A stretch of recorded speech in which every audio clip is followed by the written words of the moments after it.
Chapter 111. In the past, she always wanted to stick her hands in his hands, but today, it was really abnormal.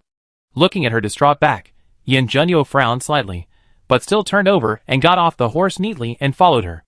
Seeing a beautiful young man in civilian clothes, followed by a tall general wearing golden armor, and full of murderous aura walking towards her. Not yet recovered from the fear of being almost killed by the pockmarked face, the two middle-aged women who fell to the ground had no time to get up, and once again retreated with their hands and feet in fear. Mercy, mercy, please spare me, General. Although the two people approaching him were very good-looking, it was useless to be good-looking if it was fatal. Xiangjila realized that he had followed him, turned around and smiled at him, and said softly, "This is a woman's private matter, you can't listen to it." Yin Junyo paused, then turned a corner and walked towards Chu Shan. "I just went to see if Chu Shan was injured, not to listen." He said one thing and meant another. Xiangjila looked at his back greedily.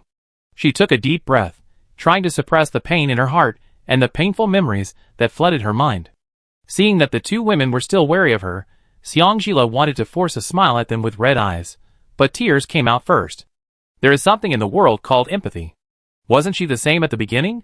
The difference is that these two people did not seek death, but she tried her best to seek death during her recovery. Later, Li Guanjia told her that Yin Junyo openly disobeyed the imperial order for her, was beaten with a military stick in front of everyone in the court, and had been seriously injured and bedridden since returning home. At last, the old man pointed at her with tears in his eyes, and said with gritted teeth, "Now that you have hurt the prince like this, do you think you have the right to die? If you want to die, you have to wait until the prince recovers, and wait for the prince to kill you personally." Yes, her life was saved by Yin Junyo, and if she wants to die, she has to give it back to him. But in the end, she didn't wait for him to recover, and she owed him another life. Surprised to find that this beautiful young man had shed tears before he even opened his mouth, and that he seemed to be surrounded by a sadness that made people's noses sore, the two middle-aged women also let down their guard a little. Although still alert, he was no longer as excited as before. He watched the young man wipe his tears and walked to him step by step. The two of them pulled their clothes that barely covered their bodies in embarrassment, and Xiangjila immediately took off his cloak and covered them with them. Yin Junyo, who was not far away, saw the scene and couldn't help but frown.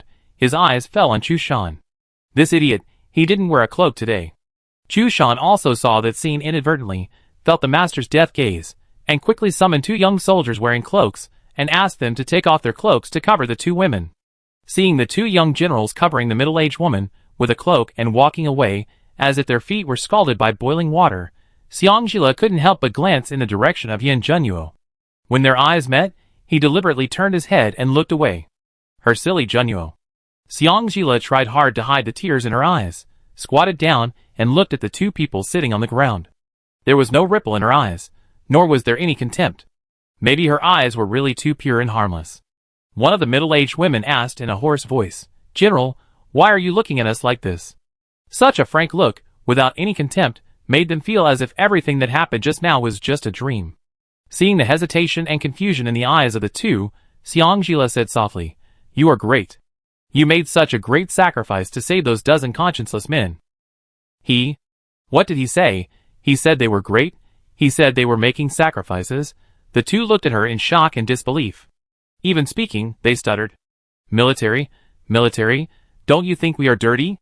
Xiangjila shook his head, his eyes as frank as before. "It's not you who are dirty." With just a few words, the middle-aged woman broke down, tears flowed like a floodgate. But we...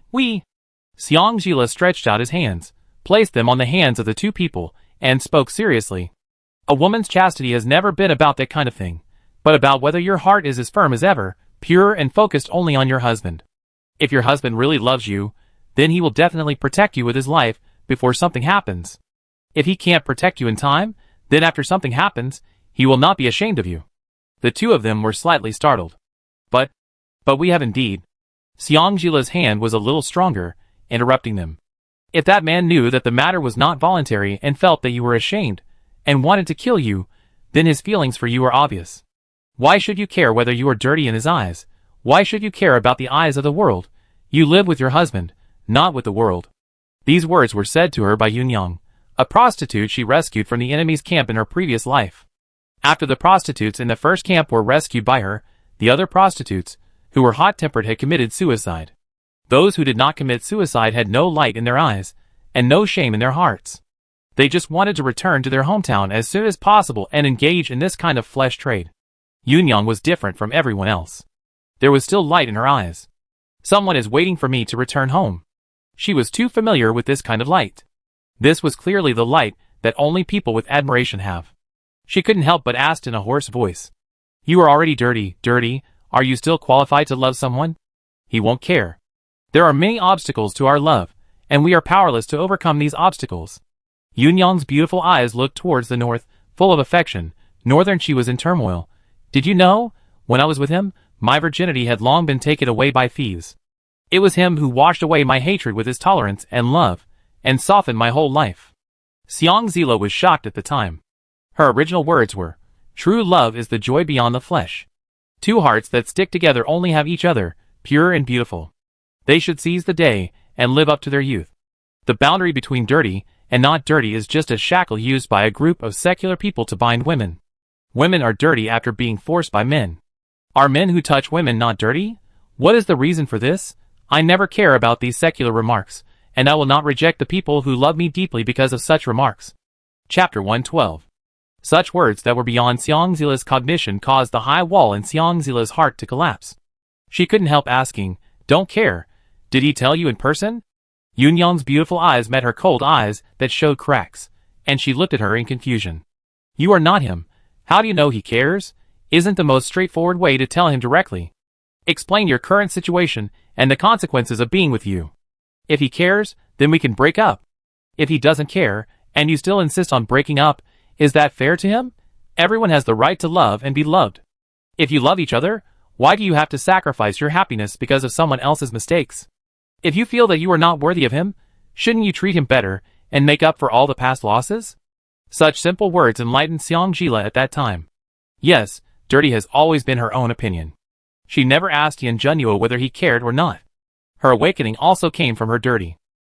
After he went crazy and slaughtered all the brothels to rescue her, he gave her the gentleness and patience she had never had in her life. That short time was warm and beautiful. Until she failed to commit suicide and found out that he had lost his mind because of her and exposed all the evidence to Yin Beiki. She realized belatedly that her heart had been tied to him uncontrollably. However, the belated love was cheaper than grass. How could she, who was dirty, accept him? The word she knew as stuck in her throat. Because she was dirty, she had no chance to say it to him in person. I met Yunyang again. It was 8 months later. Yunyang came to her tent. The light in her eyes disappeared, replaced by the same coldness as hers. She said, General, do you need a knife? She said. He died in the battle, died at the hands of the Dahuang army. She said. You want to rebel against Dahuang, I want revenge, you let me follow you, okay? In terms of certain experiences, they are so similar. Thoughts returned. The two were still thinking about what she meant. Xiang Zila didn't want to discuss such a heavy topic with them anymore. He glanced at their clothes and changed the subject. I don't think your clothes are poor. Are you doing business? The two middle-aged women looked at each other. The middle-aged woman with a neater bun nodded and whispered, To be honest, Ju and Shou, we are actually a pair of sisters. I am the elder sister, named Jinyu, and my younger sister is Jinhua. Listening to the stories told by the two, Xiang Zila couldn't help but frown. Two women serving one man? The two nodded. At the beginning, I blamed myself for being ignorant and believing this man's sweet words, saying that he would treat us well for the rest of his life. We also foolishly thought that as long as we could make money, the man would be inseparable from us. In fact, it was true. In order to live a good life, the two sisters treated themselves as men and worked hard to create a rich family for the man. And that man still had to rely on them to manage his business, and he dared to do whatever he wanted outside, and never dared to bring his girls home. Unexpectedly, when he was taken out to discuss business this time, he ran into the appearance of the rebel army. The face of the young man in front of him became more and more attractive. The two seemed to have made a great determination. They gritted their teeth and said, Military, how about letting the two of us stay by your side? I dare not say anything else. We have accumulated a lot of connections in these years of business. If you want to do business, we can also help you. If you don't like these yellow and white things and like to retire to the countryside, we can also help you weave cloth and farm the fields. If it's cold, we can also warm your bed. Xiang Zila was confused. She felt the same way and wanted to comfort them. They didn't need to warm the bed. Military, don't be too surprised. Our property is in Bailing. When this matter is settled, you can go home with us. Everything in the mansion will be given to you. You can do whatever you want with it. Men like women to warm the bed. Although they are dirty, the military doesn't care. In order to repay him for not looking down on them, they are willing to give everything for him. If the military likes, they can also spend most of their wealth and buy him a group of beautiful concubines for his entertainment. Xiangjila had never been treated so warmly by a woman in her life, especially by two women with pretty faces and plump bodies at the same time. She felt a chill on the back of her neck for no reason. She didn't even need to turn her head to know that someone weird had heard their words intact. She laughed dryly twice and called Chuncho to let Chuncho settle them down first. She didn't need a warm bed or anything like that, but she did need someone who could do business now. As for the actual ability of the sisters, we have to wait until the rebellion is quelled before we can investigate. After returning to the general's mansion, Xiangjila was about to dismount and meet Chuncho Chiosi to talk about getting ready to go to Ganjing Mountain later. But before she even touched the ground, she was carried on someone's shoulders in front of everyone. She quickly covered her face with her hands. She really couldn't face anyone in this life. In the room, on the couch, Yan Zhenyu approached.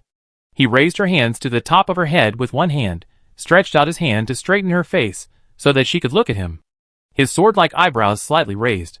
Want to find a woman to weave cloth, plow the fields, and warm the bed, huh? This man. The corners of his mouth were raised, but his tone was frosty. Doesn't this clearly tell her that he is unhappy? Xiangjila smiled guiltily. No, my Zhenyu is so capable. Why should I worry about these things? After saying that, she was very considerate and put her mouth close to his thin lips. Yan Zhenyu snorted expressionlessly, loosened his hand that was shackled her, stood up and walked aside. Good to know.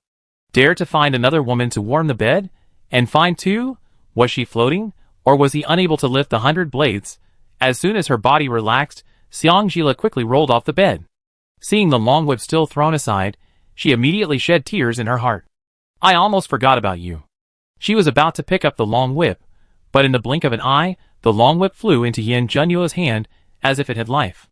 Xiangjila, I shouldn't have hidden my true strength in the first place.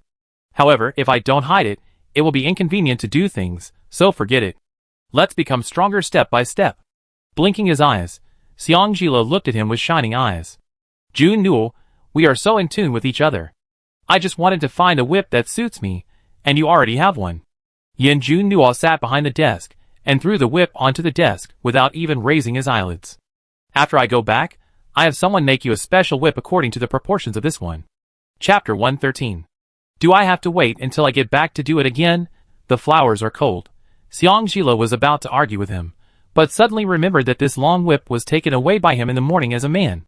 In his eyes, it was something used by other men. This time he really shot himself in the foot. Xiangjila's brain was spinning rapidly. While staring at the long whip, he approached behind Yan Zhenyu. Before he got close, his calm voice sounded again.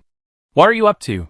Xiangjila paused, then quickened her pace, and got into his arms, sat on his legs, hugged his neck with both hands, and spoke tenderly. Jun Newell, what bad intentions can I have? I just want to find a handy weapon. This long whip is very good. I don't have to go back to make it. Jun Newell, good Jun Newell, can you give it to me? Can you give it to me? Yan Jun Newell's ears instantly turned red. Stupid woman, what kind of lewd words are you saying? But a stupid woman didn't realize what she said, and moved around on his legs. Junyo, I want it. Just give it to me. Junyo. These soft and charming words were like a kitten. Hearing this, Yan Zhenyu tensed up. His face became darker and darker, and he couldn't bear it anymore and whispered, Shut up. Xiangjila immediately shut up, raised his head, and looked at him innocently. His bright fox eyes became wet because of his coquettishness, and he looked as if he had just been bullied by him. Junyo. Damn it, the stupid woman always seduces him. After returning to Kyoto, he will tie her to the bed, and keep her from getting out of bed for days and nights.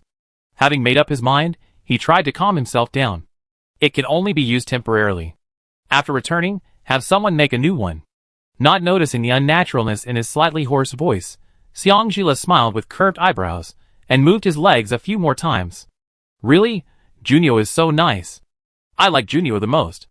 As soon as the words fell, Yin Junyo immediately felt a soft and warm touch on his face. A feeling of heat spread quickly from his cheeks to his limbs, and the tip of Yin Junyo's ears turned red again uncontrollably. The culprit who kissed him had already gotten off his legs, picked up the long whip, and ran away after saying, "I'm going to find Chun Shou Chiosi." Forcibly suppressing the restlessness in his heart, Yin Junyo couldn't help but reach out and touch the left face that was kissed.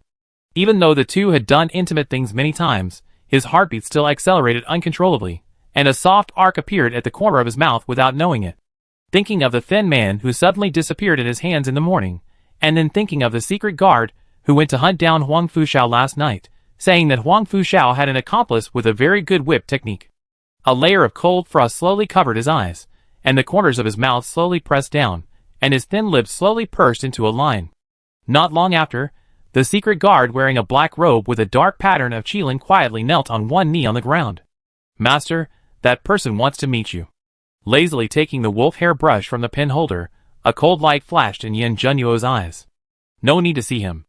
After saying that, he lowered his head, and quickly wrote a few lines on the rice paper, and gave an order. "Send 2 people to secretly protect the princess, and don't let the princess find out. Also, if you find any trace of Huang Fushao, capture him alive." Yes. Huang Fujing is a tall and strong man in his 40s, with a rough complexion, beautiful eyes, and a long beard. Years of fighting have given him a murderous aura. Children can't help crying when they see him, and adults can't help but stay away from him. At this moment, he was happily reading a letter written by a bastard in the side hall of the main courtyard. However, his good mood was completely ruined when he saw the end of the letter. He slapped the letter on the table with a slap sound, and smashed the teacup beside him with a backhand. "Humph, Wan Chu, you are so brave. You dared to touch even his son." The messenger who brought the letter back shrank back and dared not say a word. Maybe he was angry that his unfilial son ran away from home. Or maybe he was angry that he did not protect his son well. When Huang Fushao was mentioned again, Huang Fujing's tone was not much better. "Where is that brat now?" Xianwei said timidly. Reply to the general, "The young master is still in Nanling." "Still in Nanling?" Muttering these words again, Huang Fujing snorted coldly, and couldn't help but slap the tea table hard, and the mahogany high-legged tea table immediately broke into pieces. Xianwei couldn't help but sweat a few drops on his forehead. "Take Huang Yi, Huang Er, Huang San, and Huang Si, and go back to Nanling to protect him secretly. Be smart, and don't let that brat find out. Bring people to protect the young master, and you can leave." Xianwei was as if he had been pardoned. "Yes." After Xianwei withdrew, Huang Fujing made a circle with his index finger and thumb, put it in his mouth, and whistled. A man in black appeared in front of Huang Fujing like a ghost, kneeling on one knee, with both hands clasped. "General." Huang Fujing's beautiful eyes quickly flashed a trace of murderous intent. "The last mission failed, and this general will give you a chance to atone for your crime. The Regent of Dahuang is now in Nanling to quell the rebellion, and the Regent Princess is now seriously injured and bedridden. This general wants to hear good news within a month." He reached out, and took the jade token thrown by Huang Fujing. The man in black cupped his fist, and his figure flashed, and he immediately disappeared. Huang Fujing held Huang Fujiao's letter in his hand, and recalled the past events, and his heart was still surging with anger, which made his liver hurt. More than 10 years have passed, and his complex and strong emotions towards Dahuang have only increased. Xiangxi, that beast, swore solemnly when they got married that he would only love Roar for his whole life. I didn't expect that in just 1 year, he would do something worse than an animal, sending someone to throw her child into the river and drown her. Shower and Roar look so similar, how could that beast have the heart to kill her? If he hadn't been worried about Roar and sneaked into Dahuang to secretly take a look at her, Shower would have died long ago. He wanted to investigate the matter of Xiang Mansion in detail, but he was alone in Dahuang at that time. Nanchu and Dahuang were at odds with each other. Shower was too young and needed nutrition. His accent would be easily exposed in Dahuang Kyoto. And other reasons? He could only take Shower back to Nanchu first. Unexpectedly, this time he came back, it would be 16 years. During this period, he knew that Prajna had passed away, and he wanted to send troops to annihilate Dahuang immediately. However, Dahuang still had a Pingnan king, so he had to be cautious. For years ago, Pingnan king passed away, and the prince of Pingnan was an absolute playboy and a coward, unable to take on the responsibility of guarding a place. He thought the opportunity had come, and immediately led his troops to attack Dahuang. Unexpectedly, the one who faced him was Yin Junyo, The stinky boy who dared to lead troops to force the palace to become regent at the age of 16. He had never seen such a vicious person at such a young age, so ruthless that he had almost no flaws or weaknesses. The two sides confronted each other, and finally Manchu called off the battle. He still remembered this humiliation, waiting for Yin Junyo to lead his army south, and he wanted to take the opportunity to get back at his enemies. But after waiting for a long time, he got the news that the regent of Dahuang was getting married in Kyoto. And the person Yin Junyo was going to marry was actually Xiangxi's eldest daughter. He was so angry that he got angry on the spot. Pa. He thought of him as a respectable opponent. But he had bad eyesight at such a young age. Why did he marry the daughter of Xiangxi, the beast, when he could marry anyone else? Old hatred and new hatred. This feud will last forever. Chapter 114. The silver plate hangs in the air. The autumn wind blows. The stilled house on Ganjing Mountain is brightly lit. The tall and strong Wan Chu glanced at the young man sitting opposite him, wearing a scholar's scarf, with a handsome face and a wise and brilliant look in his eyes from time to time, and couldn't help but say in annoyance, "If I had known earlier, I would have endured it a little longer." In fact, he didn't know why he suddenly became obsessed with Mr. Huang, and always felt that if he couldn't get him, he would regret it for the rest of his life. The young man had a pair of tiger eyes that didn't match his gentle face. He shook the folding fan in his hand and smiled to comfort him. This kind of instinctive thing is not something you can just tolerate. Wan Chu scratched his hair in annoyance and stood up to pace back and forth. Now he can't be caught. If he breaks into the mountain and alarms the people in the court. The young man put away the folding fan, and his smile was still warm. If he really alarms people, we can fight. We are not defeated. As if infected by the young man's smile, Wan Chu's irritable mood relaxed a little. What do you think, Mr. Mu? A gleam of light flashed across the young man's eyes. Wait. Xiangxila sneaked into Ganjing Mountain again, with Chun Shou and Chiosi in the night. In her previous life, she had been stationed here for several months, and had used the terrain advantages here to repel the army of Dahuang. So she knew the terrain here very well. She felt the air flow behind her. A hint of helplessness flashed across Xiangxila's eyes. She whispered to Chun Shou and Chiosi to come closer to her. There are secret guards behind us. Is there any way to get rid of them? Chun Shou and Chiosi looked at Xiangxila in surprise and whispered, Princess, how good are your martial arts? They didn't feel that someone was following them at all. Could it be that because they were in the open for too long, their five senses also regressed? Xiangxila smiled at them and said hush. It's not important. The important thing is that she can help Jun Nuo. Considering that Chiosi was injured during the day, Xiangxila smiled brightly at Chun Shou. Wait a minute, I need to trouble you. Nanling General's Mansion. Yin Junyo stood in front of the window with his hands behind his back. In the southwest, a bright red firework broke through the dark night, lit up in the sky for a moment, and then went out in an instant. The corners of his eyes were slightly red. His thin lips were slightly raised, and his tone was light. Kill. A strange air flow moved around like the wind. Not long after, screams came from the direction of the fireworks just now, until the sky was about to dawn. Chu Shankai came back in a Qilin dark pattern outfit, covered in blood, carrying two bloody packages. He was full of murderous aura, completely different from his usual frustrated look. Master. He knelt on one knee and handed two packages to Yin Junyo. Yin Junyo opened it, and a hint of sneer flashed across his eyes. It's them indeed. He ordered the second deputy general to lead the troops to Ganjing Mountain last night. Chu Shan bowed his head.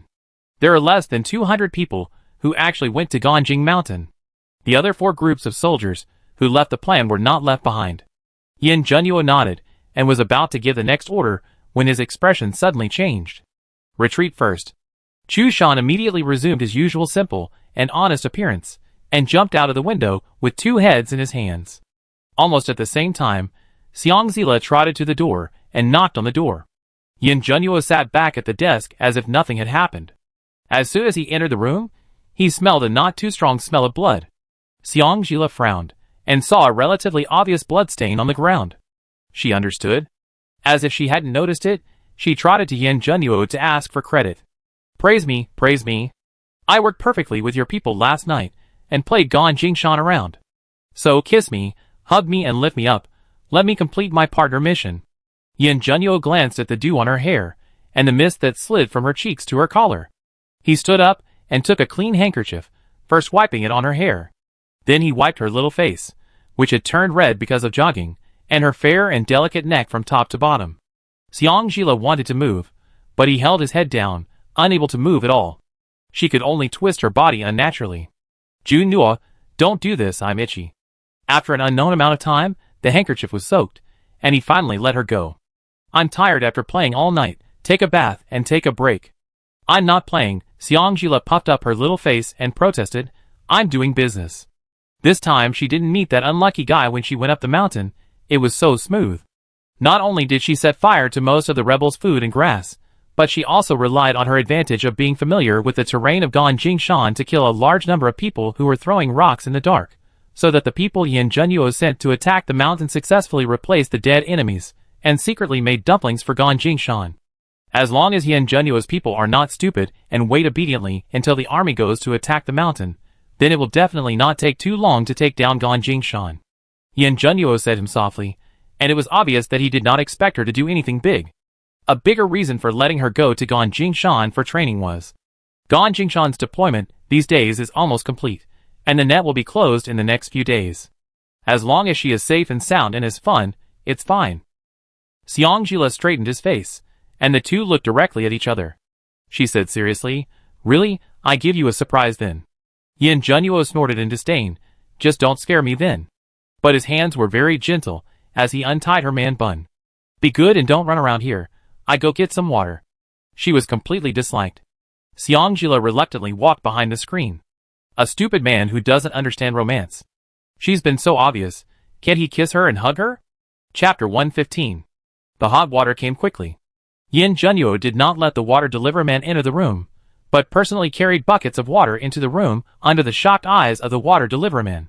He filled the bathtub under the equally shocked eyes of Xiangjila. Seeing him do all this expressionlessly, Xiangjila could not help but tiptoe and kiss his left cheek. The bright fox eyes smiled into a line. Zhenyu, you are so cute.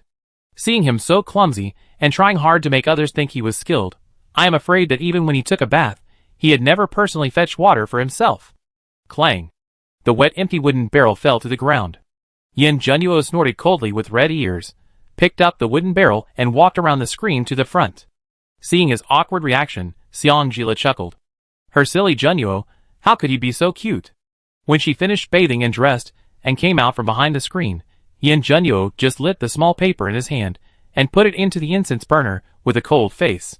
She stretched her waist with satisfaction and walked past him. Just as she was about to get into his bed, he called her. The hair is not dry yet. Xiangjila covered his mouth and yawned gracefully, I'm sleepy. Come here. Hearing the coldness in his tone, he felt that he must be unhappy.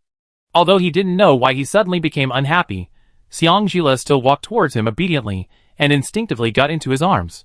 The little body in his arms had just been bathed and was still steaming. The smell of soap mixed with her own sweet fragrance softened the lines on his face, which were originally quite cold and hard. Feeling her hips lifted by his arms, she instinctively wrapped her arms around his neck. She realized that this position seemed a little wrong. Xiangjila's face instantly turned red. Yan Zhenyu didn't seem to notice anything wrong. He held her in one hand and walked to the screen. With the other hand, he took his special absorbent towel, then returned to the bed, let her sit on his lap, and gently and clumsily helped her dry the water on her long hair. Xiangjila instinctively leaned into his arms. My scalp felt so comfortable. Zhenyu was so warm. Nestling in his arms, Xiangjila buried her head in his neck and couldn't help but whimpering with satisfaction. She yawned and her eyelids closed uncontrollably. It was half an hour later when Yan Zhenyu dried her knee-length hair. Xiangjila had already played several games of chess with Zhou Gong on his shoulder, with a silver thread hanging from the corner of her mouth. He frowned slightly, gently put her on the bed, and covered her with a quilt, and then gently wiped the water stains from her mouth with his sleeve. When he heard her mumbling incoherently when she pushed his hand away, I want silly Zhenyu to kiss, hug and lift me up high, he suddenly felt that a soft corner of his heart seemed to be gently touched. The anger that had just risen because she had shaken off his secret guards with spring and autumn thoughts disappeared instantly. Even the corners of his mouth raised a soft arc uncontrollably. In the phoenix eyes, that were always cold and lonely, there was a gentle pampering that could squeeze water out of it. But he said a cold tsk and said, woman trouble. But, being able to shake off the chilling guards, the stupid girl's martial arts should not be too bad. Well, it's good that she didn't get hurt. Perhaps because of the faint sweet-scented osmanthus fragrance on his body lingering in the quilt, Xiangjila slept particularly soundly. When she woke up, the sun was setting. Yin Junyo was no longer around. Chuncho was guarding her. When Xiangjila sat up, she keenly noticed that there was an abnormal movement in the dark air. Although she felt helpless, she couldn't help but feel a little sweet in her heart as long as she thought that this was his concern for her. After a simple wash, she changed back into men's clothes. "Where is the prince?" she asked casually. Chuncho shook her head. "I don't know. But..." After a pause, she observed Xiangjila's expression and spoke cautiously. "The pair of sisters you asked your subordinates to settle yesterday have been worried about you since they saw you leave with the gloomy prince. Do you want to go see them?" Xiangzila glanced at the sky. "Where is the kitchen?" The sky in late autumn gets dark very quickly. The biggest difference between Nanling and Kyoto is Kyoto is dry as soon as autumn comes, regardless of the time. Nanling is dry during the day, and there is still thick fog at dawn and dusk. After carefully cooking 2 light side dishes for Yin Junyo, stewing a baked potato, and asking Chiosi to take care of the dinner, Xiangjila and Chuncho hurried to the centralized tent for the refugees in Nanling City. Because of Chu Shan, Chuncho easily settled the 2 sisters in a separate tent. When they saw Xiangjila and Chuncho, their eyes lit up instantly. Although they were dressed simply and looked haggard, they looked in good condition. "General, you are here." Dragging Xiangjila into the tent, Jin Yu quickly patted the only mat in the tent. "Please sit down." Jin Hua took out a broken porcelain bowl, filled it with half a bowl of water, and handed it to Xiangjila enthusiastically. "The conditions are not good now, General. Please make do with it for a while, and when we return to Bailing, we will make you a pot of good tea." Xiangjila's eyebrows curved, and he reached out to take Jin Hua's bowl and sat on Jin Yu's hard mat. Chuncho instinctively stood beside Xiangjila in a protective posture. Putting the broken porcelain bowl on the small wooden table next to the hard mat, Xiangjila went straight to the point and said, "If you go back to Bailing this time, have you considered moving your business northward?" The 2 sisters looked at each other, and Jin Yu looked at Xiangjila with embarrassment and smiled bitterly. "Jun, I'm not afraid of you laughing at me. We started as farmers and became businessmen. Living in Bailing is the greatest ability for us 2 women. We dare not even think about going north." Xiangjila lowered his eyes and thought for a while, then looked up at the 2 of them. "May I ask what kind of business you 2 are doing now?" Speaking of the small business that he was proud of, Jin Yu's eyes flashed with a glimmer. "Food is the first necessity of the people, so it is naturally grain shops and restaurants." After listening to Jin Yu's words, Jin Hua added with a guilty look, "In fact, the 2 of us brought that ruthless man here because that man kept saying to us that if the war in Nanling ended, the grain price in Bailing would rise. So we had a crooked idea." Unexpectedly, such a thing had already happened before we actually entered Nanling City. Hearing the 2 people's plan to make money from the national crisis, Chuncho, who was standing aside, instantly lost his pity for the 2 sisters. Smiled coldly. "You are really brave." Chapter 116. After Chuncho said this, the 2 turned pale at the same time. They all looked at Xiangjila. Xiangjila's expression did not change, but he just asked them softly, "If you could do it again, what would you do?" The 2 sisters spoke without thinking. "If you could do it again, we would not have such thoughts again." After a pause, Jinawal lowered her head and whispered, "If it could be earlier, we would definitely not follow this man again. Women, as long as they concentrate on running their own business and have money around them, isn't it better than dragging a useless man who only plays with women and only puts the blame on his own woman when something goes wrong?" What's more, the man they had humbly supported not only did not save them when they were in danger, but wanted to kill them when they were saved. All these years of hard work were in vain. Xiangjila looked at them for a long time, trying to see something else from their faces. However, the 2 of them looked sincere and didn't seem to be fake, so she nodded. "I believe you for now, if I find you have such thoughts again in the future." Before she finished speaking, the 2 of them knelt on the ground at the same time. "No, General, you saved us. You don't despise our fate. Our lives will be yours from now on. As long as you nod, we are willing to give you everything." When they left the sisters and returned to the general's mansion, it was completely dark. Because they were afraid that the 2 of them would get wet in the fog, Jinahua took off the only exquisite silver bracelet on her hand and exchanged it with another refugee for a worn umbrella for them. Looking at the dirty and broken umbrella, Xiangjila's eyes were slightly red, and he smiled and opened it in front of them, and left with Chuncho. On the way back, she asked Chuncho to tell Chu Shan to send someone to keep an eye on the sisters in the tent. After Chuncho agreed, he hesitated for a while, but still asked what he was thinking. Are you really going to use them? She really looked down on this kind of profiteer who made money from the national crisis. I will observe for a while, don't worry. At this point, Xiangjila looked up at the holes on the umbrella where mist kept seeping in, and his voice was clear. They are not bad, they just followed the wrong people and took the wrong road. Chuncho was silent. Ding, familiar system prompt sound. Xiangjila tensed up all of a sudden. System information delayed. The host's partner daily task has been completed. Reward 3 fat cows. The reward has been automatically issued. Daily task? Xiangjila tried to recall it, and then she remembered that she wanted to ask Yin Junyo to kiss, hug and lift her up. Just like that, it was completed without any warning. As if he had sensed what she was thinking, Gongjing number 3 dutifully told her the time when the task would be completed. Chinshimo. Chinshimo is the time when she fell asleep, isn't it? Yin Junyo, you have no martial ethics. Xiangjila wanted to swear at this moment. She followed him from afar, but it was all in vain. Even the most basic kisses, hugs and lifts, that stupid man had to do it when she was sleeping. What's the point of her doing the partner mission, just when she was depressed? A tongue-tied voice came from not far in front of her. Look, these days, all kinds of people can get into the army. This pretty boy looks better than a woman. I'm afraid he has made a lot of brothers happy. After that, there was a burst of laughter. 2 drunken young men wearing military uniforms, and with decent features were walking towards them with a shaky step, followed by 5 or 6 soldiers with steady steps.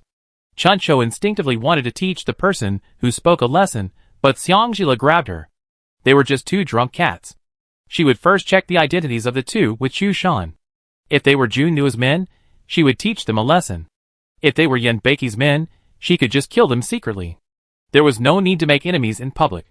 Seeing Xiangjila and the other men were about to leave, one of the young men reached out to stop Xiangjila, and a hint of lust appeared on his face. The stench of burping came towards him, making Xiangjila want to kill someone. Get lost. Oh, you still have a temper, don't you? The young man who stopped Xiangjila was not annoyed at all. Seeing Xiangjila's cold face, he smiled even more proudly. I have slept with many people, but I have never slept with a bunny like you. I will give you a chance tonight, so that we brothers can have a good time. As he spoke, he waved his hand, and several people behind him came forward and surrounded the 2. A murderous look flashed in Xiangjila's eyes. Very good, it touched her bottom line. No matter whose people they are, they will be killed. She easily worked with Chuncho to strip a few drunkards naked, and hang them on the wall of nailing to sober up.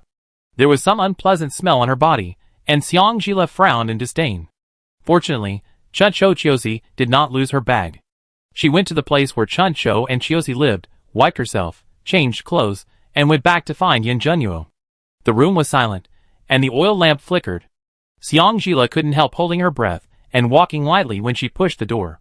She pushed the door with her eyes closed, and her neck shrank. After waiting for a long time, he didn't ask her why she came back so late with a cold face as expected, so she opened her eyes in confusion. What she saw was that he was lying quietly on the desk, his handsome face slightly tilted, and his breathing was shallow and even. It was obvious that he was asleep. Seeing him sleeping so defenselessly, her heart couldn't help but twitch. It seems that he is really too tired these days. Thinking of the kiss, hug and lift that had not been completed, Xiangjila swallowed her saliva and approached him lightly.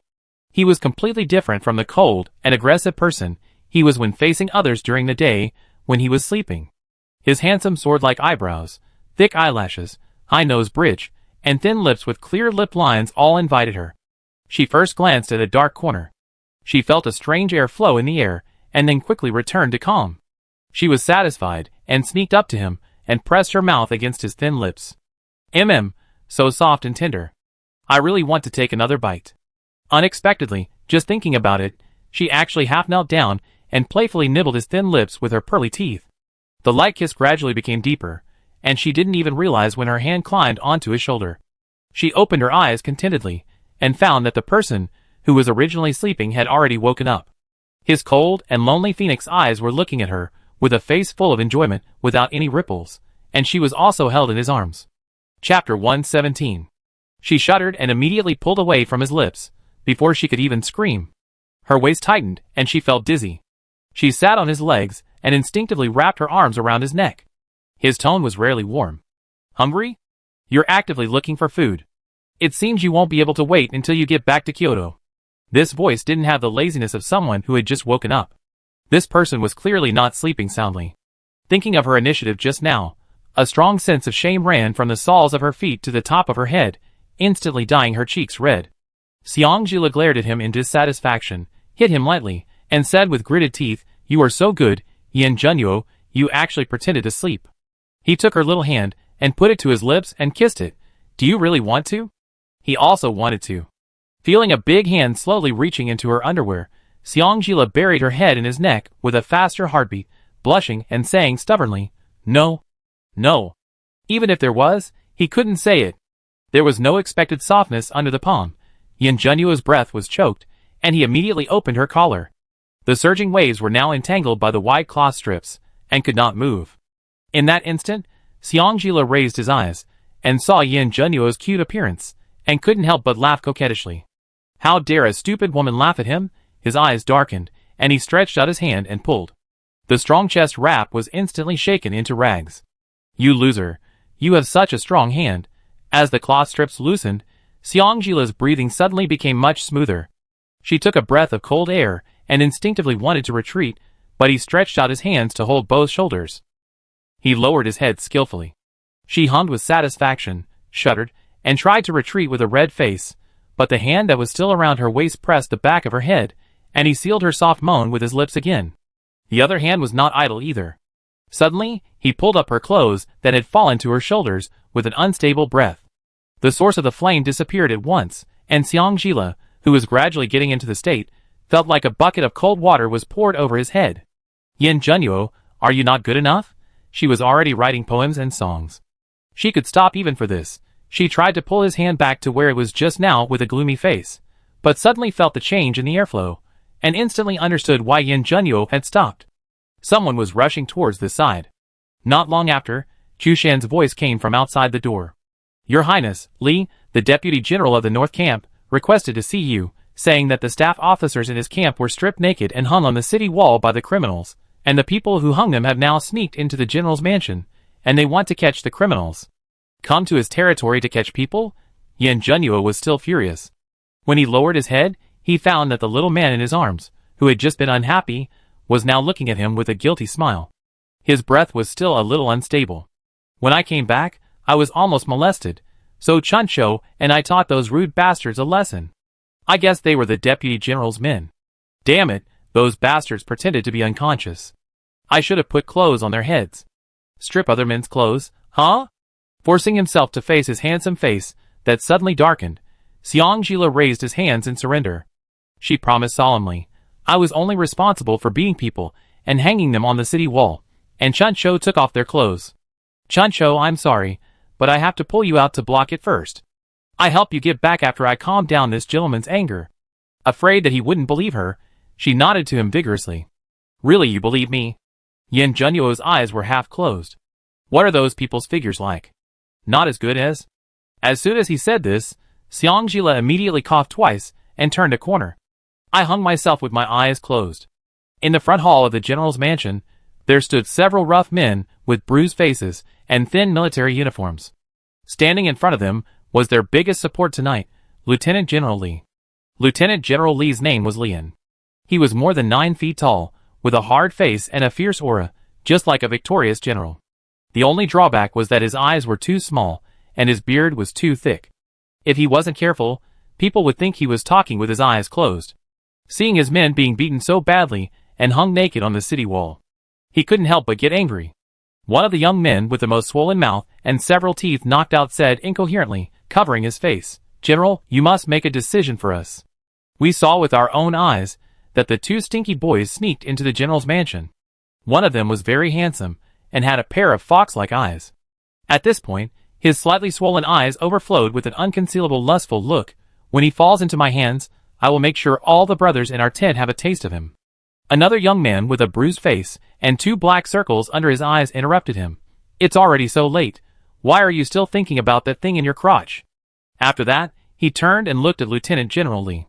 "General, although we have only camped in Nanling these days, we are always on standby. Now we just drank a few glasses of celebratory wine, because the Regent's men took over most of Ganjing Mountain. We didn't expect to be bullied by the Regent's men. How can we have the face to garrison Nanling in the future? Colonel Su is right. We have lost face. We must make Yan Zhenyu hand him over no matter what. Others are afraid of Yan Zhenyu, but we are not. A powerful dragon cannot suppress a local snake.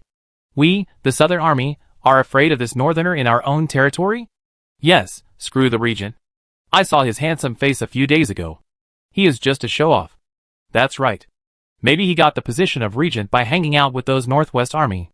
As soon as the words fell, a cold and emotionless voice came from the door. Really? I didn't know that the position of Regent could come so easily. Everyone looked out the door, and Yan Zhenyu walked in slowly, with his hands behind his back. He was wearing a beast head waist belt, and a straight posture with a domineering aura. Behind him, there was Chu Shan, who was full of murderous aura. Obviously, the two of them were just walking slowly, but they gave people a feeling of crossing a mountain of corpses and a sea of blood. The few people who just said that they were not afraid of Yan Zhenyu huddled together to be brave. The anger in his heart had long been replaced by fear, and Lian gritted his teeth and bowed forward. Your Highness. Chapter 118. Yan Zhenyu sat in the main seat, looking at the few people who were still standing in a neat row without being polite, and his sword eyebrows slightly raised. Lieutenant General Li, who used to be invited but could not come, actually came to visit late at night today. He is really a rare guest. Recalling that he had just arrived in Nanling a few days ago, and rejected Yan Zhenyu's request for support on the grounds that the soldiers were not acclimatized, Lian couldn't help but sweat a few drops on his forehead. Scared. I am going to Nanling by the Emperor's order. The Emperor's order only said to garrison, not to attack. I am just following the order. As soon as he finished speaking, he heard a mocking and lazy chuckle from the upper position. Lian's back was already covered with cold sweat, and he pretended to be calm on his face. I am stupid. Stupid? The chuckle turned into a sneer, and the man with a strong aura at the top spoke again. Indeed stupid. Don't you understand that when a general is away from home, he may not obey the orders of the Emperor? Or do you want the Emperor to personally issue an imperial decree for your trivial matter? Lian knelt down and bowed his head in fear. I dare not. The rough men behind him saw Lian kneeling on the ground. Their legs softened, and they also knelt on the ground trembling. It was not until they knelt on the ground that they remembered that they were going to ask Yan Zhenyu for someone. Why did he kneel before he even had time to talk about this matter? Without giving them the slightest chance to speak, Yan Zhenyu continued to speak softly. If Lieutenant General Li has any unspeakable secrets, you can tell me. I have always been considerate of my subordinates, and it is not impossible for me to personally write a copy of the memorial for you and send it back to Kyoto. As soon as he finished speaking, Lian immediately knocked his forehead to the ground. I know my crime, Your Majesty. Please have mercy on me. I know my crime. I see that you look like I want you to apologize to me. Yan Zhenyu's eyes were half closed. You came to me tonight with such a fierce momentum to ask for someone. Do you know what good things those bastards under your command have done? His voice was not loud, but it made everyone present couldn't help but stand on end. It turned out that he knew everything. Lian called his subordinates for a long time, but his subordinates couldn't come up with a reason. Yan Zhenyu called out impatiently. Chu Shan. Chu Shan nodded, stepped forward, and recounted the things he had learned from Chun Shou to Lian. After hearing this completely different version, Lian almost fainted. At the end, Chu Shan added one more sentence. According to the laws of Dahuang, soldiers who make trouble while drunk will be beaten to death. Insulting the ministers of the current dynasty will be punished with an even greater crime. Yan Zhenyu casually put his hand on the animal head on his waistband and gently stroked it, without even raising his eyelids. Will Lieutenant General Li protect these people who disturb the order? Lieutenant General Li's body stiffened, and he looked at several people with a look of disappointment. He bowed his head and said in fear, I will take my leave now. Seeing Lieutenant General Li walk away, like a hot water scalding his feet, the bruised faces of several people were left with only a gray face. They had completely forgotten what nonsense they had just said, and what nonsense happened before they got drunk. Now they just want to live on. Your Majesty, spare my life. They were pinned down by other soldiers, who came forward and could not move, but they still wanted to struggle. Yan Zhenyu ignored their cries, glanced at the backlit position behind him, and walked away slowly with his hands behind his back. Before leaving, he only left a light sentence: pull out your tongue, peel off your skin, and hang it at the city gate for public display. If you use alcohol to bully the weak and insult the officials again, this will be your fate. Decisive and ruthless. saying the most shocking words in the most ordinary tone. This is Yin Junyo. Xiangjila, who watched all this in the dark with bated breath, couldn't help but doubt deeply, did her presence affect the speed of his sword drawing? When Yin Junyo calculated the time and returned to the room, the person who swore to wait for him in the room had already covered himself with a quilt and curled up on the bed, with his back facing outward. A smile flashed in his eyes. Feeling that Yin Junyo had entered the room for a long time without taking the next step, Xiangjila couldn't pretend to sleep anymore and pretended to have just woken up. Facing Yin Junyo's smiling phoenix eyes, she couldn't hold it anymore. A soft pillow was thrown at her, and she said angrily, Yin Junyo, teasing me is fun, right? Yin Junyo took the soft pillow and walked to the bed. Are you tired of running around? Xiangjila turned his face away guiltily. Well, ahem, not bad. Putting the soft pillow next to her, he habitually lifted her hair behind her ears and ordered in a clear voice. Next time you encounter this kind of thing, don't take off my clothes, just peel off my skin, do you hear me? Xiangjila opened his hand and snorted. I sent you a chicken to alert the monkey in baying. Yin Junyo ruffled her hair mischievously. Quickly let go of her hand before she got angry. He said in a cold voice, I brought you Shan and some of my confidants who were hiding in the dark with me this time. Most of Yin Beiqi's people are dragging their feet. Hearing this, Xiangjila put away his playful look. Looking at him seriously, how can I help you? He stretched out his hand and pinched her little face with a little baby fat. Protect yourself well. Xiangjila glanced at him coquettishly. Do you need to tell me that? If you don't protect yourself, how can you protect him? After thinking about it, Yin Junyo made it clear. There is a strange force behind the unrest in Nanling this time, and Wan Chu is just the first bird to come out. When he said this, Xiangjila immediately understood. Yin Junyo seemed to be suppressing the unrest, but in fact, in addition to suppressing the unrest, he also had to fight against the unknown forces in the dark. Yin Beiqi must also know part of the inside story, so he was desperate to transfer him to Nanling. On the one hand, she planned to weaken Yin Junyo's power while he was not in the court. On the other hand, she hoped to let Yin Junyo die in Nanling. Thinking of this, she couldn't help but feel cold all over. The fear of him dying in her arms in the last life came over her again. Feeling the delicate body trembling beside him, Yin Junyo habitually reached out and held her in his arms. Are you afraid? Xiangjila leaned in his arms, listening to his strong heartbeat, and shook his head. As long as I can be with you, I'm not afraid of anything. I felt his breathing become disordered. A very light and cautious voice came from above. Don't you think I'm cruel and bloodthirsty? Fool? She chuckled, turned over and pressed him to the bed, looked into his phoenix eyes that rarely showed emotion, and asked softly, Will you hurt me? A trace of confusion flashed across his eyes. I don't know. After all, he once thought of breaking her legs and keeping her by his side. Chapter 119. He was very conflicted. He was also very greedy. He knew he was not a good person, but he still couldn't help but drag her into his dirty world. Before he had her, he always wanted to have her. He even spared no expense, just to tie her to his side. Now that he had her and was used to her beauty, he couldn't help but wonder if she left him again, could he just lock her up like he did before? No, just locking her up would not work. He had to chain her to the bed and feel her deeply. But if she refused, she would struggle. Struggling would get her hurt. When she got hurt, he would soften his heart, and she would take the opportunity to leave. When the dagger pierced his chest, he even wondered if she would shed a tear for him if he really died. Or would she happily throw herself into the arms of someone else after he died? As long as he thought that everything she had belonged to another man, he was so angry that he couldn't help but want to kill. A low sigh calmed his irritable mood instantly. Xiangjila held his face and gently rubbed it against his face. You are thinking nonsense again. His breathing was disordered. Pulling her hand to cover his heart, he whispered seriously, In the future, if I can't control myself and want to hurt you, you don't have to show mercy. Use a sharper dagger here hard. Stab it. This way, I will definitely die. If I die, I can't hurt you, and you can run away. If I die, I won't see you throw yourself into someone else's arms, and I won't feel bad. Before he finished speaking, a slightly trembling and warm little hand covered his lips. The owner of the little hand was staring at him in horror with his fox eyes wide open, and even his voice couldn't help but tremble. Yin Junyo, you can't learn your lesson, right? He always said these inexplicable words to scare her.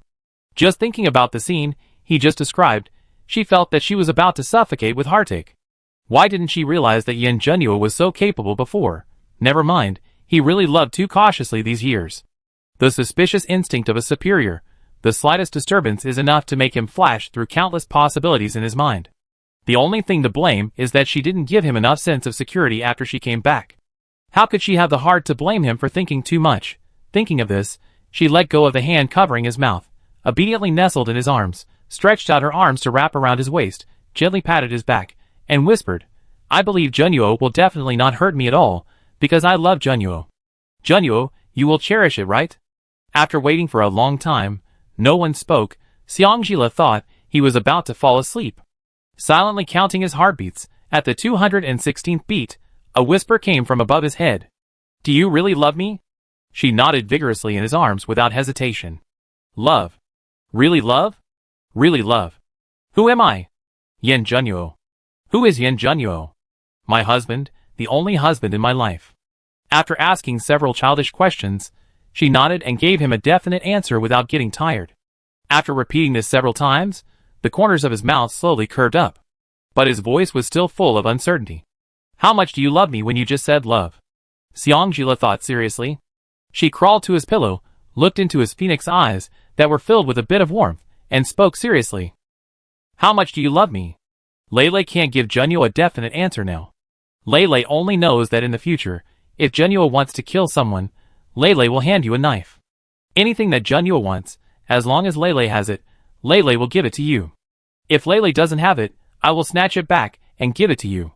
For example, everything you lost for me in your last life. At this point, she leaned over to his thin lips and kissed them gently.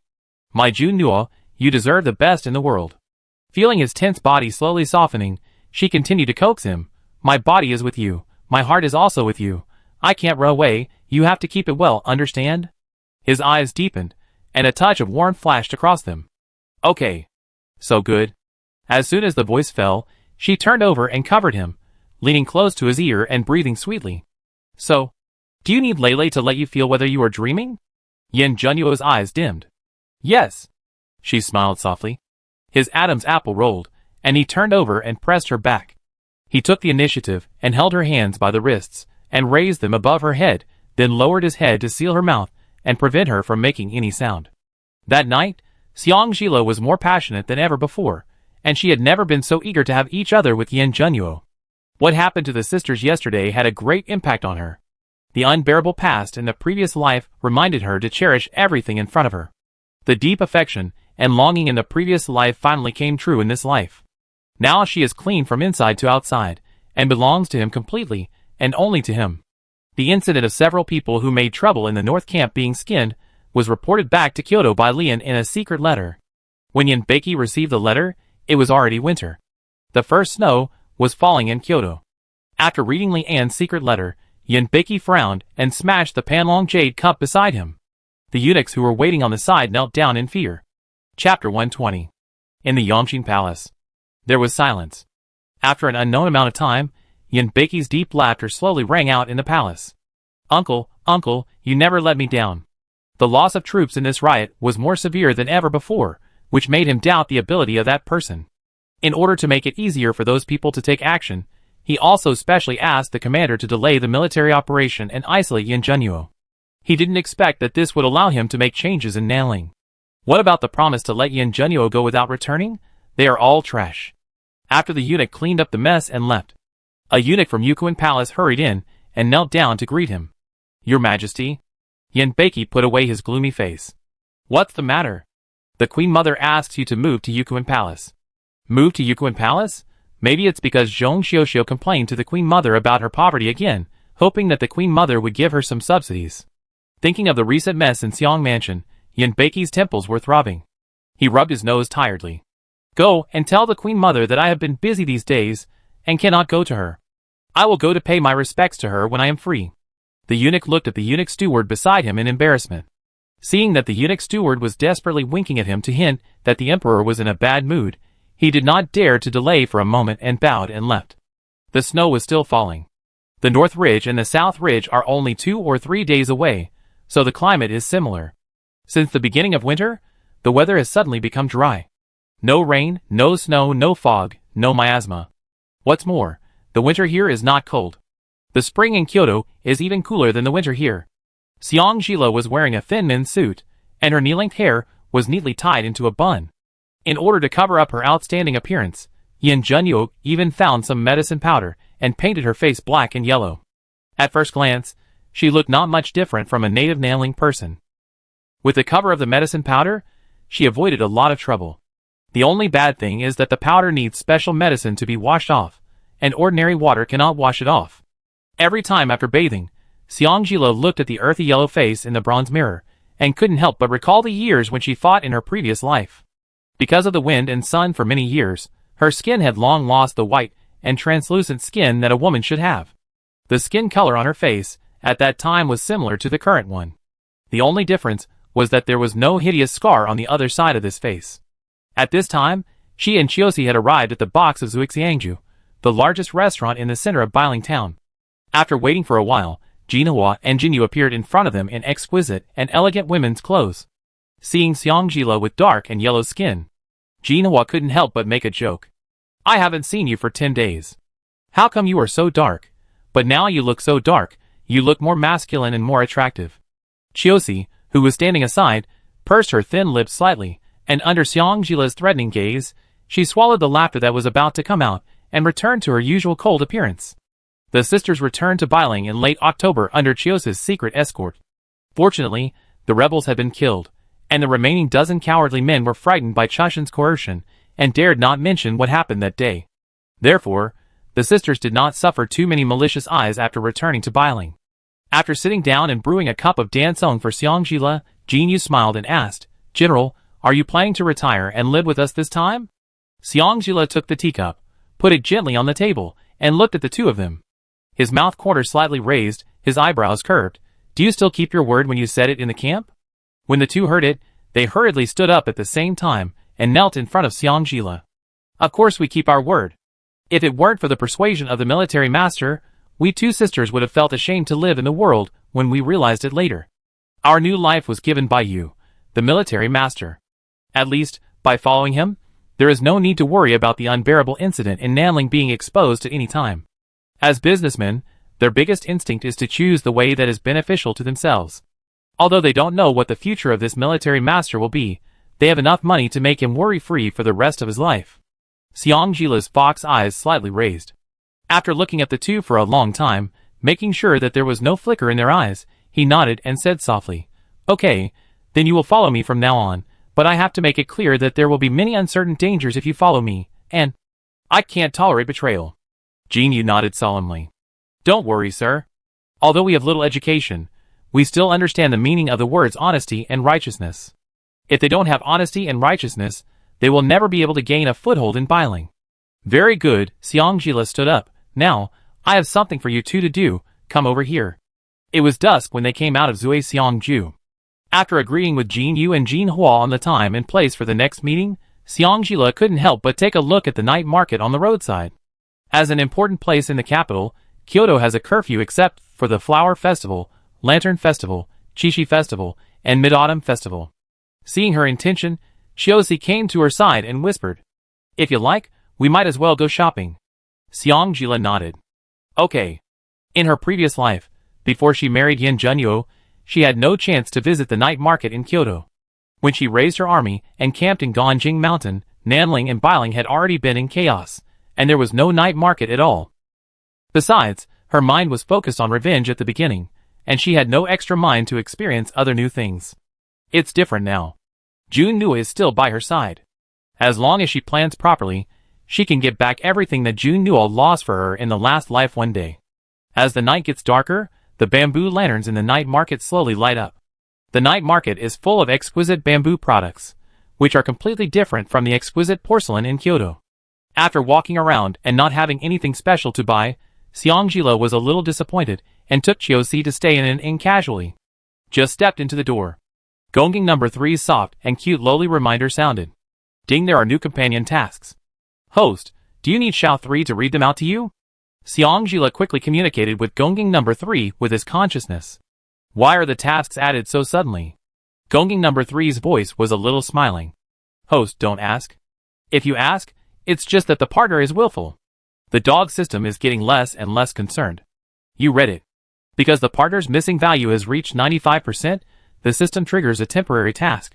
Bring back a unique little gift for the partner. Considering that the host's space granary is full, after completing the task, a functional soil nutrient solution will be rewarded. Does it count if I'm giving myself to him? After all, he called her little thing last night, so she must be quite unique. Gonging number 3 was silent for a while, and then the soft and cute lowly voice slowly sounded. Host, your joke is a bit cold. Okay, but what is the functional soil nutrient solution used for? To condition the functional soil for the host, so that the host can get pregnant. Good luck. Xiangjila frowned. It really requires a lot of luck. Seeing that the night market was about to end, Xiangjila hurriedly carried Chiosi out. In a hurry, she bumped into someone without seeing clearly.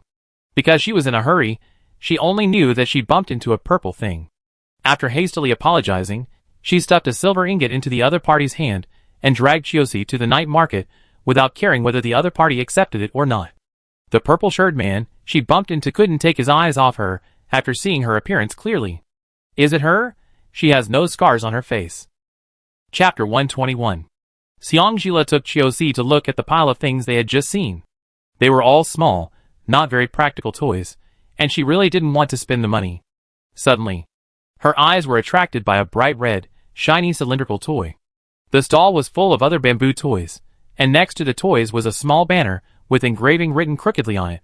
The vendor saw her passing by twice, and he pulled his wrinkled coarse cloth clothes and introduced enthusiastically, "Little brother, I see you have walked back and forth twice, and you have a good eye at first glance. Buy a red jade bamboo toy and take it home to take a look?" Xiangjila looked at him inconspicuously. Although the vendor tried hard to straighten his clothes, the pair of straw sandals on his feet that showed his toes clearly betrayed his embarrassment. She reached out and picked up the bright red toy she had just seen and asked calmly, "Can this be engraved with words?" The vendor's eyes first lit up, and he smiled happily. Then he spoke with some embarrassment. "Yes, it can be, but it is too difficult to engrave words on red jade bamboo, and it may not look good after engraving, so the fee is a bit expensive. Why don't you look at other things, little brother, like this purple bamboo, green bamboo, yellow bamboo? I want this one. If you carve it beautifully, how much is it?" The vendor picked up the red jade bamboo toy and weighed it, and said, "No money if it is not successful. You can write down the words you want to carve, and I will help you carve it on the jade bamboo." He absolutely cannot let people know that he is not very literate and his handwriting is ugly. Xiangjila glanced at the jute paper pressed on the stall and the bare pen rolling on the side, and whispered to Chiosi, who quickly retreated. Not long after, she came back with a brand new wolf hair brush and inkstone in one hand and half a bowl of water in the other. Xiangjila took the inkstone and brush from Chiosi's hand and said coldly to the stunned vendor, "If you carve it carefully, and it is beautiful, I will give you this brush and inkstone." The vendor nodded repeatedly, as he met such a generous customer for the first time. Xiangjila lowered his eyes and thought for a while, and finally wrote down the small cursive characters Yizu Changle, Mu Jun, Shi Jun with a dragon-like pen. Just carve according to this font, with Yizu Changle on one side and Mu Jun, Shi Jun on the other side. "Okay, little brother, please wait." Soon, the vendor copied the words on the jute paper and printed them on the red jade bamboo, carefully outlining the edges of the words with a special carving tool. The vendors around had already retreated, but the vendor was still carving very seriously, not even daring to breathe too hard. After the last stroke was drawn, he breathed a sigh of relief, wiped off the debris covering the bamboo surface, and applied a layer of special playing oil to the red jade bamboo. Before handing it to Xiangjila, he wiped it with his own clothes. "Little brother, do you think this is okay?" "The words are correct, and the layout is also okay." Xiangjila nodded. "How much?" The vendor swallowed a little guilty. 60 cents. Xiangjila raised his eyebrows. "Total?" It seemed a bit cheap. The vendor thought she wanted to bargain, and quickly said, 55 cents is also okay, little brother, you can't give it up after the words are engraved." Xiangjila winked at Chiosi, who understood, and immediately took out the largest ingot of silver on his body, and handed it to the vendor. No need to change. Not giving copper coins is the greatest respect for the prince. If the prince knew that the gift the princess brought him was only worth 55 coins, I wonder what he would think. Xiangjila didn't care about that. Since it was brought to him, he had to like it even if he didn't like it, otherwise he wouldn't bring it in the future. As long as he thought of Yanjunyo's little look, who obviously wanted it but pretended not to care, Xiangjila's pace back to the inn was obviously much happier. After recovering from the shock of receiving a large ingot of silver, the vendor belatedly remembered that he had not taken the words written by the young man. He did not know what pen power was. He only knew that the young man with dark yellow skin had written a few words, which raised the grade of his entire piece of jute paper a lot. If he sold it, he would definitely be able to sell it for a few dozen coins. With this thought, he became more cautious when picking up the jute paper. A tall shadow blocked the weak light in front of him, and he instinctively looked up. The man's face could not be seen clearly in the backlight, and he only said coldly, "Sell me the words on your hand for 20 taels." In the inn, Shinmachi looked at the powerful handwriting on the jute paper, and then took out a carefully framed word war from his bag. When the two words were compared, the writing style of war was obviously slightly different. But he couldn't suppress the ecstasy in his heart that was about to burst out. The distant and rough voice seemed to ring in his ears. First fight, and then make peace. First destroy, and then establish. His thin lips slowly curved up, and even his peach blossom eyes, which had always been cold, were tinged with warmth. It was her indeed. Be contented with what you have brought back as distant memories. The short cooperation with her in his previous life reappeared in his mind, like a passing visit. He first met her on that rainy night. She, wearing a nightgown, nimbly broke into his study and strangled his neck with a flexible long whip. She asked him in a hoarse voice, "Jian Shan, do you want it?"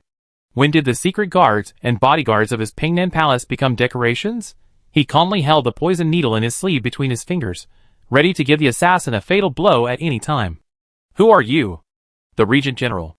The woman who fought for 2 years under the banner of the Regent and exhausted the Dahuang army?" He sneered.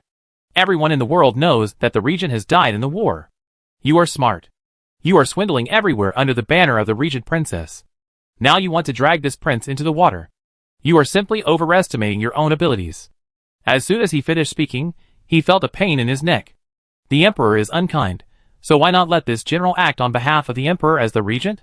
Once the Regent died, Emperor Rinqian could not restrain himself from launching a large-scale war, causing great suffering everywhere. Isn't this enough for Prince Qi to appear in front of the people like a god, and let the people support you as the Emperor? Someone paid to smooth road for him, and this seemed to be a sure-win business. He slightly concealed the poison needle in his hand. Conditions? A thin booklet was thrown in front of him. After conquering Kyoto, the world will belong to you, and the people on the list will belong to me. Why should this prince believe you? In fact, what he wanted to ask more was, why did you have to find him? The death of Prince Pingyan. In his shocked eyes, she slowly pulled off her veil, revealing a face with hideous scars that had long been bleached by the wind and sun and lost its original appearance. A pair of lifeless fox eyes were like ice that had been tempered for 10,000 years. "I have knocked down your secret guards, and I have 2,000 elite soldiers outside the palace, Prince Qi, you have no choice." Chapter 122. After saying that, she put away her long whip, took his place as the host, and turned the oil lamp a little brighter. At that time, he realized that she was carrying a black cloth bag on her back, which should be a flat wooden box. The two of them confronted each other silently for a while. It ended with his nod. Getting his approval, she took his seal. She flew away without hesitation.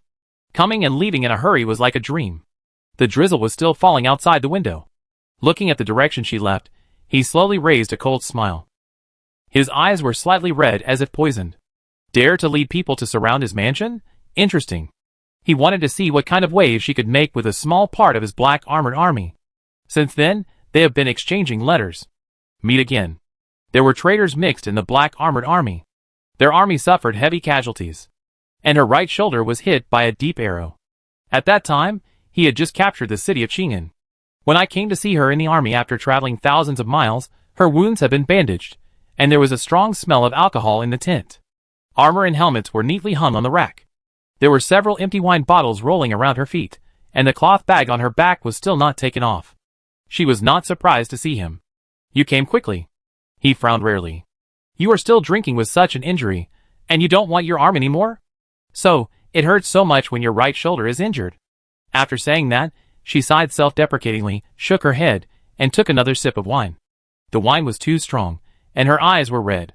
He stepped forward and snatched her wine, and said coldly, "If you want to die, tell me as soon as possible, so that I can find someone to replace you." His meaning was obvious. He was concerned about whether she could still lead the troops. "Don't worry, there's no need to find someone to replace me." As she said that, She retracted her hand that was suspended in the air, unconsciously covered the strap of the backpack, and said in a hoarse voice, "I won't die. I promised someone that I would live well and avenge him." At that moment, the pair of cold fox eyes that seemed to have seen through all the vicissitudes of the world were full of determination. Just like that, it caught him off guard. For the first time, he had the urge to reach out and touch her scarred face. However, facing her cold eyes, he suppressed the urge in his heart. His tone also slowed down. "Does the wound still hurt?" "It hurts." "If it hurts, why don't you take off the things on your shoulders?" "That's fate. It can't be solved." At that time, he only thought that her personality was paranoid and almost abnormal. It was not until later that he knew that what she had been carrying and unwilling to remove was a blank tablet. In the next few months, they gathered their strength and attacked Kyoto. She was not the kind of woman who was so wise that she was almost a demon, but she would learn from experience. What surprised him was that she was only in her 20s, and at the beginning of her official career, but her eyes were always dull. Apart from the constant killing, it seemed that nothing else could arouse her interest. After conquering Kyoto, he saw her bloodshot eyes as she slaughtered the Xiong mansion and beheaded the father and son of the Xiong family. Only then did he know. It turned out that her name was Xiong Zila. Zila, sounding like a woman who was ignorant of the world, carried all the hopes of the person who named her. Contentment is the key to happiness. Her name contained the word le, but in those months, he never saw her smile, nor did he see her shed a single tear. She was as cold as an emotionless killing tool, without sadness or joy. The last time he saw her, he was ready to ascend the throne. The first time he saw her in red makeup, she looked a little awkward. She said, "Our cooperation ends here." He said, "Since we conquered the country together, I give you half." She smiled. She hadn't smiled for years, so she had forgotten how to smile. So her smile was very stiff. "The country is useless to me." The day he ascended the throne, the sea was clear and the river was weir, and the world was peaceful, but she took poison and committed suicide in the largest pavilion of the Regent's palace, holding the blank tablet that she had been carrying on her shoulders and had never wanted to take off. His position as queen remained vacant for the next few decades. The candlelight flickered. His thoughts returned. His eyes fell on another 4 words. Mu Jun Shi Jun. In the last life, she seemed to have really married Yin Junyo. In this life, the regent got married in August. When he was reborn, it was already September. Is it too late? When Xiangjila returned to the general's mansion, Yin Junyo just asked Chu Shan to go out and deliver a letter. The moment he saw her, his phoenix eyes lit up slightly, and he couldn't help but snort coldly when he remembered that she had been out for several days and hadn't delivered a letter. Xiangjila took advantage of the fact that no one was around and grabbed his hand, touched it a few times, and smiled like a gangster. "Ah, whose hand is this? It's so white, tender and smooth, I can't help but touch it a few more times." Yin Junyo's ears blushed as he pulled his hand back and said in a cold voice, "Are you willing to come back?" Xiangjila took his hand and pressed it to her lips, smiling and said, "You have to come back, your heart is here." After that, she took out the red jade bamboo toy from her sleeve pocket like a magic trick. "Look, I brought it back specially for you from Bailing. Only you have it, no one else has it." Seeing the contents on the toy, Yin Junyo's eyes flashed with a strange light, and he looked disgusted but couldn't wait to accept it. Xiangjila lowered his head and tried to hold back his laughter. "Cute Junyo." Feeling someone walking in their direction, Xiangjila immediately let go of his hand and followed him respectfully. Not long after, a soldier came to report. "Your Majesty, Lieutenant General Li of the North Camp wants to see you." "Let him wait." "Yes." After the soldiers retreated, Xiangjila leaned close to him and whispered, "Because of the garrison problem?" Having habitually held her hand, Yin Junyo nodded. "I asked Chu Shan to send a memorial back to Kyoto, and by the way, sent a letter to Mengxiu, asking him to personally supervise the emperor and correct himself." Gan Jingshan was already surrounded at the end of October. Because there was no external aid, Wan Chu lost completely. Thinking of the inventory of soldiers after the rebellion was quelled, Xiangjila couldn't help but feel sorry for Yin Beiki for a breath. Of the people he had called over, less than 1/3 were left.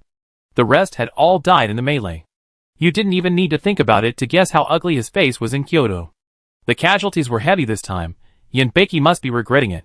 Yin Junyo didn't speak. He was used to his silence. Xiangjila continued to speak to himself. "But what I find strange is that Nanchu didn't take action this time. I thought Nanchu must have had some hand in this turmoil. I didn't expect Nanchu to get himself off so cleanly. It reminded her of the unlucky Nanchu man who called himself Brother Xiao. She had a vague feeling in her heart. It might be related to him. Chapter 123. At this moment, the unlucky Brother Xiao was unlucky enough to fall into the tent of the North Camp soldiers. Under the cover of Yin and Huang Fujing's secret guards, and the letter guards, who were later sent to protect him, he managed to escape from the North Camp tent and entered the territory of Bailing. Yin carefully handed him the water bag. Fortunately, after being in prison for these days, Huang Fuxiao was in a good mental state, except that he was a little embarrassed. As the clear water went down his throat, he saw the letter guards and 4 secret guards kneeling in front of him, and a trace of helplessness and relief flashed in his eyes. I really underestimated the strength of the garrisons in these places. However, what really concerned him was another matter. Before in Nanchu, his father was well known, and he himself was also strong. Even if others knew his true appearance, they did not dare to make any plans against him. It has only been a short time since he came to Dahuang, but he has almost been tricked twice. The first time was by that villain Wan Chu. At the beginning, he was the only one who was respectful to him when Gan Jingshan was his military advisor. Unexpectedly, after another person came, the beast's eyes began to look at him abnormally, and later he even dared to drug him. The lecherous look was so disgusting that he was almost sick to death. The more he thought about it, the angrier he got. He took Yin back to Ganjing Mountain to make a surprise attack. Unexpectedly, as soon as he arrived at Ganjing Mountain, he found that Ganjing Mountain was surrounded by Dahuang soldiers, and Wan Chu was dragged down the mountain by iron chains like a stray dog. He felt very happy. For the first time, he felt that the old man Yin Junyo didn't seem so annoying. Just when he was about to leave Ganjing Mountain with satisfaction, another team of soldiers with slightly simpler armor than the soldiers surrounding the mountain was guarding the other side of Ganjing Mountain. He recognized this kind of armor, which was the special armor for the local garrison soldiers. Hoping for luck, he and Yin pretended to be local villagers, but he didn't expect that the general, who was only a little shorter than his father, had a beard, and had small eyes that were almost invisible, would shout directly, "Catch the stinky boy with half his face covered and bring him back to the camp." He was very depressed. How did he offend this person inexplicably? Yin wanted to take action. Based on the principle that fewer people would suffer, he held Yin's hand and told him not to act rashly. The two were tied up and taken into the tent. The bearded general, with small eyes, smiled at him sinisterly. "Fox Eyes, it's you." Huang Fuxiao was confused. "What about him? He didn't do anything. You dared to beat my people and kill them. Tell me, how many times do you have to die to compensate me for my 2 staff officers and 5 trusted soldiers? When did he beat anyone and killed anyone?" Yin immediately said, "You are slandering me." The bearded general with small eyes grinned with gritted teeth. "Now those people have been skinned and hung on the city gate. Don't try to quibble." A strange feeling spread in his heart. After thinking for a while, he spoke with a sincere face. "There must be some misunderstanding. We, the master and the servant, have just arrived here." Before he finished speaking, he was interrupted by the bearded and small-eyed general with a sneer. "Pretend? Just keep pretending. Don't think you can escape with Yin Junyo's deliberate favoritism.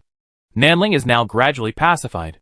It is only a matter of time for Yin Junyo to return to Beijing. When he leaves, you can wait and enjoy it here."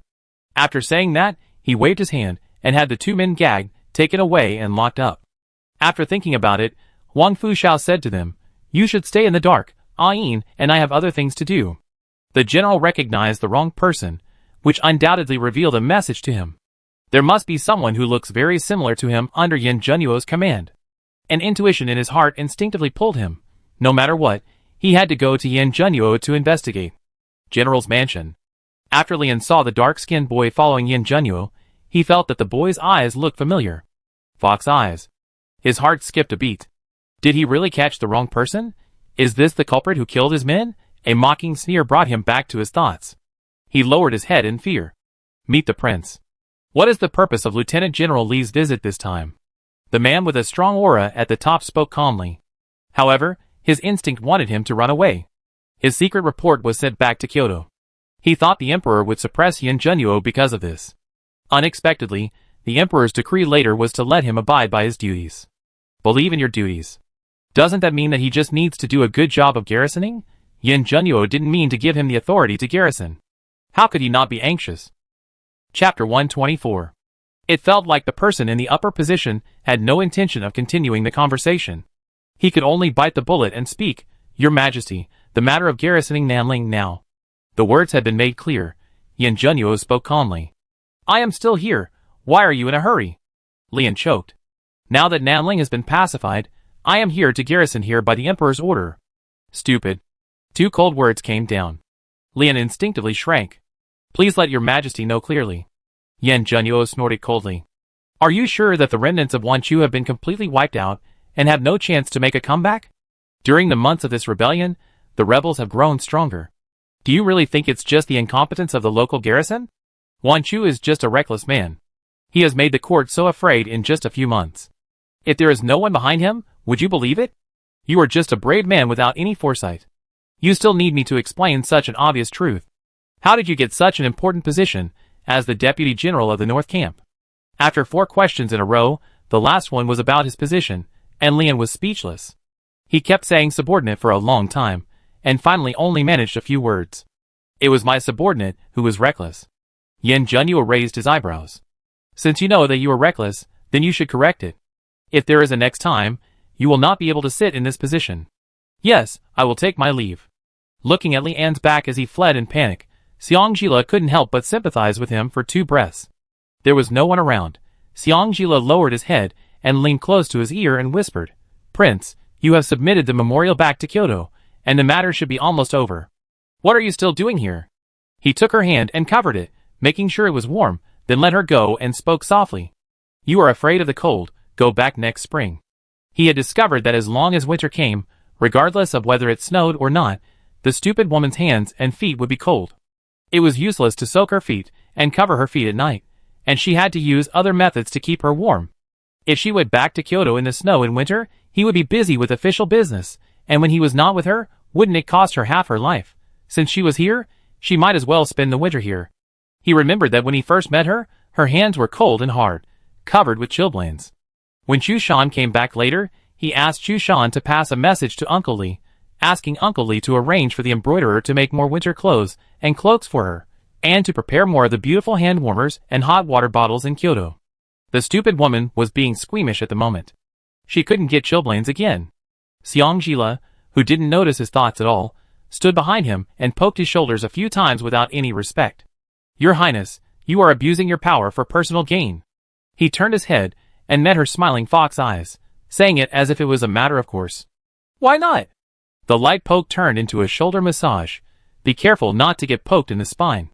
Yan Zhenyu turned his head and sneered, leaning back in his chair with a relaxed look. "Whoever dares to talk nonsense, I will peel his skin off." The light pinch turned into a shoulder massage, and Xiang Jila smiled with a flattering face. Yes, your Highness has superb skinning skills, and I admire you very much." "Of course," Yan Zhenyu nodded seriously. "Do you want to learn?" He taught his men the skinning technique. He has a lot of experience in teaching apprentices. Xiang Jila shook his head quickly. No, my legs will be weak." "Weak legs?" Yan Zhenyu reached out and pulled her in front of him, looking her up and down. "When did your legs not become weak?"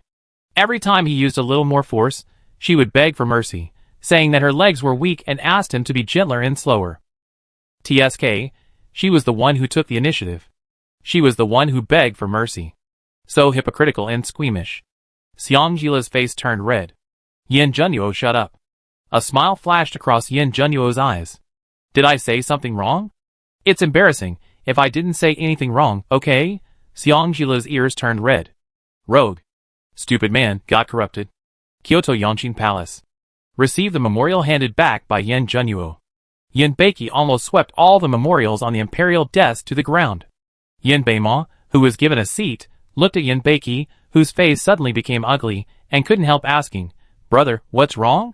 Yan Zhenyu, that shameless villain. Yan Beiki angrily handed the memorial to Yan Beima. "Look, he asked me to treat the families of the soldiers who died in the battle well." "How did the soldiers die in the battle? Doesn't he know?" "He is still mourning and regretful. I'm afraid he has already planned it. He will do whatever he wants to stab me." Yan Zhenyu has always been skilled in doing this kind of generous thing. It's just shameless. Chapter 125. After reading the memorial word for word, Yan Beimo frowned slightly. "The situation in Nanling is complicated. Will you return to the court in the spring?" Recently, assassins have been harassing the regent's palace. He had only mentioned it to Xiangjila before, but he didn't expect Xiangjila to really take his words to heart. Whenever an assassin entered the palace, he would send someone to ask him for help. In order to highlight his presence, he had to help. Not only did he lose a group of secret guards for no reason, he hasn't even seen Xiangjila yet. Every time he got angry and wanted to rush to see her, he was stopped by the old housekeeper, who was old and busy. Once, he wanted to climb over the wall to see her, but he didn't expect that before he climbed over the wall, he was tricked and fell off the wall, breaking his right leg again. He had to use his crutches again after finally putting them down. He didn't know if Xiangjila could see everything he did for her. He didn't deliberately hide the fact that he was injured. Even the second daughter of the Xiang family knew to come and care for him and see him. How could that woman become so heartless? Yin Beiqi's sneer interrupted his thoughts. It's better for him not to come back for the rest of his life. Yin Beimo always felt that things were not that simple. He stayed in Nanling for so long, are you afraid? Yin Beiqi raised his hand to interrupt him. The envoy of the Hyena tribe just left Kyoto and returned to the tribe a few days ago, and the officials in the court have also changed blood. It's better if he's not here, not to mention. Speaking of this, he paused, and a handsome arc appeared at the corner of his mouth. The Hana tribe has already gathered its troops. When he comes back in the spring, I will have a way to let him go to the northern frontier. Yin Beimo reminded, brother, didn't you use the condition you got from the marriage decree to get him to go to Nanling to quell the rebellion? Once this condition is used, the condition of guarding the border for 3 years will be automatically invalidated. Yin Beiqi glanced at the gilded mahogany tiger head cane beside him, bowed slightly and patted his shoulder, and said earnestly, didn't you help the Regent Palace deal with some difficult matters during this period? Hurry up and take down Xiangjila. That woman is definitely a key to overthrowing Yin Junyo. Yin Beimo lowered his eyes. Xiangjila has been acting strangely lately. I am afraid I will disappoint my brother. Tightening his grip on Yin Beimo's shoulders, Yin Beiqi leaned close to his ear and whispered, didn't you think that her mediocre skills couldn't kill Yin Junyo? It's a pity that the dagger was broken at that time, otherwise.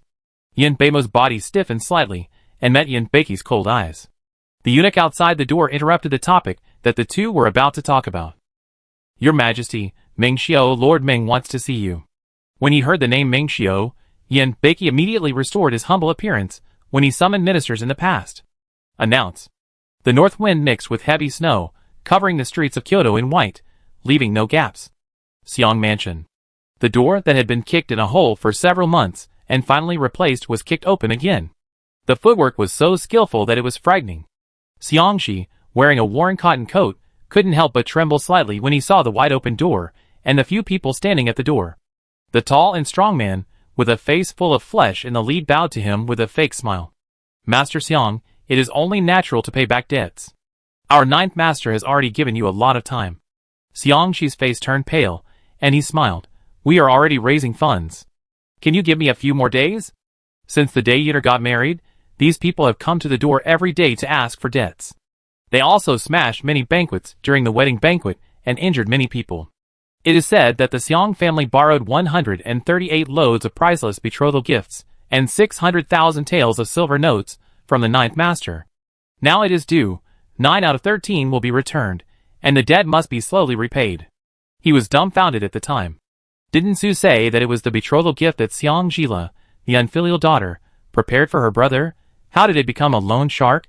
He originally wanted to blame it on the regent's mansion, but he didn't expect that the other party had already prepared it.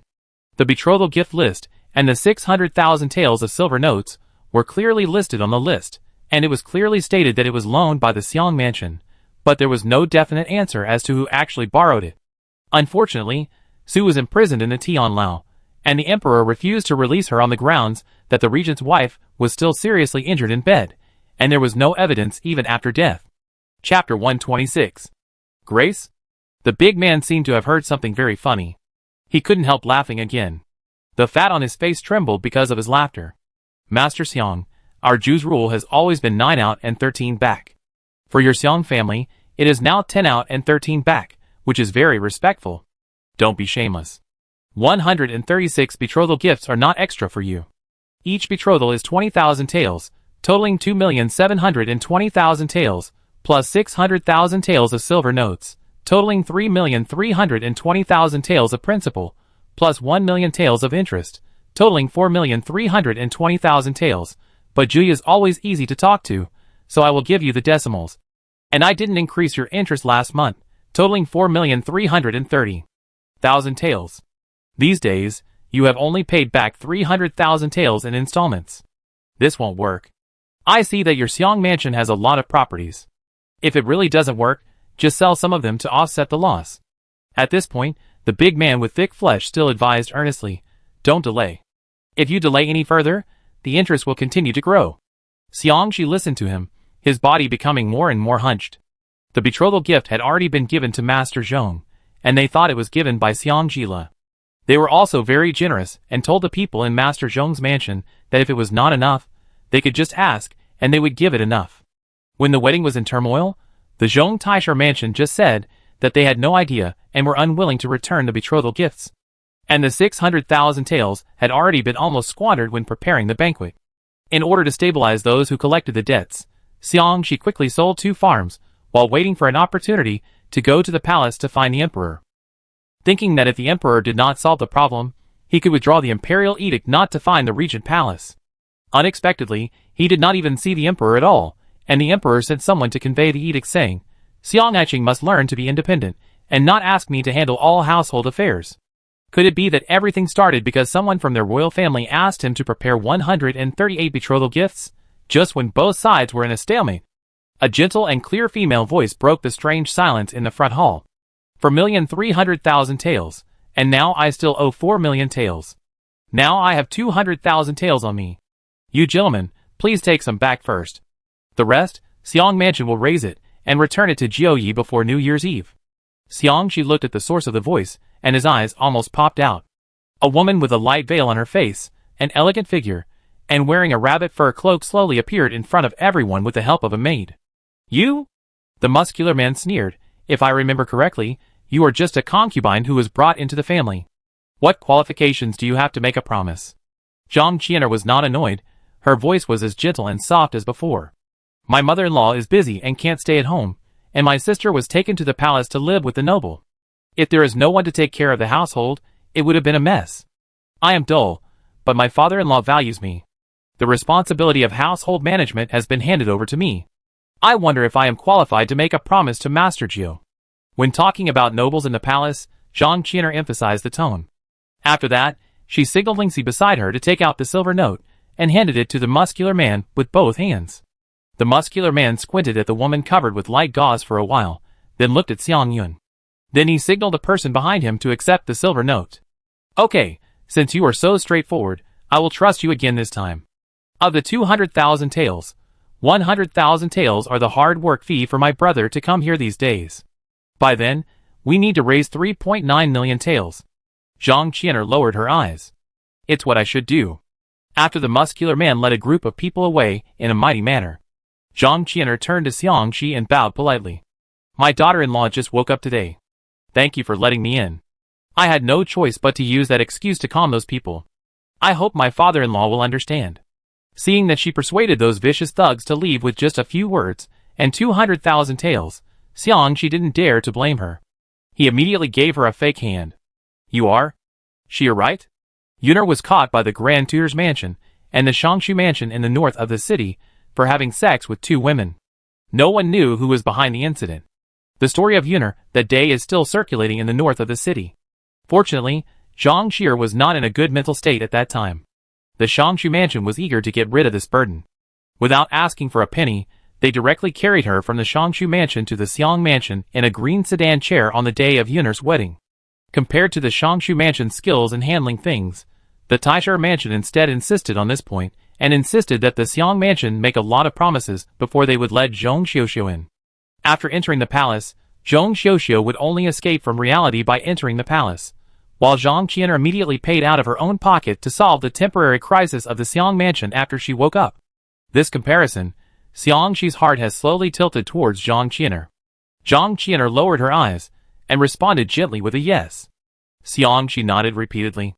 Sure enough, she is a good child. After saying that, he looked at her uncertainly.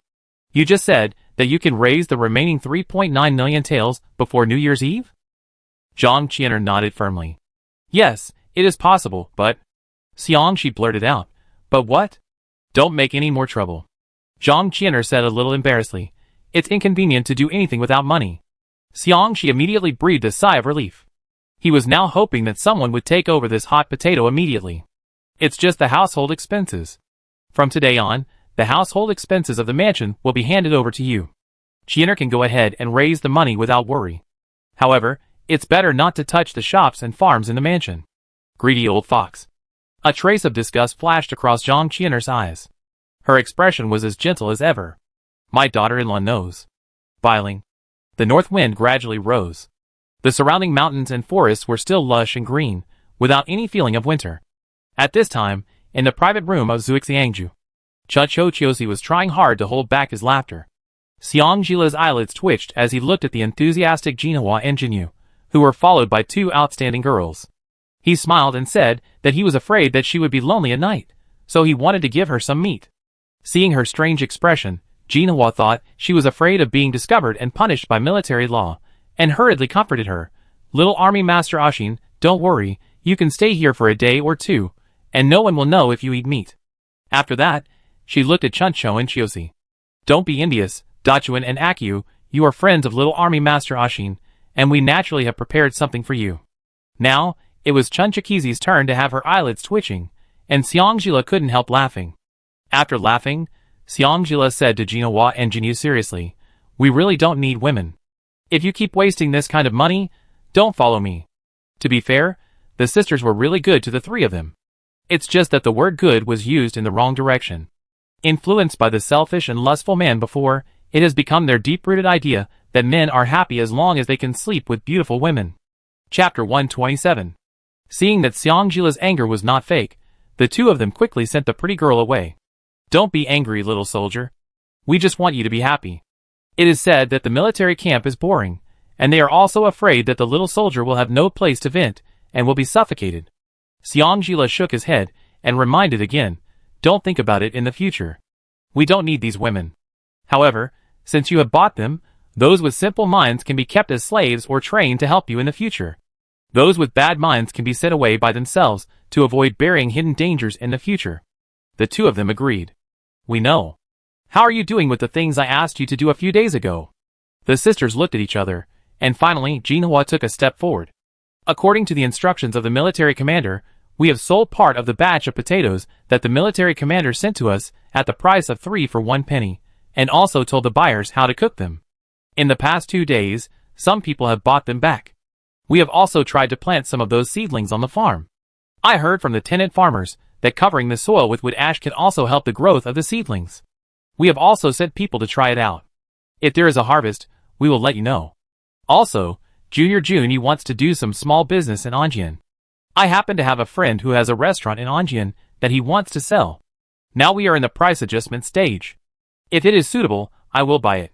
Then you can use it for whatever you want. Listening to Jinhua's organized report, Xiangjila nodded and said, if people here like it, your restaurant can introduce more potato dishes, such as shredded potatoes and boiled potatoes. We don't ask for much money, but just want to quickly popularize it in Biling and Nanling. The restaurant business will be settled as soon as possible. As for the initial expenses, you can tell me how much you spent and how much you lost. I will give you all back. Jinyu waved his hands after hearing this. No, young general, this is something we are happy to do. You don't need to pay for it. No, I don't need to pay for it. Xiangjila narrowed his eyes. He then stood up and pretended to leave. Then don't help me with things in the future. How can this be considered as you helping me with things? This is simply me taking advantage of you. When the two heard this, they hurriedly held her on each side. Junyi, please let us do something for you. Yes, Junyi, the beast in our family used to like us spending money on him the most. If we do something wrong, Junyi, please tell us and we will change it. Xiangjila looked at the two people with sincerity. After thinking for a while, she finally decided to confess to them. She broke away from their hands and said to them seriously, you don't have to call me Junyi. I am a woman just like you. Master. Chuncho and Chiosi interrupted quickly. Xiangjila stopped them with a look. In the shocked eyes of the sisters, she pulled down her collar a little to show them. Her thin neck was smooth and white, without an Adam's apple. She was indeed a woman. After tying up her collar again, Xiangjila dragged them to sit on the stools, looking down at them. So, don't use the tricks that men like on me, it's useless. The two of them were petrified for a long time, and Jinyu stammered and spoke. So Dachuan and Chio are also women? Xiangjila glanced at Chuncho Chiosi, who was also painted black and yellow, and nodded yes. Her original intention was very simple, just wanting the two to do their duty, and not to try too hard to please them. But in the ears of Jinyu Jinhua, they instinctively believed that those who could freely enter and leave the army were either the families of big shots, or military prostitutes. Look at June. No, now it's all Xi and sister. Sister Ashen looked so outstanding before she got tanned, and she looked so good in men's clothes. It's not surprising to say that she was the family of a big shot. However, big shots certainly don't want their families to take risks in these chaotic and dangerous places. Just look at the wives of the county magistrates in Biling. When nailing became chaotic, the county magistrates in Biling immediately sent away the women in their families. But that day, the good-looking, fair-skinned, armored general seemed to treat Sister Ashen a little differently. Could it be that Sister Ashen was accompanying the army to the general? It looks like it. She had persuaded them so deeply before that she must have lived a more painful life with the general than they did. Thinking of this, the two of them were filled with a feeling of mutual sympathy mixed with heartache and pity for Xiangjila. No wonder they wanted to find them to do things privately. It seems that they want to make plans for the future. Thinking of this, the two of them each held one of Xiangjila's hands, holding it tightly, with tears in their eyes. Sister Ashin, don't worry. This money is lent to you by your sisters, and you can pay us back when you make money. Yes, you, Dachuan, and Aki are all girls, so it's better to keep some money with you. It's our fault that we are not capable enough, otherwise we would definitely try our best to rescue you from the fire. But it doesn't matter, if you have any difficulties in the future, just tell us sisters, and we will find a way to prepare a place for the military master to have fun, so that you won't suffer so much. Xiangjila was a little confused. Did they misunderstand something? Chuncho and Chiosi met her fox eyes, and nodded imperceptibly. It seemed that their misunderstanding was not a good thing. Xiangjila was about to explain. Jinhua suddenly interrupted her. Sister Ashen, do you have any brothers or sisters at home? Xiangjila instinctively thought of the masked man on Ganjing Mountain when he heard it. The feeling when they looked at each other. At that time, I just wanted to see Junyo as soon as possible, and almost forgot that I had a brother who was lost. She didn't bother to explain their misunderstanding, and asked quickly, what do you mean? Jinhua tried to recall. A few days ago, I went to the tea house to check the bill. I accidentally passed by a private room and took a look. I found a man who looked very similar to you sitting inside. If I hadn't known that you were tanned, I would have almost greeted him and given him a free meal at first glance. Chapter 128. Thinking back to that outstanding young man, she looked at Xiangjila again. Jinhua couldn't help but marvel at him. You two look alike, if not exactly alike, at least 70% alike. Unfortunately, that man is not like Ashen's sister, smiling all the time. He doesn't smile much, looks fierce, and has an attendant with a sword on his back. He's not easy to mess with. As soon as he finished speaking, Xiangjila immediately grabbed Jinhua's arms, speaking in a hurried tone. Where is that man now? Jinhua was startled by her sudden excitement. I have left Biling, and it seems that I am going to Nanling to do something. Going to Nanling to do something. With that face that looks 70% similar to hers. If she bumps into Yen Junyo, according to Yen Junyo's personality, without knowing whether that person is related to her by blood, that face that looks like her will be peeled off. Just thinking about it, Xiangjila immediately felt a chill on his back. I didn't care about anything else, and ran out with spring sorrow and autumn thoughts. I come back to you in a few days, and you continue to do what you did before. Jinyu watched her back as she left like a hot water scalding her feet. I couldn't help but ask Jinhua, could it be that that guy is really Sister Ashin's brother? Jinhua looked at the direction where Xiangjila left with worry. It doesn't matter whether it is or not. What matters is what we can do to help Sister Ashin escape from the sea of suffering. Hearing this, Jinyu couldn't help but be covered with a layer of worry in his eyes. How about we find a way to send a dozen beauties to that general and exchange Sister Ashin for her? A dozen for one, the general has made a profit anyway. Chu Shan said that the prince has been very strange these days. Ever since the princess left, he always felt that the prince seemed to have something to say to him. In 5 days, the prince has told him to do things dozens of times. Every time he came to him in person to tell him. This was the first time in more than 10 years of following him. Now the prince asked him to come in again. He was still walking back and forth in front of him. According to his understanding of the prince, if the prince did not like him, Then he must have something to express to him and give him a hint. What does the prince want to express? Chu Shan lowered his head cautiously and looked at his master. The clothes and dressing are almost the same as usual. Well, the prince's figure is still so good. The waist is tied, and the thin waist full of strength. Why do I suddenly feel that the princess is very happy? The black waist belt was specially made by him when he came here after the princess gave him a belt. The belt is hidden in the waist belt, and only the metal animal head is exposed, which looks quite powerful. No! After the princess left, there was something hanging on the prince's waist belt. A red, jade-like, bamboo-shaped pendant? Chu Shan tried to open his eyes wide. Yes, it was a red, jade-like bamboo-shaped pendant. Wait. There seemed to be words on the pendant. The prince passed by him again. He took the opportunity to take a look. The pendant swayed as the prince walked, and he could only see the word "lo." Could it be a gift from the princess to the prince? Thinking of this, Chu Shan spoke tentatively. The thing on the prince's waist is quite unique. Was it given by the princess? Yan Zhenyu finally stopped. He walked back to the desk and sat down, his mouth slightly raised, and he hummed softly. He looked disgusted. This is Hong Yuzhu. She brought it back to me last time when she went to Bailing, and she only brought it to me. When he said the word "only to," he intentionally or unintentionally emphasized the tone. The pendant is also engraved with Mu Jun, Shi Jun. Isn't this telling everyone that she likes me? Before going out, I insisted that I wear it with me and wouldn't take it off. TSK, women are really troublesome. If it weren't for her begging me, I wouldn't wear this thing. Please wear it every day. You asked me to run more than 60 things in 5 days, and they were all trivial matters.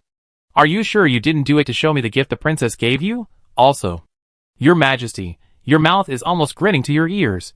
You are obviously very happy. Don't pretend.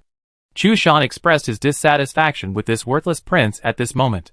Your Majesty, can you maintain your aloof image for a while? It's just a gift. You said it 3 times in one breath. He finally understood that the prince didn't ask him to do anything, but to show his affection secretly. Pa. Shameless, bullying a bachelor like him. Chu Shan. A shameless person called him without any emotion. Chu Shan immediately put away his emotions and straightened his back. Your subordinate is here. Yan Zhenyu supported his chin with one hand in a rare lazy manner, and tapped the desk with the knuckles of the other hand. Do you think she will leave? The tone was as normal as talking about what to eat today, but Chu Shan could hear his lack of confidence. The prince was good in everything, but he became irrational and unconfident when he met the princess. Recalling the behavior of the mistress after the master got married, Chu Shan shook his head decisively. I think she won't. The princess values the prince, and the subordinates have seen it. I also saw Uncle Li's letter saying that in order to sneak out to see you, the princess. Realizing that he had let the cat out of the bag, Chu Shan quickly shut up. Chapter 129. Seeing Chu Shan's expression was not right, Yan Zhenyu's smile instantly disappeared. What happened to Sheng Sheng? Chu Shan looked away with a guilty conscience. Nothing. Nothing. The general content of the message sent by Butler Li was to tell him not to be prejudiced against the princess anymore, and if the princess wanted to do something for the prince, as long as it was not dangerous, she should cooperate. After all, the prince was away these days, and they all felt that the princess was unhappy. Even asking the servants to fish was boring. In order to assure Chu Shan that he was not bribed by the princess. Butler Li also mentioned in the letter that the princess was stabbed by Su for coming out to find the prince, and the princess asked him to keep it secret, so he also told Chu Shan in the letter not to let the prince know the whole story, and to report it to the prince truthfully when the prince returned to Beijing. As a result, he said. So naturally. Chu Shan. Yan Zhenyu's voice was very calm. So calm that Chu Shan could not help but almost kneel down in front of him. The eve of the storm. Your Majesty? Do you want to tell me in person, or should I ask Xian Heir to take my token back to Uncle Li? This is outrageous. He has only been in Kyoto for a short time, and even the people in the mansion have begun to hide her from him. Uncle Li did not hand him the letter, but when he received the letter, the little girl had been with him for several days. Uncle Li's letter did not mention how she got out. He naturally thought that everything was arranged by Uncle Li. If he really wanted to hide her leaving the capital from the emperor, the old man would have many ways to do it. But Chu Shan, the idiot, clearly showed that the stupid woman must have encountered other problems when she came out, and she might have been injured. Do you think he is dead? Seeing Yan Zhenyu's increasingly gloomy face and the murderous aura in his eyes, Chu Shan shrank his neck and chose to surrender very willingly.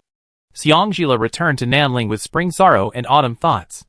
During this period, she also communicated with Gongging number 3 about the number of times the appraisal gift package was given. If I don't get the answer I want after this appraisal, what task do I need to do to get the appraisal gift package again? The appraisal gift package can only be given once, but if the host wants an appraisal opportunity, the system also very considerately provides you with a backup task. What backup task? After you are with the Regent, the system will automatically give you an appraisal opportunity for each child you give birth to. While ensuring the Regent's bloodline is pure, it can also avoid family tragedies caused by misunderstandings. The dog system has become extremely partial after the upgrade. Last time, it was agreed that she would be given a nutrient solution to help her good luck, but the Regent suddenly said that he missed the unique little clothes, so he gave her a unique little clothes. I don't know when this unique little clothes will fall on Yin Junyo's head again. Fortunately, she accidentally discovered that she could set a time not to do tasks. She took advantage of this time when she set off to Bailing to set a month without doing system tasks, which was definitely the wisest choice. After entering Nanling, Chuncho also specifically asked other people whether there were any strange things happening in Nanling in recent days. After getting negative answers, Xiangjila secretly breathed a sigh of relief. If nothing strange happened, no one should have been skinned in the past few days. After all, the people who were hung on the city gate before are now adults, and Yin Junyo did not order them to be taken down, so they are still hanging there. The vitality of Nanling has been gradually recovering recently. With the deterrence of those few people, the public security is much better than before the civil strife. On the street, Xiangjila saw many people facing north to thank the emperor for his grace. Thank the emperor for letting the regent personally lead the army to quell the rebellion. This made her very unhappy. Why did her Jun Nua work so hard in the front, but Yin Beiki took the cake in the end? However, she still understood the truth that those who are more powerful than their masters will inevitably suffer misfortunes. If the people did not thank Yin Beiki for his grace, Jun Nua would definitely be impeached by Yin Beiki's people in the court, saying that he was planning to establish himself as king in Nanling. Sometimes, as a powerful official, there are also frustrations as a powerful official. Even if that person is the regent, he is not the emperor. Thinking of this, Xiangjila couldn't help but sigh. No matter in the past life or this life, she knew that Jun Nua was not the kind of person who was greedy for power. I always felt that Jun Nua's regent was not like a person who had power over the world, but more like he and Yin Beiki were restraining each other and protecting the country of Dahuang together. As soon as this idea came out, Xiangjila couldn't help but feel a little distress for him. After returning to the general's mansion, Xiangjila immediately sent away his spring sorrow and autumn thoughts, and rushed to Yin Junyo. However, along the way, something seemed a little wrong. Everything seemed normal, but it seemed a little too quiet and strange. The closer she got to Yin Junyo's residence, the more she wanted to escape because of her instinct to avoid danger that she had honed countless times on the battlefield in her previous life. She tiptoed to the door of Yin Junyo's room and hesitated for a moment. Yin Junyo's voice sounded calmly in the room. "What are you doing outside? Why don't you come in?" Xiangjila couldn't help shrinking her neck. Why did her legs want to move out uncontrollably? She pushed the door open with shaking hands and stepped over the threshold with her eyes closed. She had just entered the room. The door was closed by a strong palm wind. Xiangjila tried her best to suppress the urge to rush out and swallowed hard. She forced a silly, cowardly, and stupid smile at him. She said in a trembling voice, Junyo, I'm back. This time, I came a day earlier. Are you surprised or surprised? Damn it. Who can tell her how her proud and lovely Jun Nua disappeared in just a few days? Xiangjila. Fortunately, although he had no expression on his face. But the voice calling her name was emotional, just not very good. This was the first time he called her by her full name. Xiangjila's neck almost shrank so much that he could not see it, and he responded in a low voice, "Here. Come here." His expression was really scary. Xiangjila did not dare to disobey, so he could only shrink his neck and silently count small steps to move towards him. When she counted to the 32nd step, she was unexpectedly pulled into his arms. In a flash, she was turned upside down, with her chest pressed against his thigh. Before she could react, her buttocks, which were raised because she was lying down, were hit 3 times.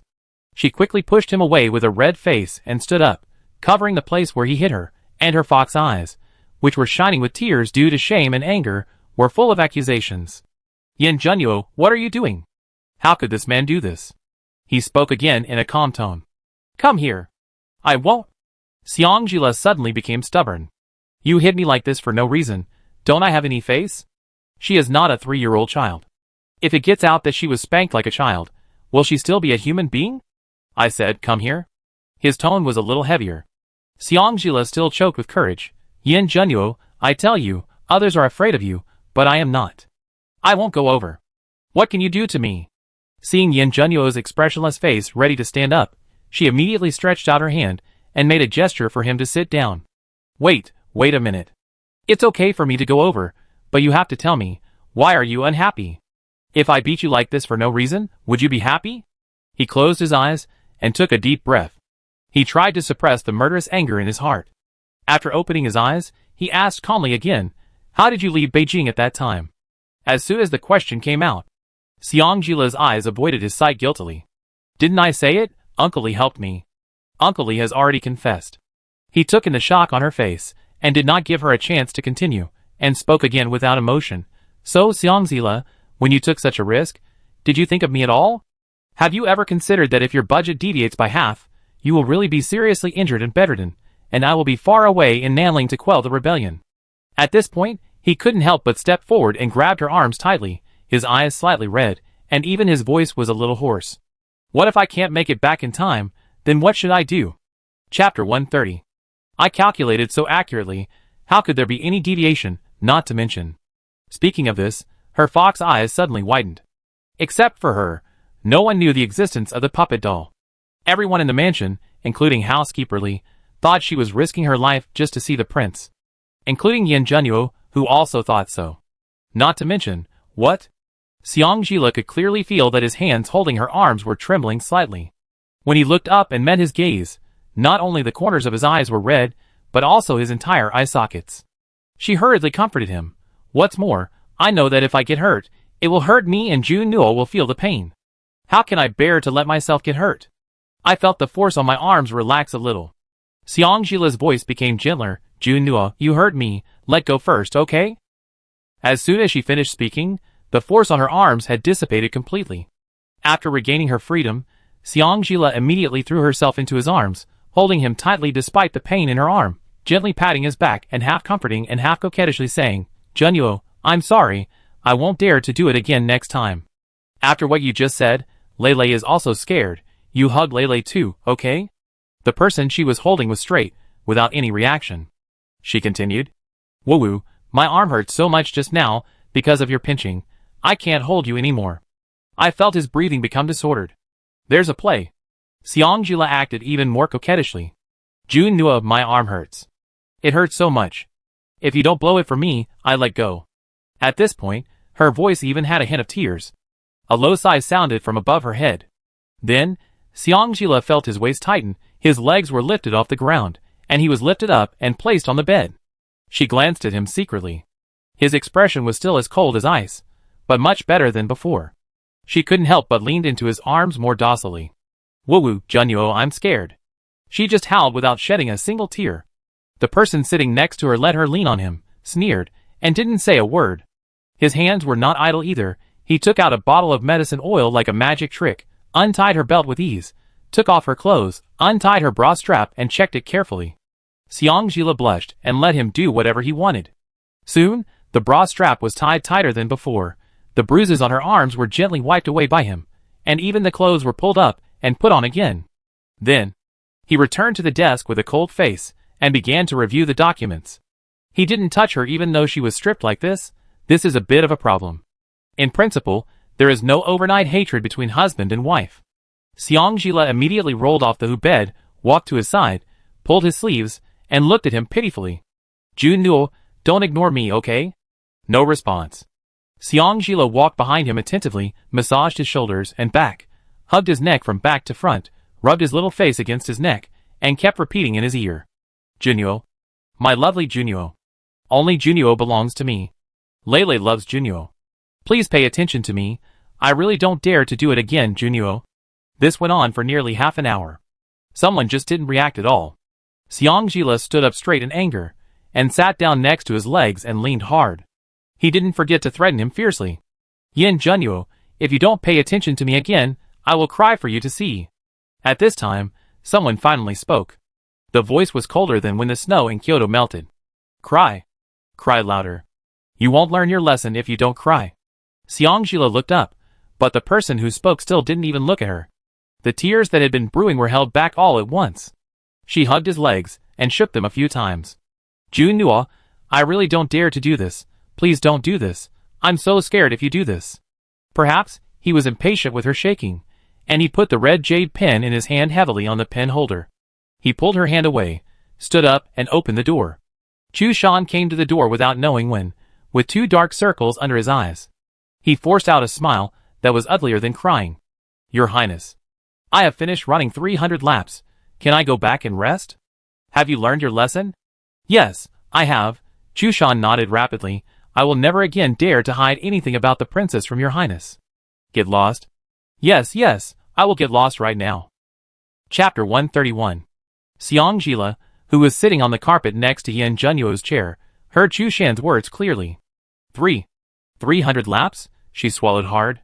After Chu Shan left, Yan Zhenyuo closed the door again. He turned around and saw her standing up from the ground, smiling flatteringly. Your Majesty, how about I run 300 laps to calm you down?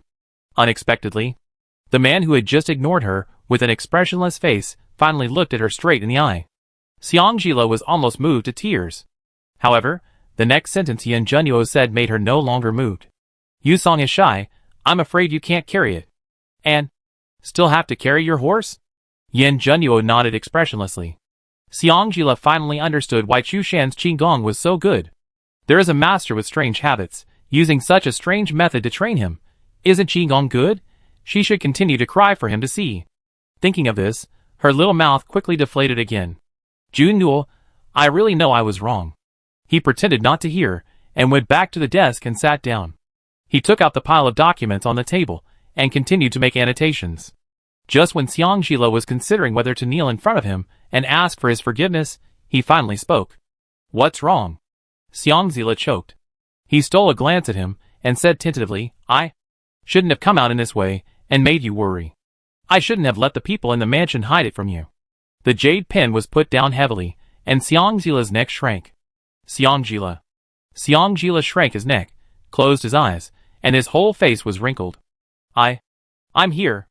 I only want you. The tone suddenly slowed down, and she opened her eyes a little unaccustomed to looking at the person behind the desk. What? The person who had just called her name with a blank expression now half lowered his head. His eyes fell on the desk, so that she could not see his expression. If he didn't speak, she didn't dare to speak.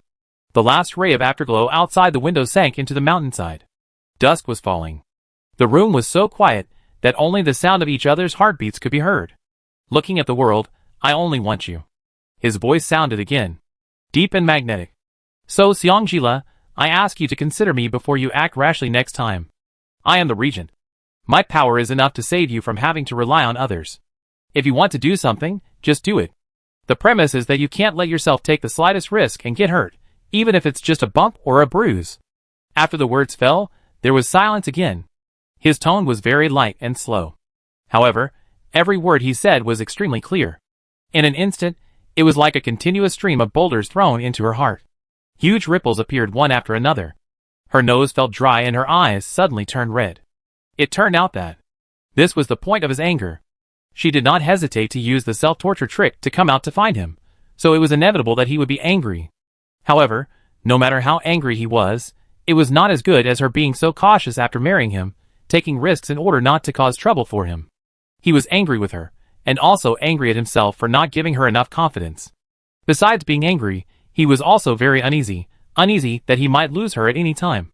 Junnuo, how can you be so good? You are too good to be real. It makes me feel like I am dreaming. As soon as this thought came out, Xiangjila could no longer control the uneasy emotion that he had suppressed forcibly. Hot tears silently slid down her cheeks one by one and hit her collar. She squatted on the ground without any image, hugged her knees, bit her lower lip, and cried silently. Soon, a warm embrace appeared beside her. She felt like she had grabbed a life-saving piece of driftwood and buried herself in his arms, hugging him tightly. The anxiety in her heart seemed to have found an outlet for venting, and she kept repeating in her mouth. Junnuo, I'm sorry.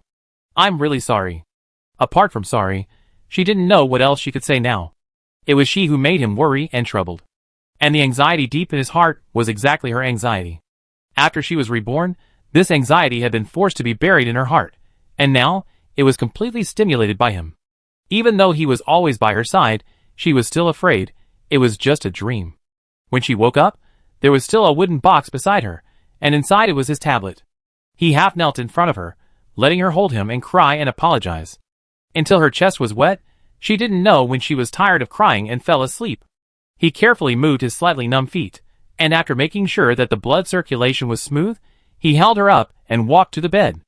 After tiptoeing to take off her outer clothes and cover her with a quilt, he thought for a moment and asked someone to bring hot water. Mix some medicine powder and wash away the yellow smell on her face. Seeing the tear marks on her hands, he resigned himself to calling for hot water, wiped her hands again, and washed her feet to warm them up. After doing everything, he wiped away the new tears from her eyes with his fingertips. He sighed silently and whispered softly, "Really? There's nothing I can do about you." Chapter 132. When Xiangjila woke up, it was still dark. The north wind was blowing outside the window. Her hands and feet were warm, and there was still a little warmth and a faint sweet-scented osmanthus fragrance beside her. It was obvious that the person sleeping next to her had not woken up for long. She finally put down her hanging heart. Jun Nuo still hugged her to sleep last night. Does that mean that he forgave her? But why are my eyelids so heavy that I can't open them? My throat is not feeling well either. She sat up with a dizzy head. Since you are tired, sleep a little longer today.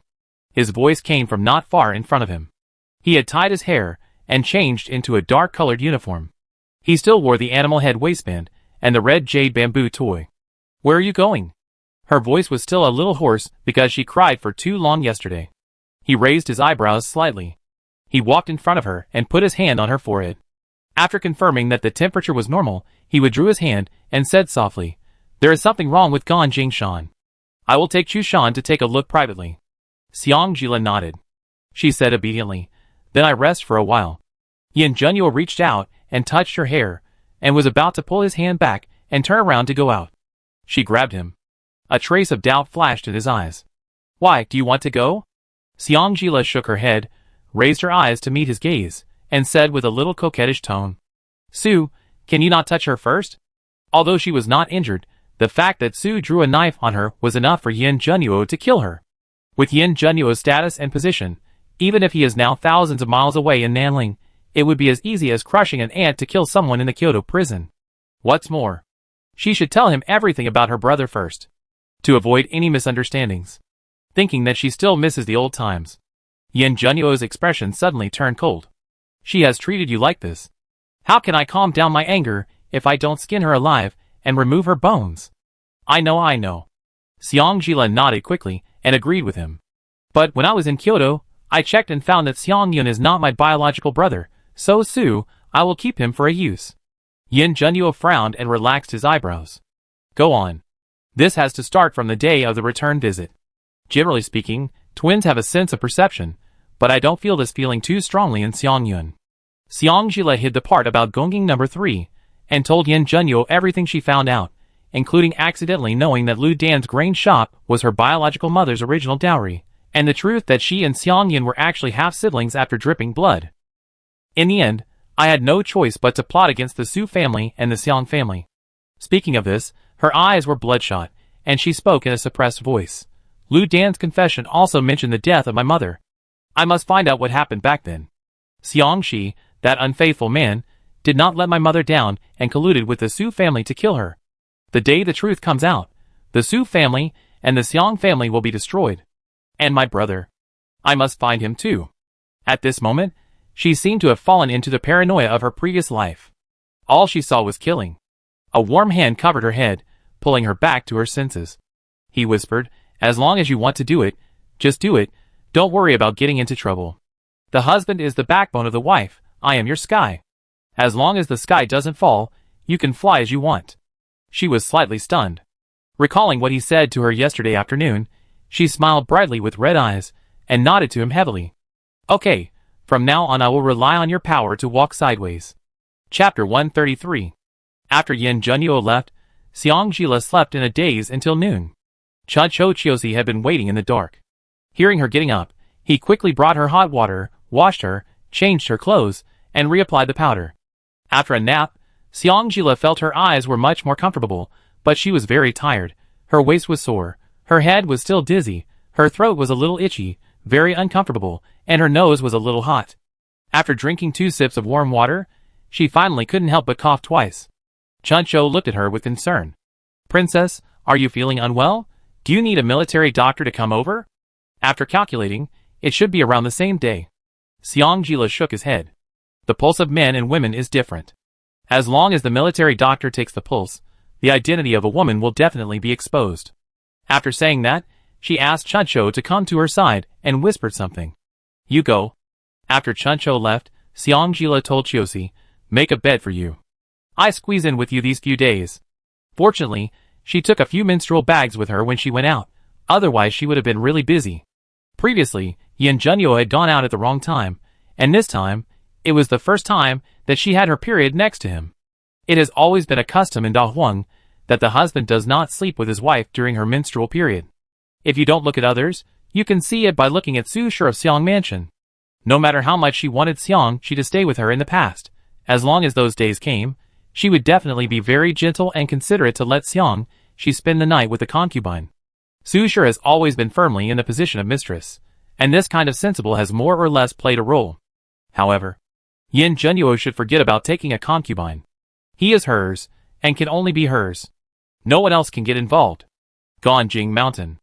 The mountain road is still lined with dense green shade. Yin Junyo and Chu Shan stood halfway up the mountain, looking coldly at the dozen masked men in black who were holding scimitars and surrounded them.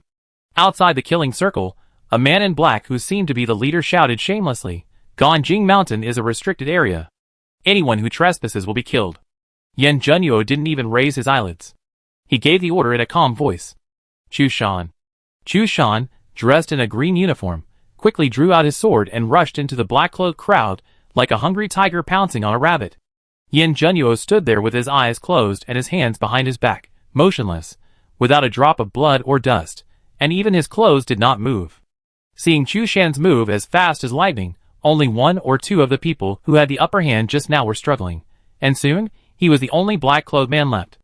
The black-clothed man who was just bragging had a trace of fear in his eyes. "Who are you?" A piercing north wind blew through the mountains. It blew away his words, and the strong smell of blood. In just a short while, the only people standing in the room, except Yin Junyo and Chu Shan, were the black-clothed man who was just bragging.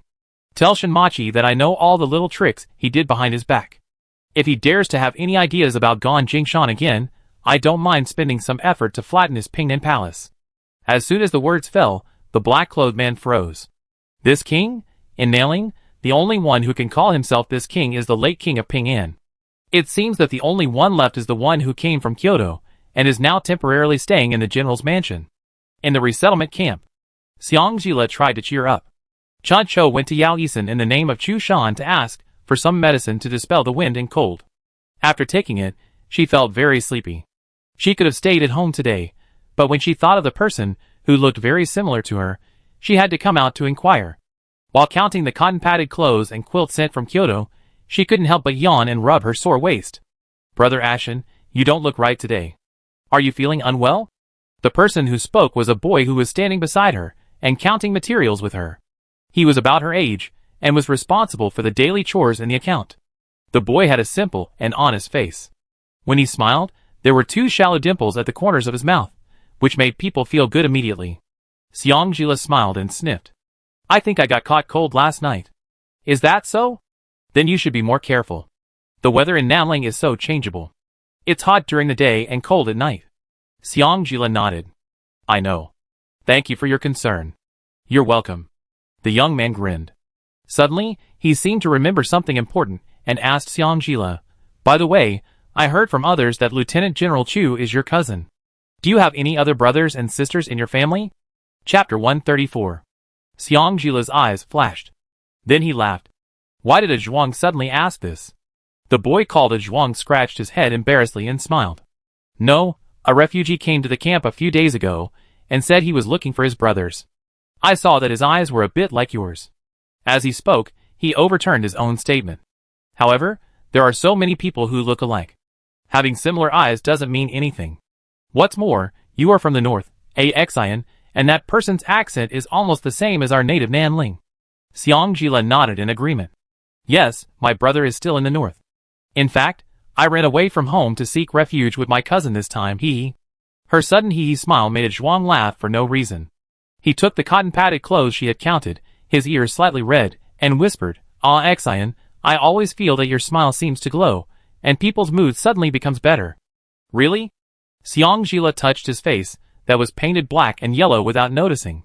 This was the first time she was praised for this face. The sister's praise was not enough. In their eyes, even if she just put on a sack and went out, she would be praised like a god. They said it without any embarrassment, and she got goosebumps all over her body just by listening to it. Chuncho entered with another pile of cotton clothes. His tone was a little respectful. Ah Xian, if you are tired, take a break. Ah Chiu, and I can distribute these things. Before Xiangjila could speak, Ah Zhuang also joined in. Yes, I think your cold seems to be more serious. Why don't I take you to the doctor for a checkup? No need. Chuncho and Xiangjila refused in unison. Facing a Zhuang's surprised look, Xiangjila quickly forced a smile. My cousin has asked military Dr. Yao to see me. I think I took medicine at noon and I feel a little bit high. I will be fine after I go back and take a nap. In this case, a Zhuang looked at her a little worriedly. Why don't you go to my tent and sleep for a while? You look so bad, I'm afraid you will faint on the way. No need, really no need. Xiangjila waved his hands and shook his head desperately, and hurriedly changed the subject. By the way, where does the man you said you were looking for a brother live now?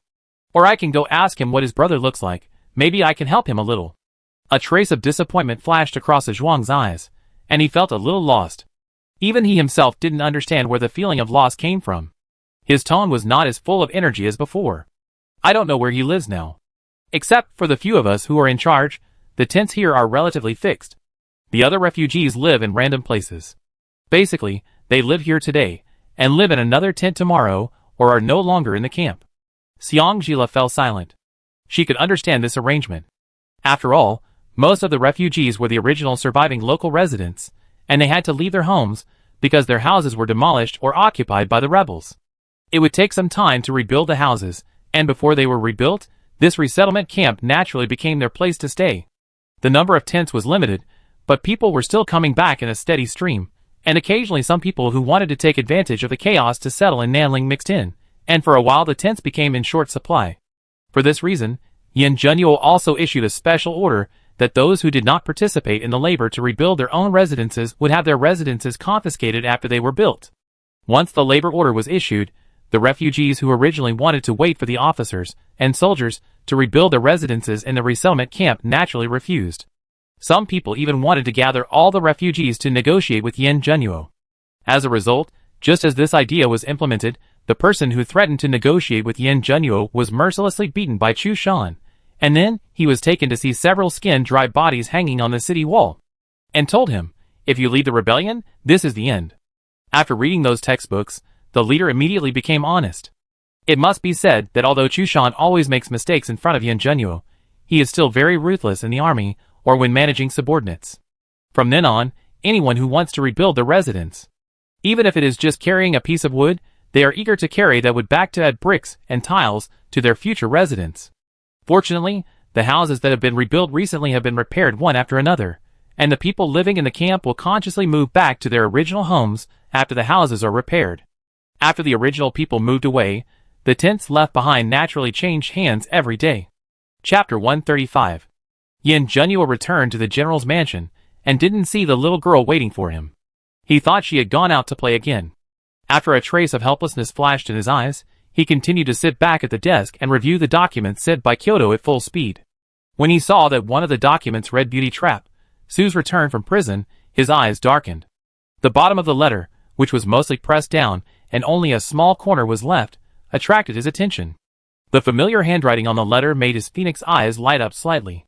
To confirm his thoughts, he even took off the red jade bamboo toys from his waist and compared the words engraved on the red jade bamboo with the words on the letter.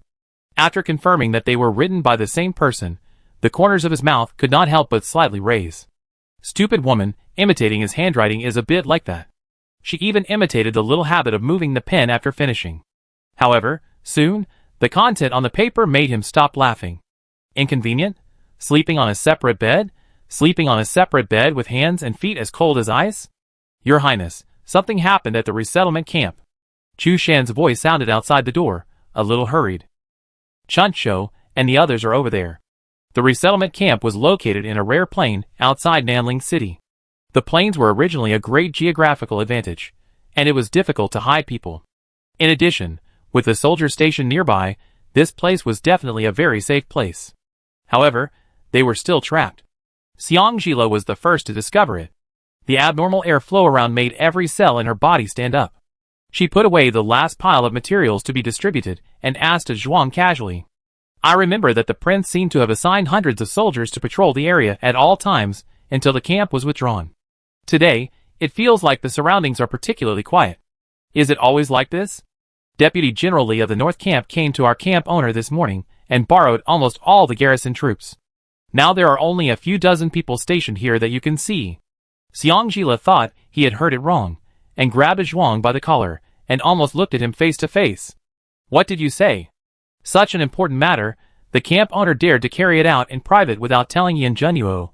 Being so close to her face, Zhuang's heartbeat could not help but speed up. The North Camp said that they will be a garrison in the future, so the soldiers originally stationed in Nanling will be assigned to their camp.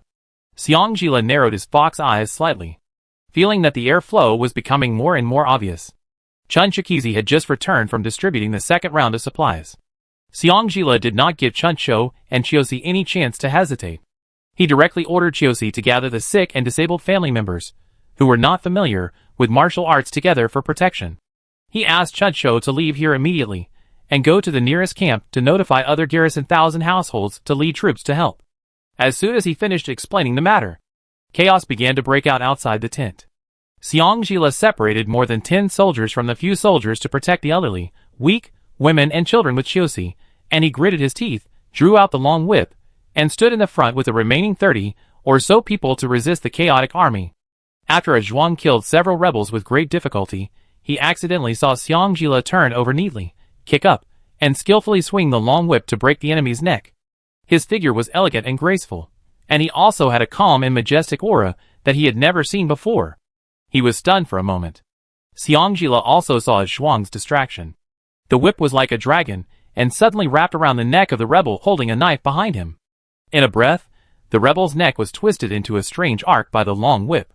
Xiangjila took a breath, with a pain in her waist and abdomen, and a dizzy head. Her lips with deep teeth marks had already turned pale. Are you going to die? As she spoke, she skillfully dealt with several rebels again. At this moment, she was full of murderous aura, as dignified as a general who had been on the battlefield for a long time. She was like a different person from the boy who would shine as long as he smiled. After dealing with a dozen rebels approaching the two of them again, Xiangjila glanced at him with a sharp look. There will be no chance for you to hesitate on the battlefield. If it's not your enemy who dies, it will be you. Instead of standing there in fear, it's better to swing your sword and kill a few more enemies. Zhuang immediately regained his spirits and nodded seriously. I understand. Now is definitely not the time to just stand there and watch. At some point, 2 masked men in black wearing Qilin dark pattern costumes mixed into their melee. Although the appearance of the men in black relieved Xiangjila of a lot of pressure, 2 fists could not beat 4 hands. Seeing that only a few of the more than 30 guards were left, and the reinforcements had not arrived yet, and the number of rebels seemed to be increasing, and they were about to surround them, Xiangjila shouted to Chiosi and the remaining people around her with all his strength. Gather together, go in one direction, and kill. Everyone who can move. If they don't die, you will die. Chapter 136. As soon as the words fell, 6 masked men descended from the sky. Xiangjila instinctively looked at the leader. The leader was dressed in coarse cloth, with a dark complexion revealed by the black scarf on his face, and a pair of fox eyes that were incredibly bright. The moment the 2 pairs of fox eyes looked at each other, the familiar feeling of Gan Jingshan swept over again. Brother Xiao, at the same time. The bracelet on her left wrist was slightly warm. Then came the long-lost system prompt sound. The host's physical energy is detected to be insufficient, and the system automatically turns on the protection mode, advances the task reward, and sets up a trap. Prepayment of punishment: 3 days of high fever, 1 day of molesting the regent in public. Task rewards being distributed successfully. A dragnet. Almost at the same time as the system prompt sounded, Countless thorny vines emerged from the ground, wrapping up the influx of chaotic troops like a cocoon. Before Xiangjila had time to communicate with Gongjing number 3, she felt that her already dizzy head was even heavier. When she was weak, the masked man with fox eyes squeezed beside her at some point and carried her dizzy body on his back. Xiaozi instinctively stepped forward to stop the man from leaving. But he was entangled by the other 2 masked men. 2 Qilin guards immediately chased him. The remaining 3 masked men also fought with the Qilin guards without hesitation. The Qilin guards looked at each other, and one of them made a feint, escaped from the attack range of the 3 masked men, and chased after them without stopping. Lying on the not-so-broad back, Xiangjila felt her eyelids heavy. The unprecedented intimacy made her involuntarily let down all her defenses. The bitter north wind made her ears buzz. She didn't even know when she fell asleep. She didn't know how long it had been. She felt her forehead was wet, and the water seeped into her hair. She finally opened her eyes with difficulty. It was already dark.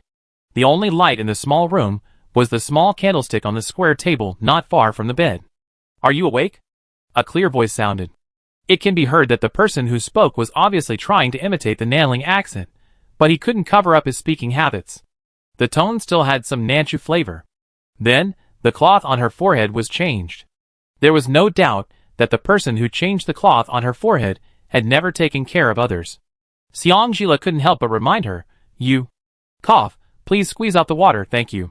Her throat was dry and painful like fire, and the breath from her nose seemed to be hot. She now felt that lying on the bed was like lying on a small boat that kept swaying with the waves, and she was seasick. The wet cloth covering her forehead was removed, and then covered again. This time, it was not wet anymore.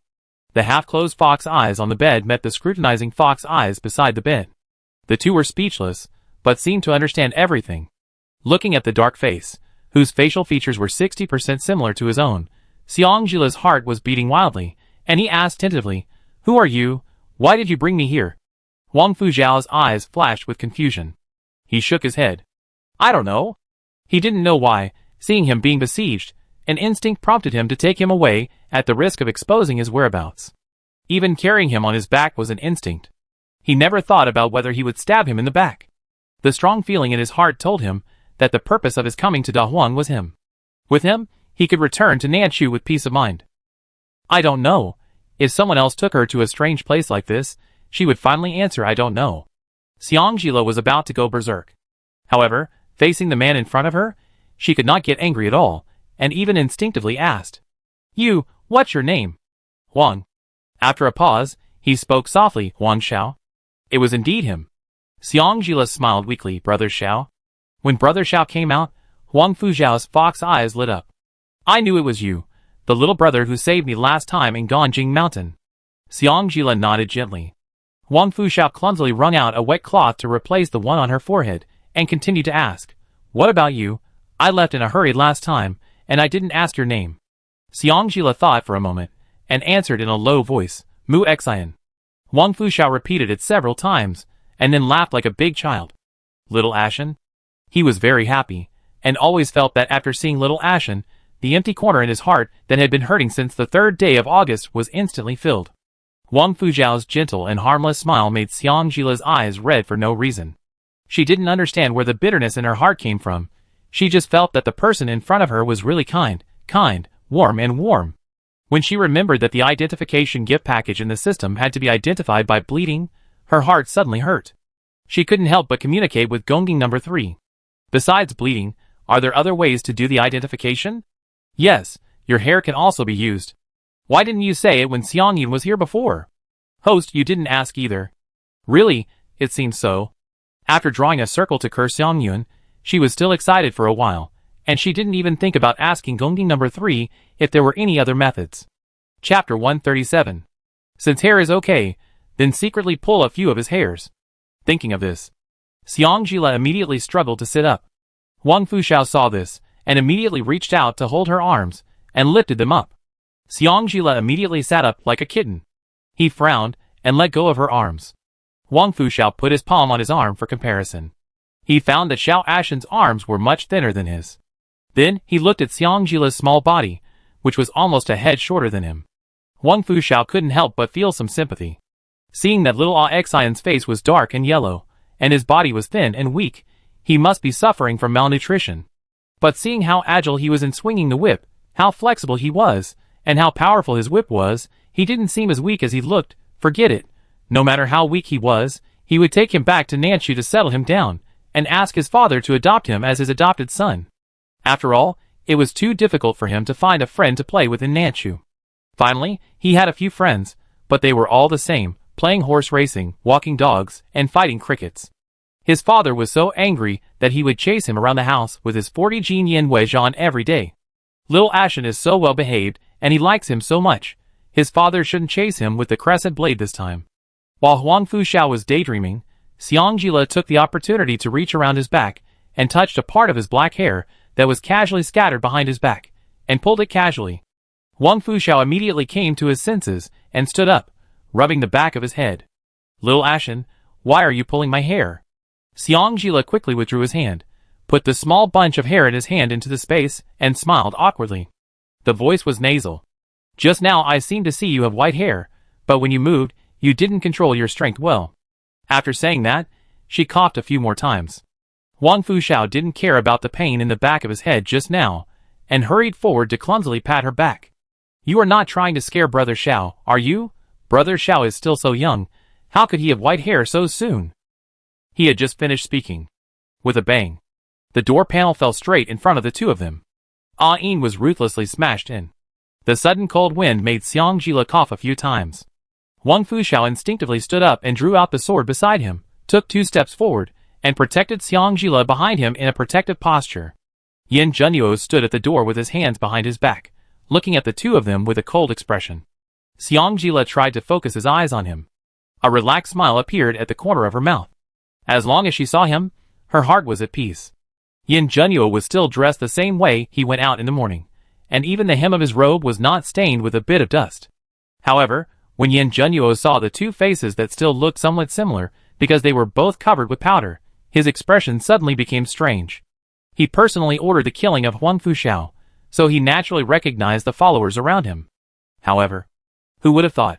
Huang Fuxiao, a native of southern Chu, actually looked more like his wife than the facial features in the portrait. He remembered what Xiang Jila had mentioned to him in the morning. A bold and absurd idea instantly occupied his mind. Facing the fox eyes that had turned cold since seeing him, Yin Junyuo's phoenix eyes returned a provocative look, and then looked at Xiang Jila. His voice was as cold as usual. There was also a hint of inquiry and tenderness that others could not detect. Do you want to come over by yourself, or do you want me to carry you? Xiang Jila tilted his head, avoiding Huang Fuxiao's obstruction, met his gaze, and blurted out coquettishly, Junyuo, I seem to be sick. Junyuo? Yin Junyuo? The old man who might have robbed him and caused his father a headache? This time, Huang Fuxiao looked at Yin Junyuo with a cold and hostile look. Ah Yin struggled to get up, covering his left chest with his right hand, and stretched out his left hand to block Huang Fuxiao. The serious internal injuries made him cough up blood. But he did not step back. For a moment, the two sides formed a silent confrontation. Xiang Jila was worried that Yin Junyuo would not be able to help but fight with Huang Fuxiao, so he didn't care about his weak body and hurriedly wanted to roll off the bed. Huang Fuxiao only felt a flash in front of his eyes, and the little Xian behind him had been steadily held horizontally by the old man Yin Junyuo. He immediately turned around and pointed the tip of his sword at him, shouting in exasperation, Yin Junyuo, let go of your dirty hands. How could he do this to Xiao Axin? Did he treat Xiao Axin as a woman? It was simply an insult. His dirty hands? Yin Junyuo's phoenix eyes narrowed dangerously. Xiang Jila quickly grabbed his collar tightly and begged in a low voice, he saved me, don't hurt him. Chapter 138. You haven't even confirmed if he's your real brother yet. Why are you protecting him so quickly? Yin Junyuo raised his eyes slightly, looked down at Xiang Jila, and said gently, he's your friend, and he just saved you. I have no reason to embarrass him. Just now, because of a misunderstanding, we arrested a few of his friends. Why don't we just let them stay in the general's mansion to recuperate? What do you think? Xiang Jila glanced at Huang Fuxiao and A Yin, then at Yin Junyuo. Her facial features are so similar to Brother Xiao's, Junyuo must have noticed it, combined with what she mentioned to her in the morning. Xiang Jila's heart seemed to be pinched by a big hand, sore and swollen. The dizziness of seasickness came again. She leaned her head on his shoulder obediently, and her voice was hoarse and nasal, I listen to you. feeling that her body temperature was indeed a little abnormal. Yin Junyo nodded. Okay, I let Chushan arrange it. After getting his assurance, Xiangjila smiled and said thank you to him. Then she fell asleep in his arms at ease.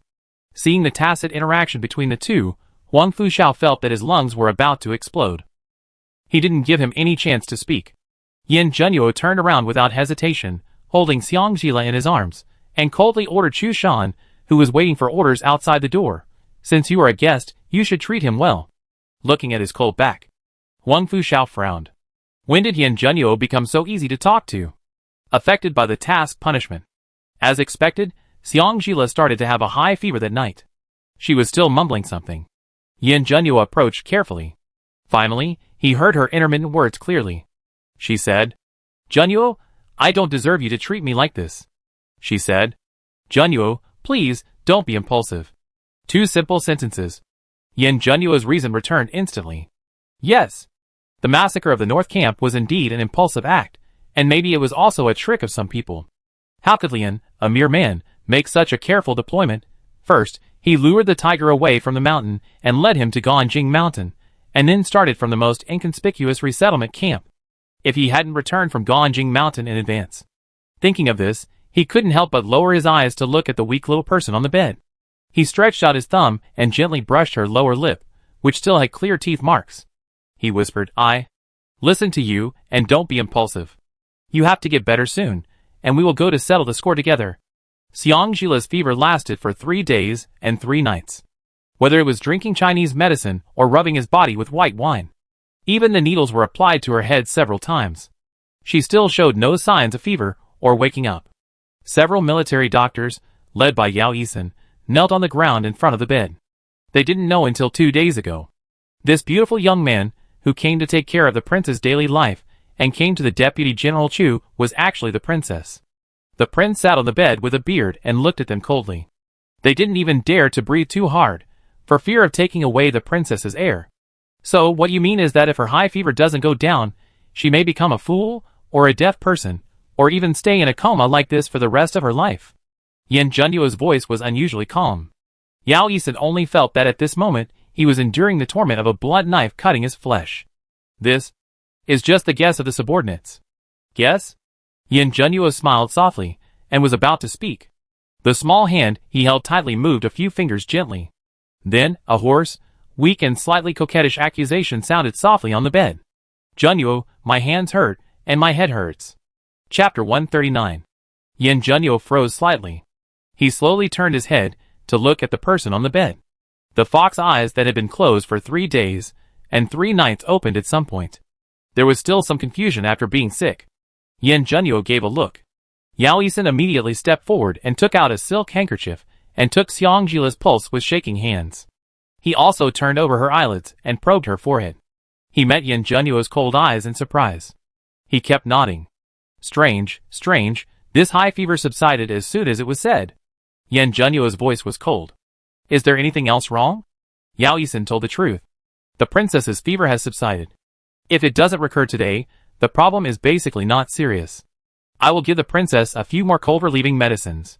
Just boil them and take them on time. But what? This was the first time that the prince asked him this question. Yao Yisan looked at the two of them a little flattered. Respectfully answered. The princess's body is cold, probably because she has been eating a lot of cold foods for many years. I'm afraid she needs to be properly treated. Having said this, Yao Yisan did not continue. Those who understand will understand. Yin Junyo nodded. I understand. Go down and make arrangements. Yes. Yao Yisan led the other military doctors to retreat. Xiangzila realized that this was not the last life, nor was it a dream in the last life. If it weren't for the still silent phoenix eyes, and the embarrassed look of Yin Junyo in front of her, she would have almost thought she had recognized the wrong person. Under the bright oil lamplight, his black hair was scattered on his temples, his eyebrows were tired, his eyes were full of bloodshot, and his eyes were dark blue. It was obvious that he had not rested in the past few days. Damn system, he said he had a high fever. He didn't say he was in a coma. Junyo must be worried. Thinking of this, she forced herself to suppress the emotion and the pain that was about to burst out of her chest. With red eyes, she slowly raised her right hand. Yin Junyo bent down habitually, and let her right hand cover her left face. She pulled the corner of her mouth weakly. "Your beard is growing so fast. Did you not rest after I fell into a coma?" He shook his head. "No, I just woke up." The military doctors, who retreated outside the door, looked at each other in surprise. "Just woke up?" They never closed their eyes at all. "Okay. It's a pity that they are old and can only curl up and take a nap, fearing that they will sleep too deeply and turn from a short nap to a long sleep." Xiangjila took a look at his clothes, which were still the same as 3 days ago. He was so clean that he had to take a bath and change clothes every day if conditions allowed. He wore the same clothes for 3 consecutive days. Xiangjila did not expose his lie. She just moved weakly to the bed. She smiled at him. "I want to continue sleeping. Can you hold me and sleep for a while?" He glanced at his clothes without leaving any trace, and a trace of disgust flashed in his eyes. He hadn't bathed for 3 days, so he must have smelled. "Wait for me." Xiangjila struggled to sit up. "I want you to hold me now." "Okay." Feeling that he was a little restrained when holding her, she did not hesitate to hold him back with all her strength. After a while, the stiff body slowly softened. The sound of even breathing sounded in my ears. Xiangjila reached out and touched his brows with pity, trying to wipe away the fatigue between his brows. The corners of her mouth slightly raised, and a silly junyo overflowed. Hot tears slid from the corners of her eyes and disappeared into the pillow. The two of them slept in each other's arms, and did not wake up until the evening of the next day. Xiangjila was awakened by the pain in his waist and abdomen. When he opened his eyes, Yin Junyo had already changed into clean clothes. The dark stubble had been tidied up. Seeing her open her eyes, he immediately stepped forward and reached out to touch her forehead. The temperature was normal. His brows finally relaxed. She looked a little embarrassed. He asked softly, "What's wrong? Are you still feeling uncomfortable?" Xiangjila shook his head. "Let Chucho Chiosi come in and wash me." "Okay." Yin Junyo had just stepped out of the door. Chu Shan, who had been waiting for a long time, stepped forward cautiously to report. "Your Highness." Yin Junyo had just started, and he didn't even raise his eyelids. His voice was faint. "Let them continue to kneel. None of them can escape the accounts that should be settled." Chapter 140. Dusk fell. North Camp. Because Yin Junyo had been staying behind, Lian's people still set up camp at the junction of Nanling and Bailing to the north. While Yin Junyo ordered the reconstruction of the original residences, Beiying also cut down trees and built stilt houses at the camping site. After all, Nanling is like spring all year round. Compared with summer, the winter climate is free of poisonous miasma and is more popular with mosquitoes and snakes. At this time, Lian's face was gloomy, and he half squinted his eyes and looked at the burly man sitting below him with an equally gloomy face. They knelt for 4 days, but Yin Junyo didn't come out to see anyone. The burly man nodded, his triangular eyes flashing with resentment. It is said that he was injured during the suppression of the rebellion, and all the experienced military doctors were locked up in the general's mansion. What a pity he didn't die in the riot. I clearly saw him go to Ganjing Mountain. How come he came back so soon? A muffled sound. The adobe-colored porcelain cup in Li An's hand shattered with a sound. A gleam of light flashed quickly in his half-closed eyes. "Have you dug up all the things that came out from the bottom?" The burly man shook his head. Chu Shan was 1 step ahead. Lian sneered. "I'm afraid his people won't move." Xiangjila took advantage of Yin Junyo not coming back and gave her hair, and the hair she pulled from Huang Fujiao's head last time to Gongjing No. 3 for identification. She lay listlessly on the bed, not wanting to move. Chuncho carefully massaged her waist and placed the heated pad on her lower abdomen. "Princess, your menstruation seems to be particularly painful this time." She was pale and drowsy, and mumbled incoherently. "It may be affected by the high fever in the past few days." Chuncho thought for a while. "I remember my mother said that if a woman eats too many cold things, her menstruation will be very painful."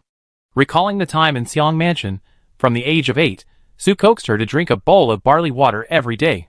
After her first menstruation at the age of 12, she would send someone to bring her a bowl of steaming tonic medicine during her menstruation and 3 days before and after. Xiangjila's fox eyes deepened. She had been concerned since Gongjing No. 3 said that her field was already bad. Now Yao Yisan mentioned it again. Fever? In the front hall of the general's mansion, more than a dozen soldiers on the verge of collapse were thrown in front of Yin Junyo like dogs. Everyone who had almost blacked out, facing Yin Junyo's expressionless face.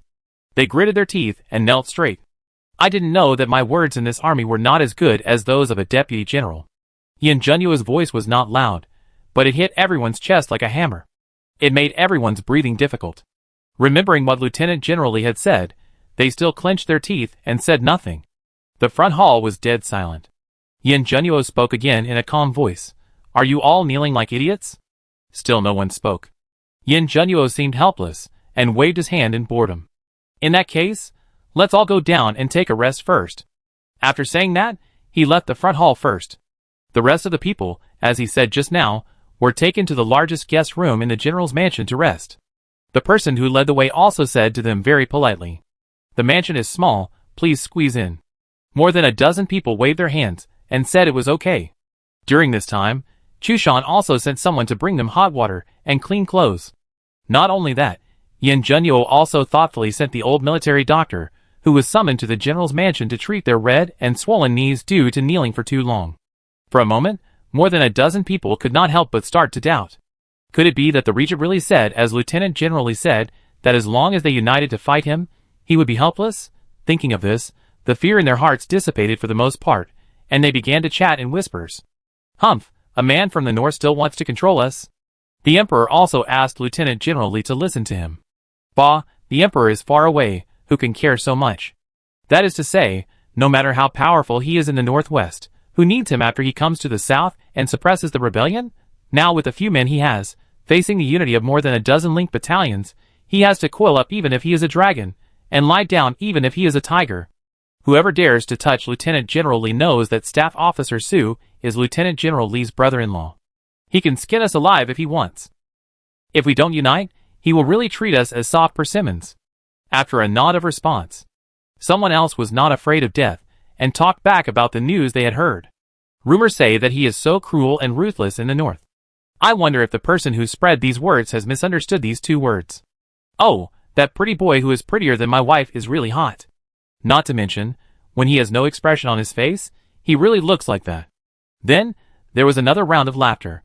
After the laughter, more than a dozen people covered themselves with the quilt sent by Chushan and fell asleep. A tall and thin black shadow stood up silently on the roof and flew away as light as catkins. Chapter 141. The man in black landed silently beside the rockery.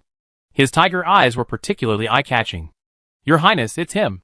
Yin Junyuo, who was hiding in the shadow of the rockery, chuckled. The Emperor's birthday is coming soon.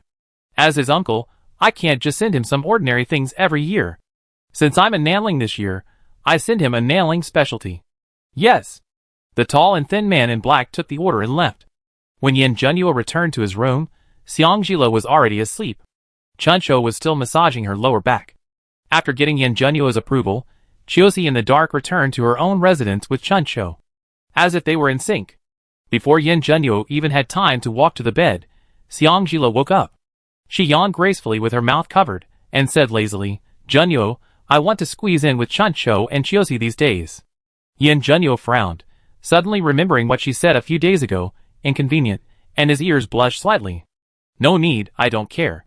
Knowing that the decision he made rarely changes. Xiangjila closed his eyes, shook his head and nodded. That I won't move for now, I'm so tired. Worried about her cold hands and feet, Yin Junyuo stepped forward and habitually put his hand into the quilt. After finding that her body and feet were each wrapped in a small quilt that was warmed up, he felt a little relieved. Seeing that she was about to fall asleep again, Yin Junyuo thought for a while, leaned close to her ear and whispered, I have gathered all the people who colluded with Liang. What do you want to do? A familiar tingling sensation came from her earlobe, and countless colorful images flashed through Xiangjila's mind, and her sleepiness disappeared instantly. This annoying stupid man. Does he know how seductive he is? Why do I suddenly want to tease him? Xiangjila, you have changed, you are getting more and more greedy. You are still greedy for his body in this situation, you are obscene. Why is your face so hot? Fever again. The cold and slightly rough touch on her face brought her back to her senses. She stammered and pulled the quilt higher. No, no. Yin Junyuo felt worried, and touched her forehead again, and was relieved to make sure that only her cheeks were hot, and not her forehead. If you want to deal with them yourself, then I will keep them until you recover in a few days before you deal with them. No need. She shook her head, her fox eyes cold and gleaming. This kind of thing, if it is delayed for too long, it will only cause trouble. Okay, I listen to you. That night, a dozen thousand household commanders, who were still asleep, were chopped off by Chu Shan, who kicked in the door and chopped off their heads. Inside the quilt, there was a colorless, odorless, and powerful drug. That was Chu Shan's last stock. Although he felt bad, he was still very happy to solve the problem for the prince. After chopping off the heads of those people, Chu Shan was so excited that he wrapped up all the heads and hung them on both hands. He led dozens of elite soldiers and ran through more than a dozen linked camps overnight. He raised the dozen heads dripping with blood in his hands to inform all the soldiers. The prince already knew their plan. If they surrendered to Da Huang now, they could put aside their past grudges and still be good brothers. If they still wanted to follow Wan Chu's old path, they would also welcome them. With coercion and inducement, all the linked camps turned against him overnight. The speed of handling the matter was so swift and reckless that it was jaw-dropping. The few remaining 1,000 commanders, who did not go along with Lian, were relieved after receiving the news, and they were lucky to win the bet. When Lian knew about this, it was already the afternoon of the third day. With a bang, the low table beside him broke into pieces. Yin Junyuo, how dare he? With such a quick and violent suppression without any retreat, he really wasn't afraid that they would turn against him. While Yin Junyuo and Chu Shan were busy, the system's test results were delayed. While Xiang Jila was worried, she suddenly remembered that she didn't seem to have seen Brother Xiao in the past few days. She couldn't help asking Chun Shou, "Where are the people that the prince asked Chu Shan to bring back a few days ago? Where are they now?" Remembering the prince's instructions, Chun Shou said awkwardly, "They stayed for only one day, wandered around, and were scolded by Chu Shan. Then he said that we have many rules here, and left overnight." Left overnight? Xiang Jila felt a little disappointed. But he couldn't blame them, let alone Jun Nuo. After knowing that they were from Nanchu, Jun Nuo was still willing to take them in for her, which was a big concession. Since they were out of control, it was better for them to leave. Moreover, bringing them back without knowing whether they were brothers was indeed a bit hasty in retrospect. At this moment, Huang Fuxiao and Ah Yin, who left without control, as well as Xin Wei and Huang Yi, Huang Er, Huang San and Huang Si, were thrown into the Nanchu general's palace under the cover of night. The sun rose in the east, accompanied by the crowing of the rooster. The long-lost, full-bodied curse of the young master came from the Nanchu general's palace. The despicable old man actually sent the young master back. Chapter 142. You little brat, you brought shame to Da Huang. I don't think you dared to run away from home again? With a roar louder than his previous curse and a sharp blade wind, Huang Fuxiao instinctively rolled to the side. He neatly dodged the fatal blade wind. "Father." Huang Fuxiao looked at the tall and strong man, with a beard holding the crescent-shaped sword in front of him. His fox eyes were smiling. "Can't you change your way of caring for me? If my son can't escape, you will have no descendants." Huang Fujing blew his beard and glared with a cold snort. "You little brat, you only know how to irritate your father." That being said, he still sheathed the Yin Wei sword neatly and threw it to the follower behind him. "Tell me, how did it fall into Yin Junyuo's hands this time?" Yin Junyuo, that little brat, actually dared to send someone to deliver a secret letter saying that his precious son was in his hands and negotiate with him. If he hadn't been worried about Xiao's safety, he would have sent troops to Nanling to get him. Hearing this, Huang Fuxiao immediately protested. "What do you mean fell into his hands? I was visiting him." As he was talking, he suddenly realized something was wrong. "No, father, I didn't reveal my identity. How did he know I was your son?" Huang Fujing smiled coldly. "You don't even know your past has been exposed, and all I've taught you over the years has gone to waste." Huang Fuxiao shrank his neck and smiled guiltily. "You were so busy bringing a brother back that you forgot that old man Yin Junyuo is a difficult character." "Brother?" Huang Fujing lifted his ear with one hand, smiling. "What bad friends have you made again?" "Father, be gentle." Huang Fuxiao cried and rescued his ear from Huang Fujing's hand. He protested while covering his ear. "I'm almost 17. Can't you give me some face in the mansion?" Huang Fujing was so angry that he laughed. "Yes, people of your age have already been married, but you are still thinking about making a bunch of bad friends every day." Huang Fuxiao blurted out. "Xiao Axin is not a bad friend." At this point, he looked at Huang Fujing with ill intentions. "By the way, father, are you sure you didn't leave me other brothers when you had a one-night stand at Da Huang?" As soon as the word spring breeze came out, Huang Fujing's face immediately turned pale, and he shouted angrily, "Huang Xian, bring me my crescent blade." While the crescent blade was still unsheathed, Huang Fuxiao hurriedly dragged Ah Yin away. The unfilial son disappeared in the blink of an eye. Wang Fujing put away his furious look and couldn't help laughing a few times. Brat. His qigong is getting better and better.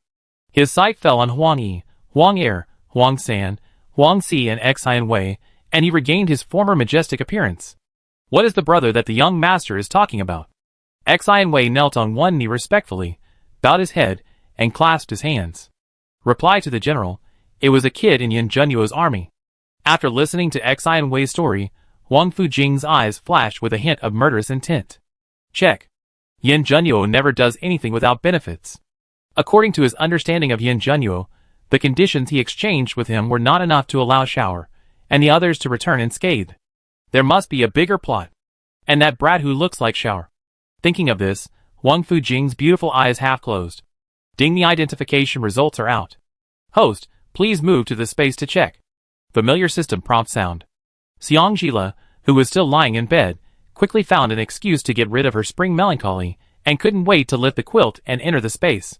Seeing Xiang Jila, Gongging number 3 flew to her enthusiastically. Host, you are here? Xiang Jila nodded with a pale face. What is the result? The chromosome similarity of the DNA locus is more than 99%, and the identification result is brothers and sisters with the same father and mother. As soon as the result came out, Xiang Jila couldn't help shaking his body with excitement, and his eyes were red. Brother is really not dead. However, the reality that followed immediately pulled her back to her senses and extinguished her excitement. Knowing that Brother Xiao is her real brother, then what? Will she go to Nanchu to find him, no matter where he is in Nanchu? What should she say after finding him? What should she say? Say that they were twins, and then they were switched and separated? Will he believe such a ridiculous reason? Chun Cho said that he still has followers and secret guards around him, so he should also be a person of status in Nanchu. And Da Huang and Nanchu have always been incompatible. Her husband is the regent of Da Huang, and the general king of Nanchu wants to get rid of her husband as soon as possible. Once she recognizes her brother, will her brother be implicated in Nanchu? As soon as all these problems came out, she no longer had the ecstasy she had at the beginning. Chapter 143. She knew. Once she recognized her brother, not only would it implicate her brother, but it would also make Jun Nuo feel constrained. After thinking it over, she decided to first clarify her relationship with Brother Xiao to Yin Jun Nuo. In order to avoid her showing her concern for Brother Xiao and making Jun Nuo think too much. After making the decision, her mood suddenly brightened. Gongging number 3 took the opportunity to remind her, Host, most of the food in the granary has been emptied. Do we need to restore the task settings in advance? If Gongging number 3 hadn't said it, Xiang Jila would have almost forgotten it. Not for now, but your automatically triggered heavenly dragnet appeared a few days ago, and it was too weird. Gongging number 3 laughed. The considerate system guessed that the host would definitely be entangled in this matter, so it has already thought of a solution. What solution? So many people saw those vines that appeared out of thin air. She was either unconscious or bedridden these days. The news from the outside was blocked by Yan Zhenyuo, and not a single bit of it could get through. I don't know what rumors have been spread outside these days. Host, please look. Following the guidance of Gongging number 3, Xiang Jila saw 2 blank pieces of paper floating in front of him. This is a fantasy card. The dragnet is derived from the main card automatically triggered by the system based on the host's request to entangle the enemy to death. If the host wants to eliminate the influence of the fantasy card, just trigger another secondary card to tamper with the memory of the witness. After the main card and the secondary card are triggered, the fantasy card will automatically disappear, but it will not change the casualties that have been caused. Host, are you sure you want to trigger the secondary card? Xiang Jila, who was about to nod, stopped nodding and looked at Gongging number 3 with a suspicious look. If I use this card, will I have to accept some weird advance payment penalty? Gongging number 3 flew and turned a few circles in front of her. Host, how can you think of Xiao 3 like this? Xiao 3 is so obedient and cute. Why would he give the host some weird advance payment penalties? Xiang Jila raised his fox eyes. Are you sure?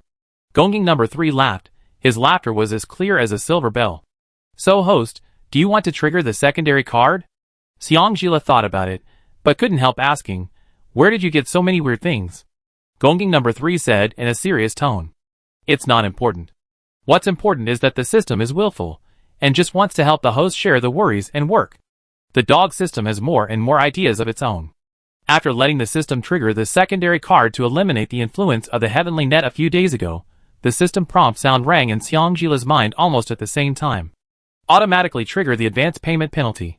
Please note that this task is time limited. Please complete it on time. Task content. Within 1 month, overthrow the Regent and become the master once. Task failure penalty. The Regent loses his memory for 3 days, and the host becomes mute for 1 day. Didn't you say there is no advance payment penalty? As soon as the voice fell, Xiangjila was ejected by the system.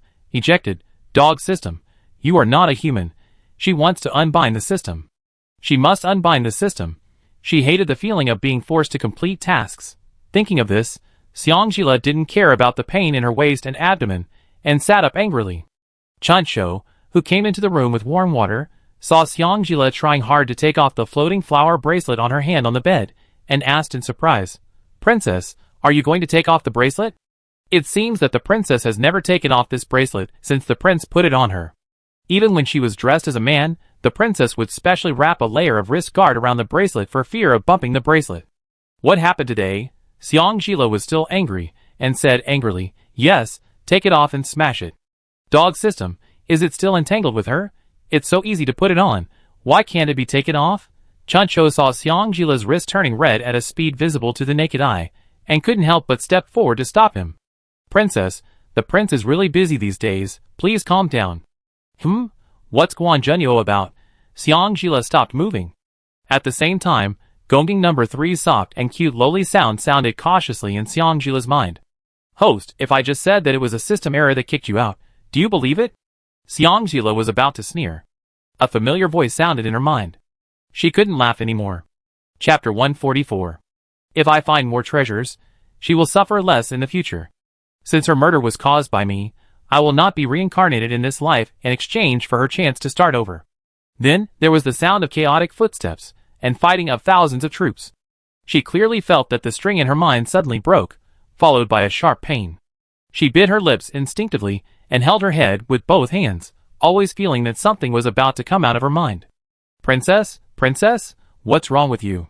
Chuincho's slightly hurried voice sounded in her ears. Xiangjila came back to her senses immediately. Her cheeks were cold, and she reached out to touch them. Her hands were wet. In just a few breaths, she was already sweating. She said, "It's okay. You go down first. I get up and wash myself later." Chuncho looked at her a little worried. "Do you need to find a military doctor to see you? Your face is paler than before." Xiangjila shook his head, and said Chuncho and Chiosi away with a few words, asking them to wait outside. I couldn't wait to enter the space again. He picked up Gongging number 3 with one hand, and looked at me angrily. "Tell me, why did you imitate Junyo's voice?" Gongging number 3's voice trembled for the first time. "Host, this is not the voice that Xiao 3 imitated. This voice is. It comes from a part of Xiao 3's memory." "Part of the memory?" Xiangjila frowned and muttered, letting go of Gongging number 3. She always felt that those voices and scenes were very familiar. Gongging number 3 flew in front of her, with his back to her. A pure white background curtain appeared in front of the man and the egg at the same time. Gongging number 3's dark machine eyes lit up red, projecting a three-dimensional image of the memory hairpin onto the background curtain. After Xiao 3 upgraded, part of the three-dimensional memory generated by the memory hairpin ran to Xiao 3. Xiao 3 just made a phantom transfer in space, so the host can hear the original sound of that part of the three-dimensional memory. Therefore, the memory hairpin must have sealed other memories. As soon as this thought came out, Xiangjila immediately spread out her palm, and with a change of mind, the green repatterned memory hairpin that she had stored in the space appeared out of thin air in her palm. She didn't care whether she was weak or not, and asked Gongging number 3 for a small blade, and cut a very deep wound on her finger with great precision. The memory hairpin absorbed her blood, and first a faint red light appeared, indicating that it could repair the memory. However, when Xiangjila finished silently reciting "repair all memories," a huge resistance gushed out from the hairpin, and Xiangjila was not careful for a moment, and the hairpin in his hand fell out of his hand. Gongging number 3 immediately paused the time in the space, and a complex and red rune appeared around the hairpin. It sighed faintly. How can the master let you repair the memory that he sealed up after exhausting all his cultivation? Then, it pressed the hairpin that was about to fall to the ground, flew back to the position in front of Xiangjila just now, and restored time to normal. Xiangjila immediately looked down at the hairpin, and saw that the hairpin was safe and sound on the ground, and his heart was relieved. She carefully held the hairpin in her hand and sat down on the ground in dejection. It turns out that I really forgot a lot of things. No wonder she always felt that her memory was incomplete. Gonging number 3 landed beside her and comforted her. Host, don't be discouraged, work hard on the task, and when I upgrade next time, maybe you can repair all your memories. Xiangjila sighed and touched its round and cold shell, without looking at it or speaking. One person and one egg sat quietly on a green sweet potato vine, looking particularly small in the vast space. Nanling has been in a state of panic these days, because of the inexplicable growth of many vines in the resettlement camp that entangled the rebels into silkworm pupae. They are afraid that some evil spirits have appeared. In addition, rumors spread by people with ulterior motives. The people have pointed their spearheads at Yin Junyo, who came to quell the rebellion. Chapter 145. As soon as the rumor came out, the first thing Yin Junyo did was to strictly order everyone in the general's mansion to keep their mouths shut and not let any bad rumors reach Xiangzila's ears. And he sent people to quickly find out the 3 people who spread the rumor. There was no torture or interrogation, and they were directly skinned. At that time, because of the death of more than a dozen generals, Lian dared to gather all his troops and execute them in secret. On a night with a bright moon and sparse stars and a cold north wind, countless torches illuminated the place where he set up camp. Without any warning, he faced Yin Junyo, who suddenly launched an attack and led his troops to surround the north camp, and personally carried the bloody human skin into his main building as casually as if he was returning home. He clenched his fists tightly, and his small eyes tried to stare wide to show his anger. What does your highness mean by this? Yin Junyo sat cross-legged on the only armchair in the entire small building, his right hand lazily supporting his chin with the armrest, and his left knuckles gently tapped the other armrest, without even raising his eyelids. Woozy looked at the bloody human skins on the ground, the corners of his mouth slightly raised, and his tone calm. This king is also surprised. Lieutenant General Li, what does this mean? This king originally came with good intentions to discuss with Lieutenant General Li what content should be painted on these Nanling specialties for the Emperor's birthday in the first month of the year. I didn't expect Lieutenant General Li to give this king such a big surprise. But this is also good. Speaking of this, Yin Junyo raised his eyes to meet Li An's green bean eyes, and the slightly red corners of his eyes showed an undisguised madness. This king, there is still the 18th bowl to go. The 18th bowl? Isn't it just the corresponding 17,000 households that he had secretly agreed with? Since the relationship had been torn apart, Lian didn't pretend anymore and simply sneered. If you want to take this bowl from me, it depends on whether the prince has the ability. Nanchu should be almost ready. As long as they come to support. Yin Junyo paused in knocking on the armrest, and raised his eyebrows coldly. Whether it is or not, you will know if you try it. As he said, he put down his right leg folded on his left leg, stood up, and walked slowly to Lian with his hands behind his back as if he was strolling in the courtyard. Lian only realized at this time that they were about the same height, and Yin Junyo didn't even look as sturdy as him. A wave of invisible pressure made him take a few steps back. Yin Junyo narrowed his eyes. Let me guess. What did you rely on to suddenly change your mind and resist me in such a short time? Is it that man with drooping eyes? Or is it Huang Fujing behind that man? When he heard Huang Fujing, Li An's heart skipped, and he pretended to be calm on his face. Your Majesty is in a high position and has great power, so what he said is of course correct, but I cannot stand such humiliation. If your Majesty has evidence, then give me a quick death. If not, then I can only swallow my anger and bear the consequences. Cannot stand humiliation? There was no sign at all. Yin Junyo smiled. It was not a cold smile, not a sneer, but the kind of smile that ordinary people would have when they encounter something funny. He was originally very good-looking, and when he smiled like this, it seemed as if everything around him was eclipsed. This is the first time that Lian has seen Yin Junyo smile so brightly in such a long time. It looks so scary. Lian, you are really brave.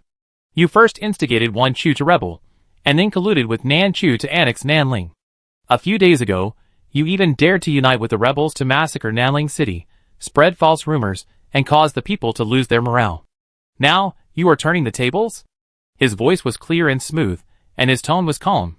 Lian was so shocked that he broke into a cold sweat. He immediately retorted, Yin Junyo, if you want to accuse someone, you can always find a pretext. Except for colluding with Nanchu to rebel against Yin Junyo, other things have nothing to do with him. Yin Junyo sneered, leaned close to his ear, and whispered, I am just making things up. What can you do to me? Lian didn't expect Yin Junyo to admit the injustice so straightforwardly. He was furious, and a strange smell mixed with the smell of blood instantly overwhelmed his reason. With red eyes, he drew out his sword and stabbed Yin Junyo straight in the face. The only thought in his mind was to kill Yin Junyo. Yin Junyo leaned sideways and easily dodged Li An's attack. The two fought all the way, in front of everyone, from the stilled house to the outside. Finally, after Li An cut a deep cut on Yin Junyo's left arm, Yin Junyo quickly pulled out the 100 blades from his waist and cut his neck cleanly. Everyone only saw that Li An's movement suddenly stopped, and did not see clearly how the Regent King made the move. Li An did not even have time to scream, and a thin red line slowly turned into a gap at his neck. Then the blood gushed out in the shape of an arrow column and rushed his head to the ground. The green bean eyes, full of disbelief and a little confusion, did not even have time to close. Chapter 146. The blood on Yin Junyo's hand was still flowing, but he did not stop the bleeding immediately. Instead, he flew back to the stilled house with Li An's head in his hand, and looked down at the soldiers of the North Camp, who were surrounded. Li An colluded with Nan Chu, intending to rebel, and even wanted to assassinate me. Of course, God has a benevolent virtue. Since the mastermind has been brought to justice, I will not investigate this matter further. If there is a repeat offender, what will happen? Have you seen clearly? The man on the stilled house wore a dark black robe embroidered with gold silk cloud patterns, a waist belt with animal heads, a straight posture, and a noble aura. His left hand was behind his back, and his right hand held his head high.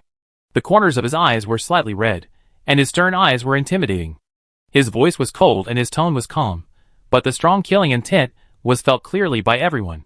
Pa, I don't know whose sword fell to the ground first. Then, the second, the third. The soldiers stationed in the North Camp bowed their heads and knelt on the ground. Chu Shan, who was standing not far behind Yin Junyo, looked at his master's left hand that was still dripping with blood, and then thought about the mistress, who was still in the mansion. His forehead and back were instantly covered with cold sweat. Prince, you wish yourself good luck. The 23rd day of the 12th lunar month.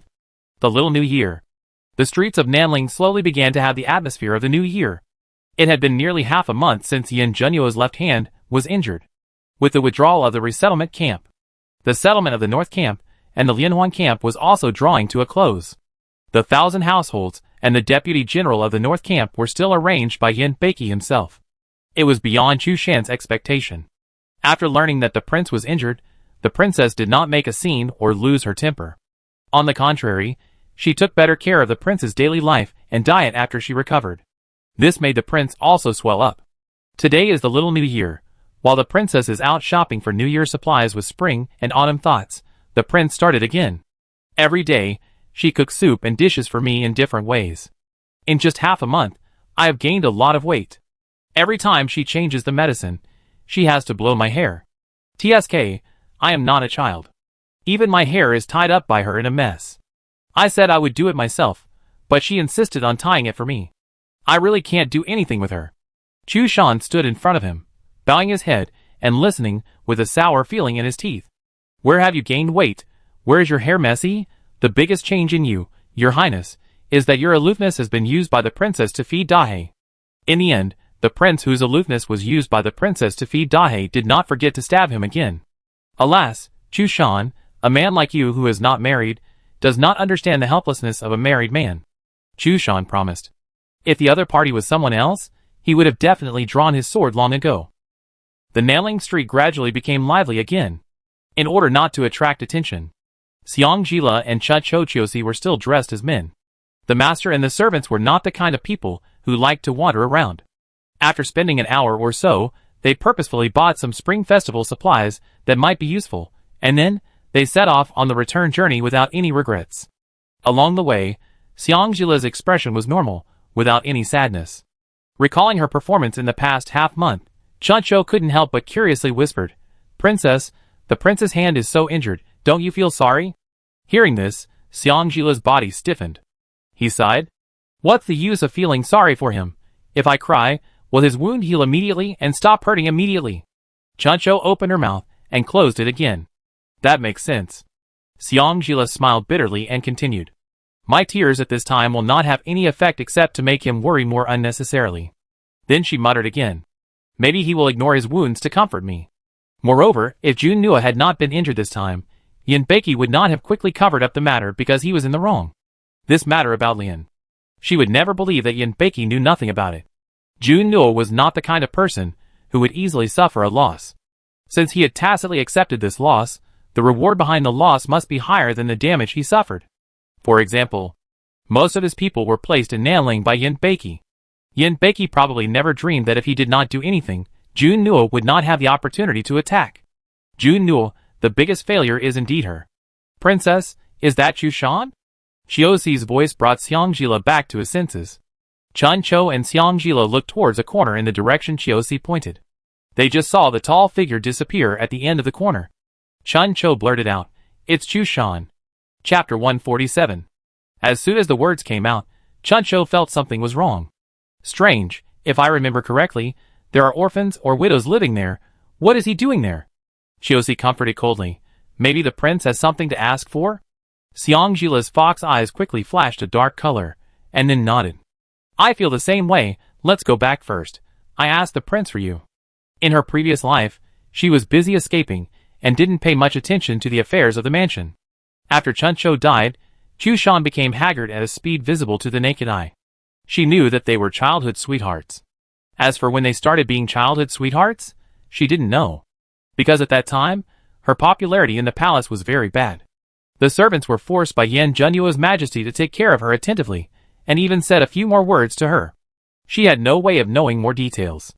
After returning in this life, once she accidentally talked about these two people with Junyuo, and Junyuo told her the cause of the matter, she knew the whole story of their origin. It turns out that Chu Shan and Chun Cho were both born in merchant families. Chu Shan's original name was Chu Zheng, and Chun Cho's original name was Duan Qing. When Chu Shan was 7 years old, Chun Cho was 3 years old. Because of an unjust case, both the Chu and Duan families were implicated, and their parents used up their last bit of family wealth to secretly send them away. Chu Shan and Chun Cho were on the run when they met Yin Junyuo, who was only 8 years old at the time. He was named the virtuous king because of the death of the old emperor and left the palace to build a new mansion.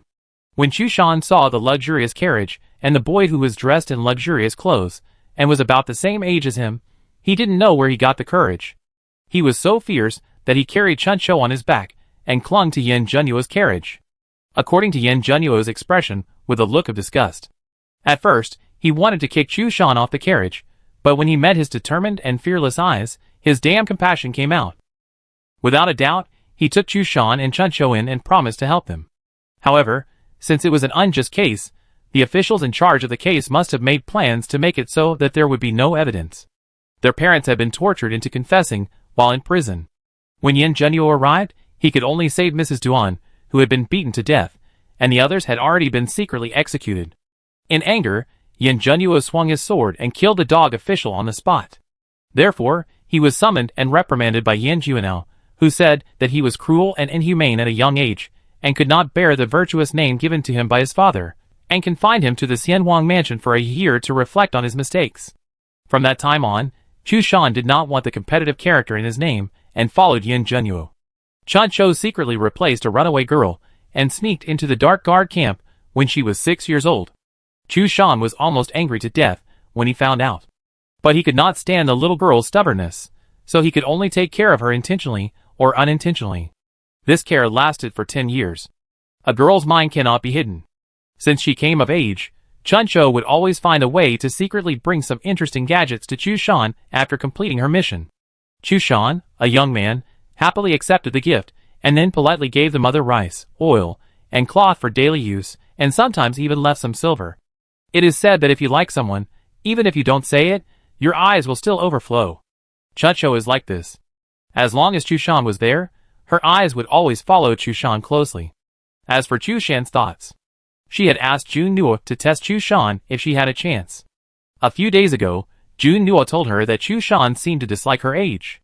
Xiangjila directly stated her position at that time. As long as they truly love each other, being a few years older is completely acceptable. What's more, mature men will care for others. She deeply realized this. Chapter 148. Around the general's mansion, there were scattered gifts from the people to the regent.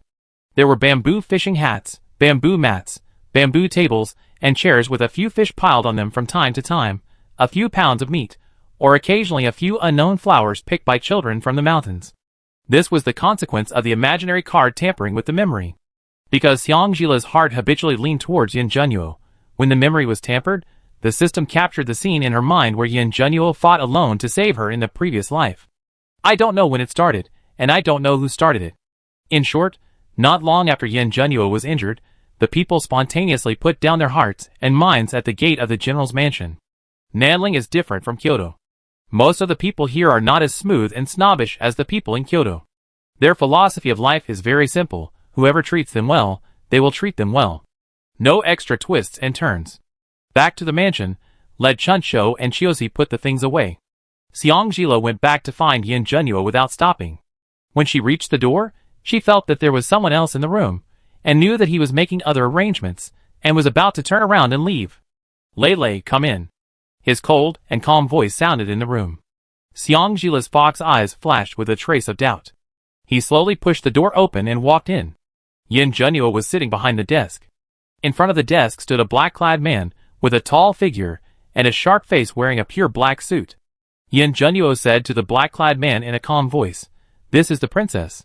When the black-clad man with tiger eyes saw her, he was stunned for a moment, then raised a straightforward smile that did not match his facial features, and bowed respectfully to Xiangjila. "I am Lin Bufan, your subordinate, and I greet the princess." Seeing those eye-catching and hateless tiger eyes, Xiangjila's nose suddenly felt sour for no reason. Lin Bufan, long time no see. Suppressing the bitterness in her heart, Xiangjila nodded first, and asked him to stand up as the mistress. Then she bowed to him sincerely and performed a woman's etiquette. "In the future, I will trouble you and Chu Shan to take care of my husband's affairs. Also, thank you for giving everything to Ju Nua in your last life." Lin Bufan was flattered and knelt on one knee, bowing and saying, "Princess, you are too polite. This is what the subordinates should do." Xiangjila quickly reached out to help him up. "What are you doing? Get up quickly." Seeing that Lin Bufan was still motionless, Xiangjila looked at Yin Zhenyu for help. Yin Zhenyu lowered his eyes, and thought for a while, and instantly understood Xiangjila's intention.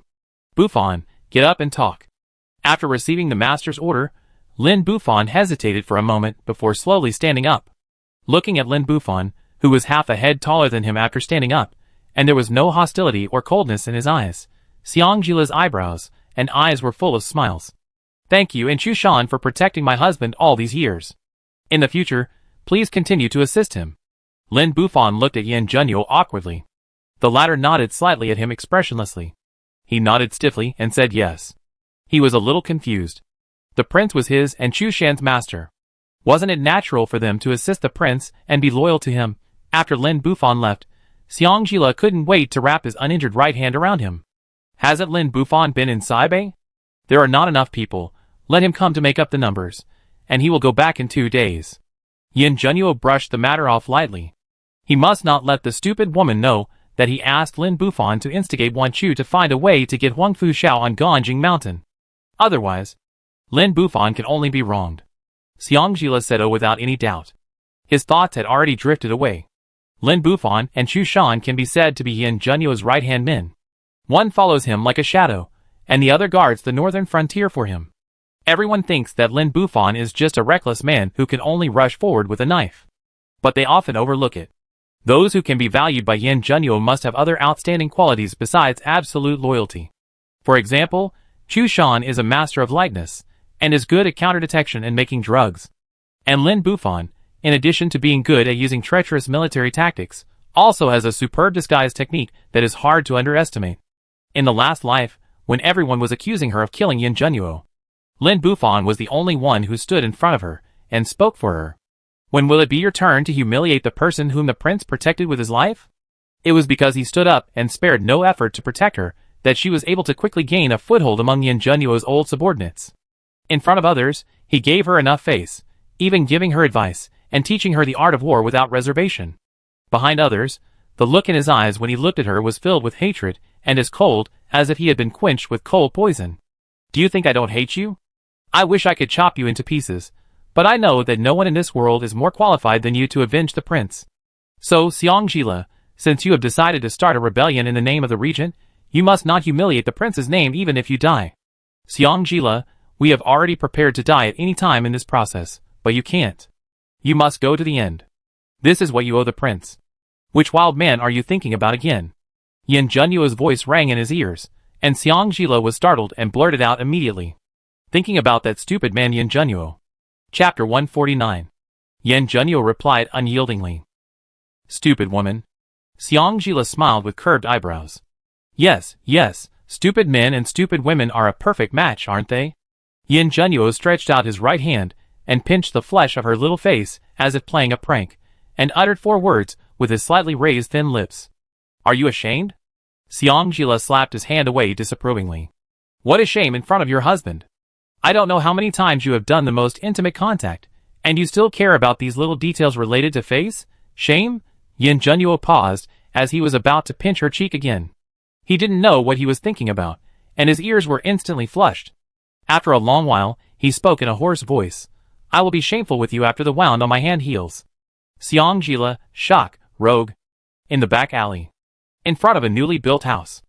A girl in plain cloth clothes and long hair meticulously tied with colorful strips, blushed as she wrapped a set of clothes with a black background and colorful threads embroidered with the sun, moon, flying birds and water ripples, put it on a wooden tray, and brought it to Chu Shan. Soldier, the clothes you want are ready. My mother asked me to bring them to you. This soldier had thick eyebrows and big eyes, and was taller than the bamboos in the back mountain.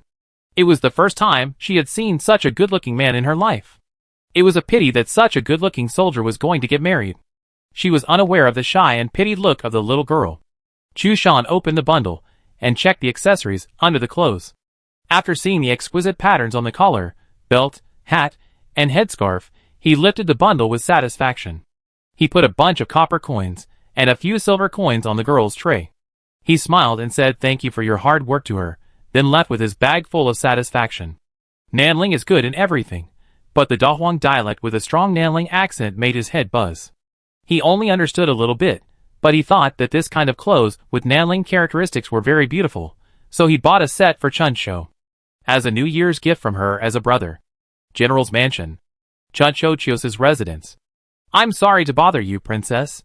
After knowing that Chu Shan went out for private matters, Chunshou lowered her head a little embarrassedly and stood in front of Xiang Jila. It's just a matter of one sentence, so I don't need to worry about it. Xiang Jila sat at the square table, picked up the teacup and smiled at her indifferently. After taking a sip of warm tea, she continued, what is the actual progress between you and Chu Shan now? I've been here for so long, but I don't think Chu Shan has come to you to reminisce about the past. This doesn't feel right. She only saw Chunshou peeking at Chu Shan from beginning to end, and she didn't see Chu Shan show any reaction. Is Junyuo's test reliable? But, after Chunshou died in the last life, Chu Shan was visibly haggard. Wait, in the last life, Chunshou and Chiosi seemed to have died together. Could it be that Chu Shan liked Chiosi, so he was indifferent to Chunshou? Just as Xiang Jila was thinking about it, Chiosi added coldly, it happened once. Xiang Jila became more energetic. When? On the night when the princess went to see Jinyu Jinhua, Chu Shan came to Chunshou to find out what happened. What kind of reminiscing is this? Xiang Jila looked at Chunshou. What about you? What do you think? She had experienced the feeling of unrequited love in her previous life. If you fall in love with someone who doesn't love you, you will either become a pawn or an abandoned piece. In any case, you will not become that person's wife. Although Chu Shan is not the kind of ambitious scumbag, but I still want to wait until the day he responds to me.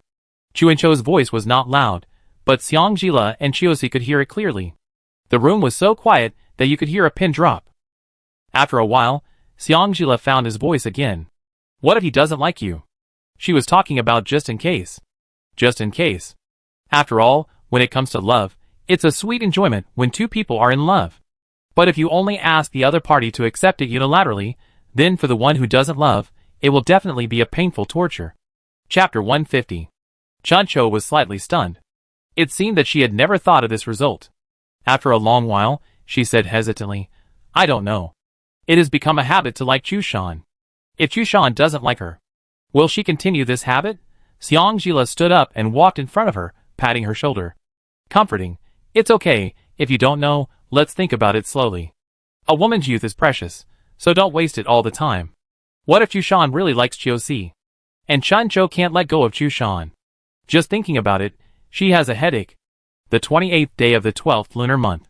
The New Year atmosphere on Nanling Street is getting stronger. There are children chasing and playing everywhere, rehearsing the scene of crushing silver. This kind of liveliness is much more open than Kyoto. After all, most of Kyoto are wealthy families, and you don't know which noble you will bump into if you are not careful when you go out. So in Kyoto, even the play of ordinary children cannot be as carefree and unrestrained as the children here in Nanling. It was on this day that Xiangjila met two people on the street who were both unexpected and reasonable. Xian. When Xiangjila saw two middle-aged women dressed elegantly coming out of a low-key carriage, he thought he had seen it wrong. Jinhua teased, "Why, it's been less than a month, and you don't recognize us?" Xiangjila's fox eyes curved. "It's a bit of a surprise, a bit unexpected. I was planning to go to see you after the New Year."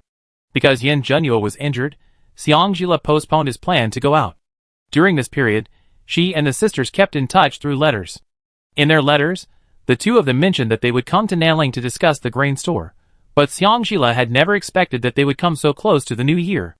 Jinyu smiled and straightened Xiangjila's collar. "We bought a farm in Nanling a few days ago, and we just settled it recently. We are planning to spend the New Year in the new farm."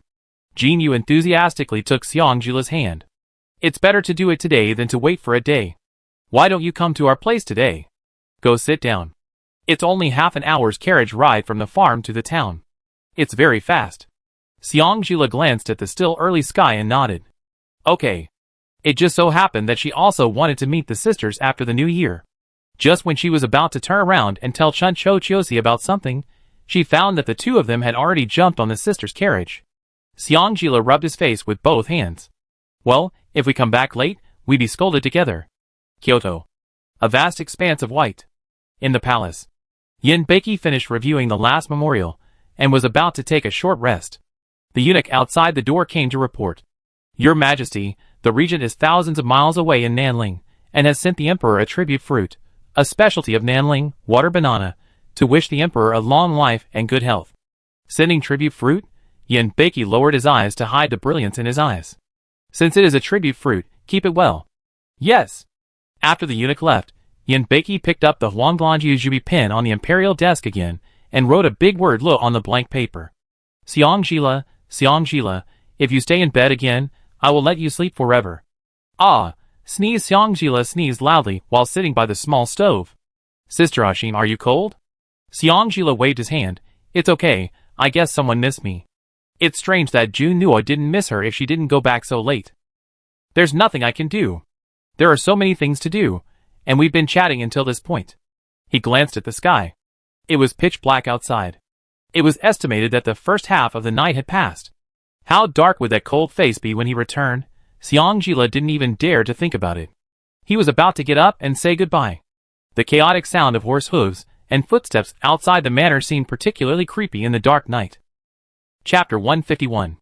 Nanling General's Mansion. After Yin Junyo finished instructing the secret guards on what to do, she looked up at the sky which had already darkened. Her cold eyes slightly condensed. The secret guards, who followed her to protect her, had come back earlier to report that she had followed the sisters to an elegant manor at the foot of Yutai Mountain. It would have been a good thing to let her go out and play for a while. However, 40 miles away from Yutai Mountain is Maeziling. Maeziling has been plagued by bandits for many years. Even Wan Chu, during the uprising, only dared to bypass that place and did not dare to have a direct conflict with the bandits on the mountain. Although Yin Beiki did not let him suppress the bandits, he has always been a man who sees things through to the end. Moreover, there is a stupid woman at home who likes to run wild. In order to benefit the local people, after Yin Beiki sent back the garrison, he immediately sent the garrison to suppress the bandits. Although there were heavy casualties, many bandits were killed. Unfortunately, several bandit leaders escaped with some of their confidants. Before Lin Bufan returned to Saibei, he asked Chu Shan and Lin Bufan to secretly send people to drive the remnants of the bandit gang together, so that they could catch them in a jar. Now, if we calculate carefully, it is almost time to close the net. And the mouth of the jar is just near Yutai Mountain. Thinking of this, he immediately called Chu Shan. Prepare the horse. Thinking that Yin Junyo was going to look for Xiangjila regardless of his injuries, Chu Shan hurriedly persuaded him. Your Majesty, the wound on your arm has not healed yet. It is not suitable to ride a bumpy horse. Yin Junyo glanced at him coldly. You question me? I dare not. Yutai Mountain, close the net. Didn't they arrange to close the net tomorrow night? In the manor. The footsteps heard outside the door definitely weren't from a well-trained team. The air was also filled with a faint smell of rusty earth. Xiangjila looked at the two sisters with a strange look. What luck you two have? The two sisters were at a loss. What does Sister Ashen mean? At this time, Chuncho Chiosi also felt something was wrong. The smell of blood. Almost at the same time, the old Nani's trembling voice sounded outside the door. Husband. Madam, a bunch of people came outside and said that we occupied their place. As soon as the old lady finished her words, Jinhua stood up immediately. Impossible, I bought the manor with real money, and the people were also those I pulled from the manor in Biling. How can it be said that I occupied someone else's place? Jinhua also echoed the explanation. Yes, Sister Aixian, although we two sisters don't have any great abilities, we really won't fall to the point of occupying other people's places. You must believe us. Xiangjila nodded.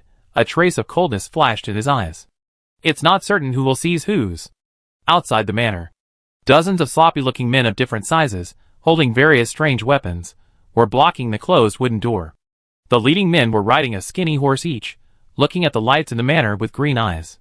These days, they have been hiding from the court to escape the pursuit, and their lives are worse than dogs. Fortunately, although Yitai Mountain is not steep, it has many forks in the road.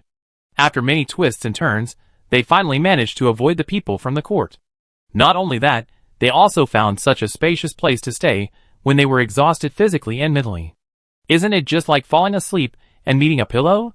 They saw it clearly just now. After knocking on the door, an old woman opened the door. What does it mean to have only an old woman? This beautiful and grand little manor has only women, no men.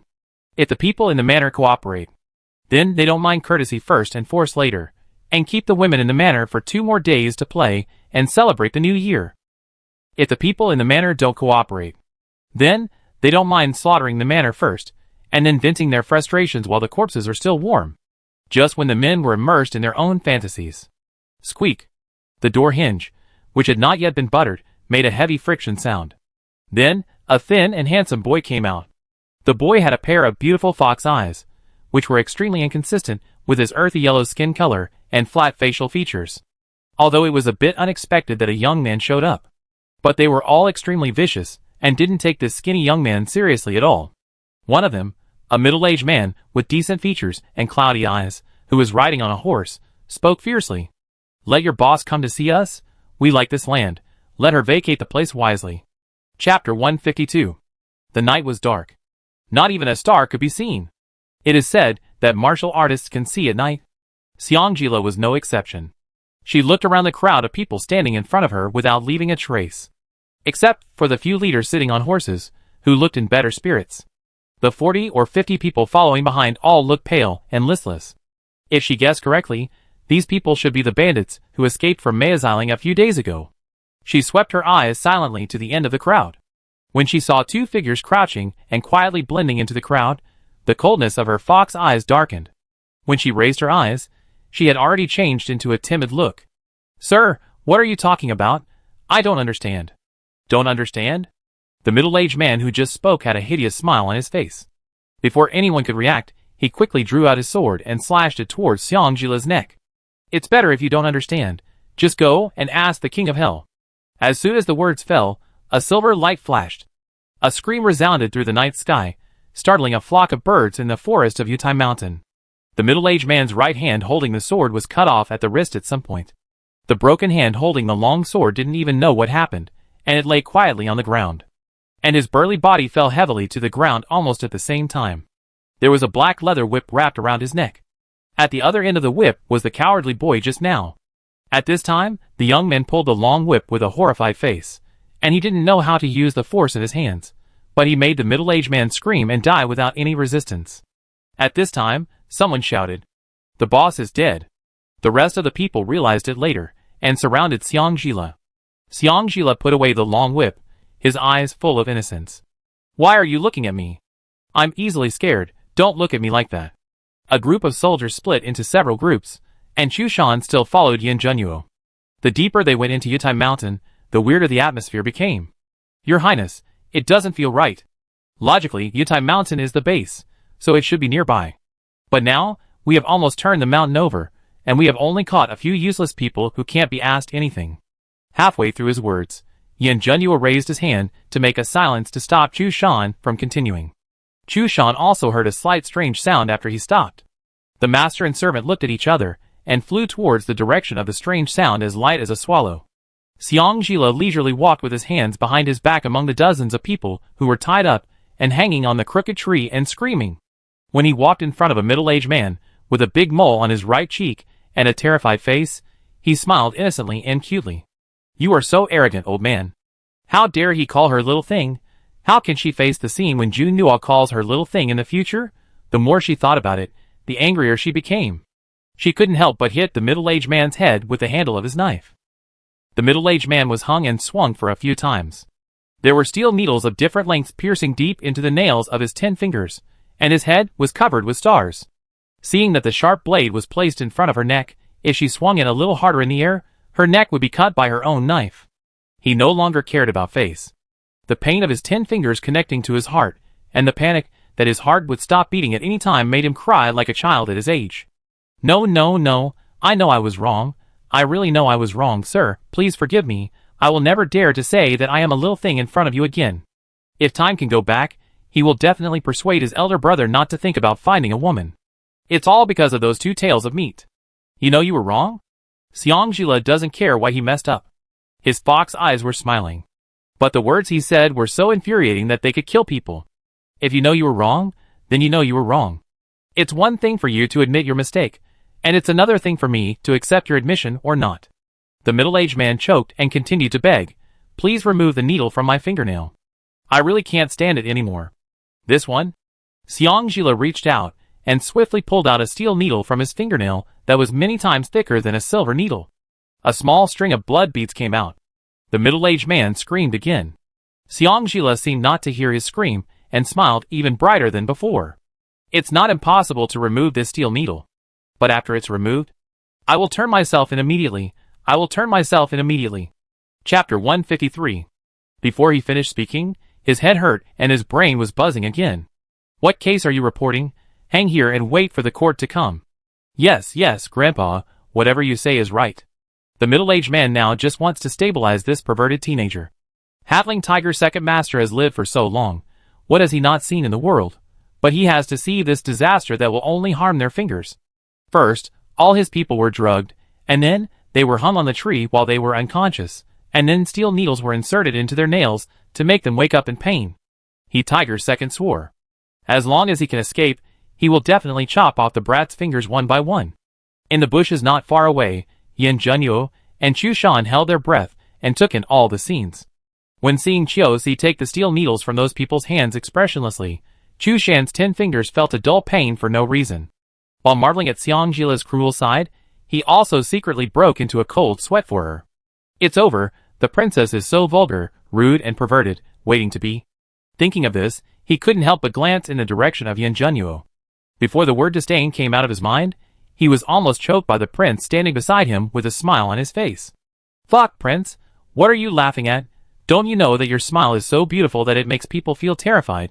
Is it because the princess is perverted that you feel you have found a kindred spirit?" When Xiang Zhila returned to the general's mansion, it was just dawn, the darkest time of the day. Seeing that the lights in Yan Zhenyu's residence were still on, she sniffed her body deliberately.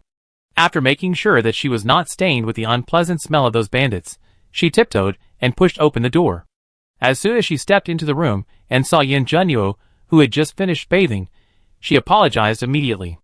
"Zhenyu, I'm sorry. The sisters were too enthusiastic and insisted on dragging me to chat all night." Yan Zhenyu said him softly, and continued to wipe his waist-length black hair. Xiang Zhila hurriedly stepped forward to take the absorbent cloth in his hand, and wiped his hair carefully. "Did you wait for me until now to take a bath and rest?" Yan Zhenyu hummed softly again. "Does the wound on your hand still hurt?" "It hurts." Hearing this, Xiang Zhila immediately put down the absorbent cloth in his hand, and pulled down one side of his inner garment, revealing half of his muscular chest and his left arm with clear lines and bandages. Seeing that the bandage had signs of faint bleeding, Xiang Zhila blew on his wound guiltily, then turned around to get the medicine box. "I changed the medicine for you. Maybe you accidentally broke the wound when you were putting on your clothes just now." Halfway through changing the dressing, she felt something was wrong. She changed the dressing on his wound every day, and it healed very well. Logically speaking, if he didn't do strenuous exercise, his wound wouldn't break open, unless... Jun Nuo, did you secretly go riding a horse? Jun Nuo was silent for a moment. He shook his head. No. Is that what he called riding secretly? In front of everyone, that's called riding openly. No? Xiangjila's eyes flashed with a trace of worry and suspicion. Catching her suspicion, Jun Nuo repeated the action of dressing just now for her to see. He raised his hand too much, and his wound broke again, and the bandage instantly turned red. So that's it. Xiangjila immediately and skillfully removed his bandage to stop the bleeding and reapplied medicine. He didn't forget to give him an order. Don't dress yourself until your arm is fully recovered. If he keeps doing this over and over again, when will his hand be healed?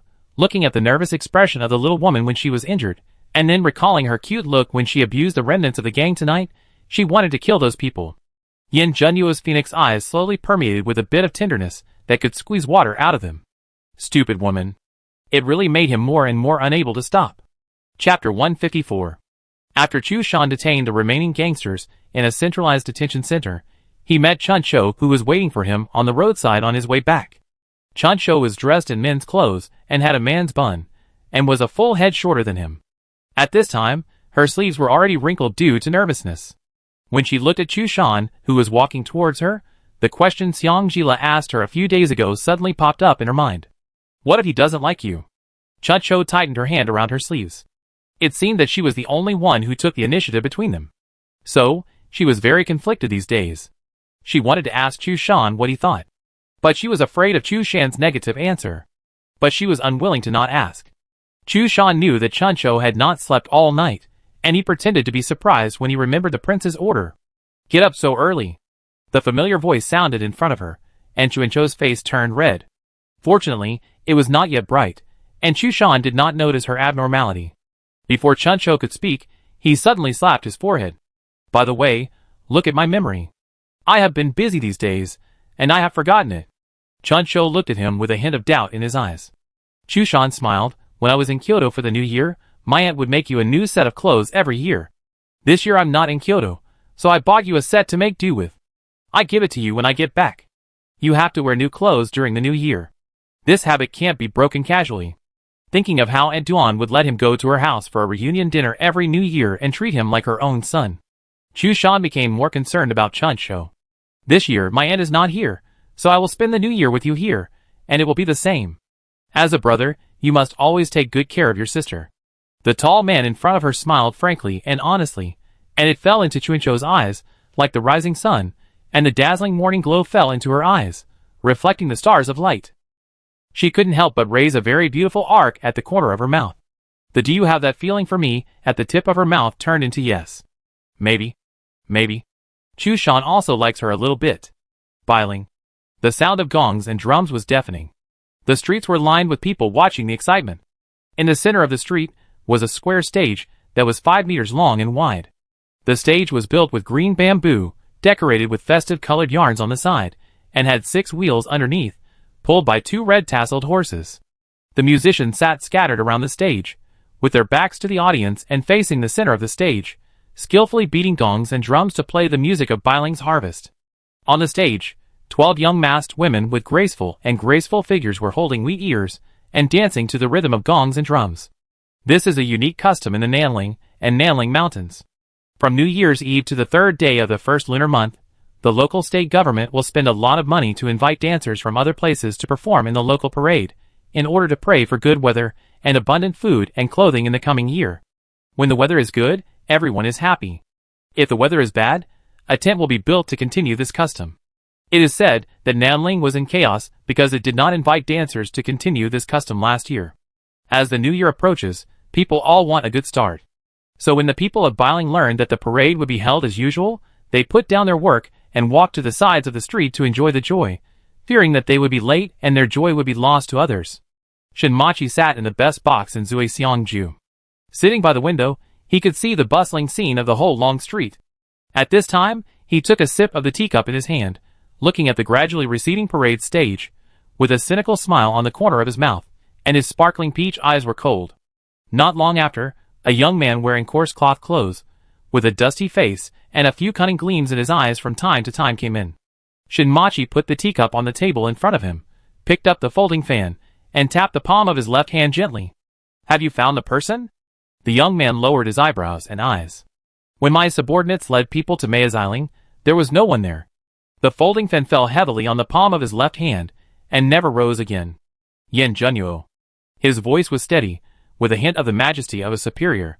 The folding fan in the palm of his left hand began to tap regularly again. The box fell into a strange silence for a while. I don't know how long it took.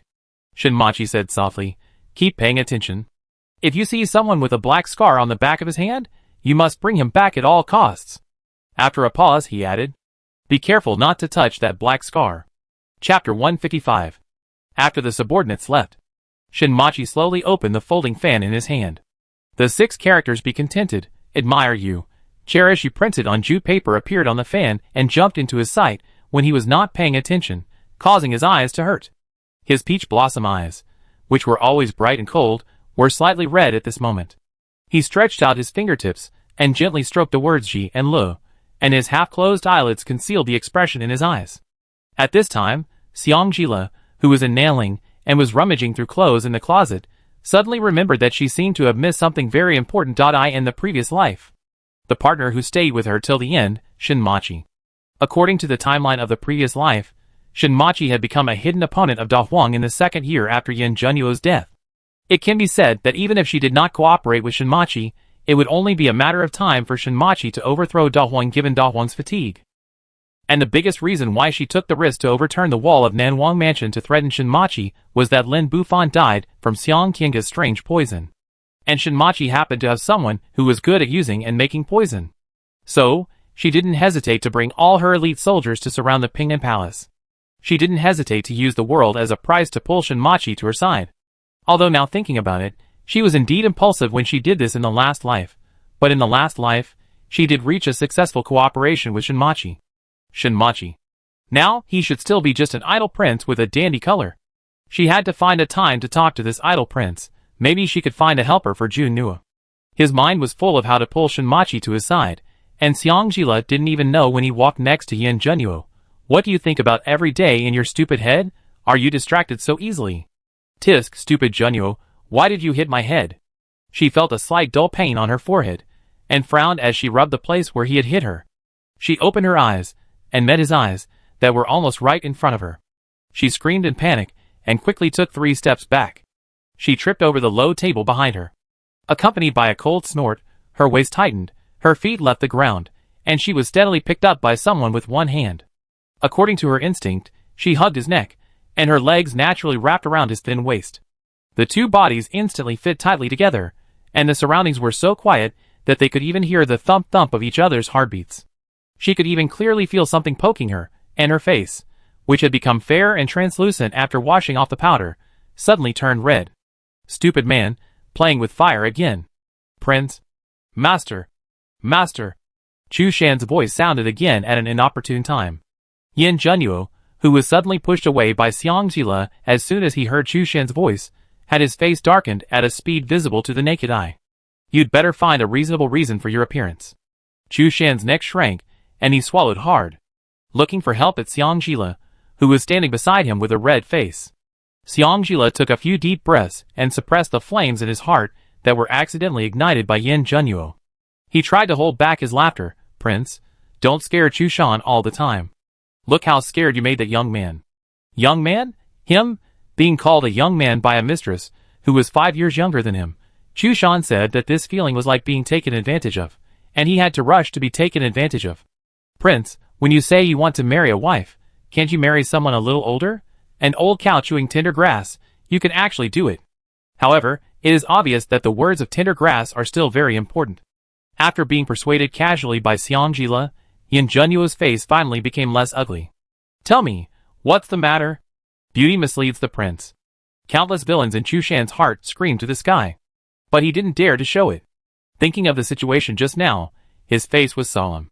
Among the bandits brought back, there is a kid with a black scar on his hand, and his whole body is poisonous. Black scar on his hand? Xiangjila's fox eyes lit up slightly. Where is the person? Take me there quickly. Chapter 156.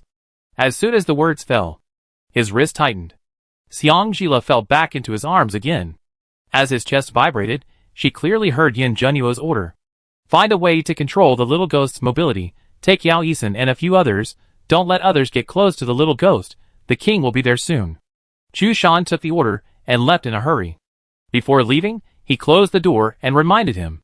Your Majesty, remember to close and lock the door, and then, be restrained.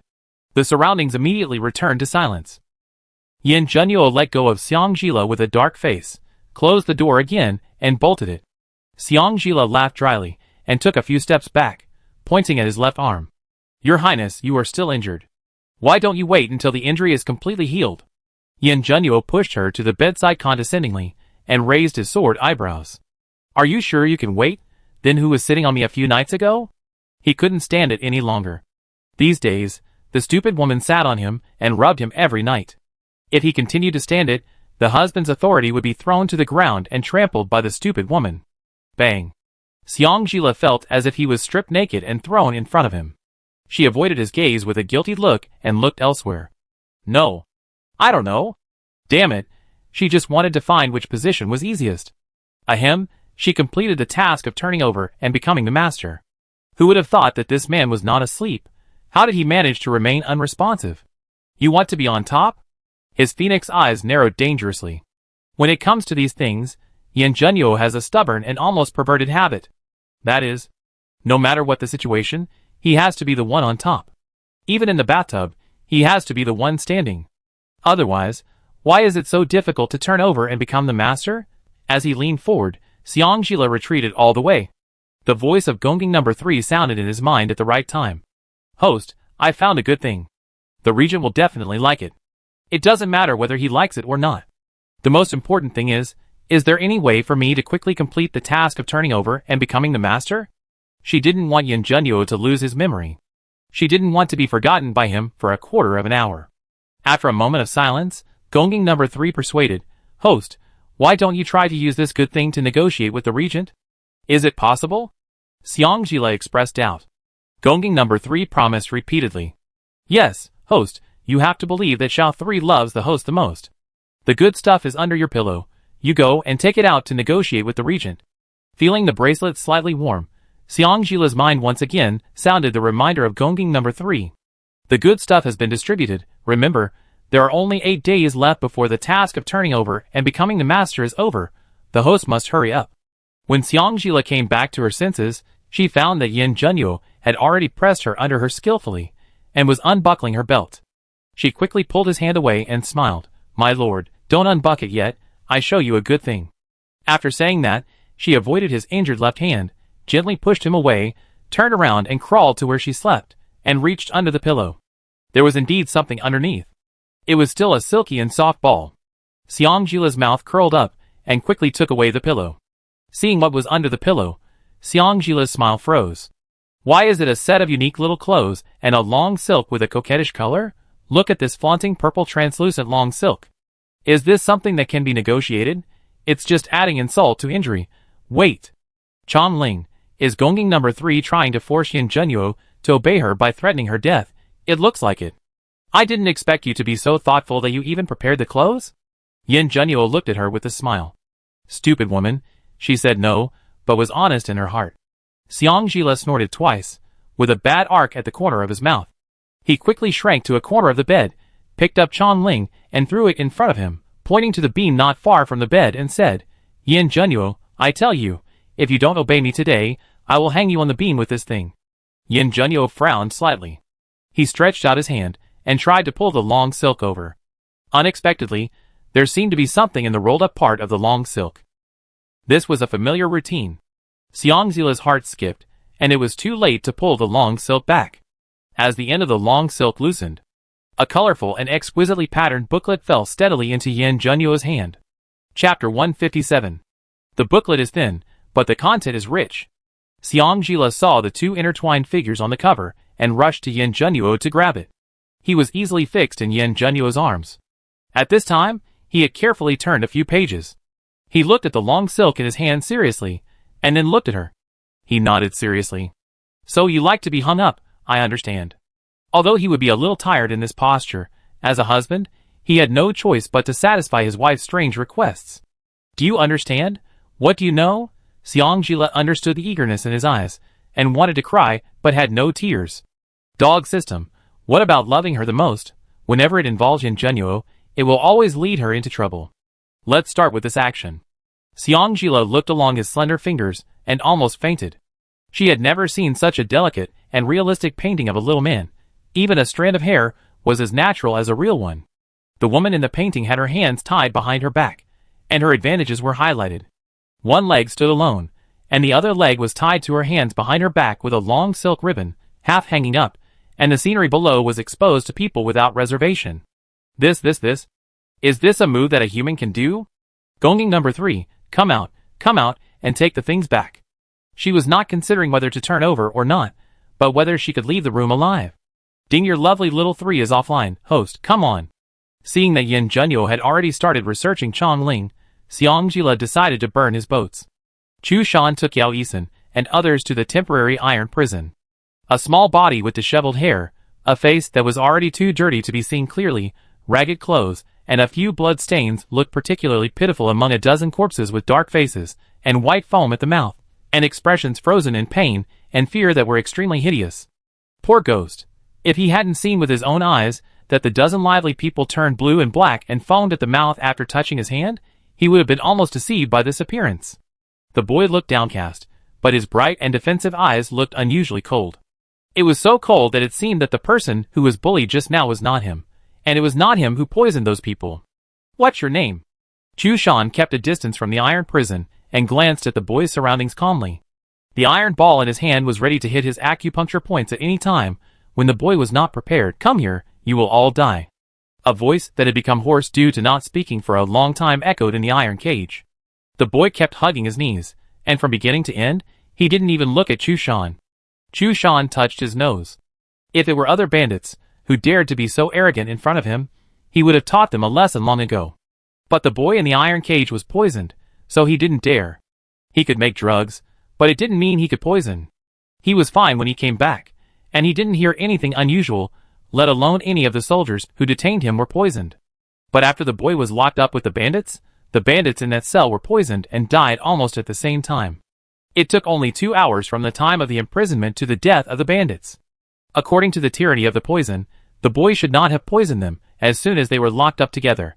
He was really curious about how this infighting was triggered. Jun Nuo, you've worked so hard. I will never be the one above again. Seong-jila panted and lay on Yin Jun Nuo. The slender waist was still moving, then stopping. Why wasn't it over yet? Her waist was about to break. Yin Junyo's face was as dark as the bottom of a pot, his clothes were disheveled, and the wound on his hand had been stretched open by Seong-jila's torture. He gritted his teeth and spoke clearly, unlock my acupuncture points. Stupid woman, she actually took advantage of his unpreparedness to press his acupuncture points and raped him. She was going to defy his will. How dare she? No, if you untie me now, I will definitely die miserably. Seeing his appearance, it was only a matter of time before the acupuncture points were opened. If she didn't hurry up, all her efforts would be in vain. Thinking of this, she gently raised her waist and pressed hard again. Yin Junyo instantly felt a sense of comfort spread throughout his limbs, and the acupuncture points were also opened at the same time. He ignored the wound that was still bleeding, turned over, and took back the initiative. Almost at the same time, the system prompt sound also rang in Seong-jila's mind. Ding, congratulations to the host for completing the punishment task. Chapter 158. The world was spinning, and before Seong-jila could close his book, the pen could not wait to occupy it. Seong-jila. The man's voice was so calm that it made people shudder, but his actions were completely opposite to the calmness of his voice. Seong-jila trembled slightly. And he smiled coldly. You have made up your mind. Knowing that he was angry, she did not dare to resist at all and let him fight back. Looking at the person under her biting her lower lip, her fox eyes were full of water, looking at him pitifully. Even the quilts on both sides were wrinkled by her, but she refused to make any sound. He sighed softly. His movements were much gentler, and his tone was slower. I'm not trying to bully you. You're not bullying me. What the hell are you doing going in and out? I'm just teaching you what it means that the husband is the backbone of the wife. Is there anyone who teaches people like this? The husband is the sky of the wife, and the wife must always consider the dignity and majesty of the husband from the inside out. What about the promise that as long as the sky doesn't fall, I can fly? It doesn't work even if you press it down. Men's mouths are lies. TSK, why are you crying? He was so angry. He was the one who was raped. Why is he the one who is wrong now? Junwoo, I know I was wrong. He who knows the current situation is a hero. Stupid woman. I won't dare to do it again. Admit your mistake first, it's right. I don't think you dare to do it either. Don't be angry with me, okay? The word okay almost came out of his mouth. He immediately frowned and pursed his lips. A bit tricky. Seongjila wanted to scratch her head, but her hands were restrained. The corner of her eyes fell on the booklet beside the pillow, and she closed her eyes with a fearless attitude. Booklet, how about it? Booklet? What booklet? Yin Junyo narrowed her eyes. His husband's authority, his dignity, as a man. In her eyes, it was so cheap. Price? The corner of her eyes fell on the booklet beside the pillow, and his words of refusal became. All positions. All positions? Seongjila glanced at the thin booklet and felt that it should not have many pages. Okay, he could only ask her to do this kind of thing. Thinking of this, she nodded very readily. Okay, Junwoo is Lele's god. Junwoo says what's the matter. Lele will listen to Junwoo from now on, okay. Yen Junwoo snorted coldly. That's better. When the two of them packed up and left the room, it was already dark. Because they had eaten afternoon tea all afternoon. The two of them didn't have much appetite to eat other things, so they didn't eat much of their New Year's Eve dinner before leaving. At Seongjila's request, Yin Junyo took her, dressed in men's clothes, to the iron prison. The sky was dark. There was no wind, no rain, and no miasma. The New Year's Eve in Nanling was as quiet and warm as the midsummer night in Kyoto. A brazier had already been lit near the door of the iron prison. The aroma of the burning mugwort drove away waves of mosquitoes that wanted to take the opportunity to come out for air. Today was New Year's Eve. In addition to a little wine, each soldier in the camp also received meat. At this time, the soldiers were sitting around the camp in groups of 3 or 2, chatting and talking about everything. Seeing Yin Junyo coming, they immediately put down the wine and meat in their hands and stood up straight. Yin Junyo nodded slightly to them with an expressionless face. All the people sat down again in a reserved manner. They lost the ease they had just now. Next to the iron prison, Chushan had already pressed the boy's sleeping point with a steel ball and tied him up.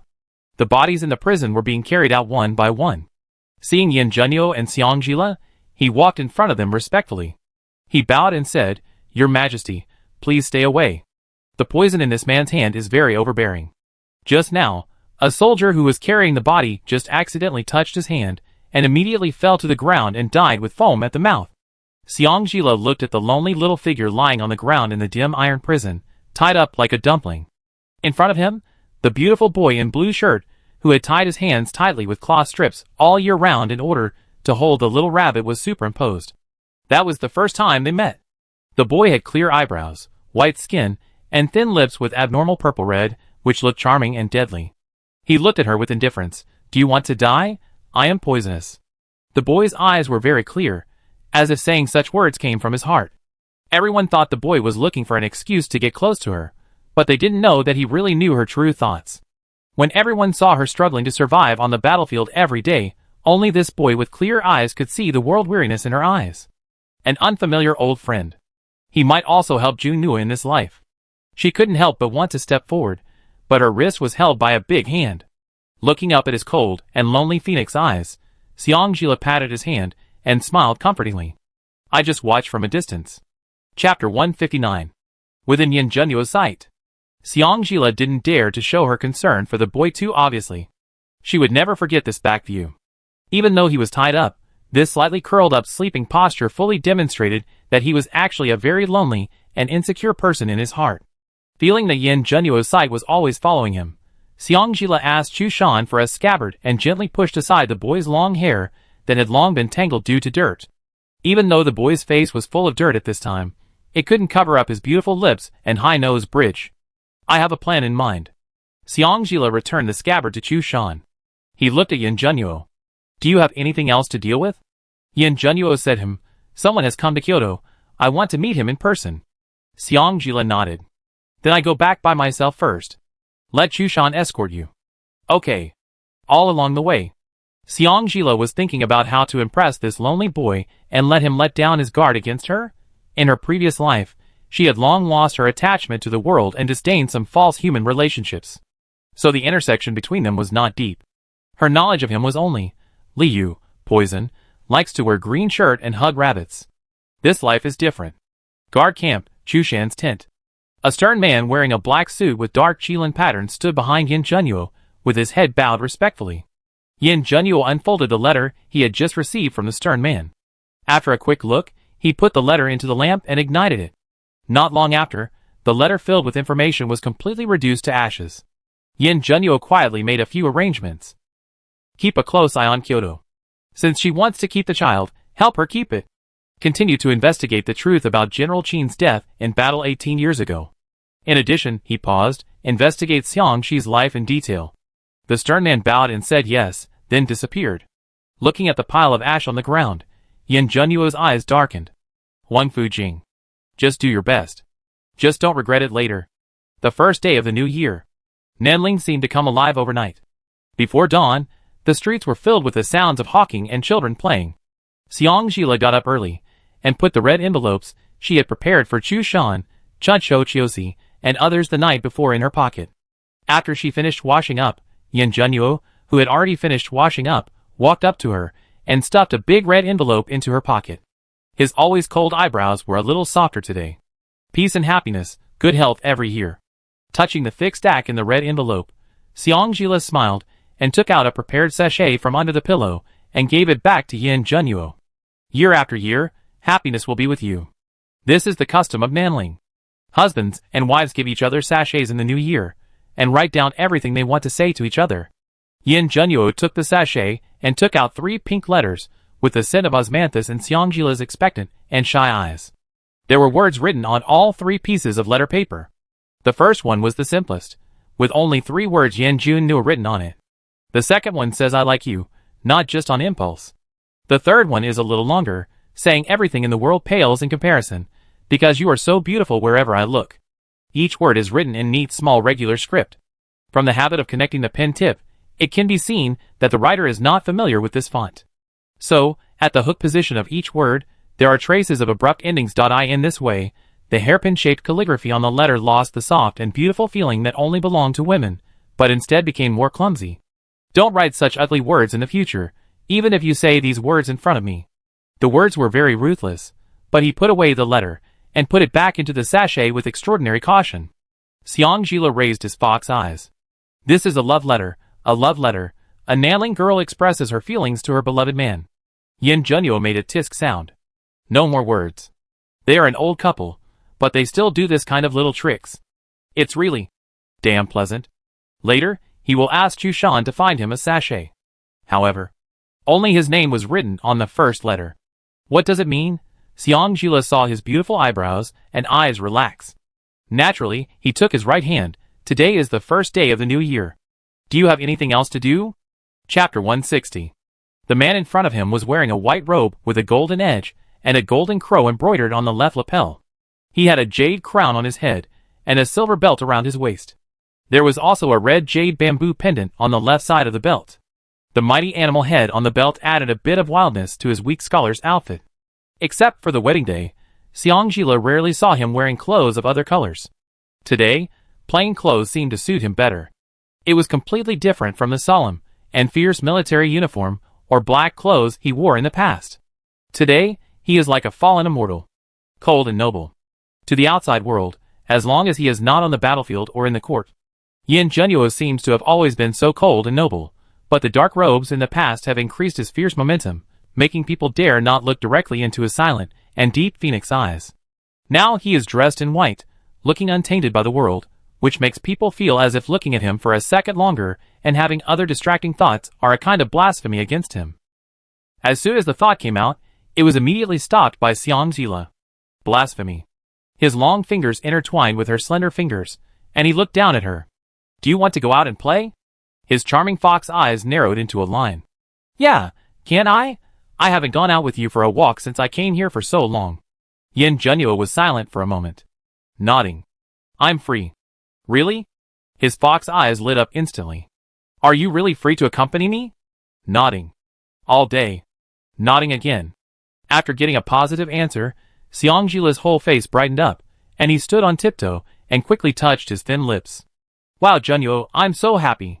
Just as he finished speaking, Chu Shan's voice came from outside the door. Prince? Chu Shan, you're just in time. Xiangjila immediately opened the door and enthusiastically stuffed him with a red envelope. Happy New Year, I'm giving you a red envelope. Save it well for marrying a wife.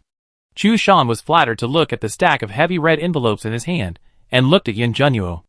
Only after getting Yin Junyo's approval did he feel at ease to accept the red envelope given by Xiangjila. Just as he was about to speak again, Yin Junyo interrupted him calmly again. I'm going out for a day today, and you will take care of everything for the time being. Chu Shan choked. The words on his lips turned into yes. A Loki carriage slowly drove out of the Nanling city gate. The driver was one of Chu Shan's confidants. In the carriage, Xiangjila changed back into women's clothes, tied her hair in a woman's bun, and pinned a jade ruby pattern hairpin in her hair, plus a few small and exquisite gold accessories, which she stuffed into Yin Junyo's bag when he went out, and she didn't expect that she would use them in the end. At this moment, she was holding Yin Junyo's arm, chattering beside him with great interest. Jin Yu told Jin Hua that there is a beautiful peach forest in the south of Yutai Mountain. In early spring, the peach blossoms on it will be blown down by the wind, and it is as beautiful as a fairyland. I also heard that as long as lovers make a wish under a selected peach tree and leave a love knot, if the peach tree blooms and bears fruit next year, then the lovers who made the wish and left the love knot will definitely have a good result. And, before she could finish, the people around her calmly told the problems they might face later. Too many people. He hated to squeeze into crowded places. Xiangzila choked. His bright expression just now dimmed instantly. Yes. There were too many people. She was thinking that this was the first year she had spent with him. So it had to be special and meaningful. That's why she wanted to take him to the peach tree that was rumored to be very effective to make a wish and leave a knot of love. She forgot how ostentatious his face was, and that he liked quietness and didn't like crowds. For a moment, the carriage fell into silence. Just as Xiangjila was struggling to decide whether to go back, the person next to him spoke again in a cold voice. Let's go and have a look. Xiangjila looked up to his side with a little surprise. The sun shone through the window, casting a large shadow, blocking his unnatural expression. Since you are out, let's take a look at the people's sentiments. After all, he was busy every day after coming here, and he had no time to walk around. Yes, he was just to feel the people's sentiments.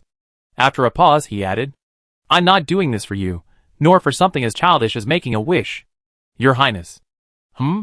Your palms are sweating. It was noon. Chu Shan finally managed to get rid of another wave of local officials, who came to pay New Year's greetings to the prince. Seeing that Chuncho, who was delivering the meal to him, was still dressed in men's clothes, he couldn't help but ask, wear new clothes for the new year. Why don't you wear the new clothes I bought for you? When he asked about the new clothes, Chuancho's heart skipped a beat uncontrollably. That's women's clothing. It's not convenient to wear it like this now. Chu Shan thought she was worried about being exposed. He consoled her. When the prince sent people to deliver tribute fruits to Beijing a few days ago, he also sent people back to the mansion. He escorted the princess and Chuncho, Chiosi to Nanling on the pretext that they were injured and needed the care of the princess. So, in the future, if you and Chiosi change back into women's clothing, no one will say anything. Thinking of the customs of Nanling, a blush quietly climbed onto Chuancho's face. Is it? Chu Shan really wanted to see her put on that set of clothes? Chapter 161. Of course. Chu Shan nodded. Afraid that she would not believe it, he gave her a sample. Didn't you see that when the princess gave us the red envelope before leaving, she also restored her original appearance and dressed in women's clothes? At this point, he patted her shoulder. Don't worry too much. If the sky falls, your brother Shan will support it. Chuncho rubbed her shoulder that was hurt by the pat, thought about it, and nodded gently. Chu Shan said so. If she refused again, it would seem hypocritical. After getting Chuncho's affirmative answer, Chu Shan felt indescribably happy again. It's good that she is willing to wear it, otherwise he, as a brother, would be too negligent. Chuncho is a good sister in every way, but sometimes she is too stubborn. She insists on her own opinion. Yutai Mountain is particularly lively today.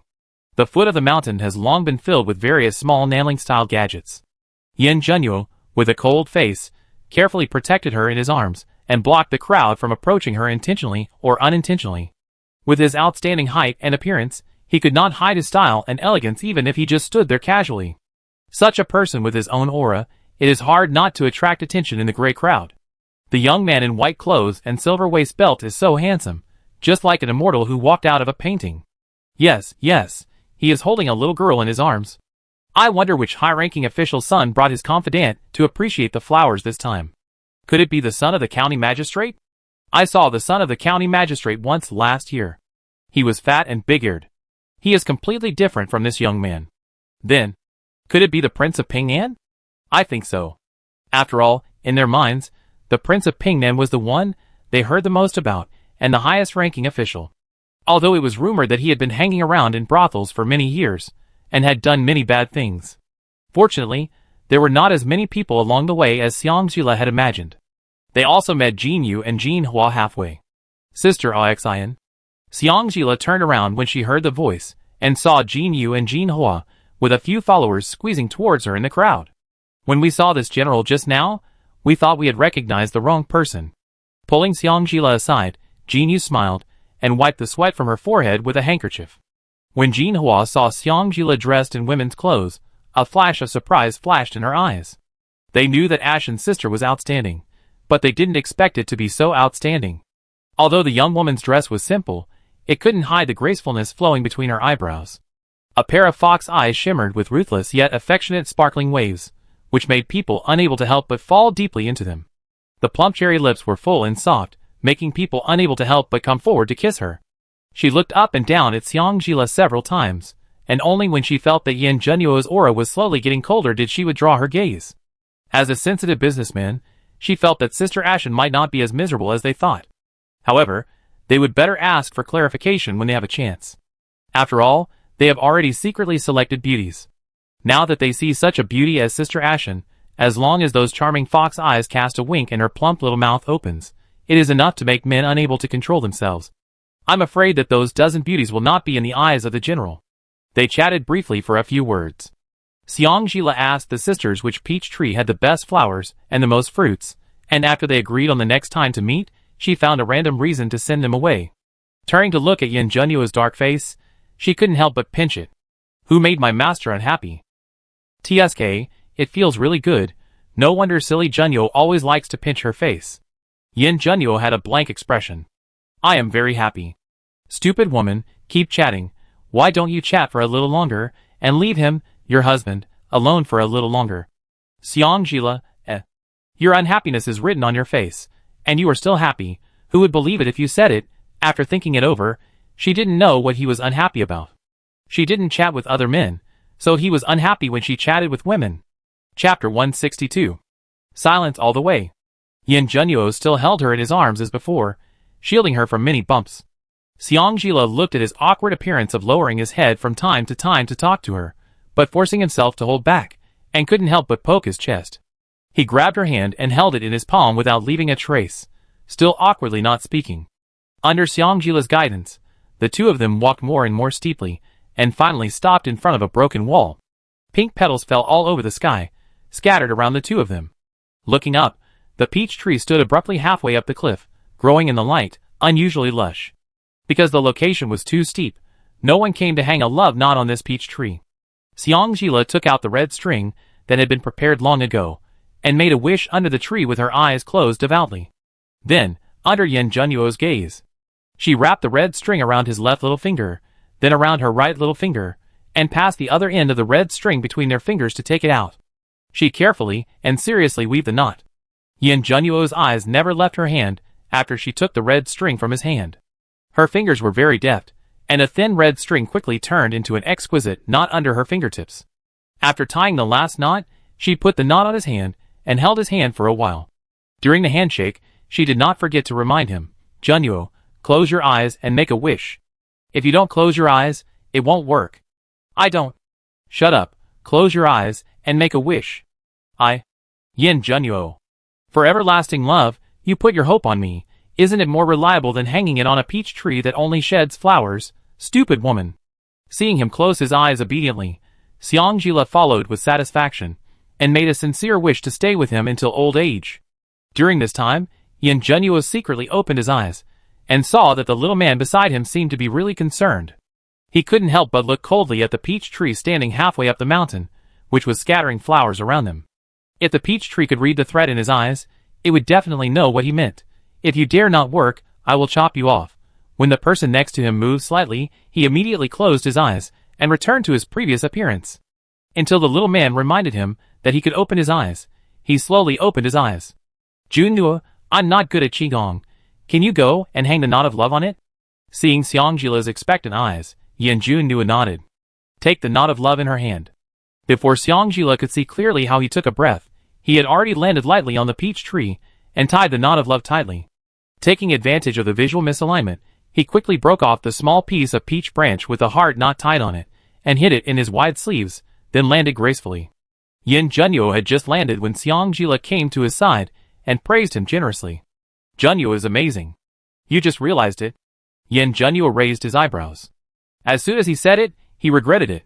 He seemed to be angry just now because she left him aside to chat with other people, but now that she praised him like this, he was like this. That's it, I'm calm. After achieving her goal, Xiangjila pursed her lips and smiled secretly, letting him pinch her little hand a few times as punishment, and she even scratched his palm with her fingertips. Facing his angry eyes, she smiled provocatively. Yan Junyo, stupid woman, challenging his husband's limit every day. Kyoto. After receiving the minister's worship, Yan Beiki returned to the imperial study, and finally couldn't help but sweep the memorials on the imperial desk to the ground. Kneeling in front of the desk, the guard leader, who was hit by several scattered memorials, tried to remain calm. Your Majesty, calm down. Taking a few deep breaths, Yan Beiki suppressed his anger and asked in a deep voice, Such a big thing? Why do you come to report it now? The guard leader lowered his head even lower. Chapter 163. Yan Beiki's expression flickered. Check. Bayamo finally managed to meet Xiangjila a few days ago and persuaded her to take the things to Nanling to take care of the sick. Who almost ruined his plan, the head guard bowed his head. Look at the weapons of those assassins. They don't look like Dahuang's, but Nanchu's. Yan Beiki's hand gently rested on the memorial on the imperial desk, and his half-closed eyelids concealed his sharp eyes. After a while, his voice returned to calm. If you dare to attack the Regent Palace, it is a provocation to Dahuang. Continue to investigate. The guards retreated as if they had been pardoned. Yan Beiki half squinted his narrow eyes, and watched the guards' backs gradually go away. He waved to the eunuch beside him, and whispered something in his ear. It was getting close to evening. Beside Yutai Mountain, people who admired the flowers returned home in groups of 3 or 2. Along the way, they met many young talents, who came here to enjoy the beauty, or talented men, and beautiful women, who came with their confidants to make wishes. Xiangjila was sure that one of the groups of people was definitely a child of an official, with a relatively high status in the south. After all, the handsome young man who looked like a star in a group of talented people, who was in his early 20s, had a flash of fear in his eyes after seeing Yan Junyo. Usually, only people who have seen Yan Junyo's methods with their own eyes would have such an expression. But Yan Junyo obviously didn't want to be affected by unnecessary people to enjoy the flowers, so when that person wanted to salute him, he was stopped by his eyes. The man rolled and crawled on the spot, dragging his group of close friends away. Xiangjila took the opportunity to pinch his face, smiling, This gentleman is so majestic, tell me, is there something that I can't know, so that person left so quickly? Yan Junyo's answer to her was, first rolled his eyes. Then he said coldly, Qin Pei, the eldest son of Qin Buku, the governor of the 5 cities in the south. Xiangjila's fox eyes dimmed, and he let him go. Qin Pei. She knew the name, but she had never seen the man. In the previous life, the former members of the Qin family army brought the military tokens, and the first to gather were the Qin family soldiers, and Qin Pei was the only one among all the descendants of the family soldiers who was a scholar. It is said that he was particularly good at divination, but since his father died, he has been sealed. In the army, he can't carry anything on his shoulders or hands, like a useless person, and his final fate is imaginable. In the previous life, Yan Beimo was almost seriously injured and died in Nanling. As the highest decision-maker in the 5 southern cities, Qin Buku was the first target of Yan Beiki's anger. It was Yan Junyo who came to Nanling in this life. He was not seriously injured and did not vent his anger, so Qin Buku is still alive and well. The direction of things slowly deviated from the trajectory of the previous life. Qin Pei, Li Yushin Machi, and in Jian's shop. It seems that there will be a lot of work before returning. After going down the mountain, Xiangjila, who was still holding a string of candied haws and a string of peach-shaped small bells in his hand, looked reluctantly at the pink in the distance that was hidden in the sunset. The setting sun slowly slanted to the west, coating the entire Yantai mountain with a layer of fiery colors. It was so beautiful that people couldn't take their eyes off it. She couldn't help feeling a little disappointed. She didn't know when she would come again. A warm and slender hand held her little hand. "Do you want to go to the night market?" Yan Junyo's voice was as cold as ever. In Xiangjila's impression, except when they were communicating deeply, he seemed to always talk to her like this. Thinking of his hypocritical appearance in the carriage in the morning, she couldn't help but have the idea of playing a trick on him. "Haven't you finished understanding the people's sentiments?" Her eyebrows slightly raised, and her fox eyes met his gentle gaze before he could hide it. Yan Junyo's hand holding her stiffened slightly, turned his face away, and said him softly. Xiangjila withdrew his hand, handed the candied haws to his mouth, took a bite, and waved to him. "Then you go and understand it yourself. I go back first." She went back first? What's the point of him going shopping alone? He took her hand and brought her back to his side, and put his arm around her slender waist, and said, as a matter of course, "I promise to accompany you for a whole day. If it's not 12 hours, it doesn't count as a whole day." Xiangjila snorted. "You call that accompanying me? You are understanding the people's sentiments." Yan Junyo choked. He said firmly, "Anyway, if it's less than 12 hours, it's not a whole day." "Oh, are you still being stubborn?"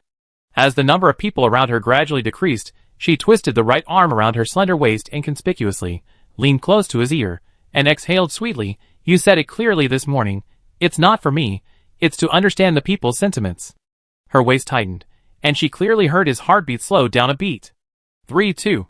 Before she could count to 1, his voice came from above her head. "Today I am accompanying you, not understanding the people's sentiments." Chapter 164. The voice was not loud, but it was very clear to her ears. She tried to suppress the corners of her mouth that wanted to rise, cleared her throat and looked at him. "I don't believe it. Little guy, can't I cure you? Don't believe it?" Yan Junyo raised his sword eyebrows slightly, and when he saw the little guy's twitching mouth corners that wanted to rise, he understood in his heart and immediately loosened his hand around her waist. "If you don't believe it, forget it. Stupid woman, you are getting more and more." Xiangjila glanced at the surrounding bushes, which were just dense enough. While his hand was still not completely put down, she pulled him behind a big tree in the bushes. Without saying a word, she stood on tiptoe, climbed onto his shoulder, bit his lower lip as punishment, then raised her hand to wrap around his neck and looked at him.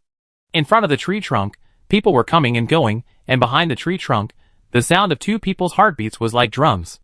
The space behind the tree trunk was very narrow, only enough for 1 person to stand, and at this time she was almost hanging on him.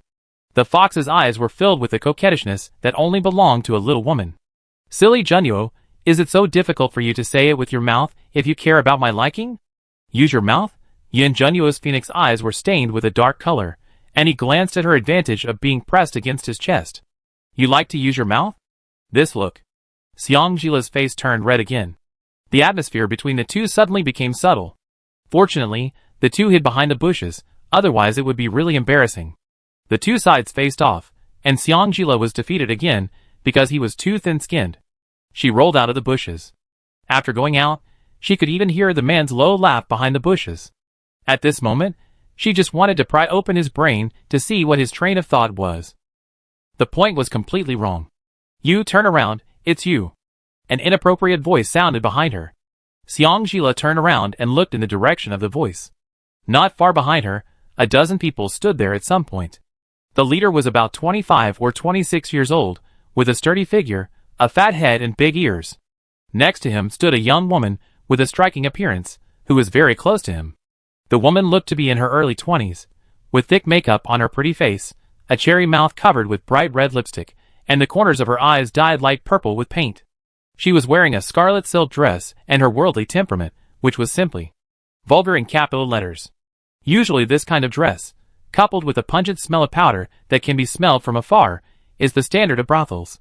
I didn't expect that there are brothels in places like Nanling. The fat-headed and big-eared man pointed at Xiangjila with his left hand in fascination, and pinched the woman's hips with his right hand. "Superb, superb, but it's a pity that she is no longer a virgin." Xiangjila glanced around to make sure there was no one around.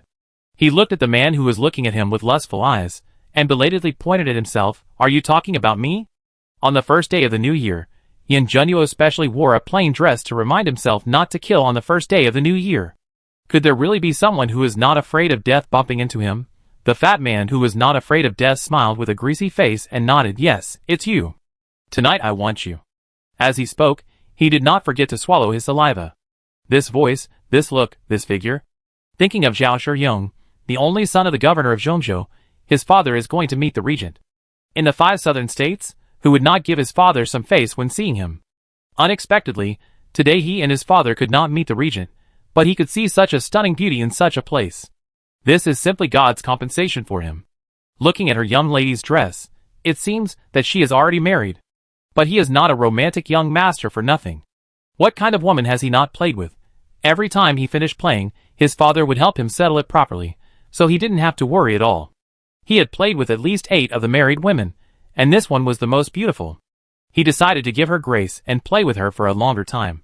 He couldn't help but feel comfortable just thinking about tying her to the bed and pressing her under his body to ravage her.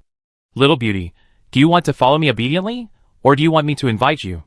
Feeling the temperature behind the bushes suddenly drop, Xiangjila smiled, but the smile didn't reach her eyes at all. I'm already married. If I want to go with you, I have to ask my husband. Zhao Shiyong waved his hand, and a dozen well-trained thugs surrounded Xiangjila. Seeing that there was no ripple in her eyes, the desire to conquer her suddenly rose in his heart. Even if you are married, you can still be a widow. Chapter 165. The dark night was dotted with stars. A low-key carriage finally returned to Nanling City, before the gates of Nanling City were locked. As soon as the carriage stopped, it happened to run into Chu Shan, who was returning alone from the night market with a dejected look. Chu Shan looked at the male master who quickly jumped out of the car, with a confused look on his face, and the female master desperately chased after him. Okay, Jun Newell, don't be angry. You broke people into pieces. Why are you still angry? After returning to the room, Yin Junyo seemed to be still unsatisfied. After walking around the room a few times, he stopped and said coldly, he dared to curse you to be a widow on New Year's Day. Even if she died 10,000 times, it would not be enough to appease his anger. What was even more abominable was that his clothes, his white clothes, were accidentally stained with a drop of blood on the hem, ruining the clothes. Ruined, Xiangjila didn't know whether to laugh or cry. This was the first time she saw him lose his composure like this. And it was because that fearless man said that she would become a widow. Looking at the man in front of her like a big cat with its fur blown up, she couldn't help but want to smooth his fur. Thinking of this, she really stood on tiptoe, stretched out her hand to smooth his silky and delicate long hair, and comforted him. Jun Nua is so powerful, it won't happen. I will not allow the things in the last life to happen again. Her slender fingers passed through his hair, softly and gently, as if with magic, slowly calming down his anger and anxiety. His expression slowly returned to calm. After a while, he whispered, it's unlucky that I have to do it on New Year's Day. Seeing that she was still tiptoeing to smooth his hair, he picked her up by the waist, and sat together on the armchair behind the desk. Later, he remembered that when he killed someone, she was watching the whole process, and couldn't help but speak softly. Just now, did you get scared? He was so cruel. She must be scared. The slender hand that was stroking his hair paused, and she smiled slightly. Silly, I said I'm not afraid. Do you believe me? His face turned pale. Even the hand holding her trembled. Feeling his stiffness and unnaturalness, she suppressed her laughter and raised her head to gently kiss the corner of his mouth, and said softly, but as long as that person is silly Junyo, no matter what you do, I believe you will not hurt me at all, so I am naturally not afraid. His breathing paused. He lifted her chin, so that she could look him in the face. Are you really not afraid? Her eyes were filled with seriousness. No, if I were, I would have run away long ago. Xiangjila clearly felt that he was relieved. His movements were very light, so light that it was almost imperceptible, but she felt it. Now, she was not afraid of whether Yin Junyo was cruel or not. She was more worried about the fact that the man she killed seemed to have said before his death that he was the only son of the governor of Zhongzhou. Thinking of this, she couldn't help but be overshadowed by a layer of worry in her eyes. Guessing what she was worried about, Yin Junyo held her tighter. Don't worry, I take care of it. The bandits in Maotu Ridge have been in his hands these days, and no matter how he handles them, it's not appropriate. It just so happens that a fearless person comes along, and no one is more suitable than the governor of Zhongzhou to handle this kind of thing. It seems that he has a telepathic connection with him. Xiangjila whispered in his arms. Junyo, how do you want to deal with those bandits? Yan Junyo roughly told her his plan. Xiangjila was silent for a moment. He begged softly, I want to keep the poisonous child. Why? Anyway, it's useful. Xiangjila lowered his head and took his hand, her slender fingertips wrapped around his slender fingers. Without looking at him, on the first day of the new year, my little wish is that Junyo can meet my little request, please. His chin was gently rubbed by her soft hair, and his fingertips were like a string being plucked by her. Yan Junyo enjoyed the little woman's coquettish look with him. Okay. On the first day of the new year, it's not good to go against her wishes. Chu Shan has been feeling very uncomfortable these days. Because he found that since the night market on the first day of the new year ended unhappily, Chuncho has been deliberately avoiding him. Chapter 166. It all started with a beautiful misunderstanding. On the first day of the Lunar New Year, under his persuasion, Chuncho changed into the clothes he gave her. When it got dark, he had nothing to do, so he took Chuncho to the night market in Nanling. A few people recognized him as one of the soldiers who quelled the rebellion, and their eyes were full of kindness when they looked at them. Soldier, is this your fiancée? She looks so good. Yes, this girl is a good match for you, sir. When is the wedding date? Is it held in Nanling? The bold and simple words made Chuncho's cheeks redden by the colorful lights, and she hid beside Chushan in embarrassment. Chushan quickly explained, You really misunderstood, this is my sister. As soon as the word sister came out, the redness on Chuncho's face faded away completely. Military, don't joke, look at the pattern of this dress, and this kind of hat and headscarf. Here, they are all given by the fiancé to the fiancé. He remembered that before making the clothes, the simple middle-aged woman gestured to him and asked him with a strong Nanling accent if he wanted to make it custom. Chu Shan's face suddenly turned red. He pulled Chuncho aside in a panic. Chuncho, don't misunderstand me. I treat you as my sister from the bottom of my heart. He just wanted to make her a new set of clothes. How? How did it become like this? We grew up together. Don't you understand this little bit of affection? His hurried look to explain hurt Chuncho's eyes. She used to never frown no matter how badly she was injured, but now her chest seemed to be stabbed through with a sharp knife. Even breathing was painful and difficult. She had secretly admired Chushan since she was 7 years old. It was a habit of 10 years. Is she really just a younger sister? She did not give up, stubbornly suppressed the sourness in her nose, and asked in a hoarse voice, Is she really just a younger sister? For some reason, seeing her like this, Chushan felt as if a layer of cotton was covered in his heart, stuffy and very uncomfortable. But when he thought of the huge difference of 4 years between the two in age, he nodded firmly, yes, it's a younger sister. If he were a few years older than her, he could be her uncle. Time seemed to freeze when he said he considered her his sister. Chuncho looked at Chushan without blinking, as if she wanted to confirm something. Recalling the question Xiangjila asked her. What if he doesn't like you? She had been avoiding this question. Until today, she thought she was the special one in Chushan's heart. But she didn't expect that this specialness was the specialness of being a junior. It turned out that he really didn't like her. If you really like someone, age is not a problem at all. The prince and the princess are 6 years apart, but the prince still dotes on the princess, and the princess still takes care of the prince meticulously. Love is mutual. One-sided binding will only make the other party disgusted. She still understands such a simple truth. Maybe his mind was pure from the beginning, and he really treated her as his own sister. She was the one who was dirty. Chuncho took a deep breath and hid the tears in her eyes. A corner of her heart seemed to collapse beyond recognition as the tears disappeared. Now that she has the answer, there is no point in her nagging. In the blink of an eye, Chuncho's thoughts have already turned around. She gave Chushan an ugly smile. I understand. I will return the clothes to you. I can't let your future lover have a grudge because of this matter. You don't have to put any shackles on yourself. Treat me as a sister. My mother, I am your only daughter. After saying that, she dodged Chushan's hand that wanted to grab her arm. She disappeared in the crowd in a panic. Chushan also felt a sudden tightness in his heart when she turned away from his touch. A sense of loss mixed with strangeness arose from the bottom of his heart. It made him extremely irritable. 7 days after that. He had not seen Chuncho again. Even the new clothes that were returned to him were given to him by Chiosi. When Chiosi saw him, there was nothing unusual in her expression. She just said coldly, She washed the clothes, and she asked me to tell you, if you think it's an eyesore, you can throw it away or burn it.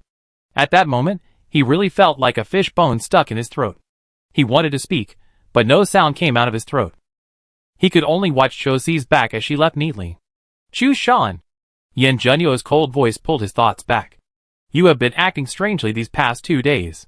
What happened? Although he knew Yan Junyo was just asking casually, Chu Shan seemed to have found an outlet to vent his feelings in the face of his master's rare considerateness. He spoke a little embarrassedly. Your Highness, I have been feeling a little uncomfortable recently. I can't tell what is wrong. Yan Junyo raised his eyebrows. If you feel uncomfortable, go see a military doctor and get your illness cured quickly. Chapter 167. You are sick, but you don't go to the doctor, you fool. Chu Shan bowed his head even lower when he heard this. I am not sick. Not sick? Yan Junyo's phoenix eyes flashed with a trace of doubt. Then why are you not feeling well? I just told you because I don't know. I didn't expect you to be even more stupid than me. Chu Shan bowed his head weakly. I will go to do my work first. He found out that as long as it was not related to the prince's emotional expression would be particularly slow. He didn't know who to ask about this strange feeling. Yan Junyo looked at Chu Shan's back as he left in despair. His eyebrows slightly wrinkled. In a unique little village in Yutai Mountain, Chuncho Chiosi looked at the young man in green shirt squatting in the corner with gloves and holding a rabbit. Xiangjila specially asked Jin Yu Jinhua to help make the gloves and green shirt. It's really surprising that the princess is not afraid of the poison in his body at all. The one who spoke was Chuncho. Today, she and Chiosi were still dressed in men's clothes. They looked a little calmer than a few days ago, and there was nothing unusual. Chiosi said him softly. It's really unexpected. Chuncho touched Chiosi with her shoulder. Aren't you curious? Chiosi glanced at her, then looked at the boy who was so quiet and harmless. After all, the princess won't hurt the prince, right? That's true. As she spoke, Chuncho's eyes moved to a dense tree on the other side. There was a round table made of tree stumps under the tree, and there were 4 low stools made of small tree stumps next to the round table. 2 plump middle-aged women were looking at a blueprint with Xiangjila, who was dressed in men's clothes and had black and yellow paint on his face. I don't know what they were talking about. A breeze with the scent of peach blossoms blew by, lifting the broken hair on her temples. Seeing this, the sister sat on the north side to block the wind for her. Xiangjila said a few words to them with a smile, and they sat back to their original positions. The scene in front of them was a peaceful and harmonious time. Chuncho was stunned for a moment. Princess, it's really good. Chiosi nodded. Ever since the prince asked her to recognize the princess as her master, she has been trying to convince herself to be loyal to the princess. She thought that everything was the prince's wishful thinking, but the more she got to know the princess, the more she found that the prince had never been unrequited. The princess also kept responding. For example, the prince had a bad stomach and was picky about food. After arriving in Nanling, the princess would make all kinds of stomach-nourishing snacks for the prince every day as long as she did not go out, and coax the prince to drink the prescriptions prescribed by Yao Junyi. If he went out for a few days, she would bribe Chu Shan with a few potatoes and ask him to help supervise the prince. For example, the prince liked osmanthus, but the people of Nanling did not know osmanthus. The princess drew the appearance of osmanthus and asked the local people to identify it. After knowing that there were several wild osmanthus trees on Tuofeng Mountain, she took her and Chuncho to search all over the mountains. However, when they found the wild osmanthus trees halfway up the mountain at night, they found that the osmanthus trees were not in bloom. They had to return disappointed, thinking of giving the prince a surprise next time. And so on. Facing such a warm princess, Chiosi felt that if she were not a woman, she would definitely be attracted to the princess. And what really made her decide to be devoted to the princess? It was because of Chuncho's matter. A few days ago, Xiangjila saw that Chuncho looked different and immediately guessed what was going on. That night, while Yan Junyo was taking Chu Shan out to do some work, she sneaked into Chuncho and Chiosi's residence. After hearing the suppressed crying outside the door, she pushed the door open without saying a word. Seeing Chuncho's eyes swollen from crying, she was embarrassed to avoid her, and Chiosi, who was not good at coaxing, was awkwardly rubbing Chuncho's back. Xiangjila immediately stepped forward, grabbed Chuncho's hand, and sternly scolded her. Why are you crying? Is that all you can do? Seeing Chuncho's tears stop immediately, she pulled her to sit down like an old elder, gently wiped her tears, rubbed her back, and comforted her. There are thousands of men in the world, not just Chu Shan. No matter how good he is, if he doesn't like you, he is not yours. Women never rely on tears to win over men. Facing someone who doesn't like you, Even if you cry to death in front of him now, he will not feel any pain, so why bother? Chapter 168. Chuncho bit her lip and said nothing. Xiangjila continued. Be good, don't cry. When you want to get married, the princess will find you a better one. As soon as Xiangjila said this, Chuncho immediately straightened up and shook her head decisively. I won't get married. She cried to commemorate the long 10 years. Although there was no result, she didn't regret it. Even if Chushan didn't like her. But, she still liked Chushan very much. 10 years of habit, already deeply rooted in the bone marrow, can't be removed. Xiangjila looked at her like this, and could only sigh. Okay, as you say, if you don't want to marry, then don't marry. As she said this, she asked Chiosi to come to her. She held one of them by each hand, and spoke with great pride. Follow the princess in the future, and the princess will support you for the rest of your life. After saying this with great pride, she returned to her usual unreliable and naughty appearance in the blink of an eye. However, I, your princess, am still living under someone else's roof and need your prince to support me, so you two should be more helpful. The three of us will secretly set up a small treasury together. When we have money, we can have a different handsome man every day. Isn't it just a matter of giving a handful of silver? Hearing this, Chuncho immediately burst into laughter, and the depression in her heart was relieved by half. Princess, don't let the prince know these words. Otherwise, he will definitely not be able to get out of bed for a few days. Chuncho smiled, and Xiangjila secretly breathed a sigh of relief. But his tone was still vicious. If he knew, it must be you and Chiosi who leaked the secret. The candle flame in the room exploded with a pop. Under the dim candlelight, Chuncho looked at Xiangjila's fox eyes that were shining brightly under the candlelight. A wave of heat spread from the bottom of her heart to her whole body, dispersing the haze in her eyes. Then it settled. You will set off with us from Nanling to Anjian in 2 days. It's still early, and the weather is good. Sister Ashen, why don't you stay for dinner before leaving? Under the big tree, Xiangjila and the sisters agreed on everything and were invited to stay by the sisters. The cook on the farm was very skillful. After knowing that there were guests, she immediately slaughtered chickens and ducks. Jinhua quickly sent a few maids to move the big 8 immortal table in the dining room to the big tree in the yard. Before dark, a table of delicious dishes was served on the 8 immortal table under the big tree. Knowing that Chuncho was in a bad mood these days, Xiangjila even asked the sisters for some fruit wine. When asking the servants to pour the wine, Jinhua did not forget to remind him. This wine has a strong after effect. You must not drink too much. Chuncho waved his hand when he heard it. Then I won't drink it. If I lose my composure after drinking, it would be bad if I hugged someone and called Chushan. Chiosi put down the wine glass that he had originally held when he heard that Chuncho didn't drink it. Drinking will delay things. Xiangjila first glanced at Chuncho, then at the boy who was sitting in the private corner, holding a rabbit and behaving in his own way. Chuncho Chiosi lowered his head and ate the food silently. The boy picked up the food with one hand and stroked the rabbit with the other hand. He never raised his eyelids to look at her from beginning to end. She couldn't help but mutter, "Boring." After saying that, she took a sip of the wine glass. Well, it tasted sweet and soft, with a faint sweetness and a faint gardenia fragrance, not as spicy and pungent as other wines. The bracelet did not remind her, which meant that the wine was still safe. She asked someone to pour another cup with endless aftertaste. She looked at Chuncho and Chiosi. You really don't want to drink?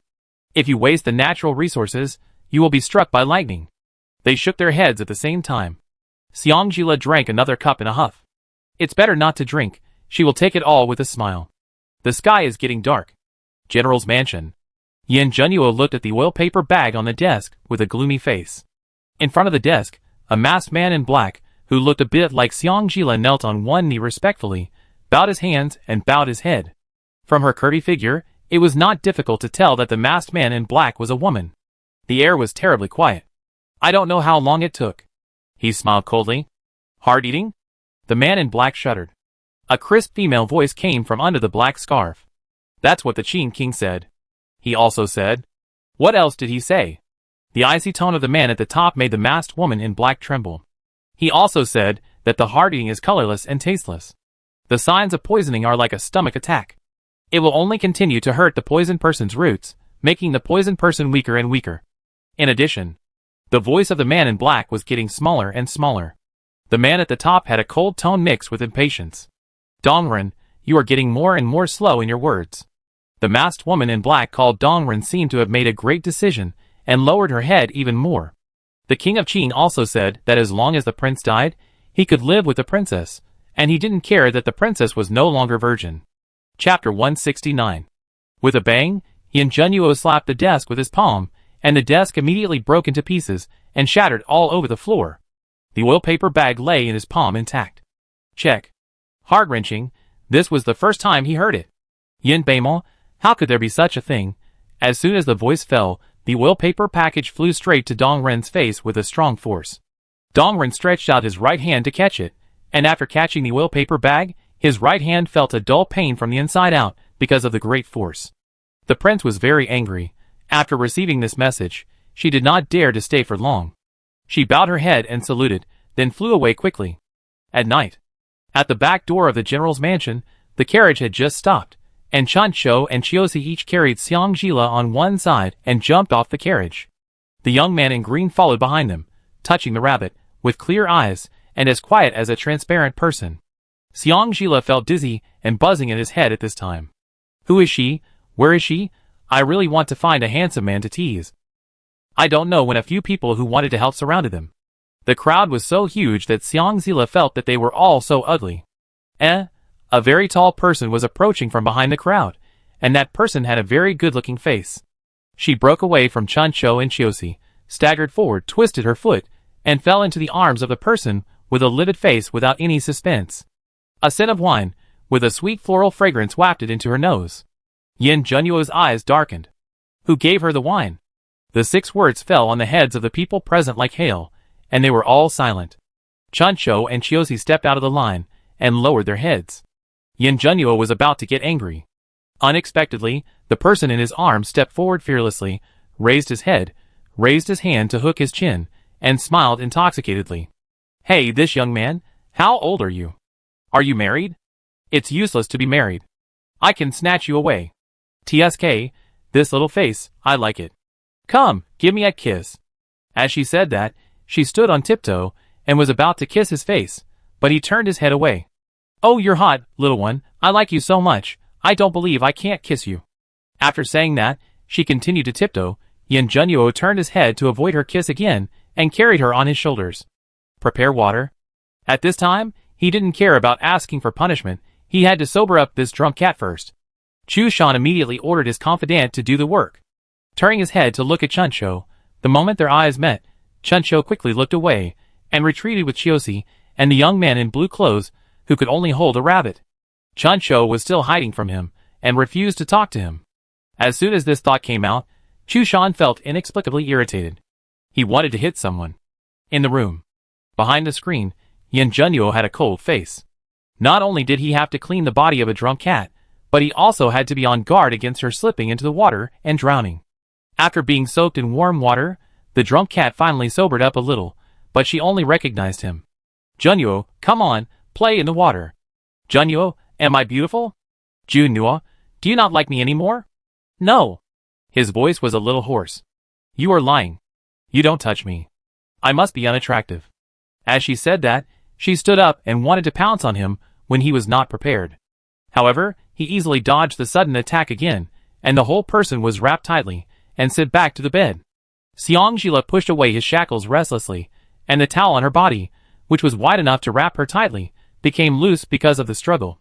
She crookedly crawled back to her position and took out the long silk from under the pillow, ignoring the fact that she had already lost her cover because she crawled back to her position.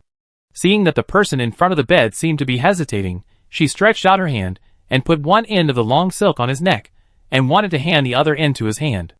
But there were many Junnu in front of her, and she couldn't tell which one was real and which one was fake, so she could only smile charmingly and seductively. Junnu. Come on.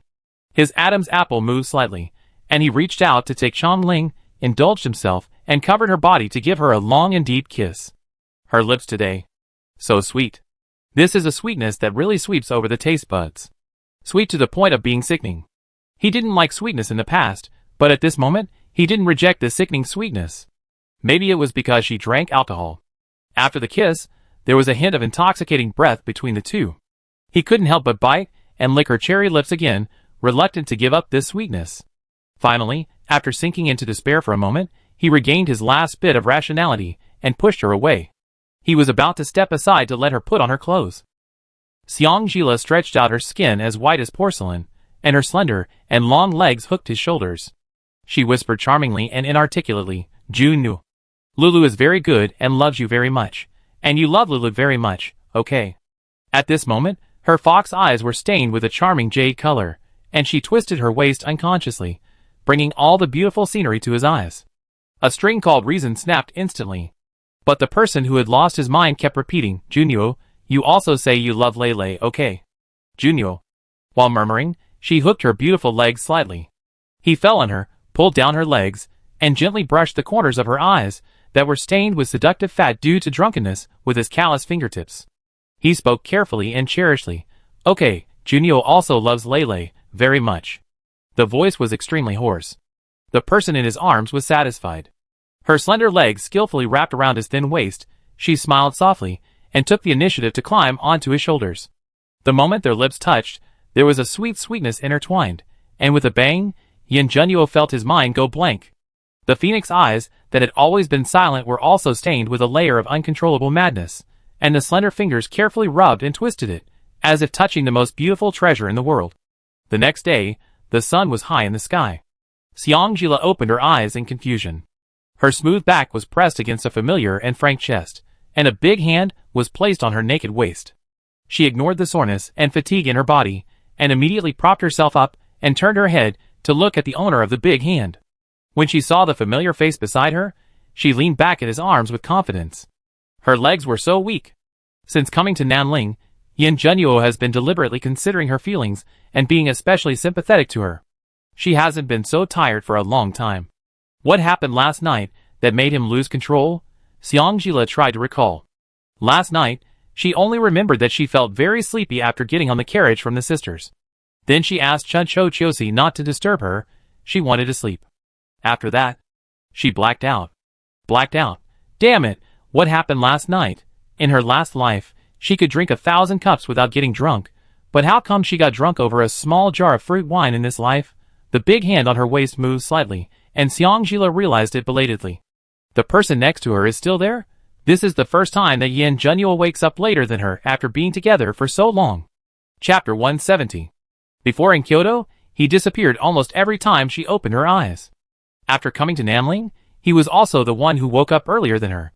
For some reason, Xiangjila actually felt a little bit of vanity when she saw him sleeping beside her exhausted. She thought that when Yin Junyo first got her, he almost made her fall asleep every day, and he probably felt the same way. Looking at his defenseless sleeping face, she couldn't help but stretch out her slender hand and carefully trace the contours of his face. I have to say that Yin Junyo looks really good. God gave him all the unique advantages, such as a white skin color that never gets tanned, and even this thin lip without any red, which makes many girls feel inferior. When the slender fingers passed by his thin lips, they couldn't help but stroke his lip line, and the palm of the hand felt itchy, which was the stubble he had grown.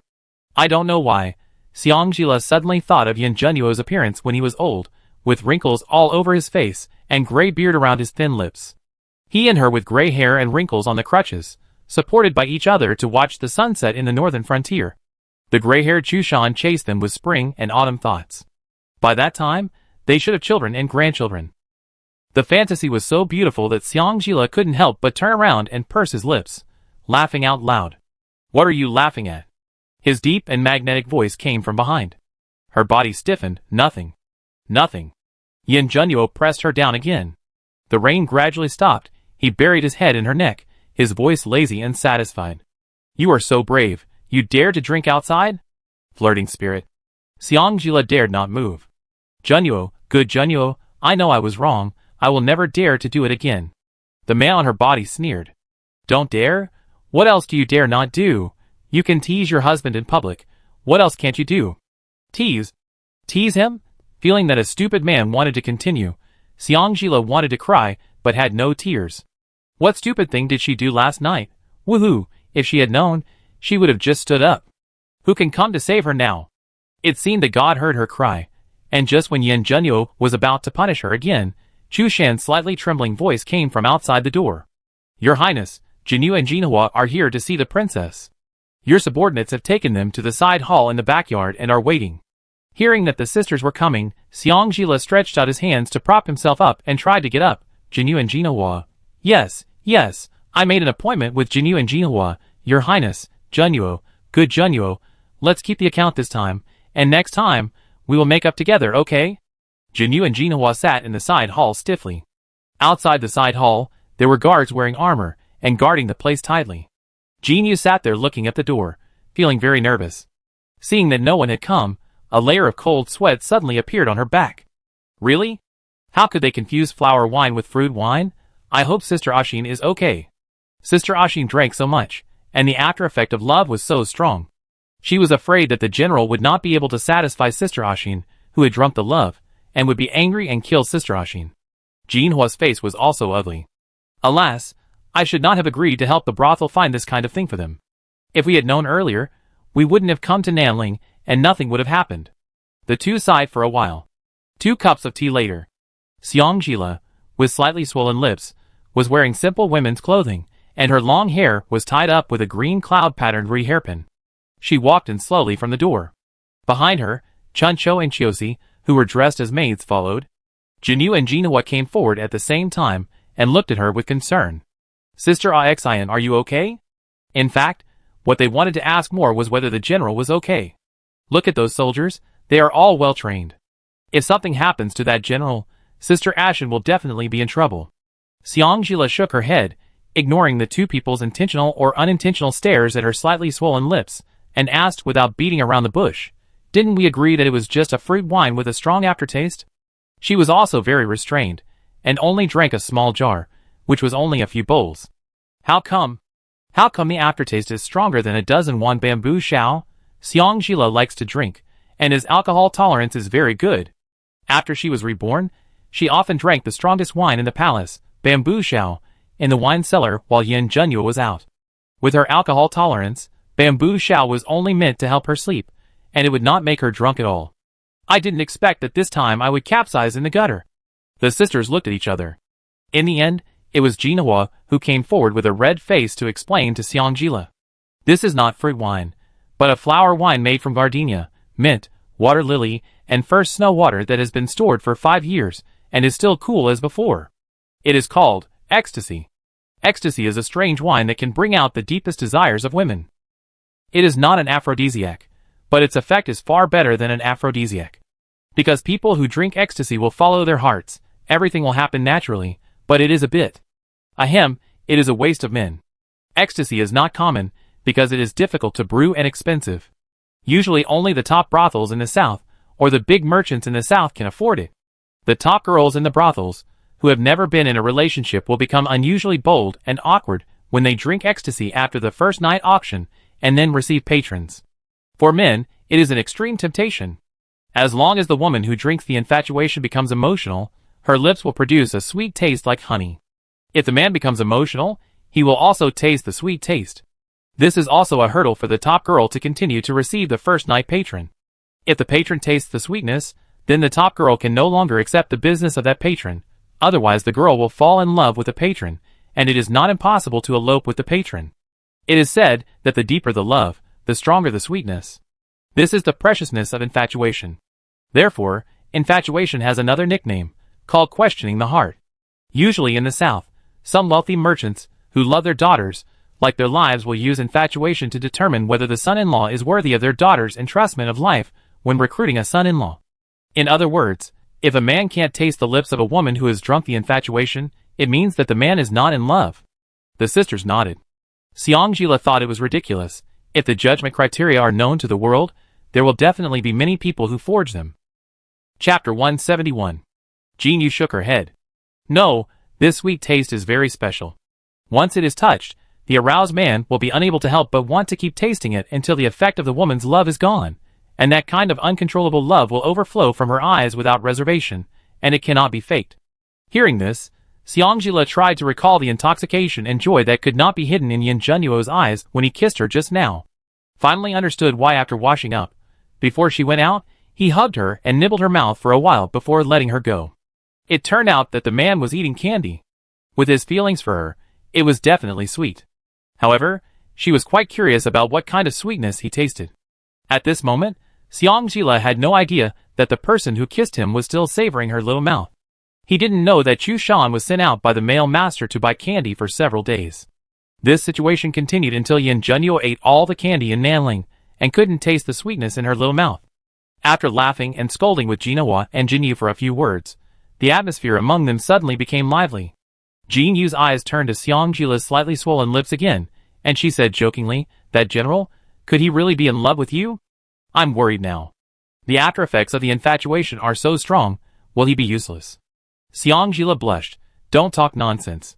If he was really useless, he wouldn't have tossed her off the bed again before coming here. Stupid man, where does he get the energy?" Jinhua looked at Xiangjila with an "we all understand" look, and stopped Jinyu from talking.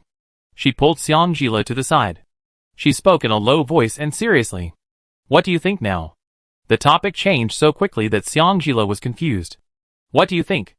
Jinhua said TSK, looked at the guard outside the door warily, and her voice became even lower. "As for escaping from the fire pit, if you want to leave, Sister Yu and I have prepared more than 30 young women. When the time comes, let them serve the general. One day is different, the general should be willing. Men, don't they all get tired of the old and love the new?" Xiangjila interrupted them with a smile. "I didn't hear you mention it before. I thought you had given up." "How could you give up?" Jinyu also came over and spoke in a low voice, as if it was a matter of course. "Since Sister Ashen gave us a new life, you are the one we have to protect at all costs. Even if we have to spend all our wealth, we have to let Sister Ashen live a free life and a new life again." Jinhua nodded. "You are right. Regardless of whether the general is willing or not, they will try." The sisters planned for her without reservation, which made Xiangjila feel warm. The high wall built somewhere in her heart slowly began to be torn apart. At this moment, she inexplicably thought of the home far away in Kyoto that only exploited her. It's been more than 10 years. Even if it's just raising a dog, there are still feelings. Unexpectedly, the family who have been together for more than 10 years, and have a foundation of feelings for more than 10 years are not as good as strangers, who have only known each other for dozens of days. This really proves the saying, popularity is never bound by blood. It's really ridiculous. The sisters who didn't know Xiangjila had already traveled around the world were still chattering. "Isn't the Regent Prince here? We heard from a friend who came back from Kyoto that the Regent Prince likes those sparkling gems the most. If the general refuses, we will spend all our wealth to collect some beautiful gems to give to the prince and ask for his help." The more he talked, the more outrageous it became. Xiangjila interrupted with a smile. "You all said that since he is the Regent Prince, how could he let you see him so easily? Besides, the prince has seen all kinds of good things. Why would he accept the things you have collected?" The sisters were not discouraged. In business, it is about seeking wealth and honor in danger. How can you know the result if you don't try? The warmth in her heart spread from bottom to top, dyeing Xiangjila's eyes red. The smile on her lips became deeper and deeper. "If you rush to see the regent like this, you'll be dead before you even see him. Before you act rashly, you should first understand that it's easier for the superior to kill you than to crush an ant." The sisters choked, and then looked at Xiangjila as a matter of course. "Shouldn't we have died a long time ago? It was you, Sister Ashen, who saved us." Xiangjila looked into their eyes. Just like a few days ago, his heart and eyes were full of her. There was no calculation or tact as a businessman. Then think about your own vigilance and distrust. She suddenly put away her smile, bowed to the two of them with a serious face, and frightened Chuncho and Chiosi. "Master." Xiangjila raised his hand to interrupt Chuncho and Chiosi's actions to step forward. "Master?" The sisters' eyes flashed with surprise. Could it be that their guess in Yitai Mountain a few days ago was correct, before they could think too much? Sister Ashen spoke again. "Lure is sorry, two sisters, I didn't mean to let you misunderstand, but I was out and had to hide my identity to avoid being killed." "Lure?" The sisters' eyes widened again. "Not all Xian?" Xiangjila nodded. "You will have a chance to know everything in the future. Now, I want to tell you that the beauty you prepared will definitely not be used, because the general you are talking about is my husband. So, you don't have to worry about how to save me from the fire pit. I'm fine, and he treats me well. You don't have to worry." The air was strangely silent. After a long while, Jinyu stammered and said, I didn't expect that. Sister Lu, you are the general's wife." What was even more unexpected was that the general looked cold and hard to mess with, and he looked like a murderous man. He was actually a man who would treat his wife well. Xiangjila smiled, and said nothing more. I hope you can keep your identity a secret. The sisters agreed. That's for sure. As it concerns the safety of Ali's sister, they certainly dare not make any mistakes. Seeing their unnaturalness, Xiangjila comforted them. You don't have to be too restrained, just act like usual. The sisters laughed dryly. How could they not be reserved? They could not imagine that Ale, who was totally unpretentious and talked and laughed in front of them, would actually be the general's wife. At the beginning, when Ashin was a military master, they thought that the young military master had an immeasurable future. Unexpectedly, it took a while for Ashin to turn around, and Ashin was the younger sister, who warmed the general's bed in the tent. And now Ashin's younger sister told them that her name was Ale, and she was the general's wife. Later, if she told them that she was actually a noble lady in Kyoto, a noble princess or something, they would definitely not be surprised. You know, before this, the highest official wife they had seen was the wife of the magistrate of Biling County. At that time, they just needed the approval of the county magistrate. The county magistrate disliked them because they were women and could not make any big waves, so he did not even see them. For this reason, they specially sent gifts to the county magistrate's wife. After sending a lot of generous gifts, the county magistrate's wife finally condescended to walk around in front of them. It was just a circle, and they didn't even say a word to the lady, and the lady left again. The servant came over and casually said that the lady was very busy, and she would find time to mention it to the county magistrate, and then there was no more. In the end, the matter was not done. So, when Sister Ale asked them to go north, they had no confidence. After all, they really only had money and nothing else. And this little money might not even be a hair in the eyes of the merchants and nobles in the north. Chapter 172. Now they are all still dreaming. Originally, they just wanted to follow Sister Ale and help her do something, but they didn't expect to hug a thigh thicker than the county magistrate's wife. Seeing that they were still reserved, Xiangjila pretended to be angry. Her eyebrows raised. Why you don't like me? Jinhua waved her hands repeatedly. No. Sister Ale raised her eyebrows, which made people feel oppressed. They thought they were very knowledgeable in the women's family, and they had also accompanied several wives of officials in Biling for dinner. But they can guarantee that all the angry ladies are not as depressing as Sister Ale's raised eyebrows. It makes people surrender involuntarily. Yes, surrender. When Sister Ale raised her eyebrows just now, they almost knelt down to her. Don't dare? Xiangjila walked to the armchair beside them and leaned lazily. He smiled. So what do you mean by your expression that you think I'm difficult to get along with? The sisters looked at each other secretly. In the end, it was Jinhua who spoke cautiously. We haven't seen many wives of officials, but none of them are as dignified as Sister Ale. Yes, it is dignity, a dignity that makes people can't help but submit. Make people can't help but submit? Xiangjila laughed dumbly. He signaled the servant to refill Jinhua's tea, and took a sip of the tea himself, and gently placed the exquisite thick glazed teacup with Nanling characteristics on the table. Xiangjila then slowly said, I thought you already knew it very well. Very well? What did you know? The sisters were slightly stunned. Xiangjila smiled harmlessly. At that time, you said that the foundation of your life was honesty and righteousness. Since you chose to stay with me, you shouldn't have any other strange thoughts. Identity is just a label. Whether it's Xian or Lu, isn't it me that you have always wanted to follow? A word awakens a dreamer. The two of them suddenly realized something. Yes, when they didn't know Sister Ale's identity, weren't they already prepared to follow Sister Ale and support her with all their family property? What does it matter what her identity is? After all, she is Sister Ale, and that's enough. If you want to regret it now? No, we won't regret it. We are short-sighted and thought about it wrongly. After they reacted, they finally understood why Sister Ale not only didn't take advantage of them, but also asked Akyu or Dachuan to pay them every time they finished their business. Because Sister Ale said that she wanted them to stay with her, but she didn't trust them completely. They maintained a relationship that seemed like cooperation and friendship, but they were not their own people. With this realization, Jinhua and Jinhua looked at each other, and saw the disappointment in each other's eyes. They couldn't tell what they felt in their hearts. Kyoto.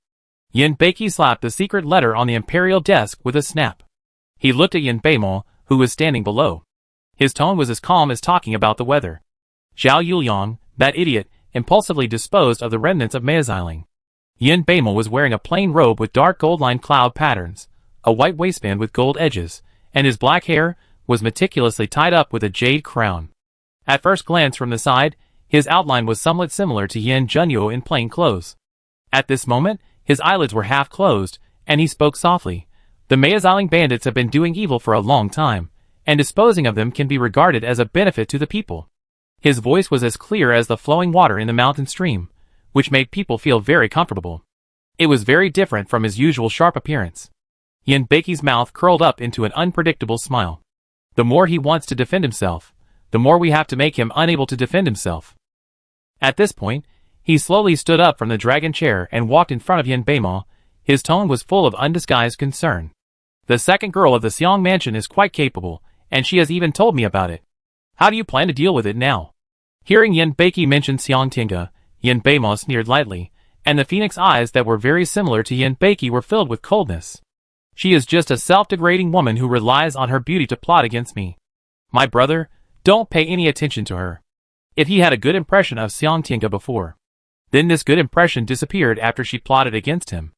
At this time, he realized that since his youth, there were countless women who wanted to climb into his bed.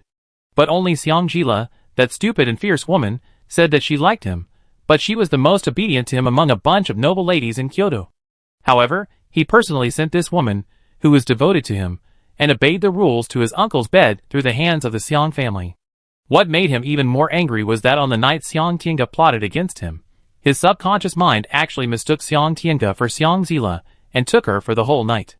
When he opened his eyes and saw Xiong Tinga, who was covered with purple marks and tear marks on her face and looked pitiful, his mind could not help but think of Xiong Jila. A strange regret tore at his rationality.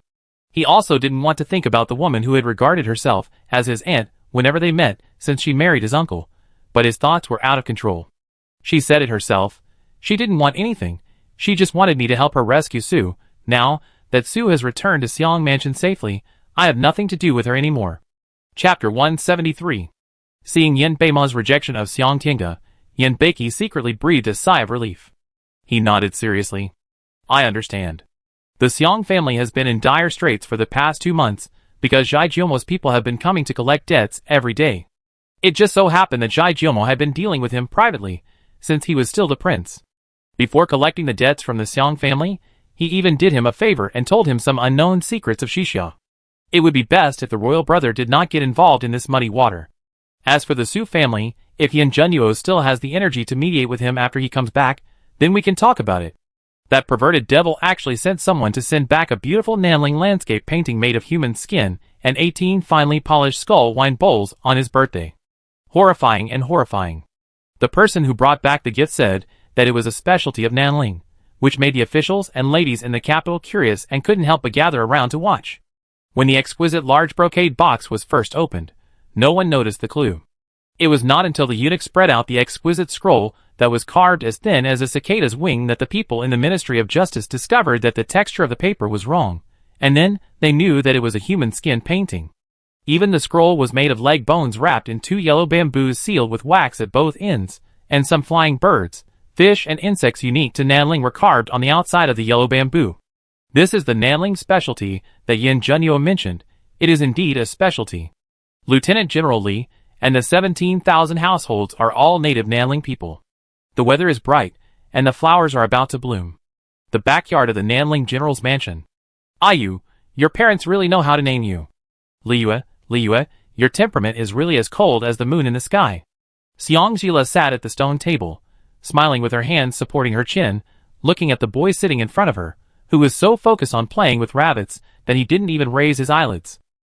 She never dreamed that what she knew in her last life would be so different from this life. The boy was about 12 or 13 years old, dressed in green, with a special pure black cowhide glove on his right hand. His skin was sickly pale, his beautiful eyes were clear, and his thin lips with a beautiful shape were glowing with an attractive purple-red color. TSK, you can actually talk. Why don't you talk to me? Aren't we friends? As always, Xiong Jila was not discouraged by the lack of response, and continued to repeat what he said to him every day.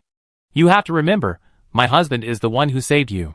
If he is in danger, or someone wants to harm him, you must poison the person who hurts him, understand? By the way, do you know who my husband is? The best-looking one among all of them. How is it? Is my vision good? Don't be fooled by his evil look, he's easy to get along with. Liyue, Doesn't anyone find this woman annoying?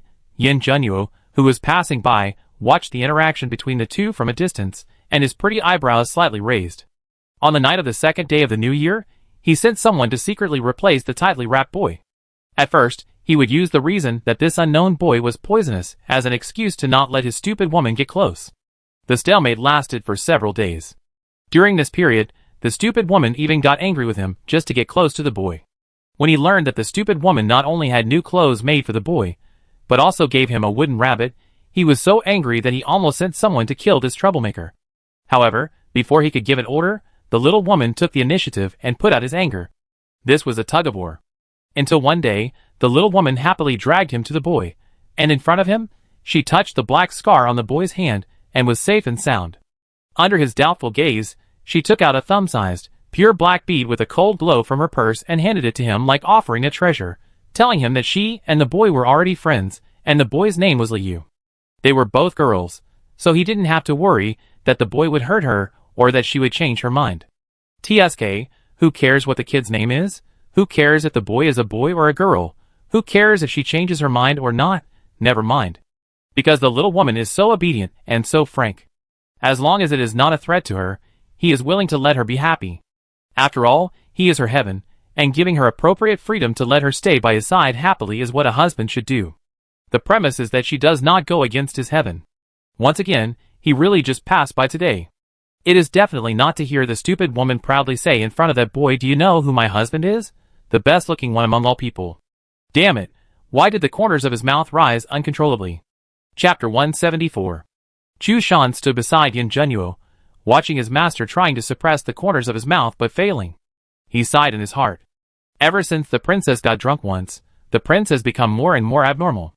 Not only has he become more and more fond of laughing, but a man who used to dislike sweets now asks him to go out and buy candy every now and then. He is a grown man, but every time he goes to the stall, the uncle selling candy kindly cares for him. "Sir, are you buying candy to take home to coax your little fiancé?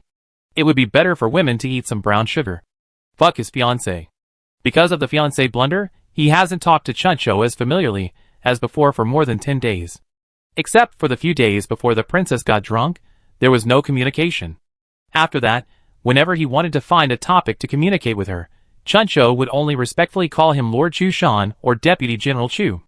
Once, he asked her not to call him Lord and Deputy General, but he didn't expect that the little girl actually called him Commander Chu. He really missed the feeling of her calling him Chu Shan in front of him. "I thought I could see Chuncho today with the prince, but I didn't expect that it was Chiosi who stayed by the prince's side today." He hadn't seen Chuncho for 2 days. Chu Shan. Hearing Yin Zhenyu's voice, Chu Shan instinctively bowed and replied, "I'm here." Yin Zhenyu walked back with him, and his voice returned to his usual coldness. "What's the situation in Kyoto? The termites have been cleared out by the emperor. Now 40% of those positions are occupied by the emperor's people." Yin Zhenyu paused. 40%? Chu Shan nodded. "Prince Qing has made a lot of efforts." Yin Zhenyu curled his lips coldly. Brothers are indeed very affectionate. He was curious about how long the friendship between the nephews could last. In the imperial family, family affection is always the cheapest and most useless thing. By the way, Prince, Gan Jingshan's subordinates have also been sending people to keep an eye on him. Have you found it? No trace. Keep tracking. Yes. After the 20th day of the first lunar month, Yin Zhenyu started to get busy again. Xiangjila was also very busy. She had to expand her business in the south before returning to Kyoto.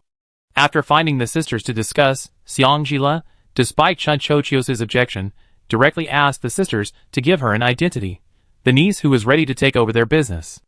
As soon as they made the decision, the sisters immediately got into the role. Every day, Nanen is long, Nanen is short. Today is the girl's favorite hairpin skirt.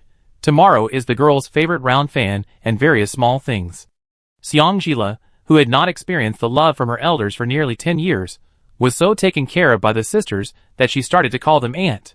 After going to Anjian to decide on the development direction of the tea house, she asked Jinhua and Jinyu for the 30-odd young women. It must be said that Jinyu and Jinhua had poor taste.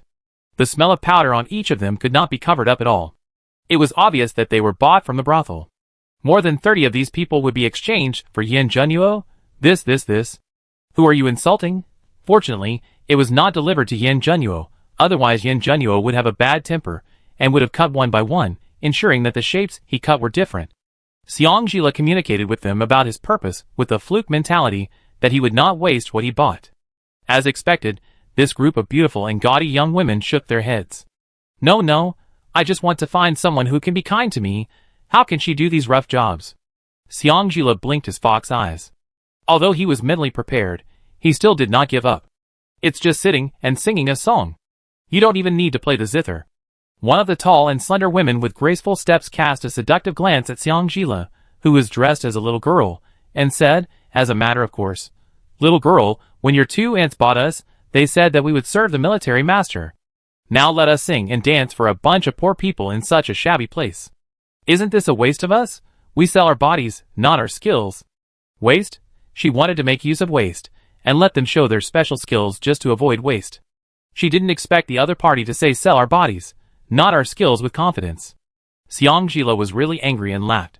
"And, what do you think?" Jin Yu and Jin Hua looked at each other. Jin Hua took out a large stack of indentures from her sleeve pocket and handed them to Xiangjila, smiling lovingly. "These were originally prepared for our little girl. If she doesn't like them, she can sell them to other brothels." Sell them to other brothels?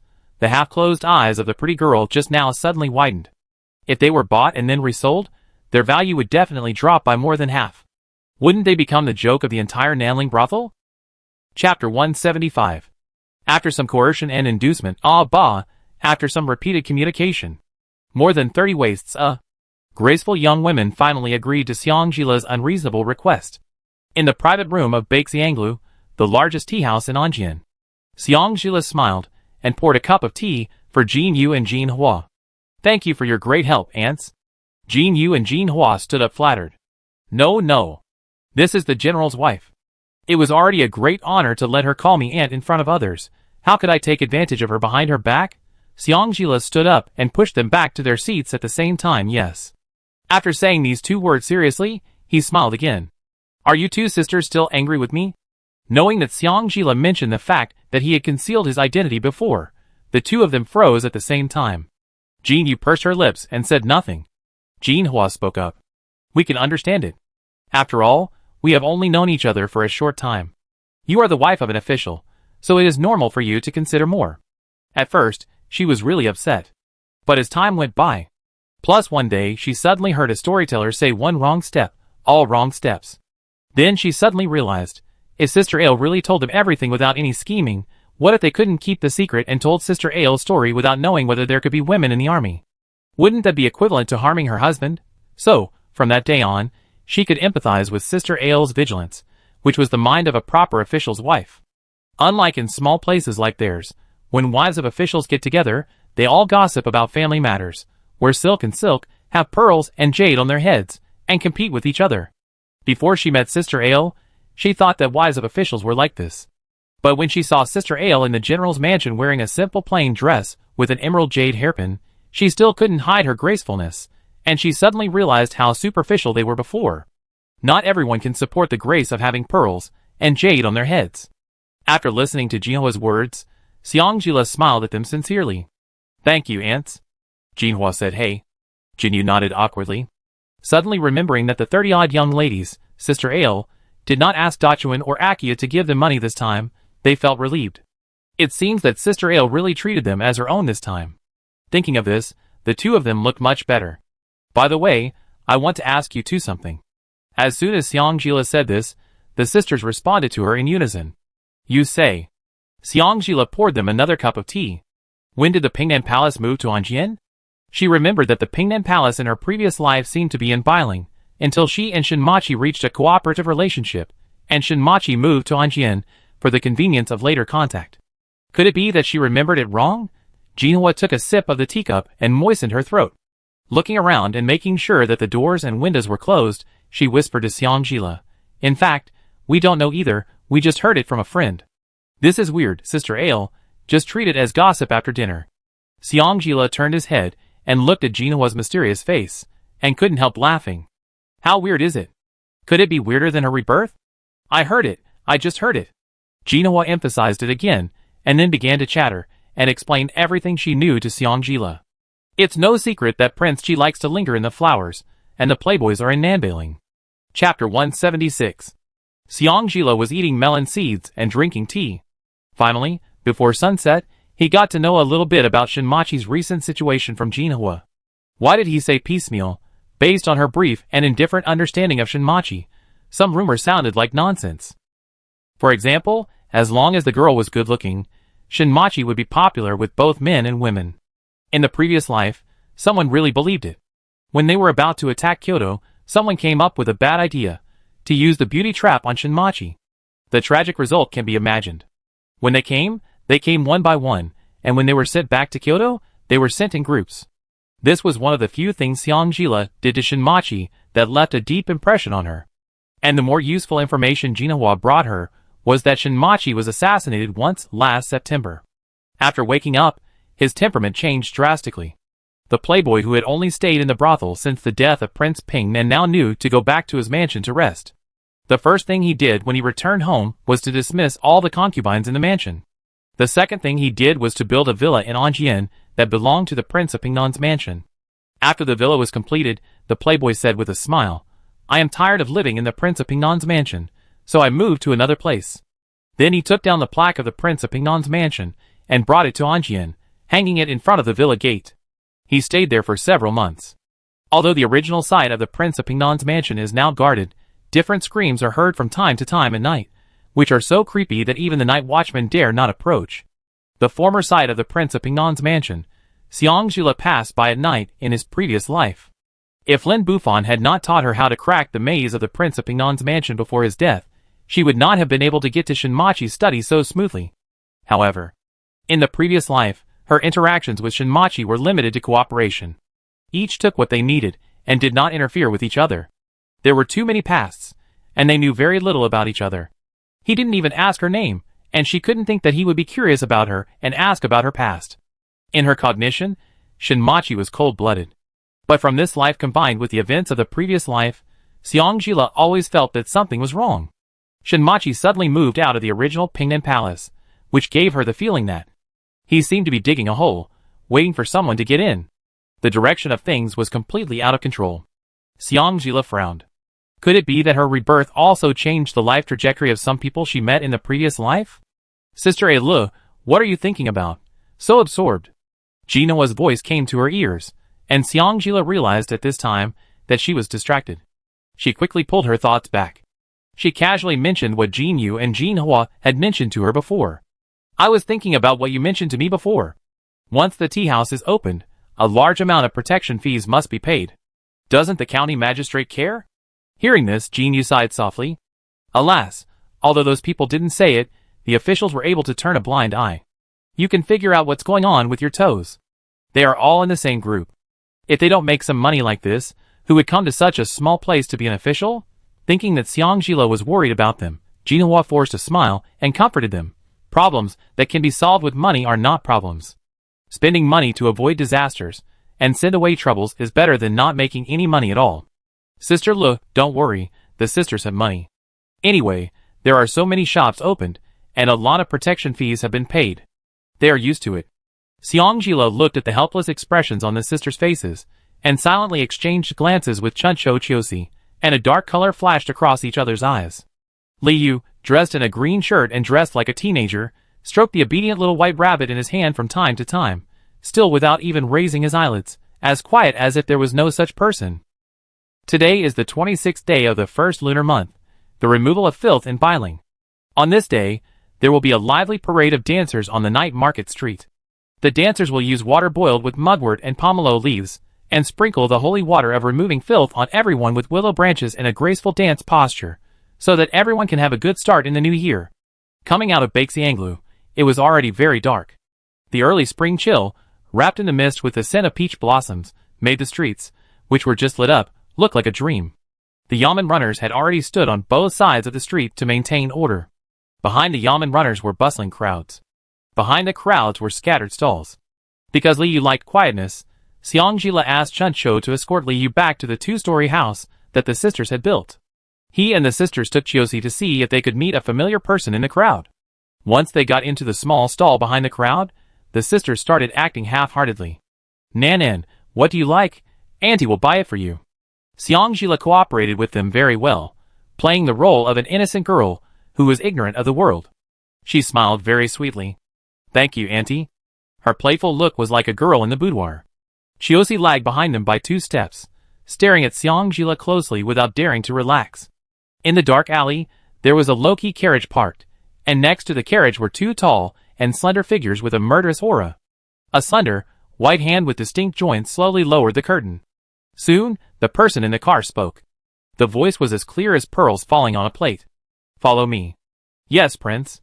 After feeling that one of the subordinates had left, Shinmachi in the carriage barely managed to stabilize his violently beating heart and the corners of his mouth that were trying to rise.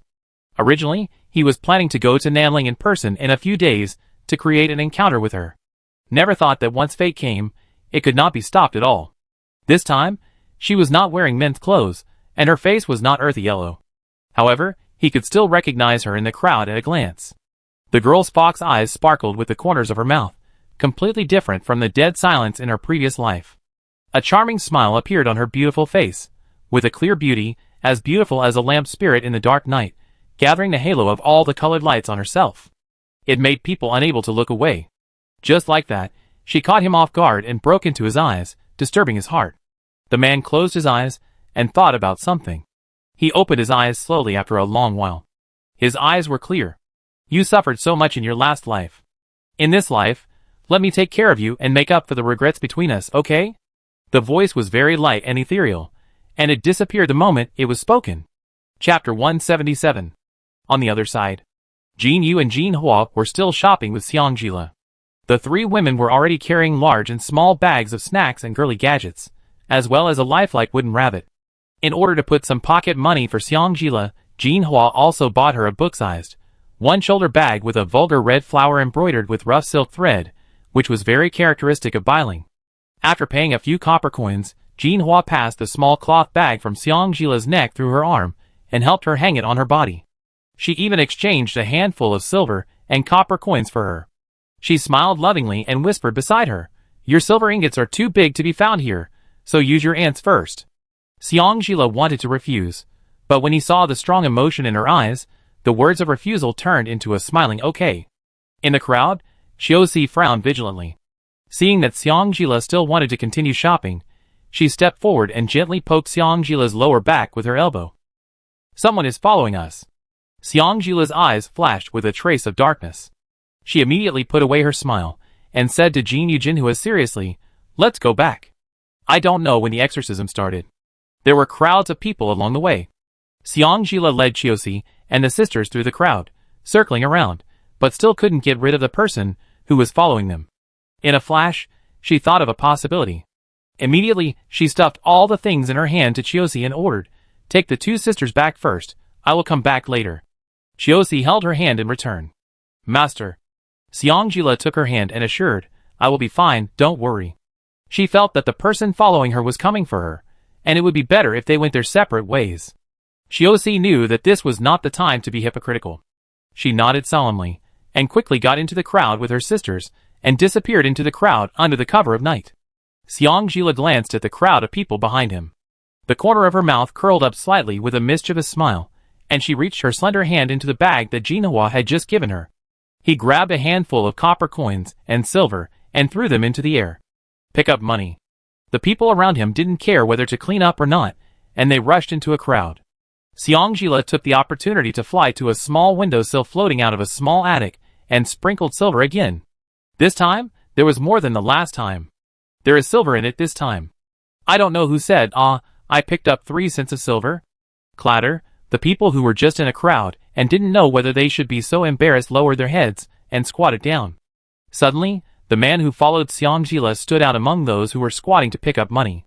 He didn't care about 3 cents of silver. Xiangjila saw the man's appearance clearly, and a trace of surprise flashed in his eyes. Luyun. The existence of Shinmachi's right-hand man in the previous life. The only subordinate who accompanied him to the end. Is it a coincidence, or is Shinmachi's people following her? Chiosi brought the sisters back to the house. Chuncho immediately came to meet them. Look left and right. The princess that was about to come out of his mouth was forcibly replaced with, "Where is the master? We are being followed." Chiosi's tone was unusually fast. "I will go back to find her now, you stay and protect them." "You go quickly." Chuncho urged. Chiosi nodded, and disappeared into the night after a few ups and downs. Pingnan Palace Villa. Front hall. Luyan knelt down in front of Shinmachi with his head down. Shinmachi crossed his legs, sipped his tea lazily, and then slowly said, "So, you exposed your whereabouts and lost the person?" Luyan lowered his head even lower. "I am not doing my job well. Please punish me, Your Highness." The leader chuckled. Luyan felt a chill running from his knees to his head. "I will give you a chance to make up for your sins." When Luyan heard this, he immediately became energetic. He immediately bent one leg respectfully, half knelt, and bowed his hands, saying, "Please let me know, Your Highness. I will know everything about that woman in Anjian before tomorrow evening." "Yes, yes, I do it right away." As soon as he finished speaking, Luyan ran away. This is simply a great favor from heaven. In the past, if he was asked to accept the punishment for such poor performance, he would at least lose a layer of skin. I didn't expect that the prince would be so easy to talk to this time. After Luyan left, a man in black landed in front of him silently. He left quietly again. Beside the teacup, there was a small white note. Shinmachi picked up the note and spread it out. It was a piece of letter paper as thin as a cicada's wing. It was densely covered with tiny handwriting.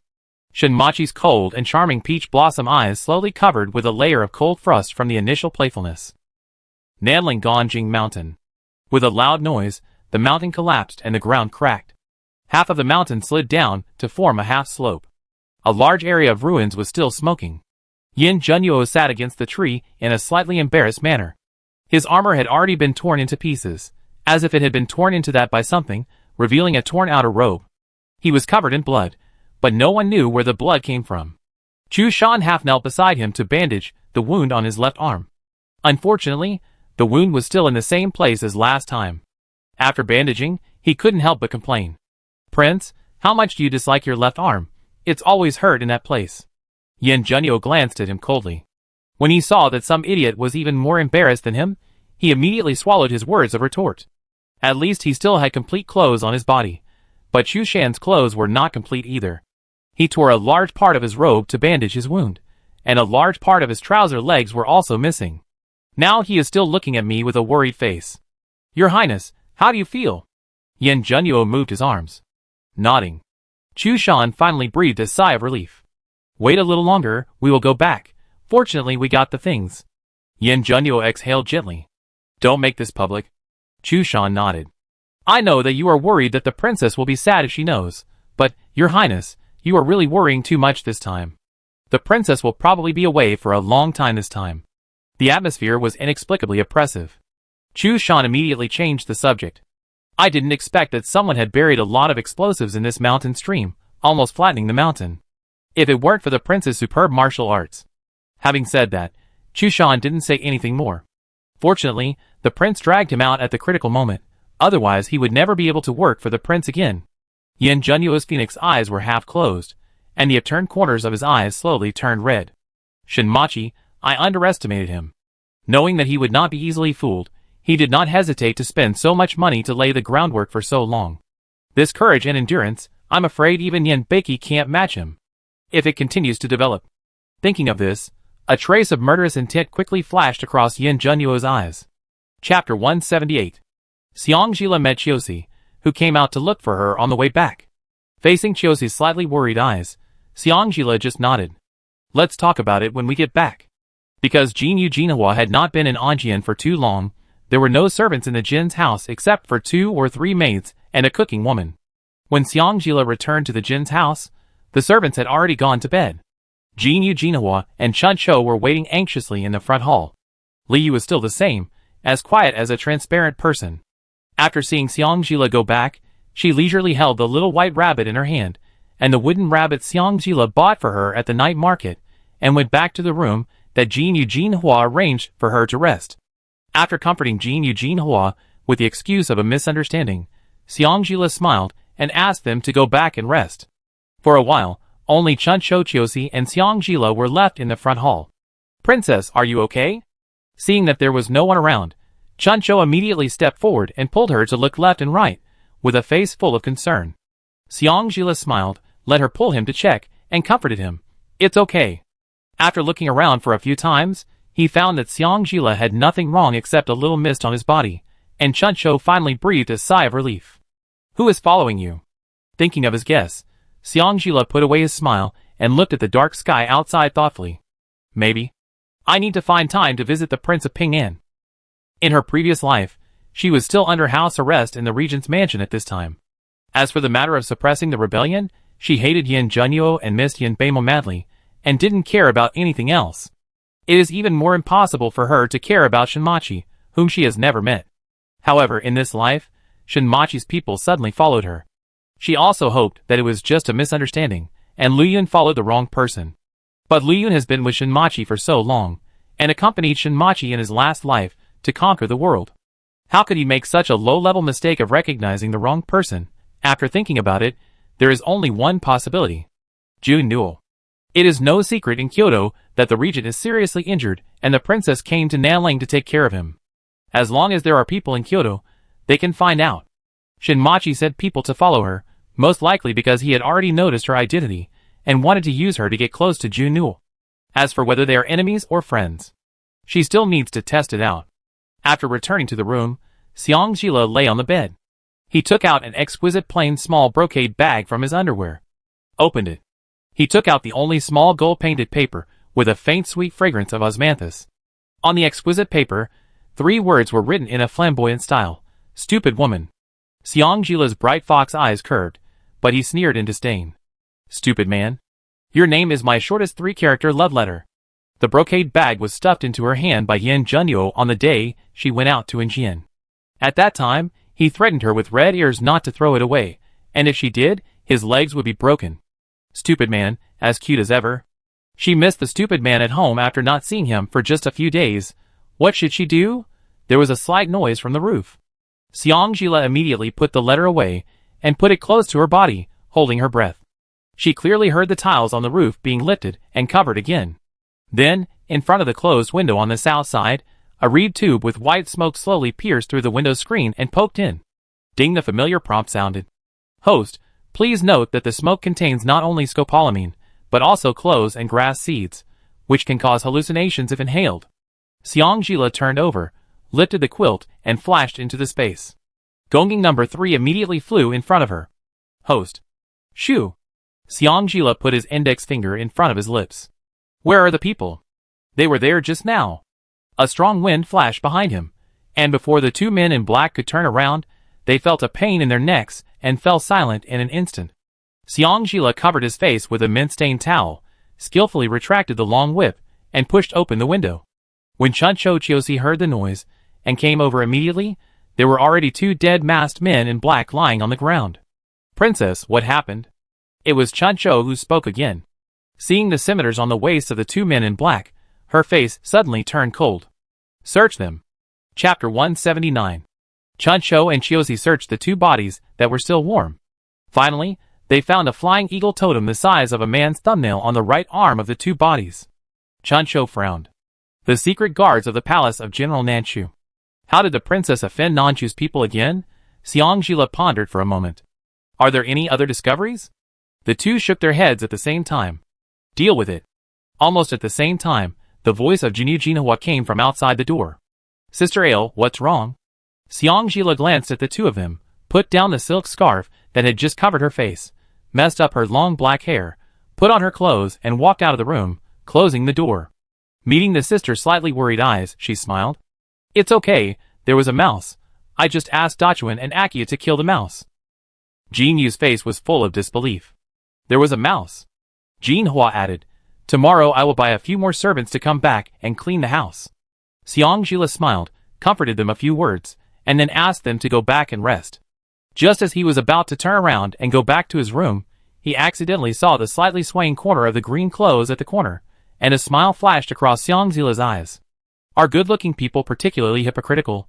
But as long as he thought of the Nanchu general's palace behind the secret guards, Xiangjila couldn't smile anymore.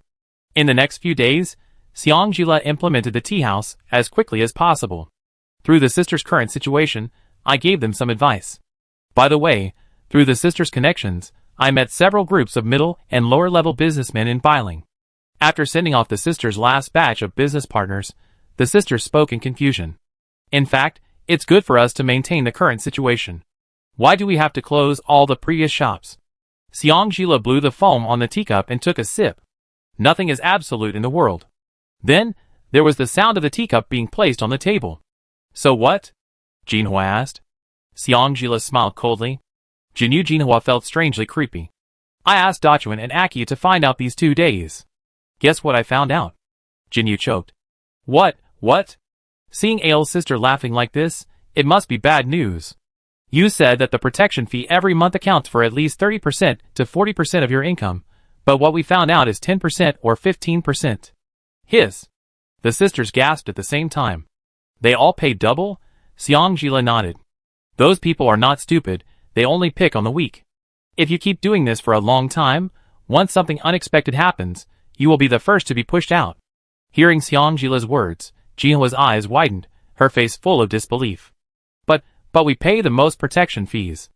Aren't they the ones who should be protected the most? Xiang Jila smiled and shook his head. The strong prey on the weak. These days, she finally understood why Bailing was richer than Nanling. Unlike Nanling, which was mainly based on agriculture and supplemented by commerce, and was almost self-sufficient, Bailing was a place that emphasized commerce over agriculture, and relied on the people's trade to drive the development of the county. However, among the numerous businessmen, those who could really successfully expand their business must have backers behind them. With the support of their backers, the top few wealthy businessmen in Bailing not only did not pay taxes, but their power even had a tendency to surpass the county magistrate. Under the pressure of his superiors, the county magistrate could do nothing to those people. The huge tax loophole can only be filled by heavy taxes on other small businesses. The sisters are the biggest ones among them. In the eyes of those people above, the sisters have no connections or backgrounds, and they are just women, so they are fat sheep for them to slaughter. Now the fat sheep is fat enough, it is only a matter of time before they are slaughtered. It depends on where the opportunity is. She didn't want to meddle in other people's business. But the sisters are really good to her. And they are her own people. Therefore, she didn't mind making some plans for them. The premise is that they are willing to listen. After listening to Xiang Jila's analysis, Jin Yu and Jin Hua looked at each other. Jin Hua nodded firmly to Jin Yu. Jin Yu stepped forward and held Xiang Jila's hand, with a sincere face. Sister Ailu is right. We have no power. If others really want to touch us, we can't resist at all. Anyway, we have already made plans to give you all our industries. Otherwise, we will make a real play this time, and you will take over all our industries. Chapter 180. General Nanling Mansion. Yao Yisan once again changed the gauze with black blood for Yin Junyo. His face was full of worry. Your Majesty, the poisonous miasma in Nanling will only further stimulate the remaining poison in your wound. You can't delay any longer. You must return to Kyoto immediately. He withdrew his left hand expressionlessly, and put on his clothes. Yin Junyo, with a pale face, said in a calm voice, I know what I am doing. What do you know? I have never seen such a disobedient patient. If it were anyone else, Yao Yisan would have opened his copper gong voice and cursed, but the target was the gentleman in front of him. He didn't dare. He could only quietly ask Chu Shan to persuade Yin Junyo to return to Beijing as soon as possible. After listening to Yao Yisan's instructions, Chu Shan wanted to cry, but had no tears. He knew that too. Who would have thought that the wolf's claws were actually poisonous? He wanted to carry the prince back to Kyoto immediately after the prince was poisoned. But the prince wanted to wait for the princess to come back, and he didn't let his people inform the princess, so he was also desperate. Anjian bakes the angle box. Xiang Jila, dressed as a man, bowed to the person opposite. I have heard of the name of Prince Qi for a long time. After taking over the sister's property, Xiang Jila was looking for a reason to visit Shinmachi, but he didn't expect Shinmachi to come to him. It saved her a lot of time. The man opposite was wearing a purple robe, holding a folding fan, and his peach blossom eyes were slightly bright because of her appearance. He also returned the greeting. Miss Xiang. He really knew her identity. Xiang Jila's fox eyes dimmed slightly, and then he corrected with a smile. You are polite, but I have married the prince, and the title of Miss Xiang is no longer suitable for me. You can call me Madame Yin outside, and you can call me princess when there are no outsiders in private. When I met Shinmachi in my previous life, he always wore a black robe, and his whole body was cold and sinister, which made people stay away from him. Now he is wearing a purple robe, looking relaxed and unrestrained, as if he is a completely different person from the previous life. Xiang Jila couldn't help but think of riding a horse on a slanting bridge, with red sleeves waving in the building. As expected, time has always been the most useful weapon to change a person. Shinmachi was slightly stunned. It seems that he didn't expect her to be so straightforward. It's Machi who is abrupt, princess. Xiangjila smiled and was about to continue speaking. The familiar prompt sound of the system rang, and she froze on the spot. Host, the Regent is not in good condition. What happened? Poisoned, high fever, irregular heartbeat. Seeing Xiangjila's expression getting uglier and uglier, Shinmachi's heart tightened slightly, and he asked softly, "What's wrong?" "It's urgent, Jilo will go back first, and apologize to the prince next time." After saying that, without caring about whether it was polite or not, Xiangjila immediately stood up and hurriedly used Qigong to leave. She didn't notice the disappointment that flashed across Shinmachi's eyes when she said she was leaving. Chudchochiosi was still in Jin's house dealing with the sister's business. Xiangjila used her Qigong skills to rush back to Jin's house, as if she was dying. She hurriedly told them to make arrangements, and that she was going back to Nanling. She went back to her room without stopping, and got into bed to perform a magic trick. After getting into the space, she immediately chose the companion mission. She didn't have time to see what the mission was, and what the reward was, so she urged Gongjing No. 3 to send her back to him.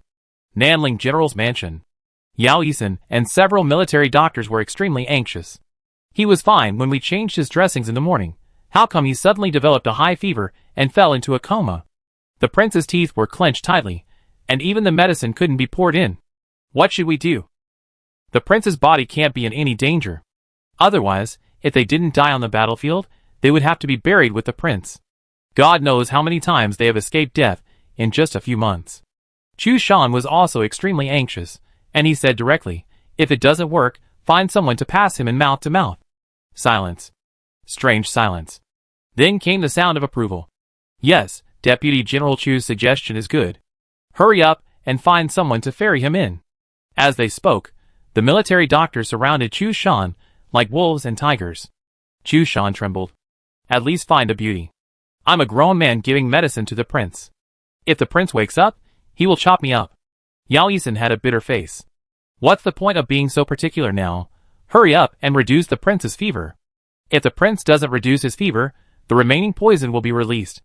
Needless to say, they all knew the consequences. "Princess, why are you going out to travel at this time?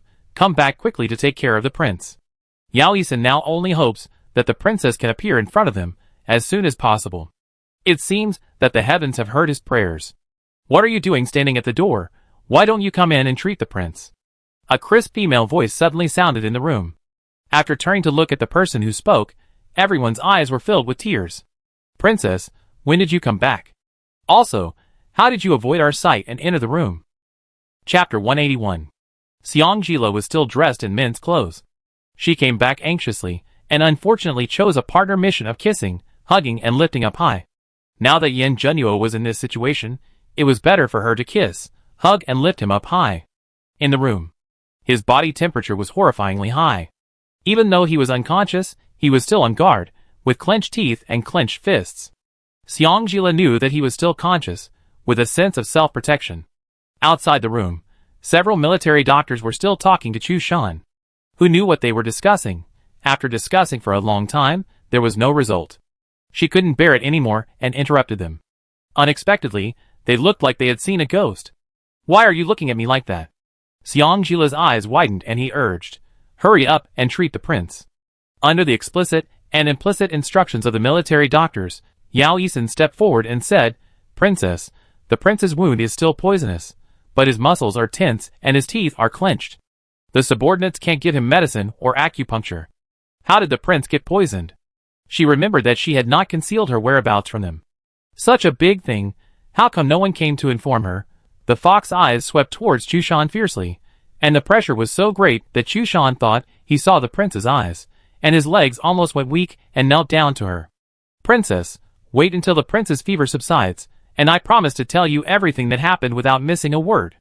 Xiangjila's expression eased a little. "Remember what you said? Now everything is based on Jun Nual." Back to the bed. Xiangjila took the medicine from the military doctor. He tested it with the bracelet and confirmed that there was no problem. Then he wanted to help him half up. However, his whole body was so tense that he couldn't help himself up at all.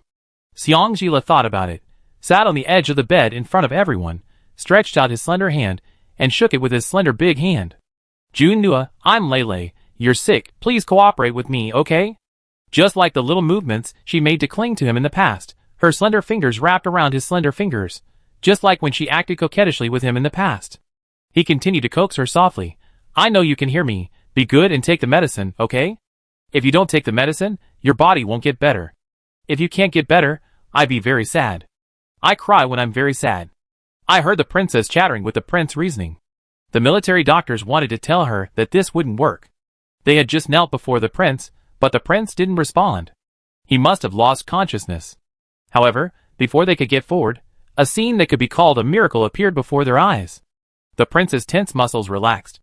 The princess lifted him up and fed him the medicine in the bowl until there was not a drop left. Junio, be good and sleep well. You will be fine when you wake up. In a daze, Junio still couldn't open his eyes.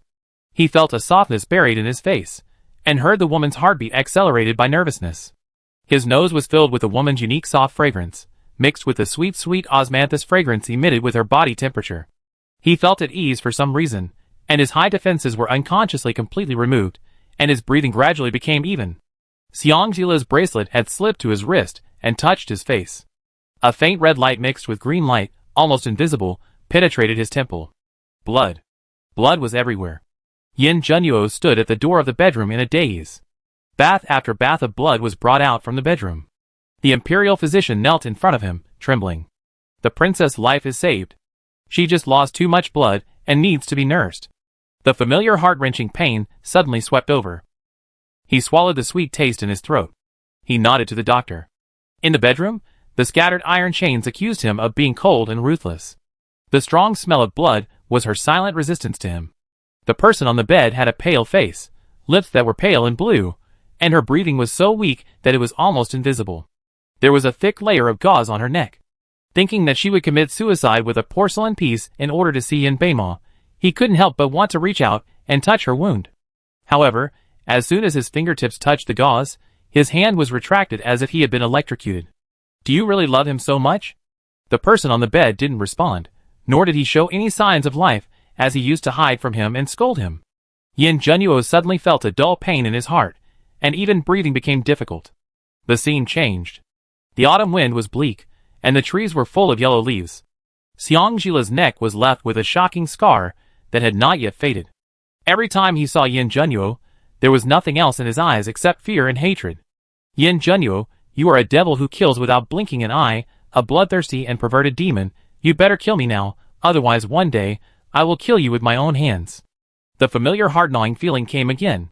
Junyo felt a sweetness in her throat, and couldn't help but spit out a mouthful of blood in front of her. Xiangjila sneered, his eyes full of disgust and hatred. You don't have to pretend to be pitiful, it's useless. A strange shock surged in his chest, and he suddenly opened his eyes. There was only dim candlelight around. Several military doctors fell in front of the table. His left hand was tightly held by a small hand. Turning his head to look, a small person was lying on the bed, dressed in men's clothes, and the man's bun on his head had not even been untied. Just like that, she fell asleep holding his left hand with a tired face, and a few strands of hair on her temples covered her left face as delicate as white porcelain. He slowly extended his right hand, trying to lift up the broken hair on her temples. Her eyes full of hatred suddenly appeared in his mind. The hand that was about to touch her cheek stopped. That dream was so real. That heart-wrenching feeling was also very real. Could it be a sign of the future? A warm, cool, and smooth touch came from the wrist of his left hand. His eyes moved to the transparent bracelet with floating flowers that was against her wrist. He remembered this bracelet. He put it on her with his own hands. He didn't plan to buy the bracelet at that time. However, the person who handed over the bracelet said that the bracelet was round and full, implying perfection. If a man puts it on a woman, he can keep her by his side, holding hands for old age, and a perfect life. Keeping her by his side, holding hands for old age, a perfect life. Listen. What a beautiful meaning. So, when the little woman held the bracelet in front of him and asked if she could wear it, he put it on her without hesitation and kept her. Now no matter what she does, she never takes off the bracelet. Maybe she really wants to stay with him until old age. Xiangjila. His eyes were red. His voice was hoarse like a blunt knife scratching on metal, so low that it was almost inaudible. Don't betray me. Otherwise, Otherwise, he didn't even know what he would do. Chapter 182. The poison in Yin Junyo's wound is very strange. It cannot be counteracted by Qigong, nor can it be controlled by traditional medicine. His high fever keeps coming back. This goes on for 3 days. Yin Junyo's condition still hasn't improved at all. The wound on his arm keeps oozing black blood and the stench of rotten meat. Yao Yisen and his group are running around in a panic, but can do nothing. Host, there are muscarine and atropine on the Regent's wound. The miasma and muscarine react together to cause the wound to become poisonous. In conclusion, the Regent's poison can't be delayed any longer. After Xiangjila and Gongjing No. 3 communicated, Gongjing No. 3 reluctantly agreed to Xiangjila's exception to detoxify Yin Junyo.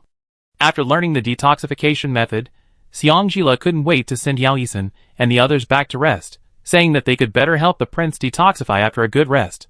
The room was so quiet that only the sound of candle flames bursting could be heard. Xiangjila couldn't wait to take off the bracelet.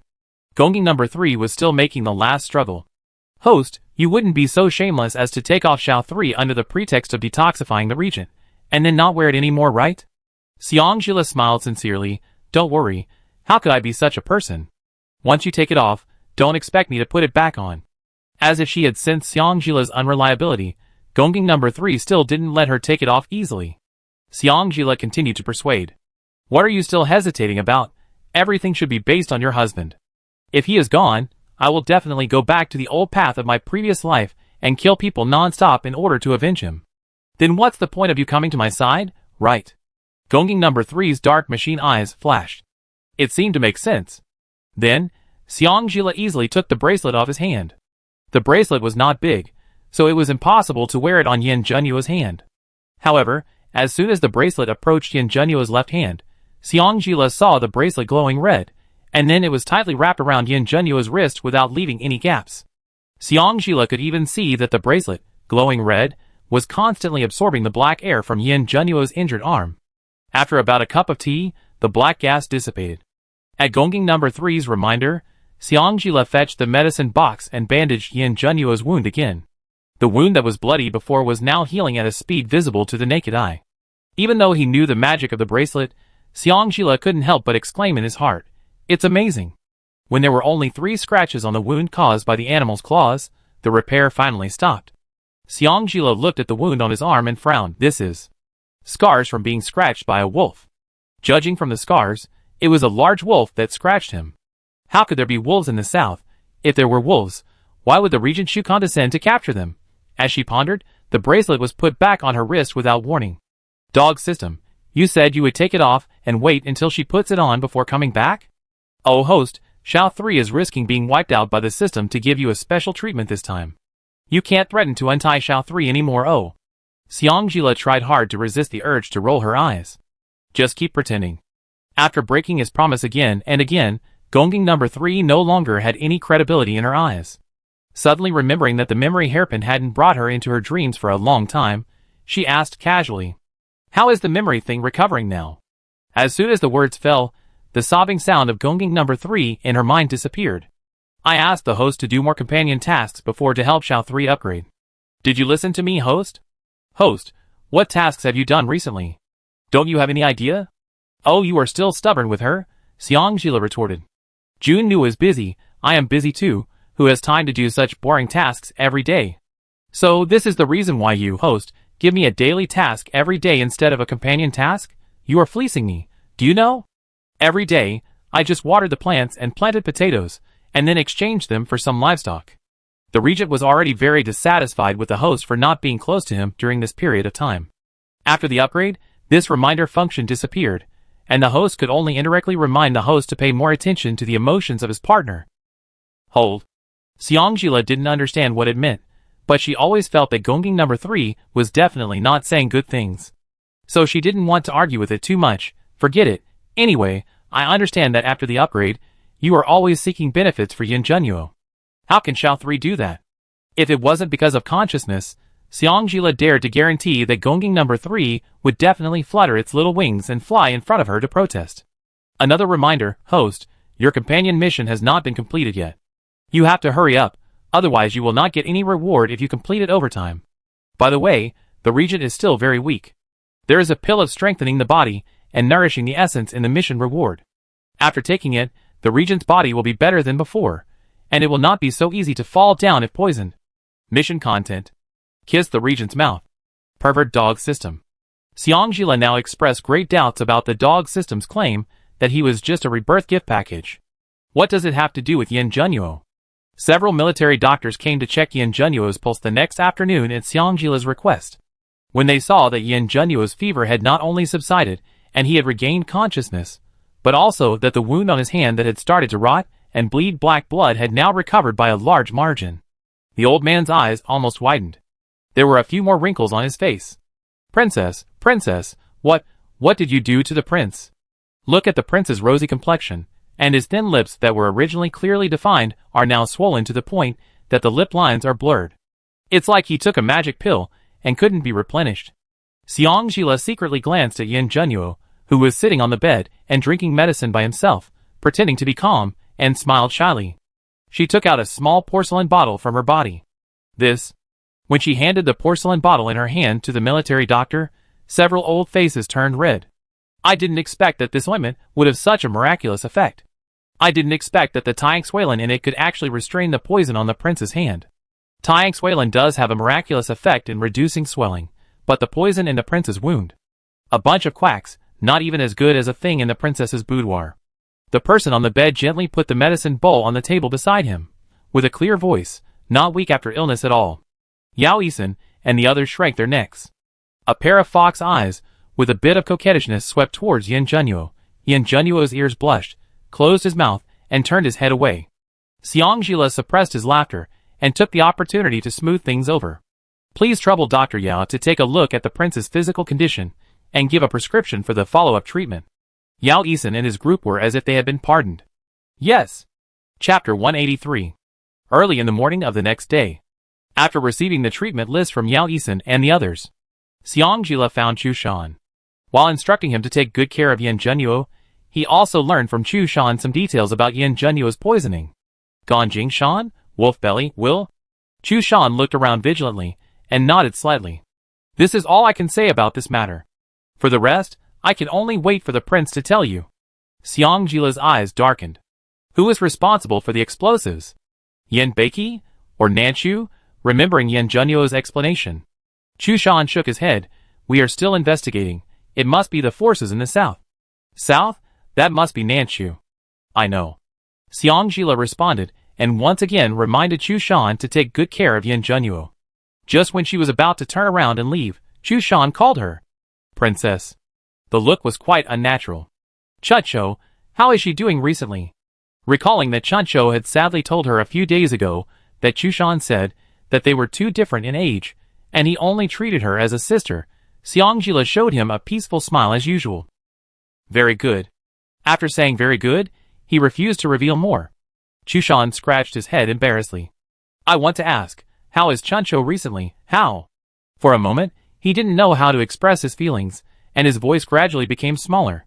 Looking at Chushan's clumsy appearance, Xiangjila's eyes flashed with a trace of gloating. Sister. I told you to treat her as your sister. Xiangjila was too lazy to argue with him. When she turned around again, Chu Shan called her again. Princess. Chu Shan. Xiangjila was a little impatient. Ask any questions you have, Princess, I'm busy. She had to go back to coax a patient with a bad temper. After kissing him until his mouth was swollen the night before, he didn't want to pay attention to her until now. He hesitated for a long time. Chu Shan took a deep breath, closed his eyes, gritted his teeth, and said, Princess, can you let Chuncho have a good talk with your subordinates? What? Have a good talk? What to talk about? Chu Shan lowered his head, and the emotion in his voice was the most depressed Xiangjila had never heard before. There may be some misunderstanding between me and Chuncho, which makes Chuncho sad. I want to talk to Chuncho. Chu Shan's tone was not right. In the past, no matter how Yin Junyo punished him, he was always honest and careless. Could it be that this idiot is just emotionally slow? Thinking of this, the impatience on Xiangjila's face immediately faded. She walked in front of Chu Shan, looked up at his black and white, piercing eyes, and his fox eyes were full of seriousness. Tell me honestly, what do you think of Chuncho? Chuncho died because of her in the last life, and Chu Shan had a miserable end for Jun Nu in the last life. In public and private, she wanted them to have a good result. If they both had feelings for each other, she would definitely be happy to match them up. But if there was no love, there was no need for her to add a pair of resentful couples. There is never only one way to make them happy. How do you feel about Chuncho? Xiangjila asked 2 questions in a row. Chushan was speechless. Finally, he smiled bitterly. I don't know. I just want to see her and have a good talk with her to find out what's wrong. Chuncho likes you. Xiangjila said directly. Do you like her? Chuncho likes you. Do you like her? Chushan suddenly raised his head and looked at Xiangjila. His heart beat faster uncontrollably. A wave of heat rushed from the soles of his feet to his face, making him tongue-tied. How? How is it possible? I am 4 years older than her. If I were a few years older, I could be her uncle. What's impossible? Xiangjila interrupted him, as a matter of course. The prince and I are 6 years apart. Have you ever seen a rift between us because of the age gap? Seeing that Chushan was still in a daze, and had no other reaction, Xiangjila continued, If you like her, you like her. There is no age difference. If you insist on making such a clear distinction, it can only mean one thing. You don't think about it at all, or you don't have any feelings for her at all. Chushan lowered his eyes, and stood straight in front of Xiangjila, lowering his head and saying nothing. So, if you are not sure that you can respond to her feelings, don't keep looking for her. To her, your so-called care is nothing more than rubbing salt into her bleeding wound. Xiangjila glanced at his fists, which were bulging with veins due to clenching, and sighed. He raised his hand and patted Chushan's shoulder, his little face full of maturity that was inconsistent with his age. He shook his head and left, leaving Chushan alone to ponder. Yin Junyo was awakened by a nightmare again. He was breathing rapidly, and his forehead was covered with cold sweat. The scene in the dream was fragmented. That was their wedding night. It was completely different from the situation when he married her. In the dream, she still called Yin Beima's name. When he got angry and punished her for the second time, she didn't apologize to him, nor did she kiss him or urge him to hurry up. Just like that, she bit her lips and glared at him with hatred until it was over. After it was over, she sent someone to make contraceptive soup after he left, as if as long as she drank it quickly, his seed would not be able to take root and sprout in her body. She knew clearly that he would not allow such a thing to happen. Spring sorrow came.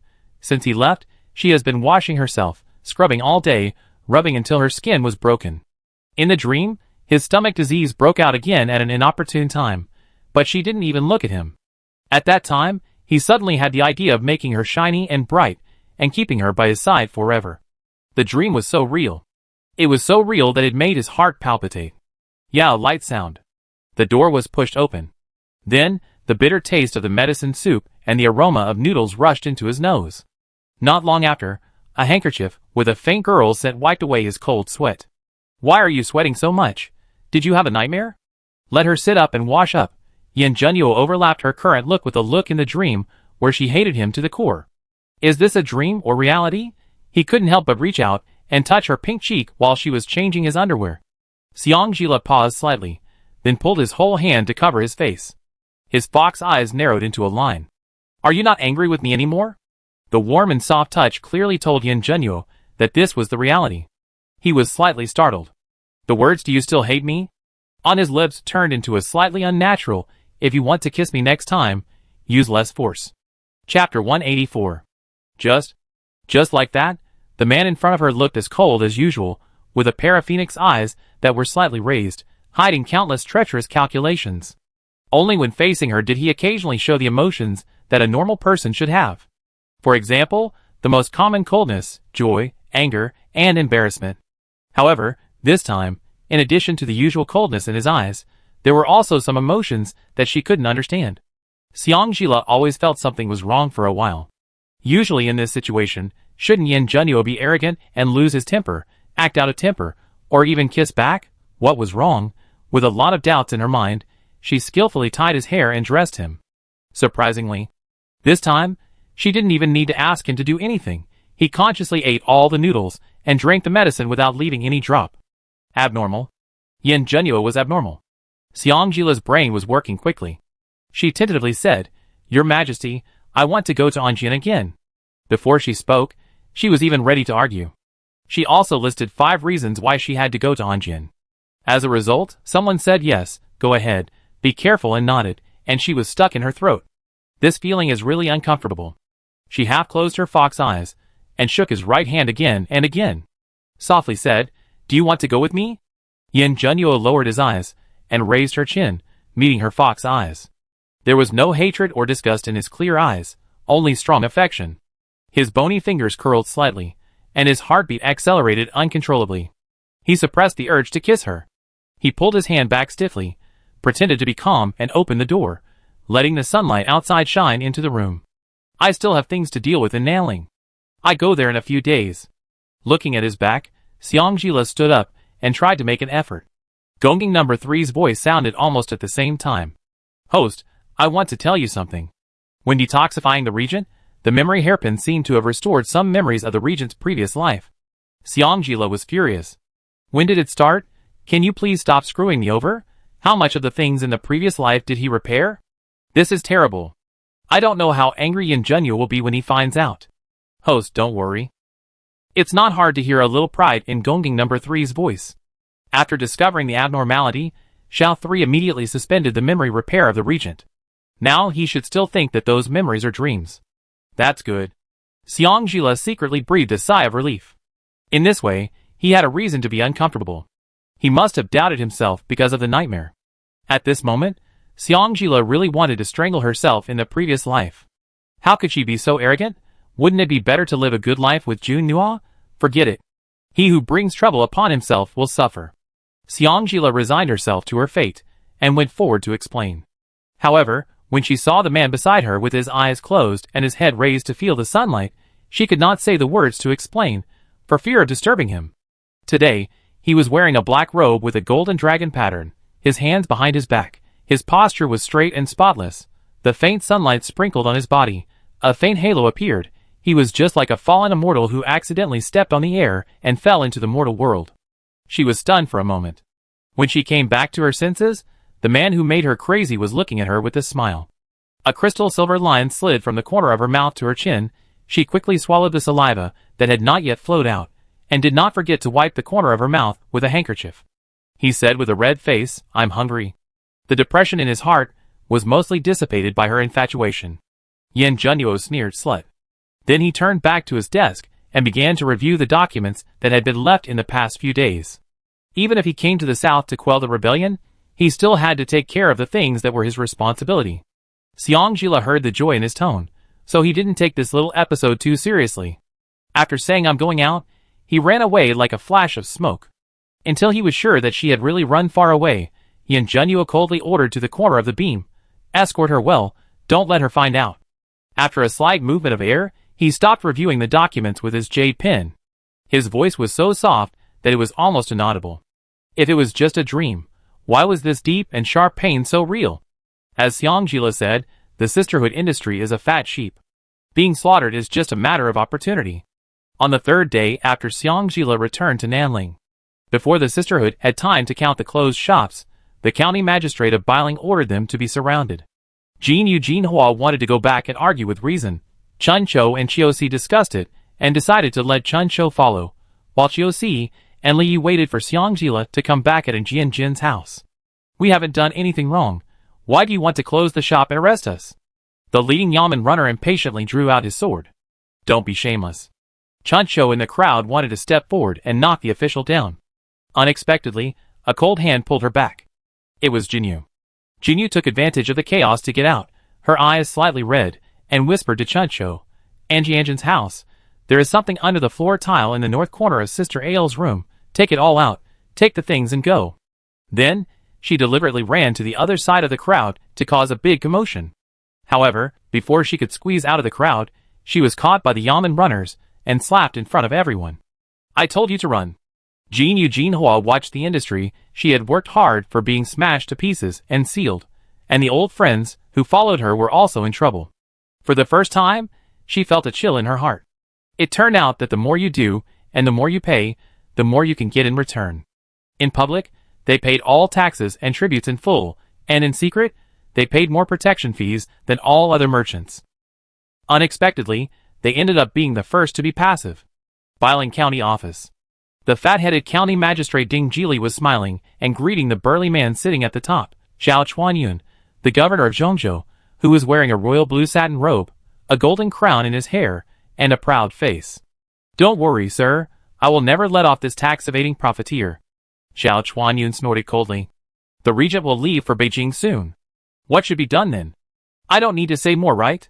Ding Jili flatteredly pushed a brocade box to Zhao Chuanyun's hand. Of course. Chapter 185. Zhao Chuanyun sneered and reached out to the brocade box. Pulling along the wide sleeves, the exquisite brocade box was no longer on the table. After Zhao Chuanyun left, Ding Jili put away the flattering smile on his face. He spat a mouthful of thick phlegm on his greasy face in the direction where Zhao Chuanyun left. He shouted to the outside of the door. "Come here." A man wearing a short coat with the word "Ya" on it, carrying a long sword, with a sallow complexion, short stature, and a sturdy body, who looked like a tree stump, leaned forward. "Sir, have all those profiteers been arrested?" "Sir, they are all in jail." "Okay." Before Ding Jili could speak, a dark-skinned, tall and thin yamen runner ran in and said breathlessly, "Sir, there's a little ghost who looks like a woman outside the door. He said he is from the governor's house, and came to ask for someone from you." "Governor?" Ding Jili muttered to himself, and soon, his small eyes sparkled. "The governor is very busy. How can he have time to ask for favors? That kid outside must be an imposter, so hurry up and take him down as well. When the time comes, there will be no evidence, and there will be one more swindler, killing two birds with one stone." Before the court issued an order to thoroughly investigate the taxation of Biling, none of these officials were seen. As soon as the order for a thorough investigation came down, everyone rushed to him to seek benefits. Bah, they are all shameless. In a dark and damp cell filled with the smell of urine and rats running around everywhere, Jin Eugene Hua was imprisoned with a dozen other small businessmen with no background. In the dim light of the torch. Yes, most of them are partners, who keep each other together for warmth. As expected, in this world, if you don't have anyone behind you, you will really die first. Jin Hua looked at the miserable people, and couldn't help but smile uglier than crying. "I didn't expect that we would meet again after only a few days of separation. Is this fate?" One of the bearded, thin middle-aged men said "Pa" at the cell door. "Dog officer." As if in response to him, someone suddenly unlocked the tightly closed cell door. The man who cursed "Dog officer" hid behind the crowd in a flash. 3 jailers came in one after another outside the cell door. The leader held a blue roll of names. "Come out if I read your name." The distance between Biling and Anjian is not far. If you ride a horse, you can get there in half a day. However, if you rush from Nanling to Anjian, you must pass through Biling. In order to save time, Xiangjila deliberately took a detour and did not enter the city, missing the scene of Biling County searching for fugitives. When she rushed back to Anjian, it was 2 days after Jin Eugene-Hua's accident.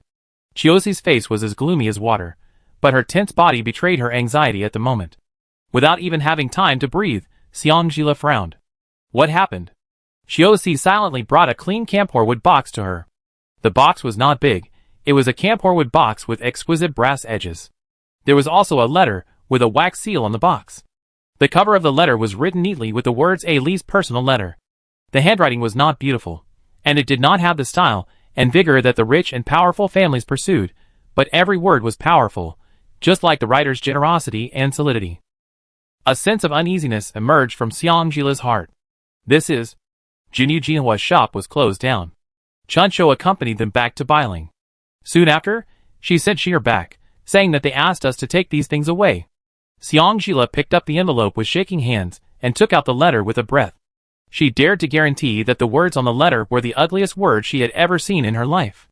"Sister Ale, when you see this letter, we may no longer be here. Because if we were here, we would never let you see such disgusting things. Thank you for giving us hope for rebirth. Actually, we liked you very much when we first saw you. It's a pity that we have known you for too short a time, and there are still many beautiful and interesting places in Nanling and Biling that we haven't taken you to see. We have no children, and we regard you as our daughter from the bottom of our hearts, although we know we are not worthy. If there is an afterlife, we hope to be your real relatives.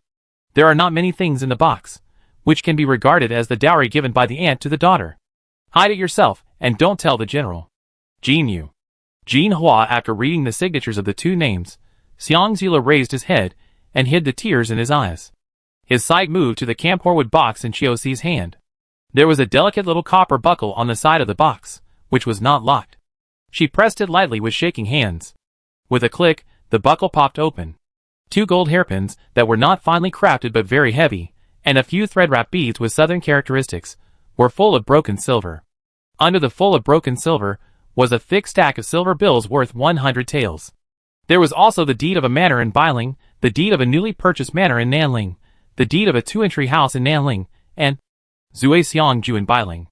Xiangjila hurriedly closed the lid of the box, and felt a blur in front of her eyes. She had never thought that 2 friends, who had only met by chance, and had no blood relationship, would prepare a dowry for her so sincerely. The Xiang family had never considered anything for her, but they did. They were afraid that Jun Nuo would not want her in the future, so they left her a way out like an elder. They listened to her analysis, but were afraid that it would implicate her. That's why they let Chuncho come back, and let her take her things away. If this doesn't count as family, then what counts as family? Xiangzila crossed his arm, and put away the box. A frightening cold light flashed in the fox's eyes. Turned around and walked out quickly. Go to Bailing. Chiosi glanced at Li Yu, who had never taken his eyes off Xiangzila since he appeared. The latter was still stroking the rabbit, and followed slowly. The spring is chilly and poisonous miasma is everywhere. In an abandoned temple of the city god in the north of Bailing, Chuncho took Jinyu and Jinhua, and hid behind the faded statues. Jinyu, Jinhua, how are you? Jinyu's hands were swollen and red from being pinched, and the wound at the corner of her mouth was just scabbing. She looked at Jinhua, who was beaten with blood and dying, and shook her head tiredly. He pushed her and said in a low voice, Dachuan, go quickly, don't worry about us, they will soon find us here. After 2 days of hiding with Jinhua, Chuncho was exhausted. Seeing Jinhua, who used to be energetic and teased her about introducing her to a handsome man from Bailing, breathing so weakly that she could hardly see. For the first time, she felt the bloodthirsty and violent genes in her blood stirring. According to the plan, she intended to let Shiner go back to report to Chiosi, and then take the guard badge of the Regent Palace and the title of the governor of the 5 states to get Jinhua out first. Unexpectedly, the dog official refused to recognize the token and insisted that she was a fake and wanted to arrest her. The prison in Bailing couldn't hold her, so she planned to go along with the plan and protect Jinyu and Jinhua. Unexpectedly, the dog official did something bad again. After seeing her appearance, he suddenly got a crush on her and locked her up in another cell. When she knocked the dog official unconscious and found Jinyu and Jinhua, the sisters were being lynched.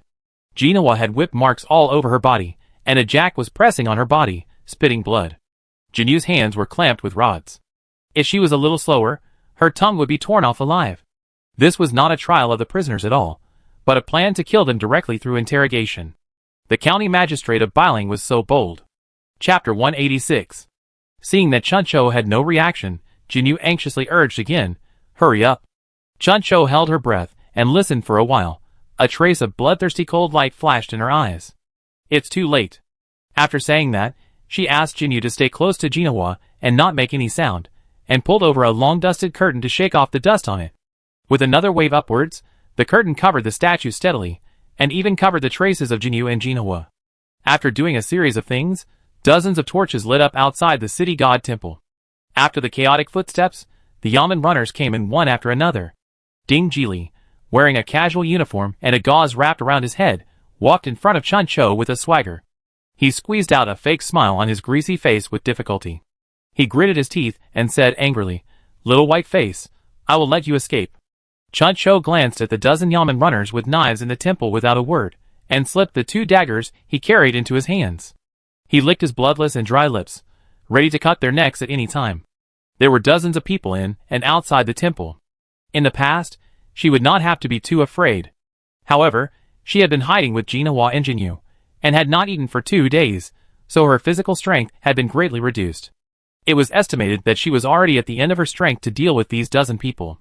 I just don't know if the princess will protect her after she cuts the neck of this dog official. Maybe she can't wait for the princess to come and will be captured, then she will definitely not be humiliated. Chu Shan should help her take care of her mother because of their friendship for more than 10 years. In a flash, countless possibilities flashed through Chuncho's mind. In a word, in her current situation, the chances of escaping death are very high. Those who are fearless are fearless. Chuncho suddenly became clear. She gave Ding Jili a bloodthirsty smile. Without any warning, she moved as fast as lightning and wanted to cut Ding Jili's neck with one blow. Almost at the same time, the inconspicuous stump beside Ding Jili pulled Ding Jili behind him, and stretched out his sheathed saber to block Chuancho's dagger. His internal strength is so profound. The tiger's mouth cracked under the force, and Chuancho took several steps back. The right hand holding the dagger trembled slightly, and blood formed a thin and winding line along the dagger, dripping onto the ground. She looked at the tree stump in front of her, who was half a head shorter than her, with fear. This man could actually hide his inner energy in front of her, which meant that his martial arts skills were definitely better than hers. I didn't expect that there would be such a talent under the dog official. He was impulsive. Chuancho's fearful eyes did not escape Ding Jili's sight. Ding Jili gently pushed the tree stump to his side, and his smile was a bit contemptuous. Go ahead, aren't you very powerful? Chuancho tore off a strip of cloth from her robe neatly, ignoring the bleeding knuckles, and tightly wrapped her right hand with the dagger. This time, she was not impulsive, but like a cheetah, waiting for an opportunity to move. In comparison, Ding Jili's patience was much less. In the morning, he received a letter from Zhao Chuanyun, saying that the regent had set off from Nanling to return to Beijing the day before yesterday, and would arrive in Bailing early tomorrow morning. When passing by Bailing, he would also inspect Bailing's financial revenue and expenditure in recent years, and the taxes and tributes collected by merchants. How could he miss such a good opportunity to show off? Once the property of these two women is confiscated, it will just fill in the gaps. If it weren't for the troublesome little white face in front of him, his problem would have been solved long ago. This little devil beat him up first, and then broke his good deeds by robbing him. If he doesn't kill him, it will be hard to get rid of his hatred. The more he thought about it, the angrier Ding Jili became, and even the rise and fall of his chest became bigger. He waved his hand, and more than a dozen yamen runners came in. In an instant, the small space in the city god temple was blocked. Go at me. At Ding Jili's command, 20 or 30 people rushed towards Chuancho at the same time. A few people took advantage of Chuancho's inability to get away, and went around to the statue behind her. Chuancho was anxious and turned around to get rid of those people. Suddenly, she felt a burning pain on her back, and she instinctively wiped the neck of the person who attacked her with her backhand. The movement was too big, and she suddenly felt dizzy. Someone kicked her knee hard. She knelt on one knee on the ground, and a long knife with a cold light was placed on her neck. As the curtain was lifted, the seriously injured Jin Yu and the dying Jin Hua were also thrown in front of people. Time seemed to have stopped. Ding Jili glanced at Chuancho with a smug look. The two fugitives will be executed on the spot. The fearless one will have her hands removed and thrown into jail. I will interrogate her in person. The situation was over. Chuancho glanced at the sisters apologetically, and was about to bite the poison sac of her back teeth hard when a familiar whip sounded in her ears, sweeping away the long knife on her neck. Along with the clanging sound of the long knife deeply embedded in the statue, a delicate and cold female voice sounded. Have those who have touched my princess asked me? Chuancho's eyes lit up, and she looked in the direction of the voice. Xiang Jila, dressed in civilian men's clothes, appeared at the door at some point, with a pair of fox eyes covered with frost, and walked towards Chuancho with murderous intent. Her aura was so strong that every time she moved closer to Chuancho, the yamen runners, who had surrounded them instinctively took a step back. Ding Jili hid behind the tree stump and said in a timid voice, Who are you? How dare you pretend to be a princess? Xiang Jila sneered, and with a flip of his hand, he turned out a token like a magic trick. Ding Jili's eyes widened instantly. The token was made of pure gold, with the word yen engraved on the front in a flamboyant style, and on the back was an exquisite three-clawed golden dragon totem flying in the clouds. This is the token of the regent himself. It's over. Ding Jili, who had a strong desire to survive, gritted his teeth and said in a vicious voice, You bold thief, you even dared to forge the regent's token. Come on, arrest me. As soon as the voice fell, a clear and majestic voice sounded outside the door. How dare you? Chapter 187. As soon as the two words came out, the whole place fell silent. Hearing the pressure in the voice, Xiang Jila's eyes flashed darkly. The playboy was indeed just a premeditated appearance. And Ding Jili was stunned because he had the honor of meeting the owner of the voice several times, each time in a brothel. That cynical tone was completely different from the current one. Sure, Prince? He spoke tentatively. If it weren't for that identical face and the luxurious purple clothes that never changed, he really thought he had recognized the wrong person. The man was tall and straight, holding an ebony folding fan, and wearing a luxurious purple dress that made him look even taller. His sparkling peach blossom eyes seemed to always contain a bit of determination that a prodigal son would never turn back. After ordering his personal guards To carry Chun Cho and Jinyu Jinhua away for treatment, he slowly walked towards Ding Jili. When he looked at the person in front of him, the corners of his mouth were raised and his eyes were cold. Sir Ding, even this prince recognized the token of the regent, and you dared to offend the regent princess so boldly. Who gave you the courage, huh? Ding Jili's boss, who had the most dealings with him in the past, was the governor of Zhongzhou, Xiao Chuanyun, followed by the county magistrates of the other 5 states. The first time he saw the powerful Shinmachi, he was a little overwhelmed for a moment. He was arrogant, relying only on his official power and the number of people. However, just now, he took a casual glance and saw that everyone outside the temple was controlled by the people of Prince Qi. In addition, he had had an unpleasant experience with Prince Qi in the brothel before. He could only choose to give in temporarily. He cried out in justice. Prince, please understand, I have never seen the real regent princess. If everyone brings out a fake to pretend to be the regent princess, then wouldn't it be a mess? It's a mess? Xiangjila smiled coldly. It's really a mess. As soon as the crisp and cold voice fell, Ding Jili felt a pain in his knee almost at the same time, and he saw stars. He was kicked to his knees on the ground, and a heavy object hit his head. A roll of densely signed names bounced back in an arc, because his face was too elastic, and fell back into Xiangjila's hands. Tree Stump flashed and was about to attack Xiangzila, but was stopped by Shinmachi's long sword with a cold glow. The sharp blade was now touching the skin of his neck. He didn't even have time to see how the prince pulled out the sword, and whose sword he pulled out. Fabricating evidence, framing innocent people, shielding the real tax evaders, and planning to die without any evidence. At this point, Xiangjila kicked Ding Jili, and when he was lying on his back, he stepped heavily on his shoulders, pressed his upper body, and smiled harmlessly.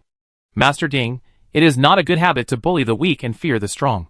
At this time, the wound on Ding Jili's forehead had already burst open, and his shoulder was in a dull pain. He screamed like a ghost. Brave man. Hero, I was wrong, I know I was wrong, please spare my life. Feeling that Xiangjila had increased the strength of his foot, he quickly looked at Shinmachi, who was standing aside in a guarding posture. My lord, please let this princess loosen her foot. If you keep stepping like this, my hand will be broken. Seeing that Shinmachi was still unmoved, Ding Jili thought he was still holding a grudge, and quickly apologized. My lord, I know I made you feel uncomfortable last time. I apologize to you for what happened last time. I promise that as long as you can forgive me this time, I will never compete with you for the most beautiful woman in the brothel again. Before he could finish his words, his left arm was dislocated by Shinmachi, who had knocked him unconscious. Ding Jili fainted on the spot. Under Xiangjila's teasing gaze, Shinmachi coughed unnaturally and ordered in a low voice, detain them all and wait until the prince arrives in Biling before making a decision. The one who got the guard should be. Xiangjila smiled at him politely. Thank you for your help, prince. After saying that, she put away the list and walked out alone. There was no nostalgia at all. Indeed, there was nothing worth nostalgia. In the last life, he got the world as he wished. She also got revenge and died for Ju Nua as she wished. The two of them got what they wanted. Only if there is no debt and no distractions can cooperation last. Although Shinmachi and Ju Nua don't know whether they are enemies or friends at present. In short, if she needs to ask him for help, she will ask him for help as Yen Ju Nua, such as asking him to help save Chun Cho and Jinyu Jinhua tonight. It is not a wise choice to go to a group fight alone. The most straightforward thing is that there are more people on her side than on the other side, and they can crush the other side directly. Similarly, she will still be on guard against what needs to be guarded. For example, at this moment, the princess's friend is not in a good situation now. If the princess does not mind, why not settle down in the Pingnan Palace first, and make plans after the prince arrives in Bubeling? When Shinmachi looked at her, his eyes were full of sincerity. So sincere that Xiangjila suspected that this person had been replaced. No need, Jinyu Jinhua has a residence in Biling, my people have already arranged it, and I will trouble the prince's people to help send her back together. Seeing her distant and decent smile, Shinmachi felt a sense of irritation in his chest. He didn't want to be so distant from her. He quickly explained, just now Ding Jili. Xiangjila distanced himself from him with an I understand look. I understand. It's normal for men to have fun. She had heard too many of Shinmachi's erotic deeds in Nanling and Biling after deliberately asking about them for a few days, and she was no longer surprised. If a man does not indulge in romance in his youth, it is a waste of his youth. Moreover, he wants to be a dandy who deceives the world, so it is even more normal for him to do such a play. I just pretended, and did not touch those women. Shitsi, you don't have to tell me these things. It is not appropriate for me, a woman, to listen to these things. After a pause, Xiangjila did not forget to add a sentence. My prince has a bad temper, and is not interested in women. I hope that the prince can restrain himself in front of the prince, and don't lead my prince astray. This is the key point. After living 2 lives, Shinmachi was speechless for the first time. On the official road leading into the city of Bailing, a small group of people were escorting a low-key carriage to travel overnight. In the carriage, there was a strong smell of blood. Yin Junyo, what do you want? The young man's voice was obviously weak. If you don't want to die, shut up. Yin Junyo looked coldly at the fox-eyed boy who was struggling to let Chu Shan apply medicine on his shoulder. The fox-eyed boy looked around, and his eyes were also cold and sinister. Xiao Axin is not here. What did you do to Xiao Axin?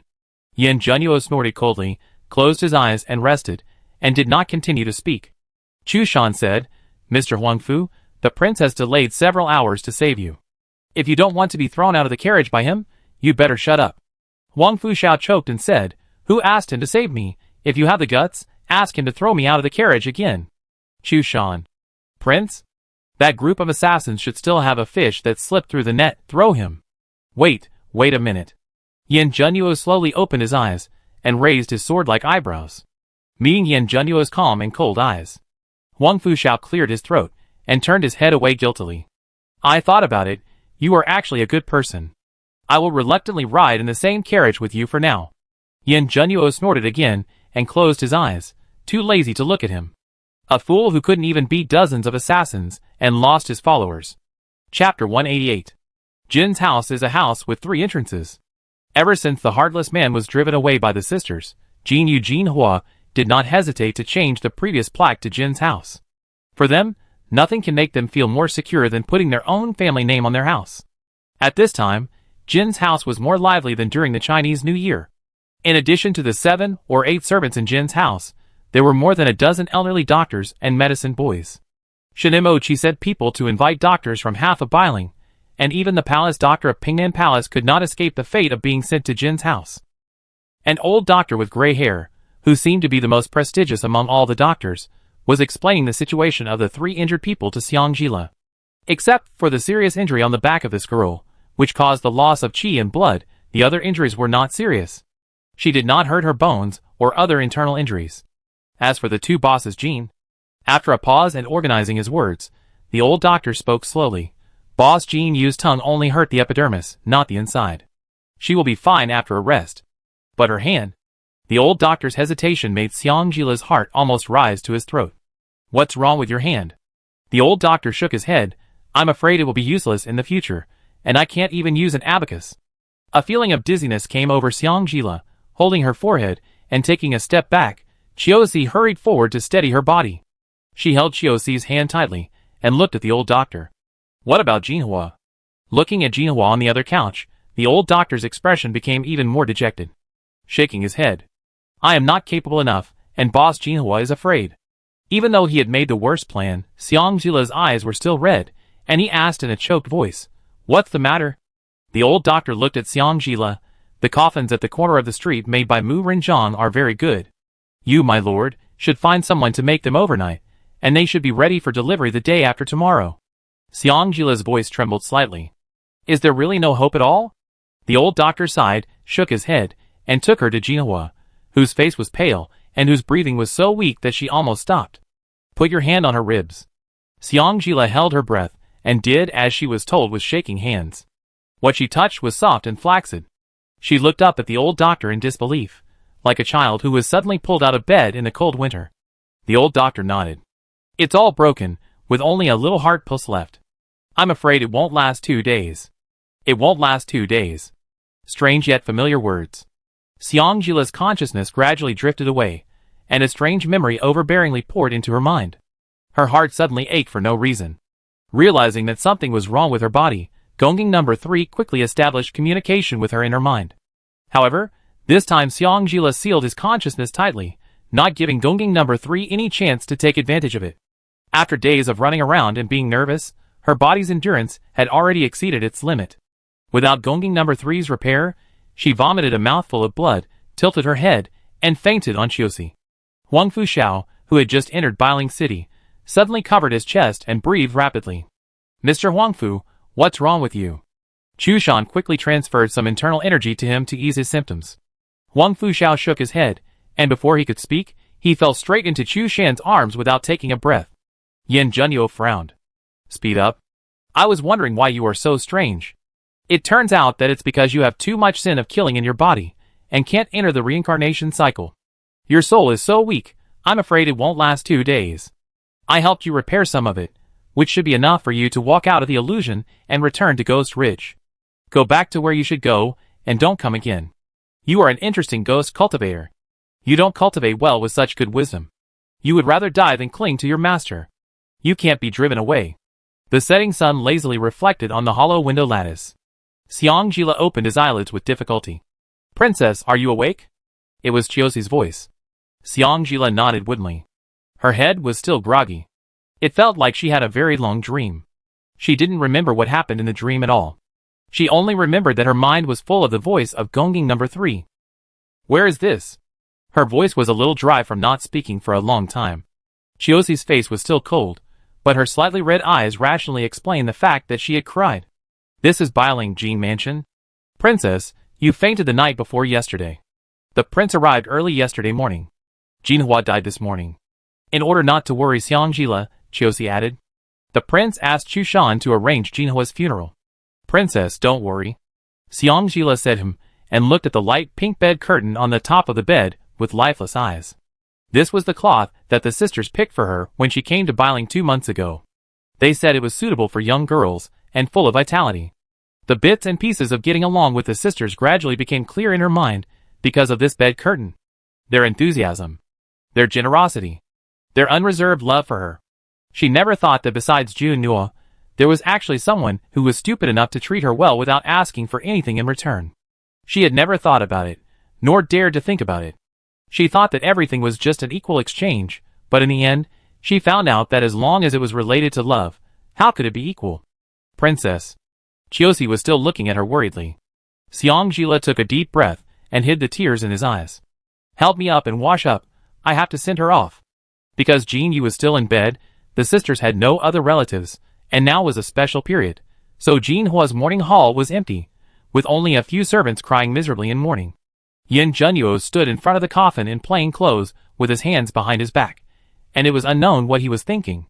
Shinmachi also sat in plain clothes, and looked at Yan Zhenyo standing with his hands behind his back. There was a faint smell of gunpowder between the two. Chapter 189. A true master fights. The winner is always decided without fighting. The two seem to be competing to see who has more patience. The surrounding aura is getting more and more intense, and the servants' cries are getting quieter. Finally, Chi Shitsi, do you want me to personally send you back? Shin Mo Chi's forehead was covered with cold sweat, and he stood up slowly, holding a folding fan and bowing to Yan Zhenyo. He pursed his thin lips and turned to leave. In the front yard, a tent roof had been set up with oilcloth to protect against wind and rain. When Xiang Jila arrived at the morning hall, he saw Yan Zhenyo handing the burning incense stick to the servant beside him. He smiled bitterly. Jinhua probably never dreamed that. After her death, the regent, who made people tremble with fear, would specially burn incense for her. Turning around, he saw Xiang Jila in plain clothes, with her long hair tied up with only a plain hairpin, looking haggard, and Yan Zhenyo slightly frowned. His tone was a little lighter. Are you feeling better? Xiang Jila met his eyes and nodded. She took the incense stick handed to her by Chiosi, bowed 3 times devoutly, and personally stepped forward to insert the incense stick into the incense burner. The morning hall was silent again, except for the servants sobbing. No one came. Xiang Jila's voice was hoarse and cold. Are those so-called partners avoiding suspicion? Chiosi glanced at Yan Zhenyo quietly, and when she saw the latter nodded slightly, she stepped forward and whispered, If the princess is uncomfortable, Chiosi will accompany you to pull those people over one by one. Xiang Jila's fox eyes sank, and a strange arc appeared at the corner of his mouth. What's the point of pulling them over? What I want is for them to come willingly. Dusk fell. The white lanterns in front of the Jin mansion added a bit of weirdness to the early spring night. After Shinmachi left the Jin mansion and got on the carriage. Finally, he couldn't help but feel sweet in his throat, and blood flowed from the corner of his mouth, dropping along the graceful jawline onto the plain robe. Lu Yun hurried forward to support him. Prince. Shinmachi took the handkerchief from Liu Yun's hand and wiped the blood from the corner of his mouth. Sneered. Yin Junyo, it's really not simple. After taking the things and coming down from Ganjing Mountain alive, he could still hurt him. This is a feud with him. What a pity. The perfect blow on Ganjing Mountain can only happen once. However, there must be a reason why he died so early in his previous life. As long as the reason is found. Thinking of this, Shinmachi held the folding fan in his hand even tighter. After instructing Chu Shan and Chiosi to take people to do the work, Xiang Jila went to see Jinyu and Chun Shou, who were still in bed. After all, Chun Shou had a martial arts background, so she recovered relatively quickly. Compared to Chun Shou, Jinyu was a bit miserable. When she woke up, she heard the gossiping servant say that Jinhua was hopeless, and she fainted again. When she woke up again, her temples were gray, and her cheeks, which were originally blessed, suddenly became sunken. Now she looked more than 10 years older. Sitting in front of the bed, Xiang Jila turned his head away with red eyes, and dared not look at Jinyu. Sister Ale dare not look at me. Is it because I have become ugly now? Jinyu lay weakly on the bed, but she still tried to cheer herself up and joke with Xiang Jila. The more Jinyu acted like this, the more uncomfortable she felt. No! When she spoke, she still didn't turn her head to look at her. Jinhua wanted to raise her hand to touch her hair, but her hands were wrapped thicker than dumplings, so she had to give up the idea and comforted her. Sister Ale, you don't have to blame yourself. Really, we were prepared not to come back. Now we have saved one of our lives. No matter how you look at it, we have gained. As if stimulated by Jinyu's words, Xiang Jila stood up suddenly, with his back to Jinyu, his fists clenched, his eyes red, but his tone was unusually calm. I will seek justice for you. Jinyu and Jinhua are honest and loyal. The group of partners, who have cooperated with them for a long time, have all received help from the sisters to some extent. However, in that long list, the evidence of Jinyu and Jinhua's tax evasion, selling inferior products as good ones, being rich and unkind, and colluding with Nanchu was provided by these partners. The most exaggerated one was a man named Niu Hong, who listed more than 20 evidences of Jinyu Jinhua in one breath. But it happened that the person Jinyu Jinhua talked to the most was this Niu Hong, saying that it was not easy to support a large family, so they never bargained for half a cent when buying goods from him. They probably never dreamed that their kindness became a weapon for others to attack them. Not bargaining for goods became the reason for Jinyu Jinhua to spend tax tribute recklessly everywhere. What's even more ridiculous is that the government recognized this reason. Human hearts. Late at night, seeing Xiang Jila still busy all the time, Yin Junyo finally couldn't help it, and grabbed her, who was still trying to go out. Since you are weak, you should have a good rest. Leave the rest to me. Xiang Jila reached out, and covered his big hand that was holding her arm, shook her head, and said firmly, you can handle the affairs of the officialdom. But, I must personally seek justice for Jinyu Jinhua. The early spring wind rippled the reflection of the moonlight on the lake, and wrapped the two tightly in it with a bit of creepy chill. Just like her eyes at this moment. Yin Junyo held her hand with no compromise in strength. Now go and rest. Otherwise, I will tie you to the bed myself. She didn't argue with him as fiercely as before. Xiang Jila lowered his head, and no emotion could be heard in his voice. Junyo, do you know? Jinyu Jinhua really treat me like a junior. A drop of clear liquid dripped onto the wide sleeves of his plain clothes, leaving a faint mark. Yin Junyo's heart tightened, and he pulled her into his arms, speaking in a low voice. I know, if you feel uncomfortable, just cry. Xiang Jila let him hold her, and shook his head. Yin Junyo sighed. He had originally planned to tell her about it in a few days, but now, in order to divert her attention, he could only tell her in advance. Before, you told me that the matter about my brother. Now there is a clue, and my brother is also in Bailing now. Sure enough, Xiang Jila's attention was immediately drawn when she heard Yin Junyo's unnatural words brother. Why did brother Shao come to Bailing? Finally, he is not sick anymore. Yin Junyo secretly breathed a sigh of relief and explained to her patiently. He probably ran away from home again. This time, he was discovered by his father's political enemies and hired assassins to kill him. I happened to run into him and saved him.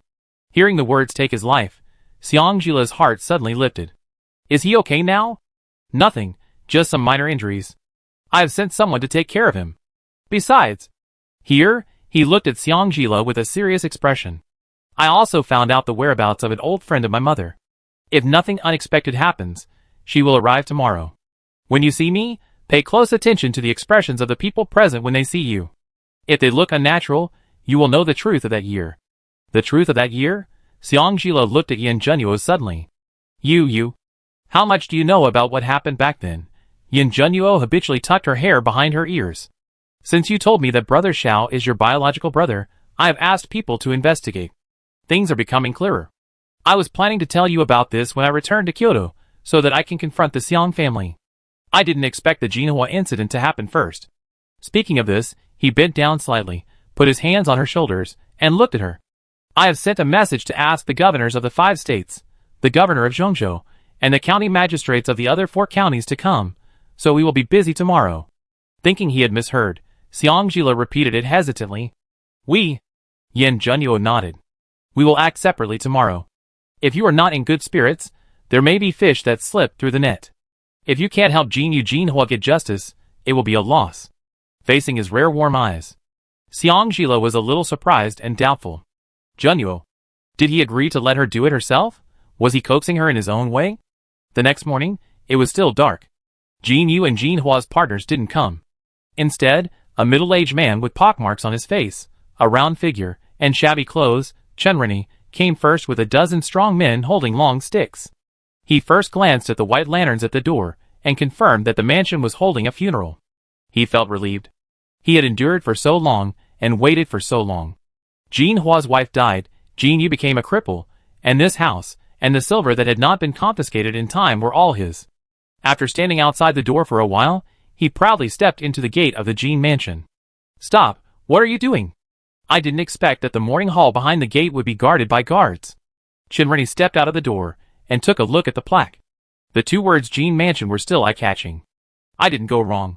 Suddenly, I remembered that the previous rumors mentioned that Jinyu Jinhua hooked up with a powerful military officer in Nanling. He couldn't help but restrain himself a little, and a smile appeared at the corner of his mouth. Hello, military officer, I am Jinhua's ex-husband. I heard that she died suddenly, so I brought people to burn incense for her. After all, he had seen the chaos in corpses.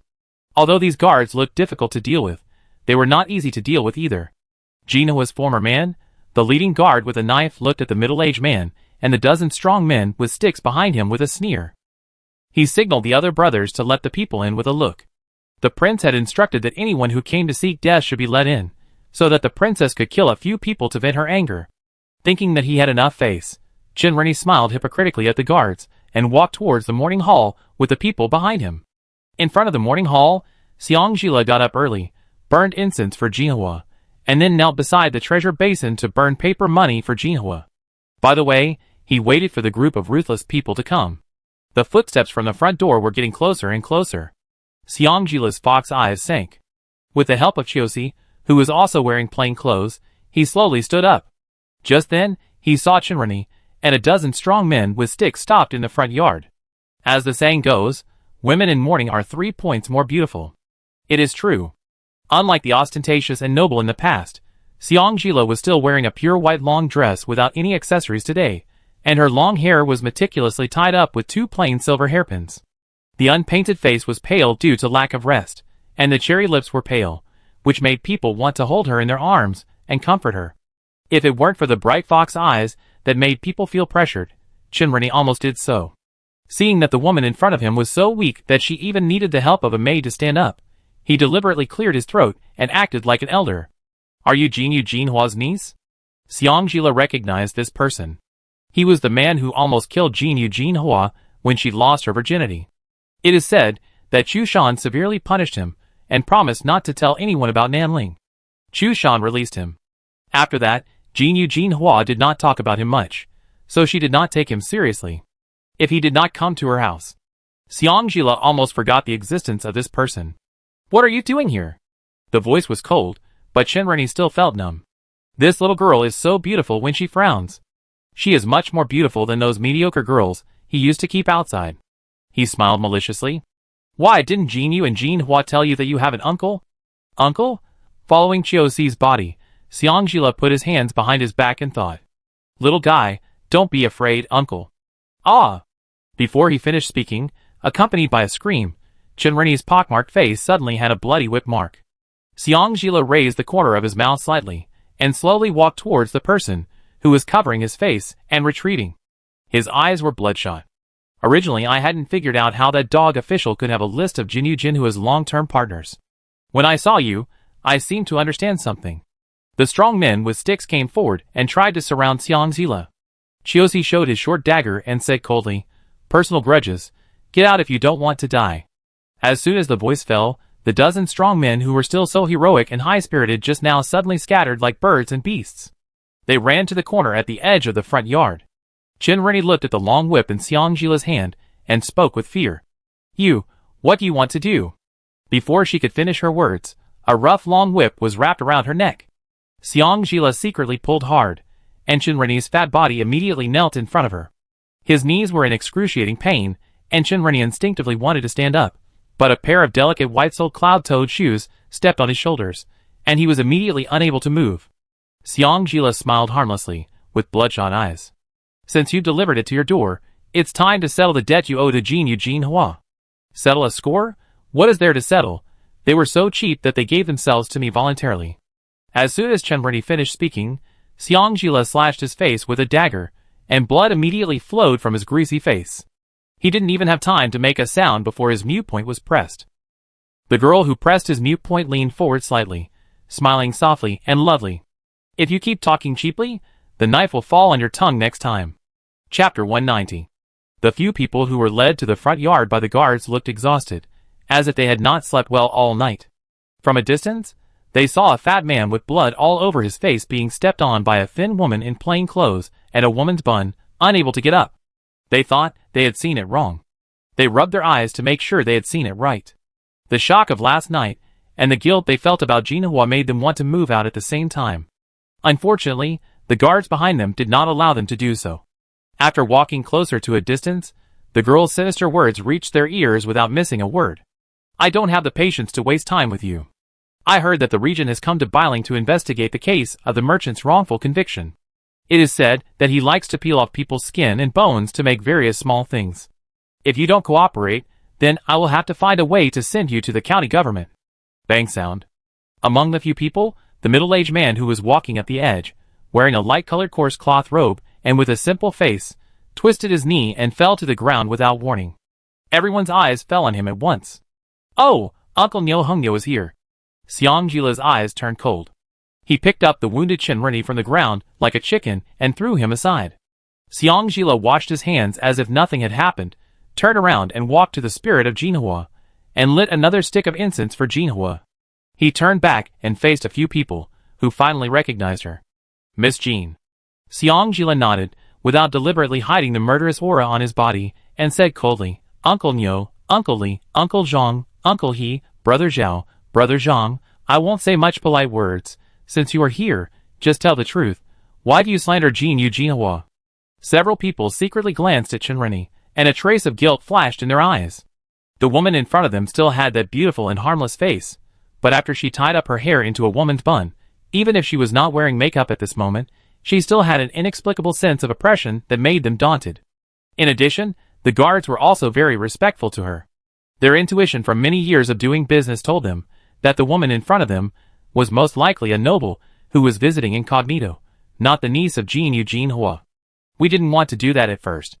Maybe it was because of the fear of Xiang Zila's identity, or maybe it was because Chiosi and Chushan brought people to give them a big gift last night. Without knowing who started it, the people who had the most business dealings with Jinyu Jinhua began to restore the original truth of the matter one by one. The reason was absurd and simple. It was just because Chenrenny, the scoundrel, wanted to take back the Golden House, but was afraid of the military master of Nanling. With the help of a strange master, Chenrenny, who had bad intentions, met Ding Jili, the magistrate of Bailing County, who had been looking for a reason to arrest Jinyu Jinhua. On the condition of taking back the Golden House and retaining the property in the Golden House, Ding Jili reached a cooperation agreement. Based on his impression, he collected the list of Jinyu Jinhua's partners over the years and gave it to Ding Jili. Under the guidance of the expert, he gave Ding Jili suggestions, asking him to find a way to get those businessmen to testify that Jinyu Jinhua was rich and unkind and colluded with Nan Chu, so that the two of them would have a legitimate reason to die in prison. We really regret it, so after knowing that Jinhua's sister passed away, we couldn't sleep well every night. Isn't it because of doing too many bad things that the ghost knocked on the door in the middle of the night? Xiang Zhila loosened his fists and walked towards the few people with a sneer. Chen Rini was stunned to listen to everyone pushing the evidence on him, and looked at the few people lying on the ground vomiting blood with lingering fear. Before he recovered from the severe pain on his face and the pain of his body falling apart, he was kicked hard to the ground by a smelly big foot, and then he was lifted into the air again. There was a crisp sound in his chest accompanied by a dull pain, and he felt as if his ribs were broken. He wanted to curse, but the mute point had not been unblocked. He could only look in the direction of the strong men he brought with him for help. A dozen strong men looked around as if they had made an appointment, but they didn't look at him. As a spectator who saw the whole process of Chen Rini and several morning merchants being ravaged, if the guards outside the door hadn't stopped them, they would have slipped away long ago. How could they dare to stay here? How could this be a morning hall? This is clearly a place for questioning. Biling County Government. Yin Junyo sat in the main seat expressionlessly, tapping the table with his slender fingers, looking at the officials kneeling on the ground, with slightly red eyes. The voice was as clear as frost. Why are you all mute? His voice was not loud, but it inexplicably made the officials kneeling on the ground tremble slightly. I didn't know that the feng shui of this small biling was so good that it could actually make all of you fat and fat? As soon as he finished speaking, a pile of thick account books fell heavily on them, and fell in front of them. You are all lawless and scornful of discipline. When one of the officials saw the income and expenditure records in the account book, his face turned pale. Isn't this his private account book? He had clearly hidden it. How did it suddenly end up in the hands of the regent? He secretly glanced at his colleagues, and found that in addition to the governor, even the governor's face was frighteningly pale. He secretly breathed a sigh of relief. The crime is not to blame everyone. Now the officials of the 5 southern states have almost made the same mistake. Could it be that the prince wants to punish them one by one? It seems that he is deliberately going against him. Yin Junyo spoke again without haste. Qin Buku. Being suddenly named, Qin Buku immediately stood up and bowed, saying, I am here. According to the Dahuang laws, how should he be dealt with for openly accepting bribes, and shielding others, and privately forming a clique for personal gain? The specific situation depends on the amount of the bribe, and the severity of the crime committed by the criminal being shielded. The punishment may be as light as the confiscation of the family property, and the exile of the 3 clans, or as heavy as the execution of the entire 9 clans. Yin Junyo's phoenix eyes half closed, he nodded slightly, and raised his hand. Chu Shan understood, and immediately stepped forward and said, Your Highness roughly looked through the income and expenditure accounts of the 5 southern states a few days ago, and found that many of the bad accounts did not match, so he asked me to investigate. After several twists and turns, I finally found these account books in the mistresses of several adults. He paused here, and Chu Shan seemed to be still considering what to say. From the flow of the account books, it seems that the wealthy merchants in Biling who did not pay taxes and tributes all paid the taxes and tributes to the masters. Chapter 191. Before Chu Shan finished speaking, a fat official kneeling behind Qin Buka cried out for justice.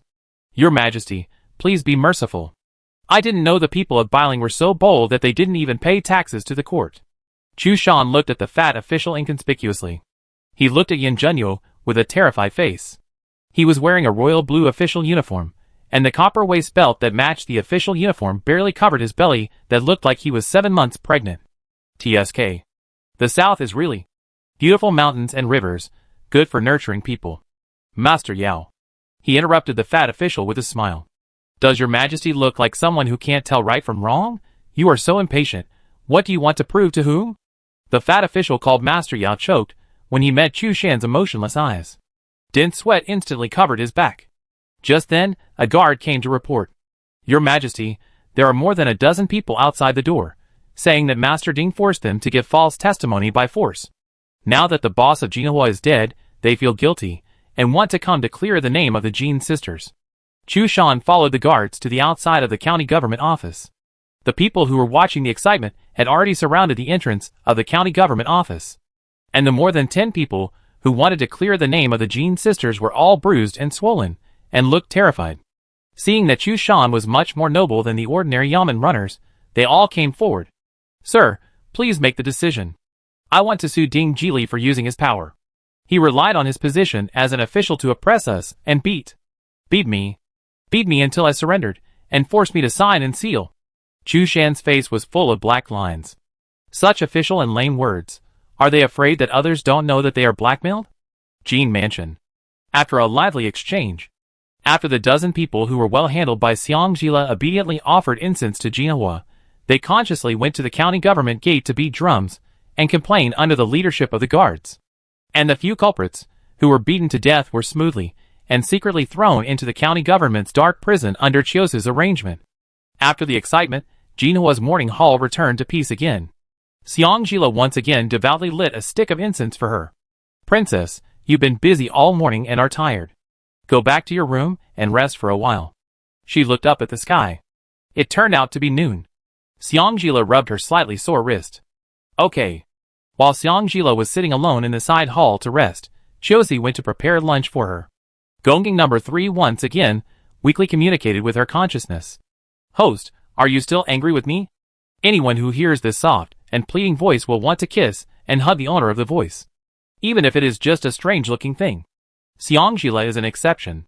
Don't bother me recently. After saying that, she changed her mind and blocked the communication with Gongging number 3 again. After knowing that Jinhua was gone, Xiangjila communicated with Gongging number 3 as soon as Chiosi gave her a bath, asking it if it could revive Jinhua or if it had a treasure that could turn back time. After getting a negative answer from Gongging number 3, she still didn't give up. Don't you have the repair function after upgrading? You can cure Junyo's poison. Why can't you save her? Gongging number 3's answer at that time was, the system is a witness to the host and the regent's love. Apart from the host and the regent, the system cannot interfere with the life and death of others. Xiangjila was a little annoyed. Witness of love, you are a system. Besides that kind of thing, don't you have other things to do? Gongging number 3 seemed to have anticipated Xiangjila's anger and replied calmly, the system is the host's rebirth gift package and exists for the perfection of the host and the regent. The life and death of others cannot be interfered with by the system. The official and cold tone made Xiangjila seem to have returned to the moment when he first put on the bracelet. If it weren't for the phrase witness of love, Xiangjila would have thought of a way to take it off and smash it. Now that he refuses to communicate with it and does not enter the space, the bracelet seems to be just a quiet bracelet. After lunch, Xiangjila went to see Jinyu and Chuncho again. Jinyu fell asleep after taking the medicine. Chuncho, on the other hand, looked a little unnatural when she saw her coming. What's wrong? Xiangjila sat by her bed and looked at the healing of her wound. If you are tired of lying down, I will ask Chiosi to help you change your position. Chuncho's pale cheeks turned slightly red. She shook her head. Xiangjila was a little confused. It was not because she was tired, nor was it because her wound hurt. Then you are? Chuncho buried her head in the pillow and asked softly. Princess, once the network in the south begins to be laid, one of me and Chiosi will definitely need to stay here. After all, I am the daughter of a businessman and have some talent for business. Can I stay here? Xiangjila paused as he covered her with the quilt. Have you thought it through? Chuncho said softly, and did not continue speaking. Xiangjila was silent for a while, left a sentence let me think about it, and then left the room. Burying her head in the pillow, she could still hear Xiangjila telling the maid outside the door to take good care of her. Chuncho's nose was sore and her heart was blocked. Chu Shan came to see her secretly last night. It was the instinct of the secret guard to remain vigilant even when injured. Knowing that someone was coming, she pretended to be asleep, but she didn't expect that the person who came was Chu Shan. In the not very spacious room, she could even feel his breath when he stood by the bed, mixed with a little blood and the mist of early spring and biling. Just like that, he quietly watched her pretending to sleep for half an hour before leaving. She knew that he must be worried about her. How could a brother not worry about his sister's injury? Unfortunately, she didn't want to be his sister. Huang Fujiao's injuries had not healed yet, and Yin Junyo settled him in an inn with a pretty good environment. There were also several secret guards protecting him. In the past 2 days, except that he couldn't leave, he was free to do other things. What surprised him was, although Yin Junyo seemed to be indifferent to him, his secret guards were very polite to him. If he hadn't known that the old man was married, he would have suspected that the guy had taken a fancy to him. Huang Fuxiao was horrified when he thought of this. How could he have such a thought? The old man was good-looking, but he was also bloodthirsty and perverted. He was simply mad when it came to killing people. Thinking of this, he suddenly felt a little sympathetic to the eldest lady of the Xiang family, who married the old man. Alas, I don't know if the girl can survive a year or two in the hands of the old man. Chapter 192. Took a look at the hourglass in the room. It was the end of the hour. It seemed that Biling had not been peaceful these past 2 days. I wonder how Ain is doing now. Ain was smart, and it shouldn't be a problem for her to report back to Nanchu from those assassins. My father probably never dreamed that the one who wanted to attack him was his best friend. Thinking of those assassins, Huang Fujiao's thin lips slowly tightened into a thin line. At the same time, the Jin mansion welcomed several wives of officials. They were the wives of the county magistrates of the other 4 counties, the wives of the governors, and the wives of the governors. This was mentioned by Yin Junyo when he delivered the letter to those officials, saying that the princess was bored in Biling, and asked the adults to bring their wives to accompany the princess. As the mistress of a mansion, the ladies must take care of everything in the mansion before going out. As a result, they went out later than the master.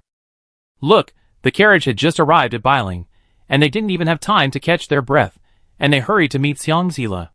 Never expected that meeting the princess would also encounter a funeral. Several people immediately felt unlucky, but did not dare to complain. After quietly offering incense to Jinhua, Xiangzila finally agreed to meet them. As soon as she stepped into the side hall, Xiangzila finally understood why Yin Junyo asked her to pay attention to the expressions of the people present when they saw her appearance. Zhao Lianshi, the wife of the governor of Zhongzhou. When he saw her appearance, a flash of surprise flashed across his eyes, and his feet involuntarily wanted to move out, which was captured by her sensitivity. Madame Zhao is staring at me like this, but what's on my face? Zhao Liang lowered her head quickly, not daring to look at her. I am overstepping my authority. Xiangzila nodded, seemingly not pursuing the matter any further. She knew that she looked almost exactly like her mother when she was young, and the one who showed such surprise must have known her mother. But what was she surprised about? What was she surprised about? After exchanging a few pleasantries with the wives of the officials, Xiangzila didn't want to waste too much time on useless communication. She found a random reason to send him away. After everyone left, she whispered to Qiuxi, "Find someone to secretly keep an eye on the wife of the governor of Zhongzhou." Biling County Office. After the dozen people beat the drum to overturn their confessions, Yin Junyo immediately asked Qin Buku to preside over the Jin Yu Jinhua case. After a series of testimony, Yin Junyo simply asked Chu Shan to execute Ding Jili on the spot. The dozen people who beat the drum to overturn the confession were caned 30 times for giving false testimony, and then thrown into the Tianlao for a month. After dealing with Ding Jili's matter, Yin Junyo once again brought the issue of embezzling tax silver and forming cliques for personal gain back to several officials. Several officials still wanted to argue with reason, but Yin Junyo looked at the darkening sky and was too lazy to waste his energy to send them away. He directly asked Chu Shan to bring all the people he stopped last night to confront. Several wealthy merchants, who never paid taxes, fled overnight when they received the news that Jinhua had died, and the regent wanted to investigate the case personally. When Chu Shan and his men stopped them overnight, they had just left the territory of Biling. Because of the resistance, Chu Shan also executed several restless followers of the wealthy merchants on the spot. Now facing several corrupt officials, the expressions of both sides can be described as colorful. Another verbal battle. The moon is at its zenith. From time to time, the sound of fish swimming and swinging their tails can be heard from the pond. After Yin Junyo returned home, he saw Xiangzila half leaning against the eaves of the bedroom roof, holding a small pot of wine in his hand, pouring the wine into his mouth in a free and unrestrained manner. Suddenly, there was an outer robe with body temperature, and a faint sweet fragrance of osmanthus on her body. Xiangzila looked up at the person standing beside her. She straightened her posture and looked a little softer. "You've been busy all day today. Are you tired?" Yin Junyo glanced at her, lifted his robe, and sat beside her, wrapping her in his arms out of habit. "Why are you drinking?" Xiangzila handed the small wine pot to his lips, with a smile on his lips that was slightly sad. "Jin Yu Jinhua prepared fruit wine for me, but I didn't expect to take the wrong one." Yin Junyo reached out and covered her hand, and took a sip from the edge of the wine pot. The rich fruity flavor was mixed with the light and mellow wine aroma, and it was soft and sweet. It was indeed a wine suitable for women, but it was too bland for him. "Did you see that person today?" Xiangzila nodded. "I asked Qiuxi to find someone to secretly watch him." Yin Junyo did not speak again.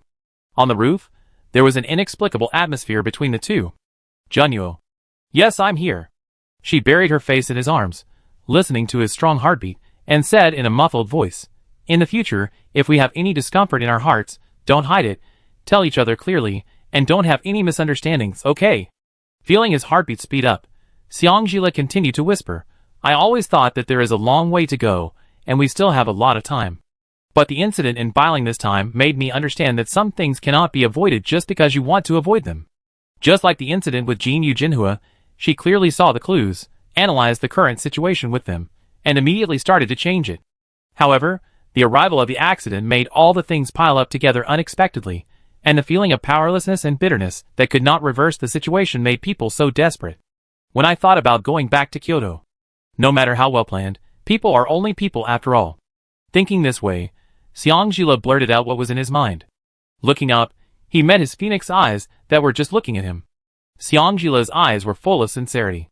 Junyo, I don't want to waste our precious time on some meaningless things, so you promise me. Holding her on his lap, Yin Junyo reached out and gently covered her slightly red eyes. The voice was a little hoarse and intoxicating. What? Xiangjila grabbed his hand, pleading. No matter how big our differences are, let's try not to quarrel, okay? If there is anything, if we can't reach an agreement outside, we can go back to the house, go to the room, close the door, and talk it out, okay? Even if you and I fight to the death to decide the winner, don't have a cold war, okay? He pulled her hand to his thin lips and pressed it against them. Although Yin Junyo's expression did not change much, his cold and lonely phoenix eyes slowly became warm. Okay, all is fine, as long as you are happy. The case of the tax evasion and wrongful conviction of the unscrupulous merchants in Biling involved a huge corruption case of officials in the 5 southern cities. The amount was so large that it equaled the tax revenue of the national treasury for 3 years. The officials of the 5 cities, except for the governor Chin Buku, who was punished with 30 strokes of the cane for failing to control his subordinates. The rest of the officials were dismissed by the regent in anger. The memorial was sent back to Kyoto. Yen Beiki's eyes quickly turned cold. The people he cultivated in the court almost filled the vacancies of officials, who were dismissed in the court before. Now Yin Junyo has come back to ask the emperor to send officials to the south, and the people he listed are just among those he promoted. Sending them just after being promoted, what's the difference between this and exile? Besides, if he changes his mind every day, it will be enough to destroy the prestige he has built up in the court as the king of a country. Try hard to suppress the anger that is about to burst out of his chest. Yin Beiki slowly closed his eyes, and when he opened them again, his eyes were full of the demeanor of a king. Come here, draft the decree. General Nanchu's palace. Ah-in fell in the corner of the alley behind the general's palace with wounds all over his body. It was not until dawn that he was found by the people in the palace. Fortunately, Ah-yin's injuries were only superficial, and he fainted because of physical exhaustion, so he woke up soon after the doctor treated his wounds. As soon as he opened his eyes, he saw Huang Fujing's beautiful eyes full of murderous intent. He immediately forgot that he was a wounded person, and quickly rolled off the bed and knelt on his knees. General. Huang Fujing, who had hurried back from the military camp, shouted angrily. What's going on? Where's your master? Where's his son? Ah-in was shocked by the shout. She had completely forgotten what Huang Fuxiao had said. She said timidly. As soon as the young master and I entered the territory of Da Huang, we were chased. In the chaos, the young master asked me to come back and asked the general to save him. The temperature in the room suddenly dropped. Huang Fujing put Ah-in under his armpit and shouted angrily. Huang Xian. Yes. Call the men and prepare the horses. Yes. The pungent masculine smell under Huang Fujing's armpit almost made Ah-in faint, but as long as he thought of his master's unknown life or death, he dared not close his eyes, for fear that the general would chop off his head. Spring rain is as precious as oil. After the early spring, the 5 southern cities gradually entered the rainy season. The drizzle fell every day, and the air was full of freshness and moisture after the rain.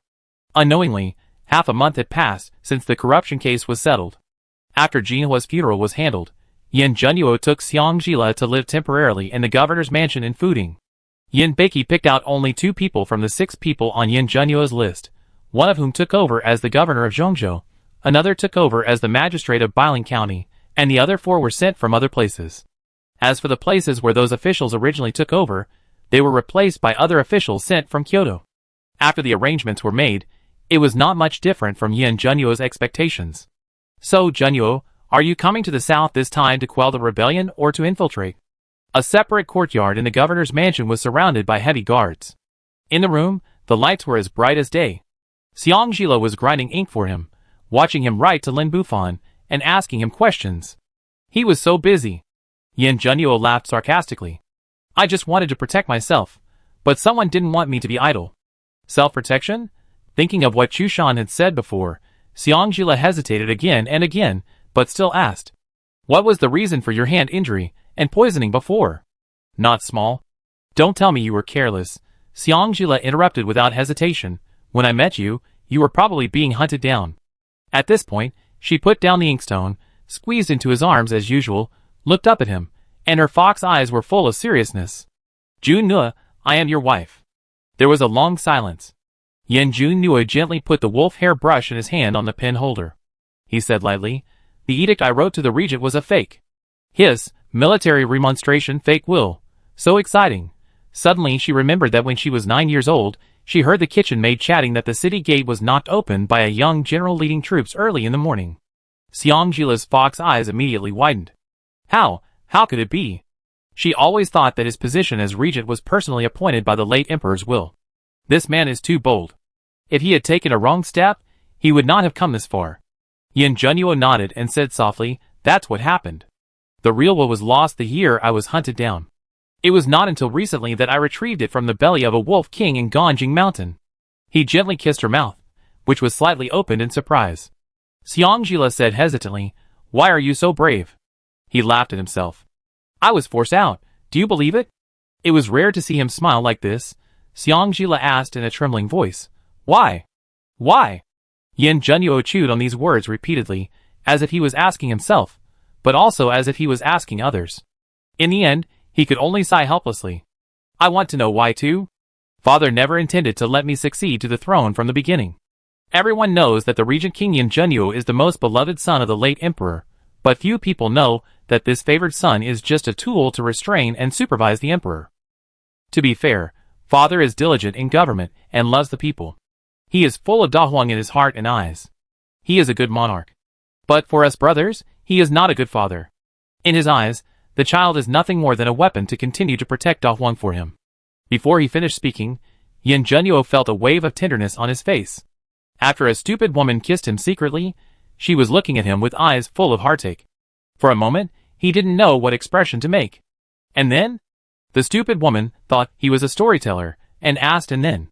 Yin Junyo curled his lips, took off the hairpin in her hair, and slowly ran his slender fingers through her hair. Then, I was hunted down because my brother also discovered the hidden layer in the will, so he wanted to root it out. Hidden layer? Yes, hidden layer.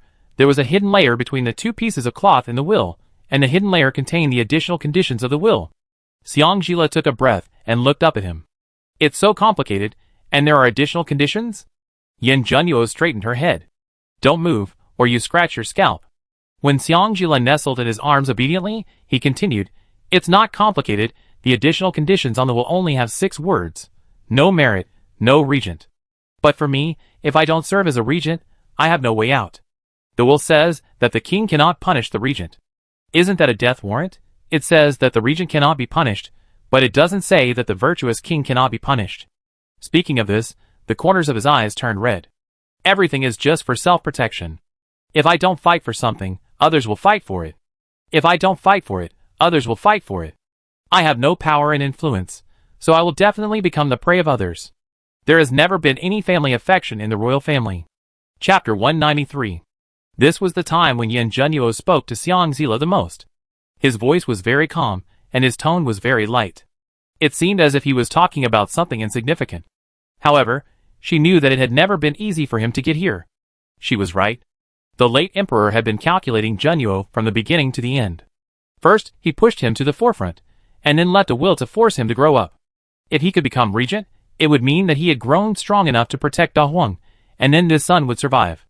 On the contrary, he would not regret the death of a useless son. It was hard to imagine how a royal child who had been pampered in Kyoto for many years, under the pursuit of his own brother, went to the battlefield with all his might, and how he overcame the fear in his heart and became what he is now. Just thinking of that scene, Xiangjila's heart could not help but feel a fine and dense pain. She had experienced the fear of going to the battlefield for the first time, and she still remembered it vividly in this life. In the previous life, after his death, she went to the battlefield for the first time. Because of the fear in her heart, she was stunned in place, and was almost cut off half of her head by the enemy. The shocking and tragic scene made her have nightmares for several days. For a long time, as long as she closed her eyes, her mind was full of broken limbs and blood-stained yellow earth. Even the air was filled with the stench of rust mixed with rotten meat. The only comfort was his ashes that were still warm. Who would have thought that her cowardice gave Xiang Tiange an opportunity to take advantage of her? Jun Nuo probably couldn't imagine until now that he, who had suffered all his life, would end up with his bones and ashes scattered because of her after his death in the previous life. Everyone said that he was perverse and unruly and bloodthirsty. However, if he was not cruel to his enemies, his end would be 100 times more miserable than others. But in the last life, she became his biggest enemy. Jun Nuo. She called him softly, stretched out her hand through his satin-like black hair, and hooked his neck. There were countless lingering affections in her apologetic fox eyes. Facing his scrutinizing eyes, she smiled slightly with red eyes. Thank you. Thank you for telling me these things. Thank you for loving me so unwaveringly from the last life to this life, giving me the opportunity to make amends. After saying that, she leaned over to his lips and kissed him gently. When she was about to withdraw, a big hand held the back of her head firmly, and he skillfully and flexibly deepened the exploration between them. He barely let her go until a crystal teardrop oozed out of the corner of her tightly closed eyes. A thin layer of water vapor filled her half-closed fox eyes, and an ambiguous atmosphere lingered around the two of them. Yin Junyo used his fingertips with thin calluses to gently brush across her eyebrows, her pretty nose, her diamond lips, and finally gently pinched her face. Stupid woman. His voice was hoarse and magnetic. The corners of his eyes were slightly stained with a faint rouge color. His slender hands neatly pushed the sundries on the desk aside and pressed her onto the desk. You are my wife. You are my lifelong obsession. So, I am willing to give you everything. The lights in the house went out one by one. Outside the house, the spring rain continued. Inside the house, the water was gurgling. At the same time, Bailing, Prince Pingman's mansion. Shinmachi was still wearing the same noble purple robe, and still holding the ebony folding fan in his hand. Looking at the continuous spring rain outside the window, his thoughts had already drifted away. Their first meeting was also on a night of continuous spring rain. Not long after, a black shadow fell behind him and half knelt on the ground. How? The black shadow bowed his head respectfully. The Regent princess was forced to marry by the Regent. A bright color flashed across Shinmachi's eyes. The hand holding the paper fan tightened. Really? Absolutely true. In order to confirm the truth of his words, the man in black added, I also found out that the original wedding date was April 3rd, but the Regent was assassinated and injured, so the wedding was postponed for 4 months. Yin Junyo was assassinated and injured? It seems like something she would do. Shinmachi tried hard to suppress the corners of his mouth that were raised. What else? Before marrying the Regent princess was in love with the Prince of Qin. The temperature in the room suddenly dropped. A teacup hit the black-clothed man's head mercilessly. The black-clothed man was hit so hard that blood immediately came out of his forehead. Did this prince ask you these questions?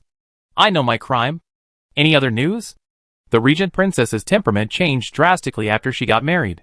I heard that on the day of her return, the Regent princess, who had always been obedient to the Xiang mansion, went against her usual behavior and took all the betrothal gifts back to the Regent mansion, and threatened to sever ties with the Xiang mansion. Withdraw? Yes. The room was quiet again. Shinmachi opened his folding fan again, and his expression flickered in the dim candlelight. When his fingertips touched the words Ji and Le, an inexplicable emotion slowly formed in his bright peach blossom eyes. Has his temperament changed drastically after marriage? Threatened to draw a clear line with the Xiang mansion? Could it be, you are back too? Early the next morning, Qin Buka came to ask to see Yin Junyo. Said he had something to discuss. Xiang Jilo was still concerned about Bailing. After saying hello to Yin Junyo, he took Chiozi on the road to Bailing. Fortunately, the Fuding prefecture was built in the northernmost part of Fuding, not far from Bailing. It takes half a day to take a carriage on the official road, and only half an hour to cross by boat. Unlike the other 3 counties that are separated by mountains, Fuding and Bailing are separated by a wide river. Because no matter how much it rains throughout the year, the river is always calm, neither turbulent nor with the disadvantage of rising water levels, which brings a lot of convenience to the people's travel, so the local people also call this river Ru. Gentle row. What a gentle row. Standing at the ferry, looking at the yellow river water, Xiang Jila's expression was unclear. The gentler something is, the more deadly the backlash is. In the last life, the first thing to dry up was this good-tempered Row River. At the large-scale ferry, there were several small-sized ferries docked in 2s and 3s. After negotiating the price of renting the entire ferry, Chiosi took Seongjila on board. In the first time in 2 lives to ride such a small boat, Seongjila was inevitably a little nervous, because she was not familiar with water, and worried that the boat would capsize. The ferry was different from the barge she had taken in Kyoto. At least the stability was not on the same level. Fortunately, half an hour was not too long. As soon as she got off the boat, Seongjila couldn't control the churning feeling in her stomach. Chiosi supported her with an umbrella. "Madam, how do you feel?" Seongjila's face was pale, and he covered his mouth and waved to her. When he went back, he would rather run farther than take this kind of boat. There was an unbelievable exclamation not far away. "Little Ashen?" With a move in her heart, Seongjila immediately looked in the direction of the voice, and in the drizzle, she met a pair of fox eyes that looked exactly like hers. Chapter 194. The sharp blade cut through the sky. The 2 people's eyes changed at the same time. Seongjila pulled out the long whip with his backhand. With a clang, the cold arrow and the long whip collided with sparks. With a thump, it embedded into the tree trunk 3 steps away from her. Seongjila's fox eyes sank. "There is an ambush." After the words fell, there were continuous cold arrows. Chiosi immediately put the umbrella in front of herself and Seongjila. The rapidly rotating umbrella isolated the rain of arrows that hit the 2 from time to time. However, the oil-paper tongue-bone umbrella was not very useful. Soon, the delicate umbrella was left with only a bare handle. Huang Fushao blocked most of the sharp arrows in the same way and ran towards Seongjila. After the umbrella was broken, he had already run in front of Seongjila and protected her behind him. He pulled the surprised Seongjila aside and barely dodged the attack of 2 cold arrows. Seeing the unique barb on the arrow, his eyes instantly turned cold. After a round of arrow rain, a dozen black-clad men wearing raincoats and wearing sleeve crossbows appeared in front of them and surrounded them. On the sleeve crossbows, there were cold arrows ready to be fired. The masked black-clad man in the lead stared at Huang Fushao sharply, sneered and bowed, saying, "Sir, we are doing our orders, and I hope you will give us some convenience." Huang Fushao hid Seongjila's body behind him again. He exuded a cold aura all over his body. "Who gave you the courage to shoot arrows at me? Young master? Does he know these assassins?" Suddenly looking up at the back of the figure in front of him, who was a head taller than him, Seongjila frowned slightly. It was this raising of his head that made the masked man in black see the similar faces of Huang Fushao and Seongjila, and his eagle eyes flashed with a hint of amusement. "It seems that the young master is determined to protect this woman?" Huang Fushao snorted coldly.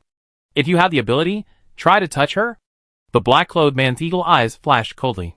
Then he respectfully bowed to Huang Fushao. "Since the young master is determined to protect this woman, I will report it to the master truthfully. I hope the young master will think of a reason to explain to the master." After saying that, he waved his hand and disappeared into the rain with a dozen masked black men wearing straw raincoats. The drizzle was falling. Soon, the clothes of Seongjila and others were all wet. "Xiao Ashen, how are you? Are you scared?" A clear and anxious voice came from the front. Seongjila raised his eyes and looked at him. "Young master?" Huang Fushao smiled indifferently, completely different from his cold look just now. "What's the big deal? People in the underworld give me face." "You are Huang Fushao from Nanchu." The affirmative tone interrupted Huang Fushao's explanation. Huang Fushao blurted out, "How did you know?" He regretted it as soon as he said it. He hasn't asked her how she became a woman yet. Chiosi looked at the master who was soaked all over, and then looked at Huang Fushao's face that was 70% similar to his own female master, and stepped forward with a strange look and interrupted, "This is not the place to talk." Huang Fushao pulled her, who was slightly stunned, towards the inn where he was staying. Yes, Xiao Ashin, find a place to change clothes, don't catch a cold." Chiosi wanted to go forward and pull Huang Fushao's hand away, but Seongjila raised his hand to interrupt her action. In the inn, Chiosi was sent to Jin Mansion to find Chun Shou to get clothes. Seongjila looked at Huang Fushao who was busy getting her a towel, and talking all the time with a complicated expression. "Xiao Ashin, this is newly bought. Brother Xiao hasn't had time to use it yet. You should dry your hair quickly to avoid catching a cold. By the way, how did you become a woman?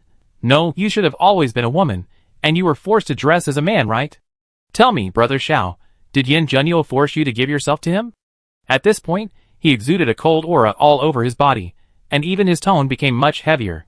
"That old man married a wife himself, and he was still flirting outside. Why do you care about me so much? The unexpected question was asked through the girl's soft voice, and Huang Fujiao's coldness disappeared, and he immediately froze in place. The sound of drizzle hitting the tiles on the roof made people feel depressed for no reason.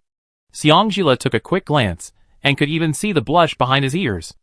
After a while, Huang Fujiao said in a slightly hoarse voice, I don't know either. He just wanted to protect and care for Xiao Oxin when he saw her. It had nothing to do with love between men and women, and he didn't have any bad thoughts. Of course, after knowing that Xiao Oxin was a girl, he also knew that it was not good to bring her back to the inn alone, but he just couldn't control himself. He looked too similar to her. Since he saw her, he couldn't help but wonder if Xiao Oxin might be his sister, who was abandoned in Dahuang by his father, who was loyal on the surface, but romantic on the inside. You are from Nanchu, with a special identity. Why do you always go to Dahuang? What Xiang Jila actually wanted to say was that his identity was special. After all, he and she were siblings. They were obviously both Xiang Shi's children, but he ended up in Nanchu and became Huang Fujing's legitimate son. The black-clad man who wanted to assassinate her was not respectful to him, but was wary of him. Obviously, the black-clad man was wary of the master he mentioned. From this, it can be seen that the person behind the black-clad man must have attached great importance to him. And Xiang Jila really couldn't think of anyone else who was so persistent in going against Jun Nua, except Huang Fujing from Nanchu. Huang Fujing values her brother, but wants to kill them all. This contradictory and complicated relationship, Xiao Oxin, did you hear me clearly? A big hand was waving in front of him. Xiang Jila quickly came back to his senses. What did you say? If I say that the reason I came to Dahuang is you, do you believe it? His feeling was right. When she was around, his whole heart was at peace. The reason he came to Dahuang again and again was because of her. Xiang Jila's eyes were confused. Me, why? Huang Fujiao shook his head. I don't know, I just want to take you back to Nanchu. Maybe our faces are too similar, or maybe I really think of you as a younger brother or sister, so I don't want you to stay with that old man Yin Junyo. That's simply a pit of fire. Xiang Jila was silent for a while, as if he had made up his mind, and looked up and looked at him. Have you ever thought about why we look so similar? Huang Fujiao blinked, and looked at the face that looked about 70% similar to his own. Yes, when I saw you, I kept wondering if it was my useless father who let you and your mother down. After taking a deep breath, Xiang Jila looked at him seriously. I am Xiang Jila. We are twins. Chapter 195. The air froze the moment Xiang Jila opened his mouth. Huang Fujiao was struck by lightning, his mind full of her words. I am Xiang Jila, we are twins. No wonder they felt so intimate and subtle whenever they looked at each other. But, ridiculous, my father said my mother only gave birth to me. Xiang Jila asked back, then how do you explain our similar faces? Huang Fujiao looked at the person in front of him, who was a head shorter than him, and had extremely similar facial features to him. His thin lips parted slightly, and he could not utter a word for a long time. The two did not deliberately hide their true appearance today. At first glance, they looked about 70% similar, but a little different upon closer inspection. At least their lip shapes and facial contours were different. The figure of the man and the woman was also obviously different. Chiosi's voice sounded from outside the door at the right time. Madam, the Jean Mansion sent a carriage over, saying that the inn is not far from the Jean Mansion, and asked you to go directly to the Jean Mansion to take a hot bath to drive away the cold and change clothes. Xiang Jila responded to Chiosi, and asked her to wait downstairs. Then she stood up and patted his shoulder. The two pairs of fox eyes met, and Huang Fujiao saw the helplessness in her eyes. I didn't want to tell you this so soon. After all, the truth of the matter back then, in addition to confirming our brother-sister relationship, I am still investigating the rest. It's a pity. You are Huang Fujiao. From now on, we may be in opposition. She didn't say the rest of the words, but just sighed and said softly, I hope this is not the last time we are alone in peace. After saying that, Xiang Jila tidied up his soaked clothes and turned to leave the room.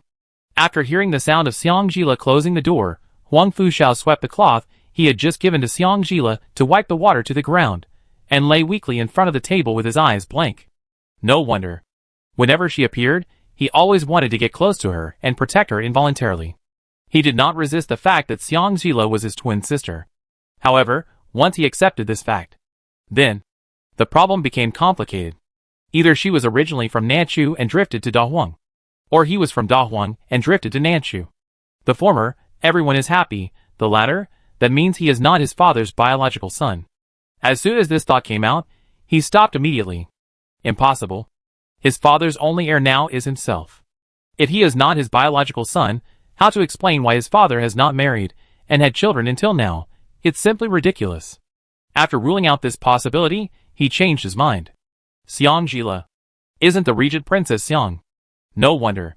Yin Junyo rescued him after knowing his true identity. Apart from not letting him leave Bailing, basically there were no restrictions on what he could do. It is also possible that Yin Junyo knew that he and Xiangjila were twin siblings, and not letting him leave Bailing was to find a chance for him to recognize Xiangjila. Otherwise, how to explain that his secret guard sneakily led him to Bailing Ferry at the right time, and by chance, he ran into his father's people? It is even more likely that both he and Xiangjila were calculated by Yin Junyo. Using his wife's identity as the daughter of the general of Nanchu, he wanted to negotiate with him and his father. That old man has no heart at all. Is there anyone who can't be used? No. Thinking of this, Wang Fuxiao immediately became energetic and stood up suddenly. I must bring my sister back to Nanchu. Now he was really sure. Why did he have to come to Dahuang? It was because his sister was robbed by the old man Yin Junyo. Jin Mansion. Because his whole body was covered with traces of Yin Junyo's madness last night. So Xiangjila refused to let Chiosi help him. It was too embarrassing. In the room, she took off her wet clothes and untied her long hair. She sat in the bathtub that had been prepared with hot water and flower petals. The warm feeling made her sigh comfortably for no reason. Her eyes accidentally moved to the large purple area on her chest, and she could even feel the touch of his hot lips. Her mind was full of the sharp contrast between his jade-colored phoenix eyes and his cold demeanor, as well as the firm touch of his tangled muscles on his back and his thin waist that moved vigorously. Xiangjila, who felt that the bath was getting hotter and hotter, swallowed his saliva with a dry mouth and cursed himself a few times. After reciting the heart purification mantra several times, her attention returned to Huang Fuxiao again. Whether Huang Fuxiao believed in their brother-sister relationship or not, the Regent King of Dahuang and the General King of Nanchu were both opposing existences. In the previous life, she had already wrongly trusted the Xiang Mansion and Xiangyun, and killed Jun Nuo. I thought that knowing that Xiangyun was not her biological brother in this life, she could avoid the tragedy of the previous life. Unexpectedly, the identity of this biological brother was more sensitive than Xiangyun. It is better to tell him the truth early, and make a choice early than to pester him after knowing the truth later. Blood relationship. Brother Xiao is indeed much more competent than Xiangyun, the fake brother, but she dare not gamble with Jun Nuo. Her silly Jun Nuo, everything is good, but he will become irrational when it comes to her. There was a strange air flow in the air. Xiangjila's eyes darkened, and he immediately stood up and pulled the clean clothes on the screen and put them on. At the moment when the belt was hastily tied, a masked black-clothed assassin holding a long sword broke into the window. Wrapping the long hair that was still dripping with absorbent cotton cloth, Xiangjila stretched out his hand and pushed the screen in the direction of the assassin. The sharp sword energy of the black-clothed assassin immediately split the screen in two, making a crisp sound. Chiosi, who was guarding outside the door, immediately flew in. It was obvious that the black-clothed assassin's martial arts was better than Chiosi's. After a few moves, Chiosi was at a disadvantage. Xiangjila took the opportunity to wrap the black-clothed assassin's left hand, holding the sword with a long whip. Chuncho heard the sound and dragged her body, that had not yet recovered. Xiangjila immediately stopped them from going forward. You are not his opponent. Stay here to prevent him from luring the tiger away from the mountain. As she spoke, the black-clothed assassin broke free from her long whip, and took the opportunity to fly away. Xiangjila flew out to chase him. The assassin in black didn't run far before he was stopped by two masked men in black with unicorn patterns. Qilin guards. The assassin in black blurted out. Knowing that his chances of winning were slim, he immediately threw a smoke bomb. The strong and pungent smell filled the air among the few people, choking their tears and snot. The two unicorn guards wiped the tears from their eyes with their arms and chased after them without saying a word. They were stopped by Xiangjila, whose eyes were also red from choking. Don't chase after a desperate enemy. Let the prince check who knows about your existence in the south. The two bowed and retreated. Looking at the direction where the assassin in black left, Xiangjila's fox eyes slowly half closed. The sword in his left hand. Chapter 196. Feeling a pair of eyes staring at her from behind, Xiangjila turned around immediately. Li Yu. While greeting, She also smiled at the expressionless, indifferent, blue-shirt man holding a rabbit in front of her. But the man didn't give her any face at all, and turned around and left after she greeted him. This was a bit embarrassing. Xiangjila scratched her long hair that was still wrapped, and for a moment she didn't know whether to chase after him or go back to her room to dry her hair first. Fortunately, not long after she walked, the person in front of her stopped again, turned around and looked at her, and his lips, which were a strange purple red, moved slightly. "Come here and wipe your hair." The voice was crisp and pleasant, and it was difficult to tell whether it was male or female. Xiangjila's fox eyes lit up slightly. "Okay, come right away." After saying that, she stepped forward and took Liu's arm. One blue and one white, the two figures of similar height leaned against each other, and they were inexplicably harmonious. "Are you still angry that I didn't take you to the governor's mansion?" asked despite knowing the answer. "Don't be angry, I can't help it, can I?" "No way. Will your arrogant and wife-slave husband refuse you as long as you ask? Did you miss me during the days I was away from the Jin mansion? What's your business whether I miss you or not?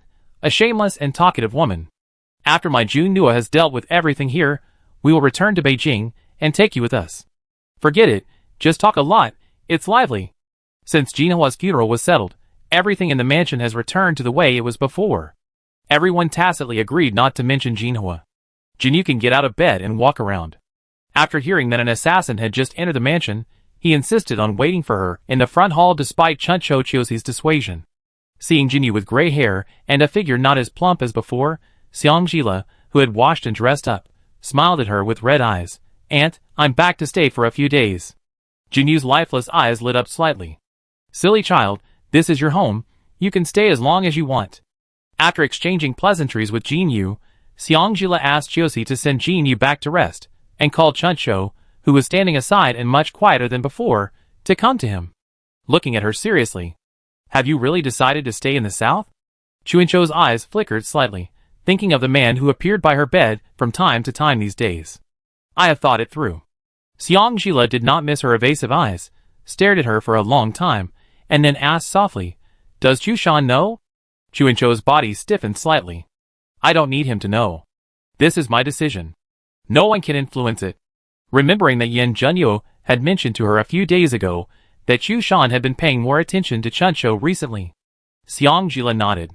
"Okay, I tell the prince to keep you here to recover and keep you company with Jinyu.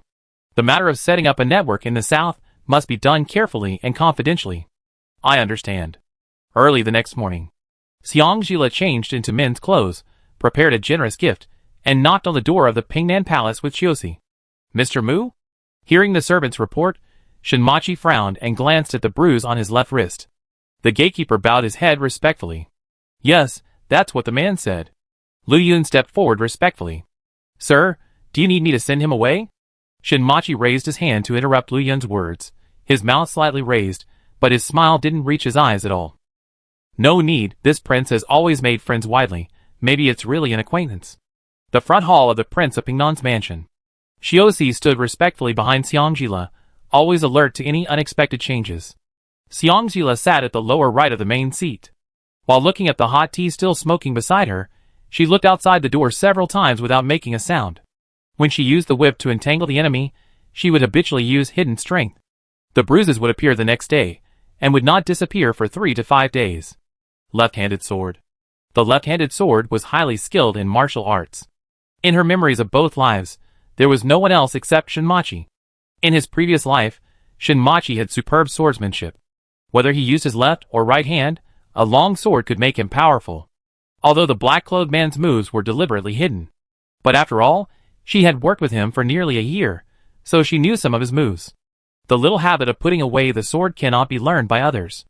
If the person yesterday was really Shinmachi, then why did he personally break into the Jin mansion yesterday? Test what? While she was deep in thought, a clear and slightly teasing voice came from outside the door.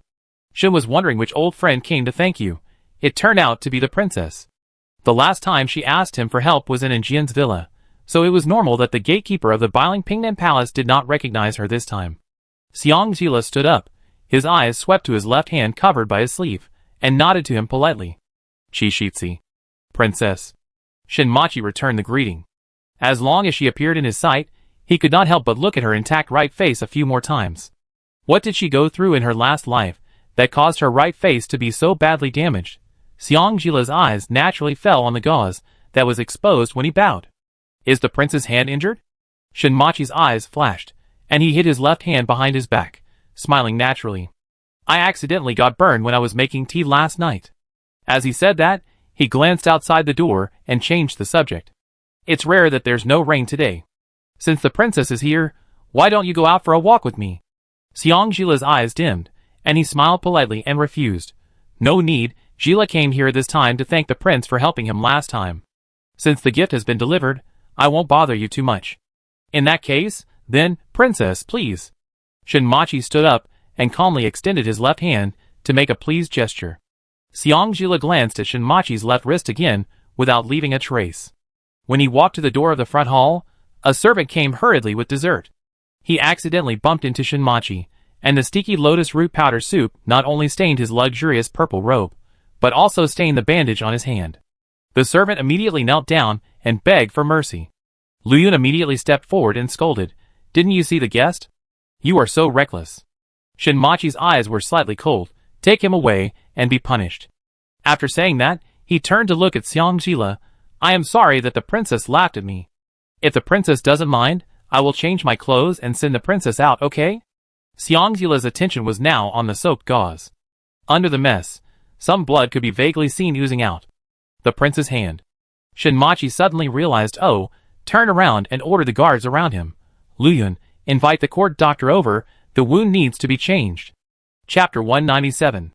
Watching Shinmachi's bloody left wrist get the dressing changed with my own eyes. Shinmachi kept his lips tightly pursed throughout the dressing change, and his face was visibly pale. The wound that had scabbed and then burst open was real. So, the person yesterday was not Shinmachi. Then, who could it be? With a little disappointment in his heart, Xiangjila said to Shinmachi, since Master Qi is injured, there is no need to see him off, and then left. After watching Xiangjila and his servant walk away, Luyun returned to Shinmachi and saw his wound that had been rebandaged, and couldn't help but persuade him, Master, you are impulsive. First, he went to the Jin mansion without saying a word. After knowing that someone was visiting, he burned his hand and sprinkled red-hot iron powder on the burned wound to make it look old, just to dispel the suspicion of the Regent princess. Luyun felt that his master must be crazy. Shinmachi's face was pale, and a light laugh escaped from his tightly pursed thin lips. He stared at the motionless hot tea on the table next to her seat with burning eyes. His cold peach blossom eyes sparkled. Some things, it's not terrible to make mistakes, it's good to be able to make up for it. Yesterday's test was a risky move on his part, but he didn't regret it. Her visit today was enough to prove that she knew he could use a left-handed sword, and she came to see if there were any whip marks on his hand. Sure enough, she came back. On the busy street. Master, you are suspicious. Xiangjila nodded, then shook his head. His expression was solemn. Wrong direction. If it wasn't Shinmachi, could it be the unexpected variable in nailing? What exactly was that variable? The person who could lead Junnuo into a trap and hurt Junnuo must be very extraordinary. Xiao Ashina's strange yet familiar voice in the crowd attracted Xiangjila's attention. Xiangjila's heart tightened, and he turned around quickly. Wang Fuxiao smiled and squeezed through the crowd not far behind her, and walked towards her. I thought I was seeing things, but you really came out. Xiangjila looked at him in confusion. You. Wang Fuxiao grabbed her arm and dragged her out of the crowd and walked to the side. Oh, what are you talking about? Since you said I'm your brother, isn't it normal for a brother to come to his sister? Xiangjila's eyelids jumped. Do you believe what I said? I always feel that it's weird. This person. Could he have bad intentions towards her? Wang Fuxiao nodded. Believe it, why not? No, but intentionally or unintentionally, Wang Fuxiao interrupted her, his eyes full of guilt. Sister, I have wronged you over the years. When we return to Nanchu, my father, and I will definitely make it up to you. Grievance? What is this? Xiangjila blinked her eyes in confusion. But Wang Fuxiao didn't let her continue, and put his arm around her shoulders. Stop talking nonsense. We have missed each other for more than 10 years. I will make up for all the care I didn't give you in the past 10 years. Just like that, Xiangjila, who had no power to resist, was inexplicably dragged by Wang Fuxiao to visit Bailing for a day. The sun was setting. When returning to the Jin mansion, Xiangjila's hands were full of children's toys. Wang Fuxiao smiled and waved goodbye to her. Little Xian, be good. I take you to play something more fun tomorrow. Chiosi looked at the rattle, sugar man and clay man in Xiangjila's hand with a strange expression. Master. Xiangjila lowered his head and looked at the small object in his hand that was coated with a layer of gold by the sunset. His voice was low and his emotions could not be seen clearly. I know. As far as it can be seen now, he is really much better than Xiangyun. But, Wang Fuxiao, do you really cherish this brother-sister relationship? Into the dark. Floating. The governor's mansion. After learning that the imperial edict was on the way to the Prince of Pingnan's mansion, Qin Buka looked at Yan Zhenyo tremblingly, looking deeply shocked. Prince, the title of Prince of Pingnan. Did you really not think it through? So casually let that dandy and dissolute Prince of Pingnan do it? Isn't it obvious that the Prince of Pingnan's reputation will be ruined by that dissolute boy? Yan Zhenyo's expression was as cold as ever. His long, bony fingers slowly turned to the last page of the military and political notes, and from time to time, he used a red pen to mark the inappropriate parts on it. He didn't even raise his head, and his voice was clear and without any emotion. Does Lord Qin have any better suggestions? The man at the top didn't speak loudly, but Qin Buku inexplicably wanted to kneel down. Suggestions? The title is hereditary, how dare he? Unless he can give King Pingnan another son, any suggestions are nonsense. Thinking of this, he immediately stopped trembling, and his breathing became less intense.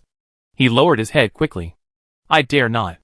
After making the last stroke and closing the notes, Yan Zhenyo put the red-stamped pen on the pen holder beside him, and looked up at Qin Buku. The old Prince of Pingnan has been loyal to the Emperor and the country all his life. If the Prince of Pingnan had not been a jerk in the past few years, he would not have been unable to inherit the title for several years. In the Biling corruption case, this king saw the potential of the Prince of Pingnan, and also knew that he was not as bad as the rumor said. Since the prince is capable, and has been delayed by rumors, this king naturally has to clear his name. He can't let the loyal old ministers feel disappointed. The voice of the man at the top was clear and magnetic, with a bit of patience that he had never had before. The words "we can't let the loyal ministers feel cold" made Qin Buka's heart warm. He couldn't help but bow in gratitude and said, Your Majesty is wise. Yan Zhenyo nodded and stood up. He walked slowly outside the house with his hands behind his back. The dark robe with dark gold embroidery seemed to blend in with the darkness outside. It was rare that it didn't rain, and the dark sky was dotted with a few twinkling stars. This night seemed particularly peaceful. His slender fingers moved slightly, and his narrow phoenix eyes half closed. Tomorrow this king will set off for Biling, and will return to Kyoto directly from Biling. If there is any unusual movement in the south, send someone to report at any time. Yes. At the same time, the Pingnan Palace, which had been silent for a long time, was caught off guard by a sudden imperial edict. After sending away the eunuch, who came to deliver the edict at full speed, Shinmachi's knuckles turned white when he held the imperial edict. He used too much force, and even the wound on his wrist was broken. The wound immediately dyed the gauze red. He gritted his teeth and squeezed out the name of the instigator from his mouth. Yan Zhenyo. Lu Yun didn't understand why his master was unhappy. Prince, the emperor has ordered you to inherit the prince's title. This is a good thing. What do you know? Shinmachi said in a low voice with red eyes. Yan Zhenyo. What a trick of flattery. It seems that Yan Zhenyo has already suspected him of Gan Jingshan's matter. But without actual evidence, he can't do anything to him. Now he is taking a step back and asking the emperor to let him inherit the title. According to the emperor's suspicious nature, he will definitely take him to his side. Then, the Prince of Pingnan can be unruly and dissolute, but the King of Pingnan cannot. Yan Zhenyo, the old fox, is determined to know that he will not do anything to discredit the title of the King of Pingnan. Such a powerful person, who can see through people's hearts, died quietly on the battlefield in the last life? I am really more and more curious about the cause of your death. A bright smile suddenly broke into his mind. His heart moved, and he was enlightened. Could it be because of her?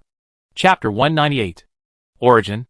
After a tiring night before coming to Biling, she encountered an assassin when she arrived at Biling, and she walked around all day today.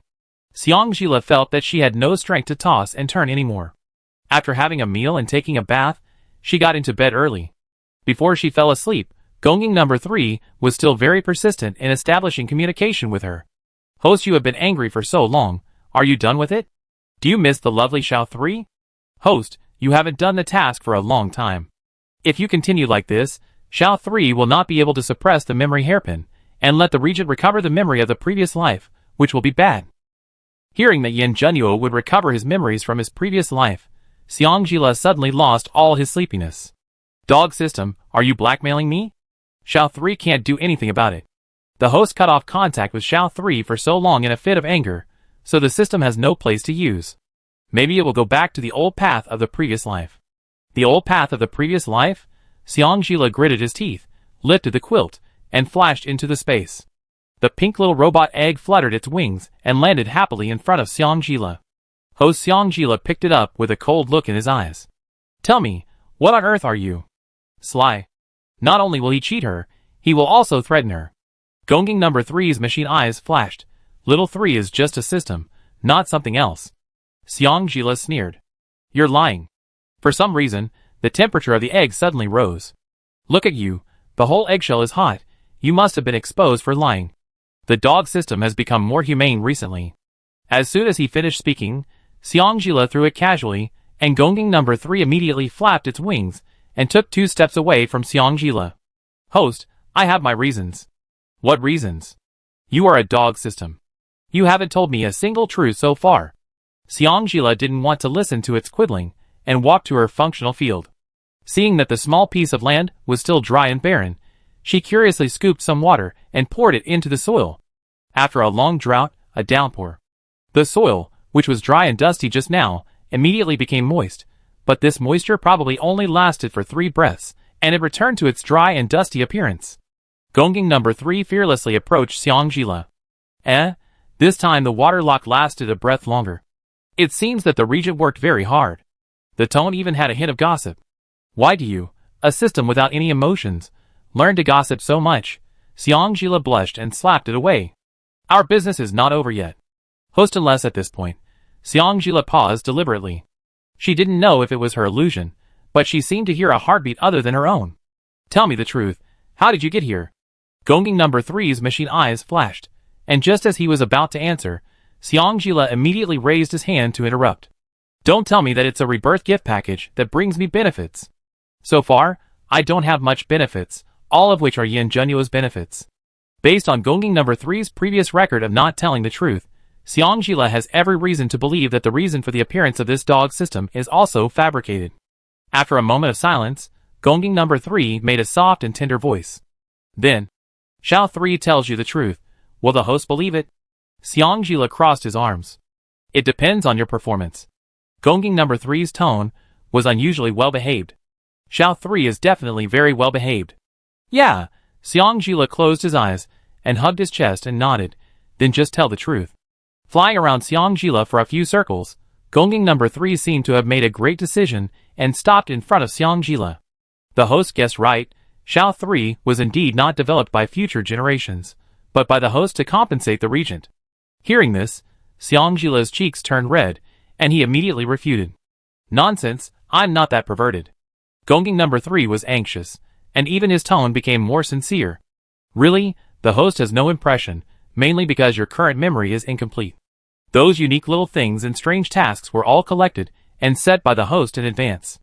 Now there are more than 180 sets of unique little clothes in stock. In addition to the fire avoidance map that Chongling attached last time, there are 12 volumes of other postures.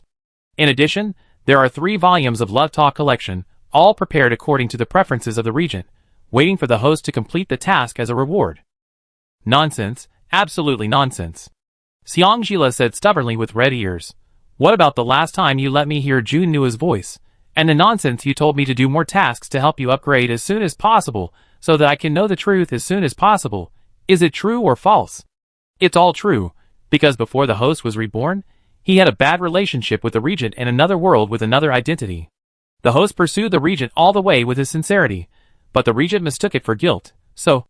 Xiao 3 only remembers this much. The rest of the memories are in the memory hairpin, and the host has to do more tasks to upgrade Xiao 3 to break the memory hairpin taboo. Xiangjila stared at Gonging number 3 seriously for a long time, until Gonging number 3 almost couldn't fly, and then he moved his eyes away. You'd better not lie to me.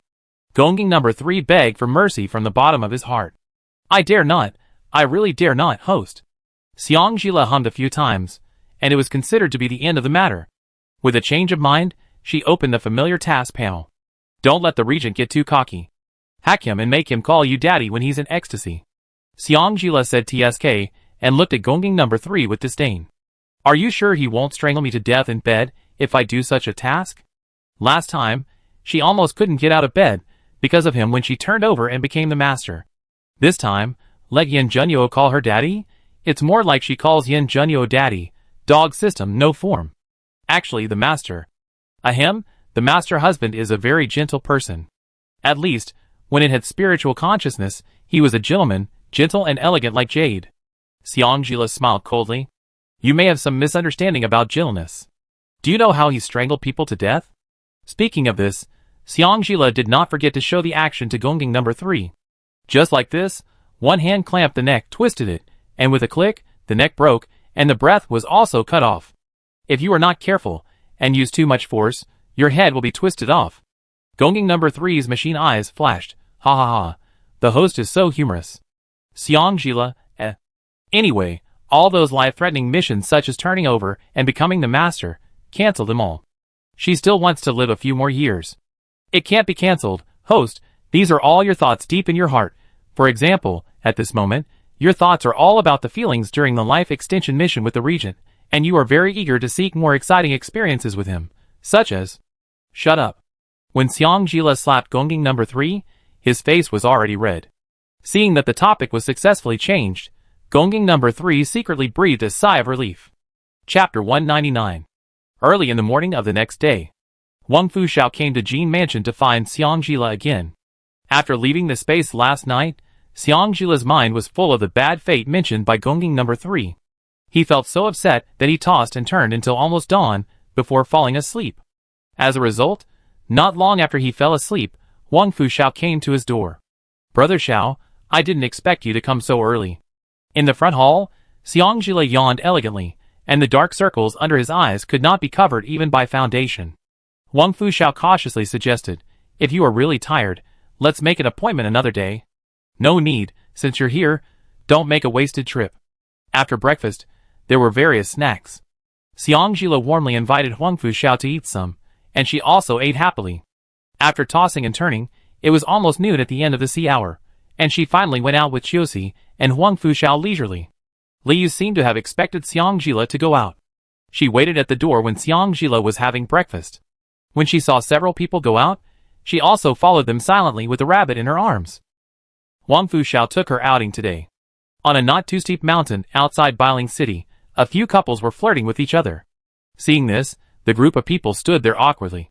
Soon, Wang Fuxiao adjusted his mentality. It's okay, they kiss and we stroll. Xiang Jila also had something to say to Wang Fuxiao, so he told Chiosi. You and Liu go to the pavilion on the top of the mountain to wait for us, and we will come over later.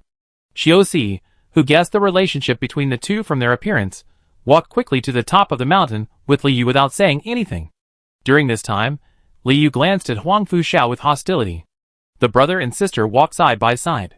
The height difference of one head made them look extremely harmonious. From the back, they looked like a perfect couple. From the front, if it weren't for the obvious difference in height and body shape, some people would definitely think they saw a ghost. After all, there are people in the world who look so similar, but they are rare. The rain a few days ago washed away the dirt on the stone steps. The two of them climbed up the steps on the fallen leaves, occasionally stepping on dead branches and making a crisp sound. Finally, when they stepped on the third dead branch, Wang Fuxiao stopped and spoke. Sister. The two words, which were as light as catkins, hit Xiang Jila's ears like a thunderbolt. A strange and warm feeling surged in her heart, making Xiang Jila's nose inexplicably sour. She stopped where she was, and looked at Wang Fuxiao who was walking one step ahead of her with her fox eyes without blinking. It's not like he didn't call her sister yesterday, but every time he said it together with other things, her focus was on what he said. It felt completely different from this time, when he called her sister alone. Yes, Brother Xiao. Her voice was slightly choked. Originally, she wanted to call him brother, but the habit of the past 10 years made her think of Xiang Yun whenever she called him brother or brother. She didn't want to mix him up with Xiang Yun. Xiang Yun was not worthy. Hearing her straightforward response, Wang Fuxiao asked tentatively, Is Yin Junyo good to you? Xiang Jila said without hesitation, Yes, he treats me very well. Said yes so straightforwardly. Silly sister, don't be fooled by men. Huang Fuxiao was about to persuade her earnestly, but the familiar and creepy feeling made the two of them look cold at the same time, and they dodged the dart that passed between them. The dart struck the stone steps in the mountain a few meters away from them, creating a spark, and fell to the ground weakly. A deep scratch was left on the stone steps. There is no doubt that if a dart of this strength hits a person, it can definitely go straight through the person's body or completely penetrate. Xiang Jila frowned and looked at Huang Fuxiao inquiringly. Huang Fuxiao immediately raised his hands. This time it's not my father's people. As soon as the voice fell, an overwhelming number of black-clad men descended from the sky, attacking Huang Fuxiao fiercely. The accident came too suddenly. People who were outing not far away screamed and scattered in panic. Some of the slower runners died on the spot. Xiang Jila whipped out a long whip and strangled a man in black, then couldn't help but complain. Why is it that every time I'm with you, I'm either chasing or being chased? Huang Fuxiao didn't bring a long sword, so he could only snatch a scimitar from the man in black when fighting with him. How should I know? Every time I meet you, I'm in the most embarrassing moment, and I'm also ashamed. Okay. He couldn't beat you. What could he do? He was also desperate. Xiao Siwen came over when he heard the chaos. The two Qilin guards, who were secretly protecting Xiang Jila, and the two secret guards, who were secretly guarding Huang Fuxiao, also joined the fight. The black-clothed men this time were obviously more skilled than the ones they had encountered before, and their numbers were huge. The 7 people quickly fell behind the endless stream of black-clothed men. Huang Fuxiao and Xiang Jila were covered in blood, and they turned their backs to each other tacitly.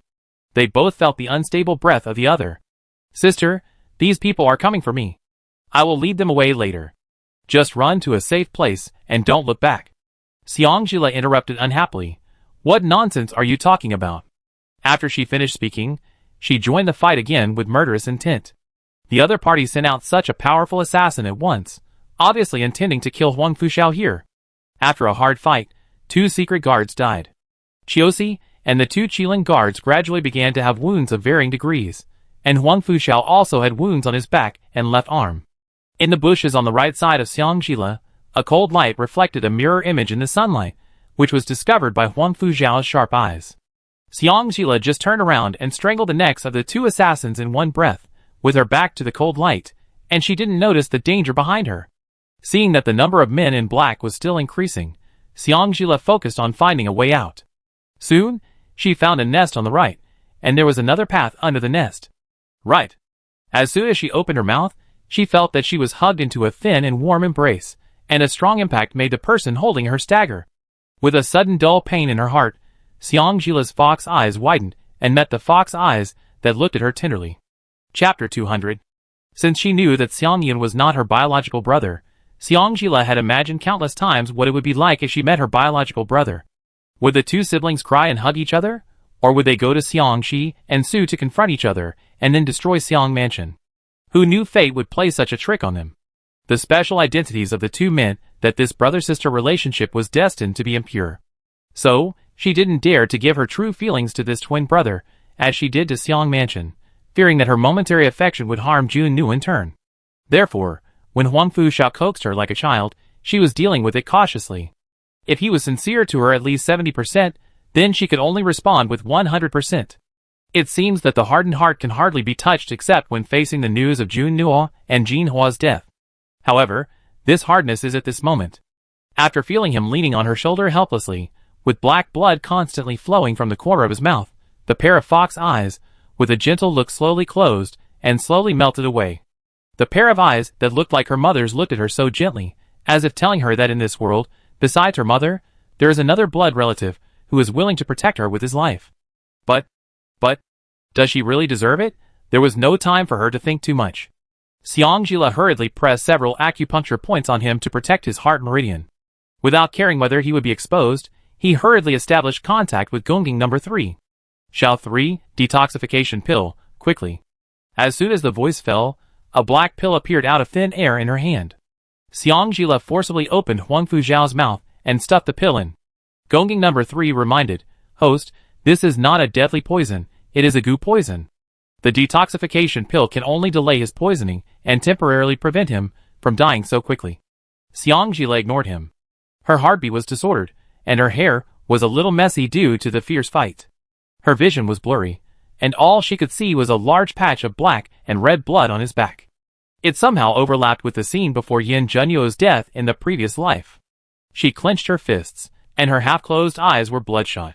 Her mind was full of, he couldn't die in her arms. She wouldn't allow him to die in her arms.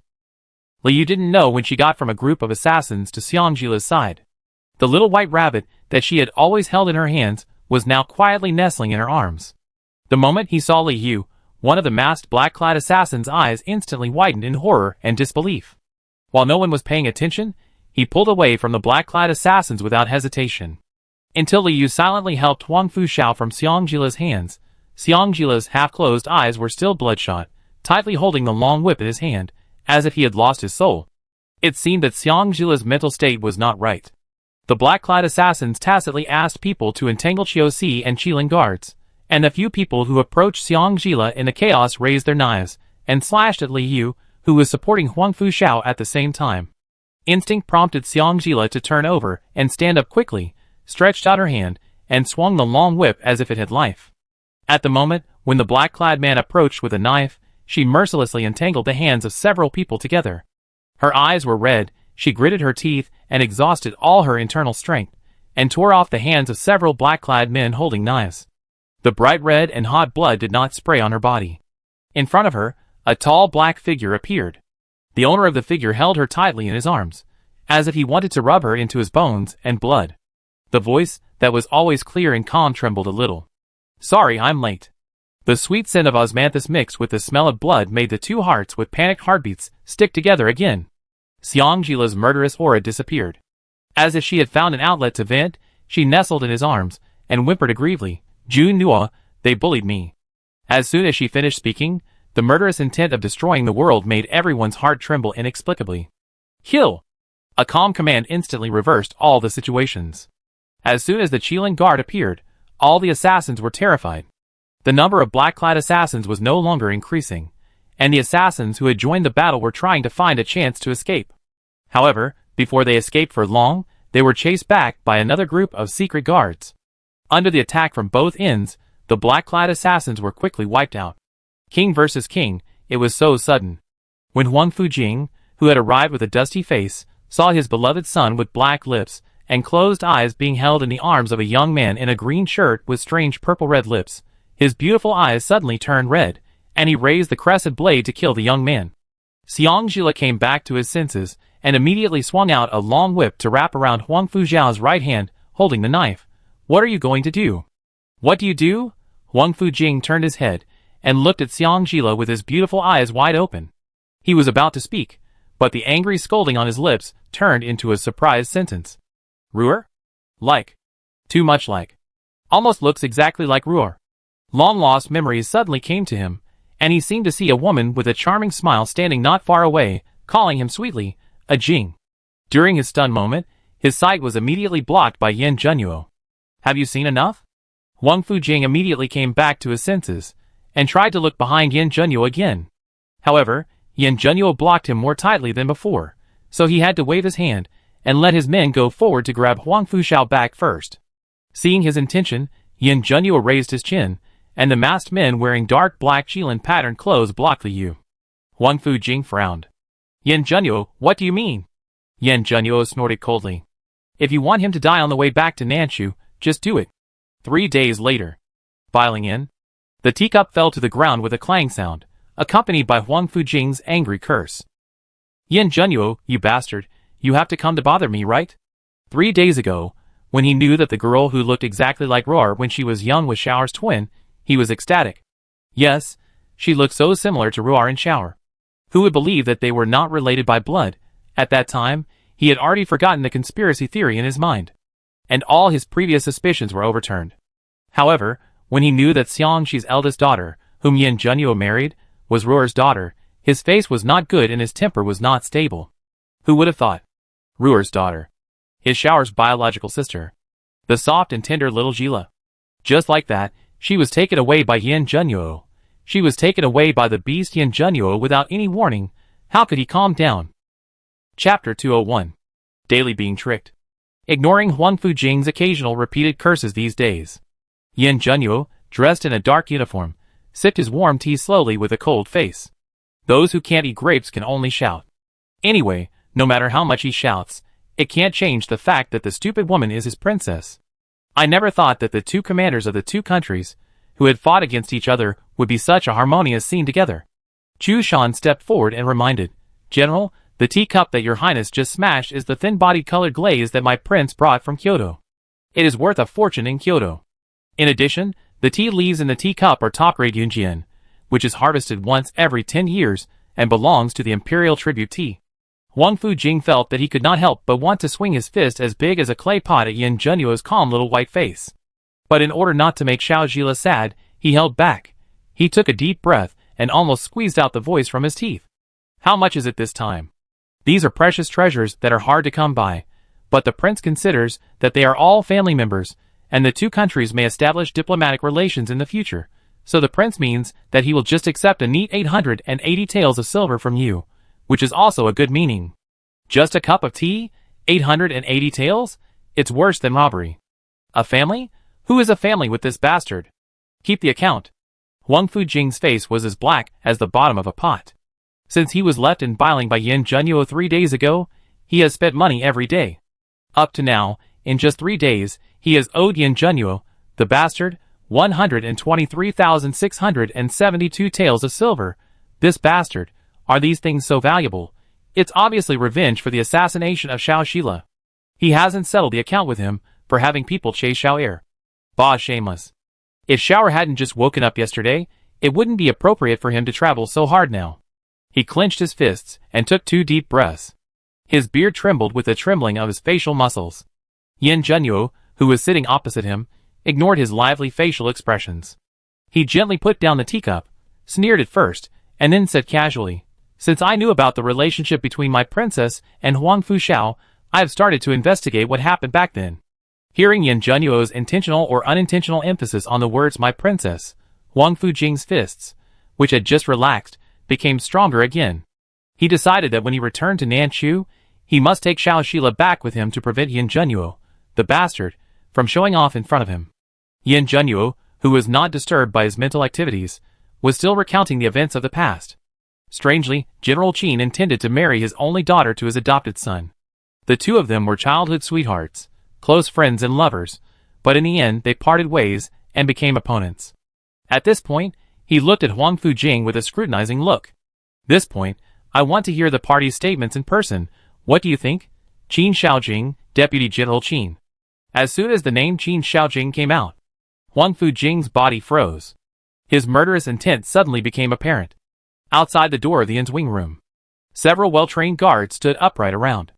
Inside the room, Huang Fuxiao, with Ah Yin's help, bandaged the bloody wound on his back again, put on his underwear, and lay comfortably on the soft pillow of the high bed. His face was so pale that even his lips were white. He kept looking at the closed door, and a trace of expectation flashed across his fox eyes from time to time. After Ah Yin opened the door, Xiao Zhila, who had been waiting outside the door, walked to the bed shyly. He whispered, Are you feeling better today? Thinking back to the day when he was injured, she still had lingering fears. When the doctor took out the poison dart that was completely embedded in his back, her hands were shaking. At that time, she was thinking. The poison dart was so blunt, but it could be completely embedded in his back. He staggered so much when he was hit by the dart. How painful it must have been. Thinking of this, she wanted to go back and stab those assassins a few more times. However, what surprised her was that Gongjing No. 3 clearly said that he was poisoned by a goo poison, and his lips were black at that time. But when he returned to the inn to ask for a doctor, the doctor said that this young man was not poisoned. Looking closely, sure enough, his lips were pale and blue, and it was obvious that he had lost too much blood. She asked Gongjing No. 3 again, but Gongjing No. 3 gave the answer that the poison had been absorbed by a goo king. Looking around, she couldn't think of anyone else who was poisoned except Liu. Although when she asked Liu just glanced at her lightly, said boring in a flat tone, and continued to play with rabbits. Much better. Huang Fuxiao's weak voice brought Xiao Zhila back to his thoughts. She nodded, and saw that he was indeed much better than when he woke up yesterday. Pulling a stool over, she sat in front of the bed, and told him about the assassin's origins. The assassins who assassinated us 2 days ago, in addition to the Nanchu royal family, and the Nanchu prime minister's people, there are also some people from Dahuang. She paused here. I heard from Jun Newell that the Nanchu prime minister Zhang Lingyun and Xiao Zhila, who wanted to say Nanchu General Wang, suddenly remembered Huang Fujing's strong request and changed his words awkwardly. You have been close friends with Uncle Jing for many years. It is impossible that you don't know how much Uncle Jing loves you. But I will use my own secret guards to get rid of you, even at the risk of breaking up with Uncle Jing. There must be a great inner story behind this. Xiang Jila did not say the rest, and the brother and sister understood each other tacitly. Huang Fushao smiled bitterly with a pale face. Actually, I was also surprised. In his impression, Uncle Yun has always been a kind elder. From childhood to adulthood, whenever his father was away, it was Uncle Yun who accompanied him. It is no exaggeration to say that if his father is his biological father, then Uncle Yun is definitely like his second father. He really couldn't think of any reason why Uncle Yun wanted him dead. The person he trusted and relied on the most suddenly stabbed him in the back. Xiang Jila could understand this feeling very well. He was about to say a few words to comfort Huang Fushao. Chu Shan came to report hurriedly. Princess, it's bad, the two princes are fighting. Under the leadership of Chu Shan, Xiang Jila rushed to the backyard of the post house without stopping. The garden that had been planted with ornamental bamboos was now bald here and there, which was extremely ugly. Not far behind him was the sound of fists hitting flesh. Xiang Jila heard the sound and rushed to the battlefield. A small pavilion in the backyard was half collapsed. Looking at the two people who were still fighting with bare hands, she was furious for a moment. What are you doing? Hearing Xiang Jila's voice, Huang Fujing quickly retracted his moves and wanted to fall to the ground to trick Yin Zhenyuo. Unexpectedly, he had just retracted half of his moves. Yin Zhenyuo suddenly bumped into his half-retracted hand, and then fell mercilessly into a clump of ornamental bamboos, and then fell to the ground and spit out a mouthful of blood. Huang Fujing, who was maintaining the posture of retracting half of his moves, was dumbfounded. Yin Zhenyuo, so shameless! How could he be so shameless? Chapter 202. Chu Shan, who was standing by, was also dumbfounded. Just now, when he went to find the prince was clearly beating the General King. How come? Why did the prince become so weak when the princess came? On the other side, Xiang Jila, after seeing Yin Zhenyuo fall to the ground, didn't care about getting angry anymore, and hurriedly crawled to Yin Zhenyuo's side. She asked in a trembling voice, Zhenyuo, how are you? As she said that, she immediately wiped the blood from the corner of his mouth with a handkerchief, and looked at him from top to bottom again and again with nervous eyes. It seemed that the little woman was really scared. Yin Zhenyuo stood up with her and shook his head. Xiang Jila was still worried. Should we ask Chu Shan to get a doctor? Huang Fujing's teeth ached when he saw her concerned look. He immediately stepped forward to comfort her. Xiao Jila, it's okay, Uncle Jing has stopped. Under Xiang Jila's distant gaze, Huang Fujing's voice became smaller and smaller. The tall figure stood in front of her, as if he was a big child who had done something wrong. Xiang Jila supported Yin Zhenyuo and politely said goodbye to Huang Fujingfu. Zhenyuo is not feeling well, Jila excuses me. Brother Xiao has already changed the medicine. If Uncle Jing is fine, you can go see him.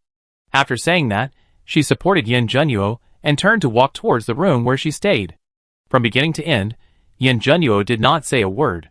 Huang Fujing understood instantly. Yin Zhenyuo, this bastard, was asserting his sovereignty to him. He was telling him clearly. Xiao Shila only had eyes for him, so he should not have any ideas about Xiao Shila. Humph, bastard. I don't believe that Xiao and I can't beat you. When Xiao recovers, I will take Xiao Shila back to Nanchu and introduce her to some young talents from Nanchu to piss you off to death. But, thinking of what Yin Zhenyuo mentioned to him just now, thinking of the reason why the two of them fought, Huang Fujing's beautiful eyes half closed, and a faint light flashed across his bright eyes. Back then, Xiang Shi Su Rong. In the bedroom, Xiang Jila closed the door and immediately pulled Yin Zhenyuo to rip off his clothes and check him from front to back. Where are you hurt? You're vomiting blood. Does it hurt? Yin Zhenyuo reached out and grabbed her little hand that was constantly messing with him, and gently pulled it.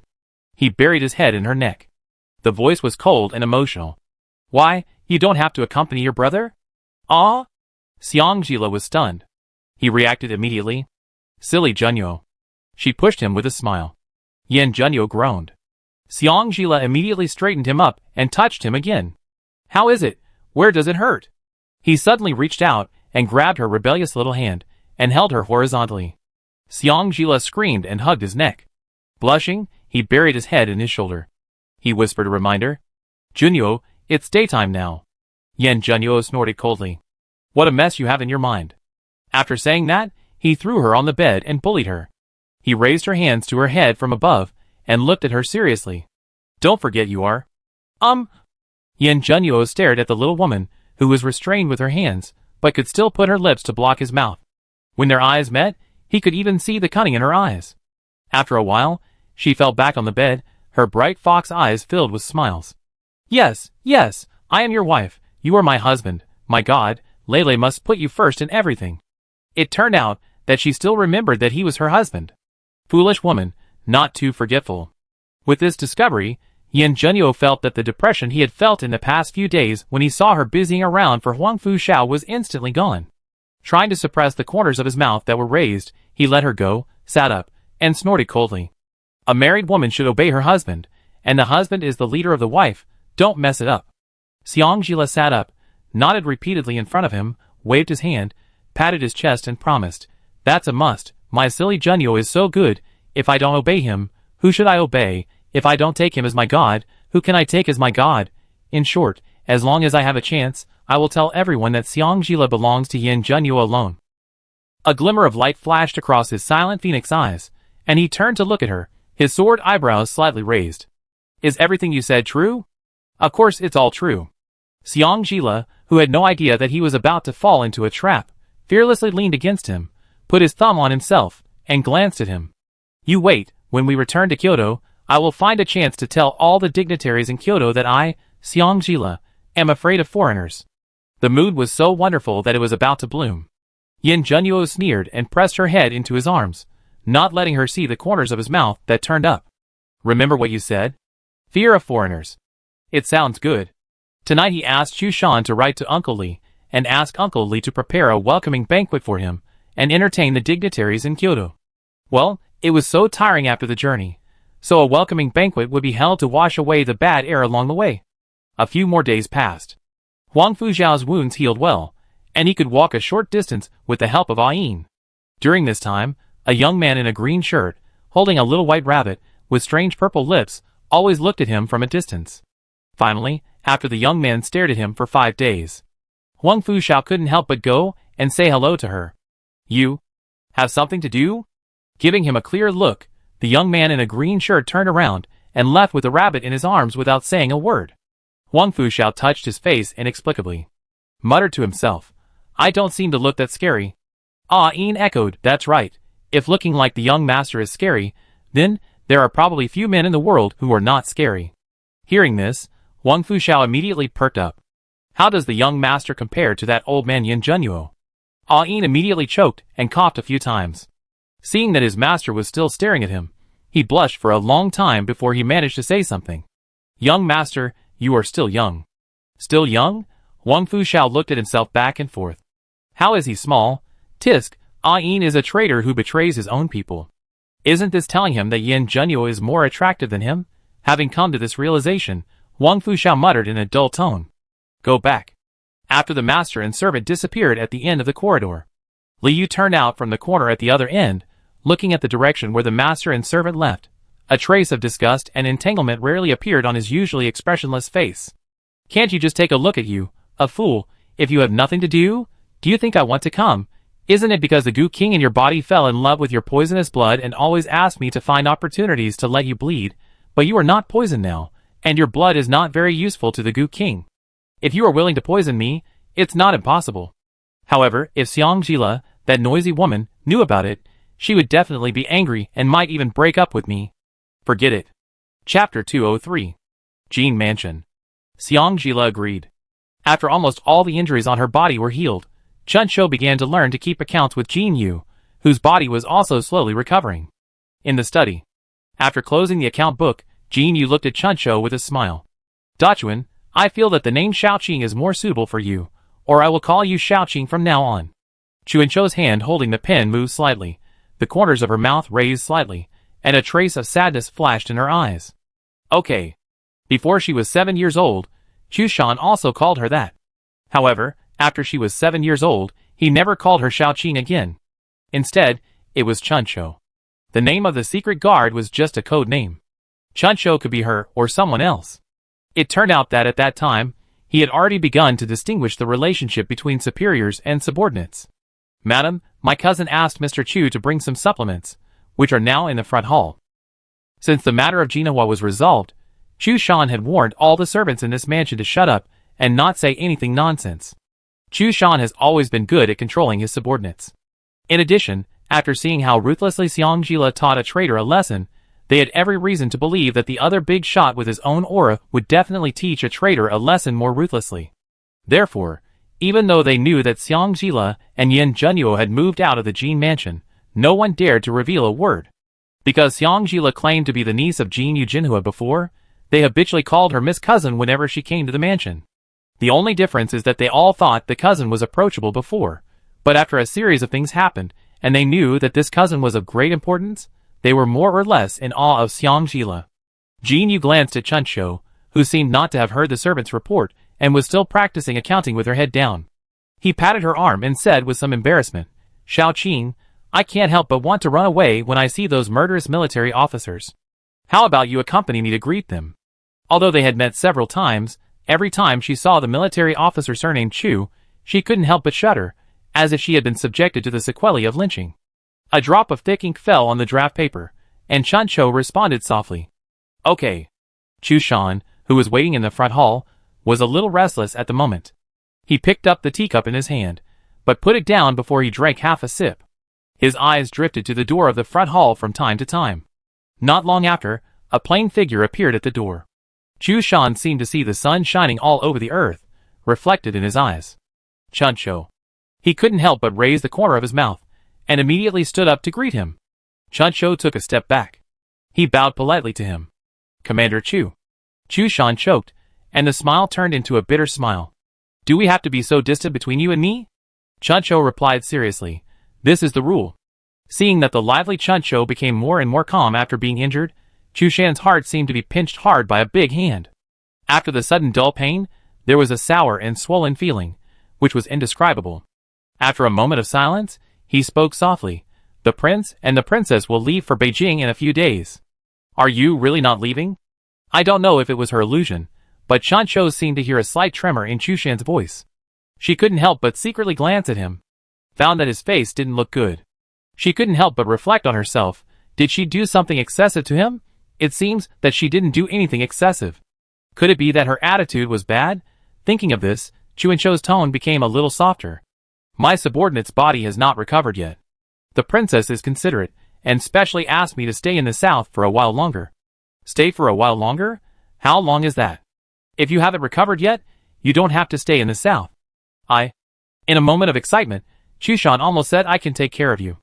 But he held it back when it came to his lips. "What?" Chunshou looked at Chu Shan, who was inexplicably excited, and couldn't think of what he wanted to do for a moment. Chu Shan's ears were hot, and he cleared his throat with a red face. I mean, Aunt. She will miss you." So that's what she was worried about. Chunshou suddenly realized and smiled at him. "Commander Chu, you know that I have occasionally gone out to perform missions in recent years, and I have been away from home for a year or two. Mother will understand, but..." Seeing her expression, she was a little embarrassed. Chu Shan spoke quickly. "Just what?" Chunshou lowered her head and bit her lip, thinking for a while, and took a deep breath. "When I'm not here, I may have to trouble Commander Chu to help look after me." "No problem." Chu Shan blurted out almost without thinking. After saying that, he was a little annoyed. The purpose of his coming today was to get Chunshou to go back to Kyoto with him. I don't know if it's true that the prince said that he would settle him and Chunshou after returning to Kyoto when they set out to quell the rebellion. He never thought about these aspects before, but since Chunshou ignored him, he felt uncomfortable all over. Especially when he knew that she was injured, he couldn't control his consciousness at all, and always wanted to sneak through the window to see her in the dead of night. Even when carrying out his mission, he was half an hour faster than usual, just to have half an hour more time to see her, to see if she slept well, to see how her body recovered. At first, he really thought he cared about her as just a sister, until one rainy night, he accidentally saw the maid helping her bathe. He hurriedly ran to soak in cold water all night before he realized. Fuck that you can be an uncle in 4 years. At that moment, he really hoped that time could go back to the night of the first day of the new year. When everyone said they were a good match, he could hold her hand generously, and accept everyone's blessings. Now, Chunshou deliberately avoided him, and he didn't know how to start to repair their relationship. Commander Chu? A slender hand with thin calluses waved in front of him a few times. Chu Shan quickly came back to his senses. Here. Chun Shou smiled distantly and bowed to him. I thank Commander Chu for my mother's matter. If there is nothing else, Commander Chu, please go back first. After saying that, she was about to turn around, but was grabbed by a strong big hand. Chun Shou. Chapter 204. Chun Shou frowned slightly and turned his head. Chu. As soon as the word Chu came out, she was pulled into a strong embrace. A masculine breath, with a faint scent of agar wood evaporated through his hot body temperature and domineeringly penetrated into her nose. His voice was slightly hoarse. Chun Shou, don't call me Commander Chu, call me Chu Shan like before, okay? Your Highness is right, I'm a fucking idiot. The mental defense that she had built up with great effort was shattered by the impact of this sudden hug and ambiguous words. Chun Shou's face flushed at a speed visible to the naked eye. At this moment, apart from the man's magnetic voice mixed with the sound of his violent heartbeat, she couldn't hear any sound around her. All she could think about was what Chu Shan was doing? Didn't he know that doing such things and saying such things would easily cause misunderstandings? Chu Shan must be possessed by a demon. In order to make her his sister again, he started to do whatever it took. Didn't he understand that once you really like someone, you can't be friends anymore after being rejected? Because she liked him too much, she couldn't accept seeing him marry and have children, looking at his wife and children with soft eyes. Because she liked him too much, she didn't have the courage to be alone with him anymore, for fear that she couldn't control her heart and would make the same mistakes again. Some mistakes are enough after one time. She could accept that he didn't like her. But she couldn't accept that he did such a thing just to get back to the way they were before. This was an insult to each other. After thinking about it all over her mind, Chun Shou's first reaction was to push him away, but the arms around her body were like iron clamps. Feeling ashamed and annoyed, she didn't care about the hierarchy, and kicked Chu Shan in the crotch without mercy. Chu Shan suddenly realized her intention and dodged in embarrassment, barely avoiding the kick that would have cut off his descendants. She said in disbelief, Chun Shou, what are you doing? Did she know, if he reacted a little slower, her sexual happiness for the rest of her life would be ruined? At this moment, Chun Shou had regained the calmness and self-control that a secret guard should have. Commander Chu, you have lost your composure. After saying that, she left the front hall without looking back. She fled in panic. Chu Shan, whose expression gradually dimmed, was left alone. It was late at night, and there were occasional barking sounds from the street. So, Uncle Jing actually knows that brother is actually my father's child? Xiang Jila's voice broke the silence in the room. Yin Junyuo nodded, with a barely perceptible sense of grievance in his tone. The reason for the fight today was actually because I told him that if brother was his biological child, then you might also be his biological child. Xiang she was cheated on, and as a result, he swung the 40 gene sword to chase me and chop me, wishing to fight me to death, saying that I slandered his roar. No wonder the two of them fought every day after General Huangfu came. Silly Junyuo, there are some things you can't say casually. I didn't expect that after being in the court for so long Junyuo would make such a simple mistake for her. Xiang Jila was moved and distressed and kissed him, rubbing the new bruise on his chest. Does it still hurt? Yin Junyuo held her hand, his thin lips moved slightly, hesitant to speak. Junyuo, what do you want to tell me? Seeing his rare embarrassed expression, Xiang Jila wished that he would tell her all his difficulties, so that she could help him solve all his troubles. Yin Junyuo sighed helplessly. Lulu, I'm not a petty person. My brother is your closest relative, but they are always hostile to me. I'm worried that they will find a way to take you back to Nan. Before he finished speaking, his mouth was covered by a soft little hand. The owner of the little hand widened his fox eyes, and said angrily, What nonsense are you talking about? I've married you, and I can only chase you everywhere. I won't go anywhere without you. Yin Junyuo lowered his eyes, and glanced at the little hand covering her mouth. A trace of cunning flashed in his eyes. These days, he has summed up his experience. As long as he felt wronged, the stupid woman would definitely say a lot of sweet words. Of course, he was not just trying to hear sweet words. The most important thing was to let her know who was her heaven. In order to hear a few more words. In order to let her recognize her own identity, he pulled her hand down and tried to make his tone more aggrieved. But if that was my brother? He seemed to be unwilling to give in. He is the same. Without hesitation, Xiang Jila cut him off and looked at him threateningly. Can't I stop you with my hands? Putting his lips tightly together, Yin Junyo tried hard to suppress the corners of his mouth that wanted to rise. Thinking that he was still feeling wronged, Xiang Jila nudged him in a flattering way. Okay, I know I've been spending too much time on my brother recently and neglected you. I promise that when my brother gets better, I spend twice as much time on you as I did on him. How about that? Yin Junyo snorted coldly. You always only talk but never do. Xiang Jila immediately propped up his upper body, and the spring scenery of the half-open collar caught Yin Junyo's eyes. How could I? Didn't I let you hang up last night? My legs are still weak now. Thinking back to last night. His eyes darkened, and he pulled her back into his arms and covered her with a quilt, nodding reluctantly. I hang you up when we go back. Okay, whatever you say. As he spoke, Xiang Jila had already arched to a comfortable position in his arms. But Junyo, what happened between General Wang and my mother? When he mentioned the past, Yin Junyo's expression disappeared instantly, and his cold eyes returned to a dim light. It's just a story that's more rugged than a storybook. Do you want to listen? Xiang Jila nodded heavily. Yes. After he turned over and lay upright, Xiang Jila lay on his chest, and lifted a small tuft of his long hair to entangle with his own long hair. Yin Junyo made a tisk sound and pulled down her hand that was causing trouble. When you wake up tomorrow, you cry and tell me that your hair is tangled. Xiang Jila wrinkled his nose and snorted, stingy. She said so, but she still obediently recombed their hair. Oh, tell me quickly, or I fall asleep. Under Xiang Jila's urging, Yin Junyo told her what he had found out a few days ago. Back then, General Huangfu was still the adopted son of the Qin family, and he and his mother were actually in love and had a deep relationship. But later, General Huangfu's true identity was revealed, and his mother learned that he was the illegitimate son of a general from Nanchu who was stranded in Dahuang. Chapter 205. In the warm and fragrant tent, Xiang Jila lay on him, listening to him calmly telling the story between his mother and Huangfu Jing. His unique sweet and clear fragrance lingered around him, and his eyelids unconsciously closed. That child should be my brother. After telling the story, he waited for a long time, and only heard the even breathing of the little woman. Yin Junyo lowered his eyes, and found that the person who was listening to the story had already been lying on his chest with a smile. He gently used his fingertips to push away the strands of hair that covered her face, and carefully moved the little person in his arms to a comfortable position. After staring at her sleeping face for a long time, he leaned over and kissed her little mouth lightly.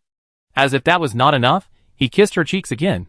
Seeing that Xiang Jila still showed no sign of waking up, he said in a muffled voice, "Stupid woman, you really don't cherish it after getting it. You promised to give me the proof, but you haven't given it to me for a long time." He had to think of a way to remind her. The air around him moved strangely.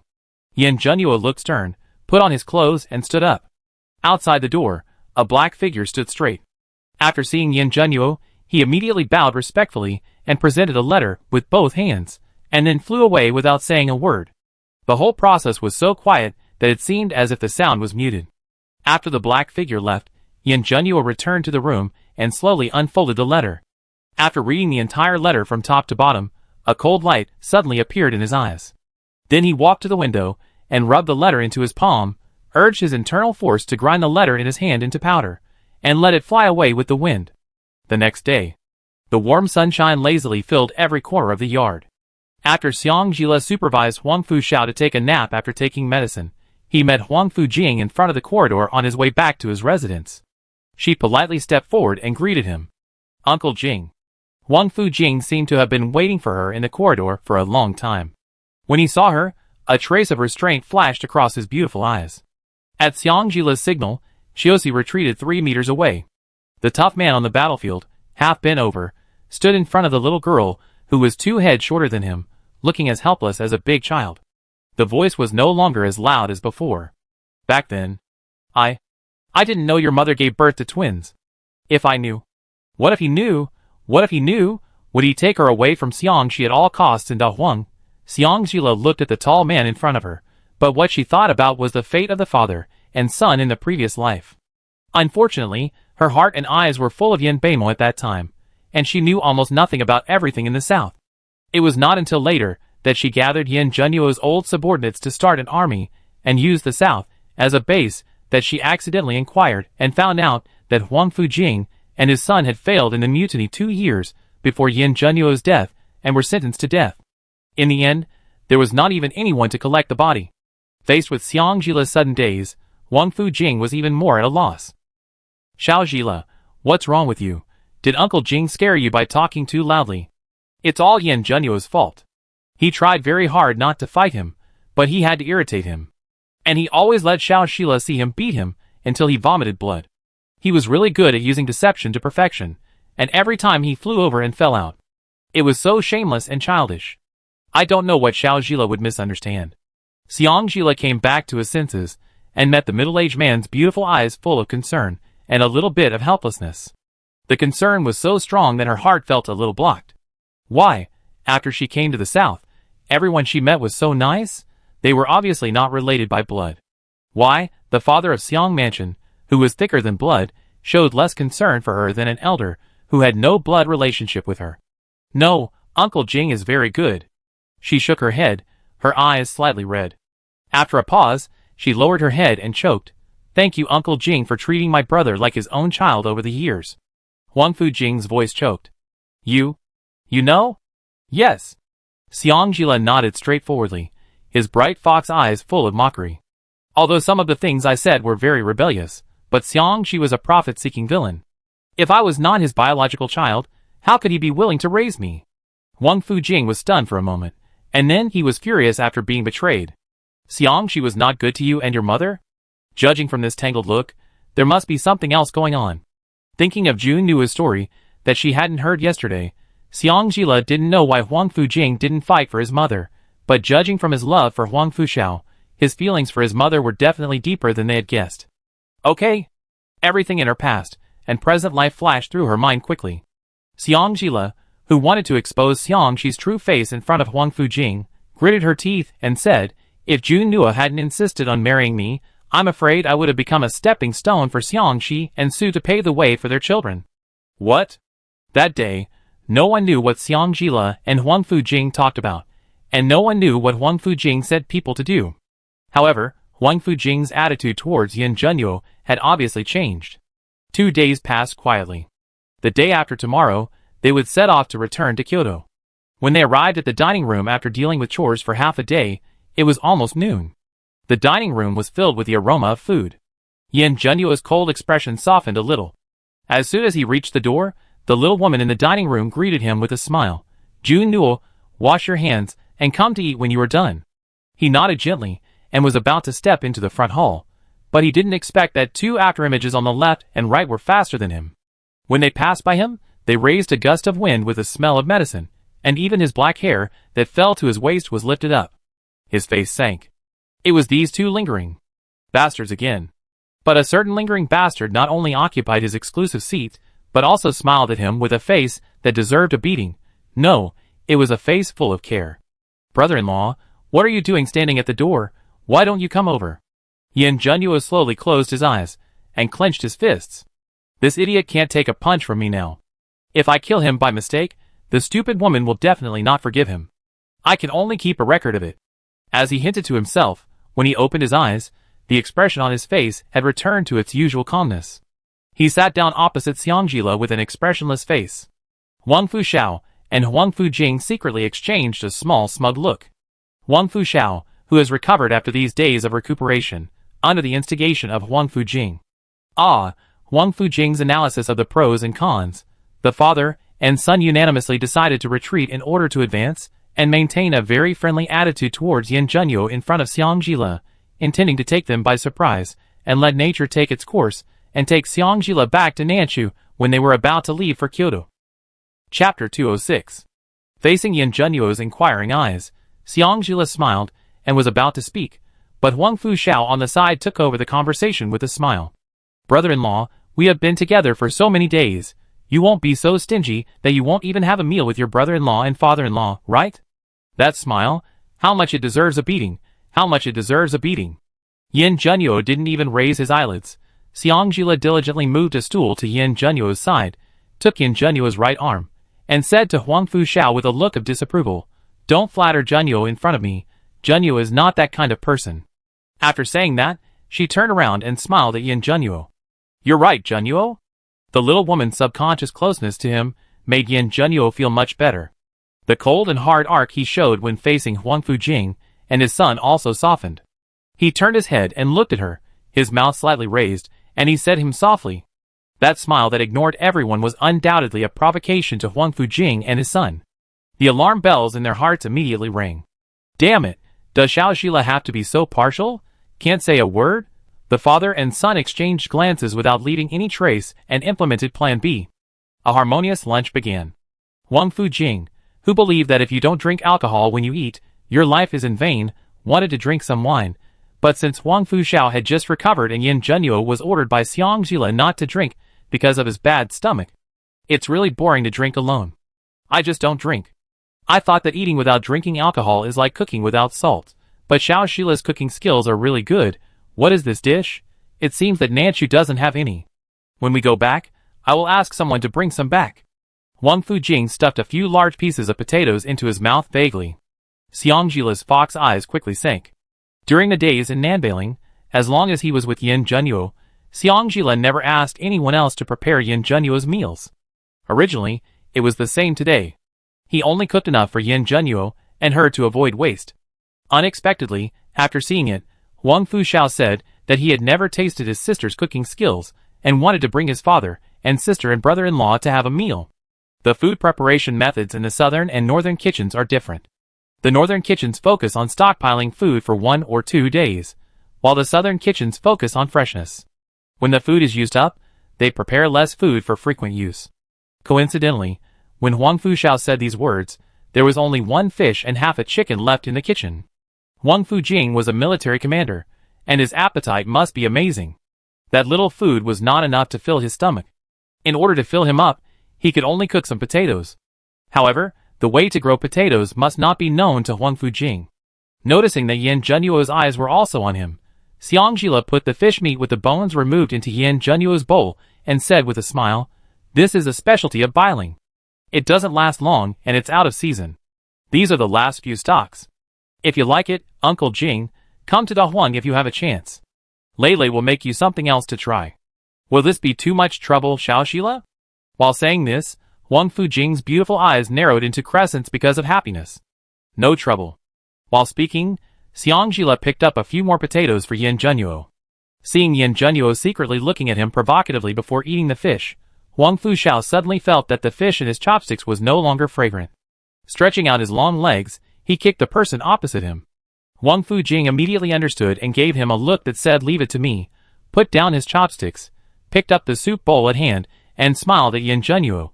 "Zhenyo, Uncle Jing didn't mean to have a physical conflict with you these days. I'm sorry for offending you. I'm here to apologize to you with soup instead of wine." Feeling Xiaoxila gently touching his arm, Yin Zhenyo tactfully picked up the soup at hand and returned it. Nodding. "Uncle Jing, please." The two sipped the soup at the same time, and the atmosphere was unprecedentedly harmonious. After putting down the soup bowl, Huang Fujing said a little embarrassedly, "There's another thing, although it is a bit embarrassing to say it. If Uncle Jing feels embarrassed, there is no need to say it."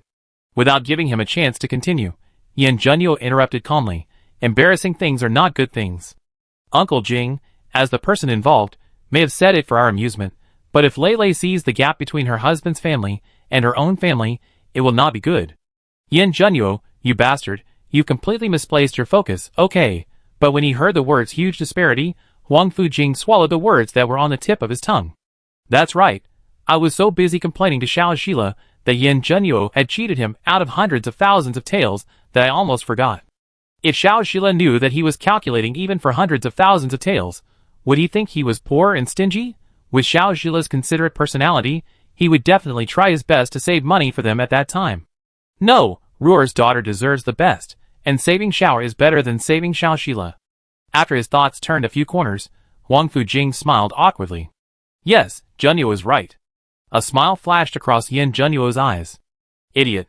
You dare to give him such a small amount of money?" Huang Fuxiao was dumbfounded. "That's it? It's over before it even started?" He was not willing to give up and planned to kick Huang Fujing again, but Huang Fujing stepped on his leg. He immediately stretched out his other leg and kicked over, but was caught by Huang Fujing again. He stared at Huang Fujing with his fox eyes wide open. "Father, what are you doing? Didn't we agree to expose Yin Zhenyo's true face in front of Xiaoxila?" Huang Fujing's beautiful eyes immediately glared back. "You know nothing. Brother Xiao, Uncle Jing, are you still young? You can't even eat in peace. Xiang Jila didn't know when he discovered their interaction under the table, and looked at their 2 pairs of legs entangled with laughter and tears. Junyo is full, but you guys are fighting like children over a meal, right? Both of them relaxed their legs at the same time. Wang Fujing cleared his throat and explained, Shower is not very stable. He can't sit still during meals every day. He needs to be beaten to behave. Facing Wang Fujing's slightly threatening eyes, Wang Fuxiao reluctantly lowered his head. Unwilling to bear it, he shoveled a few mouthfuls of food into his mouth and chewed hard, as if the food in his mouth was Yin Junyo and his useless father. He accidentally choked when drinking the soup. He started coughing violently. Damn, everyone bullied him. Even drinking soup made his teeth ache. A soft little hand gently patted his back to help him breathe. Brother Xiao, eat slowly, it's not like there's nothing. After recovering, Wang Fuxiao turned his head to meet the only pair of concerned eyes in the audience, and was so moved that he almost cried. Woo woo woo, it turns out that my sister is the best. Chapter 207. After lunch, Wang Fujing and Wang Fuxiao showed no intention of leaving. Yin Junyo put his arm around Xiang Zila's waist, as if to assert his sovereignty, and raised his eyebrows. Uncle Jing and brother, do you have any other advice? The father and son had sparks in their eyes, and a gritted smile appeared at the corners of their mouths. No advice, but you should speak properly. How can you hug and cuddle in public? If you don't let go, I chop off your claws. In public? Aren't there only the 2 of them in the audience? We're all family here, it doesn't matter. After saying that, Yin Junyo sighed and continued with a wry smile, I know, I'm so much older than Lei, you must think I'm not worthy of her. Before he finished speaking, Xiang Jila, who was standing beside him, didn't care about being shy and got angry first. Who dares to say you're much older than me? Who dares to say you're not worthy of me? From the beginning to the end, I was the one who was trying to get ahead of myself, okay? As long as Junyo is willing, Junyo and I are a perfect match, a perfect match. The expected love words made Yin Junyo feel very happy. A smile flashed across his eyes. When he looked at the father and son, his face was aggrieved, but his eyes were full of provocation. The father and son were originally surprised that Yin Junyo had such an expression. After seeing Xiang Jila's anger and protection, what else did they not understand? This shameless and childish bastard. He actually played the victim in front of Xiao Jila. I didn't expect that Xiao Jila's love words were also a set. Listen. What is the perfect match? Are these what girls should say? The old man has corrupted their lovely little Jila. If they continue like this, they will definitely not get any good results. After a brief eye contact, Wang Fuxiao immediately smiled and said to Xiang Jila, Brother and father don't mean that. Brother-in-law is just too sensitive. Wang Fujing cleared his throat. Xiao is right. Jun Nu is so steady. We are relieved to leave you to him. Really? Xiang Jila raised her eyebrows. She had not forgotten that Jun Nuo said they often picked on him. With Jun Nuo's ability, as long as he didn't give her face, the father and son would have no chance to make trouble for him. And because of her, poor and lovely Jun Nuo always made her feel distressed. Her distrust made Wang Fuxiao very unhappy. Isn't it obvious that she didn't trust them? He raised his fox eyes, and was about to speak, but Wang Fujing took the lead. Of course it's true. I think Jun Nuo is a good kid. Having said this, Wang Fujing gave him a thumbs up. After a few awkward conversations, he ignored Wang Fuxiao's struggles, and dragged Wang Fuxiao away. Xiang Jila watched the 2 disappear from his sight, a little confused. What happened to them? Why did they become so weird after just having a meal?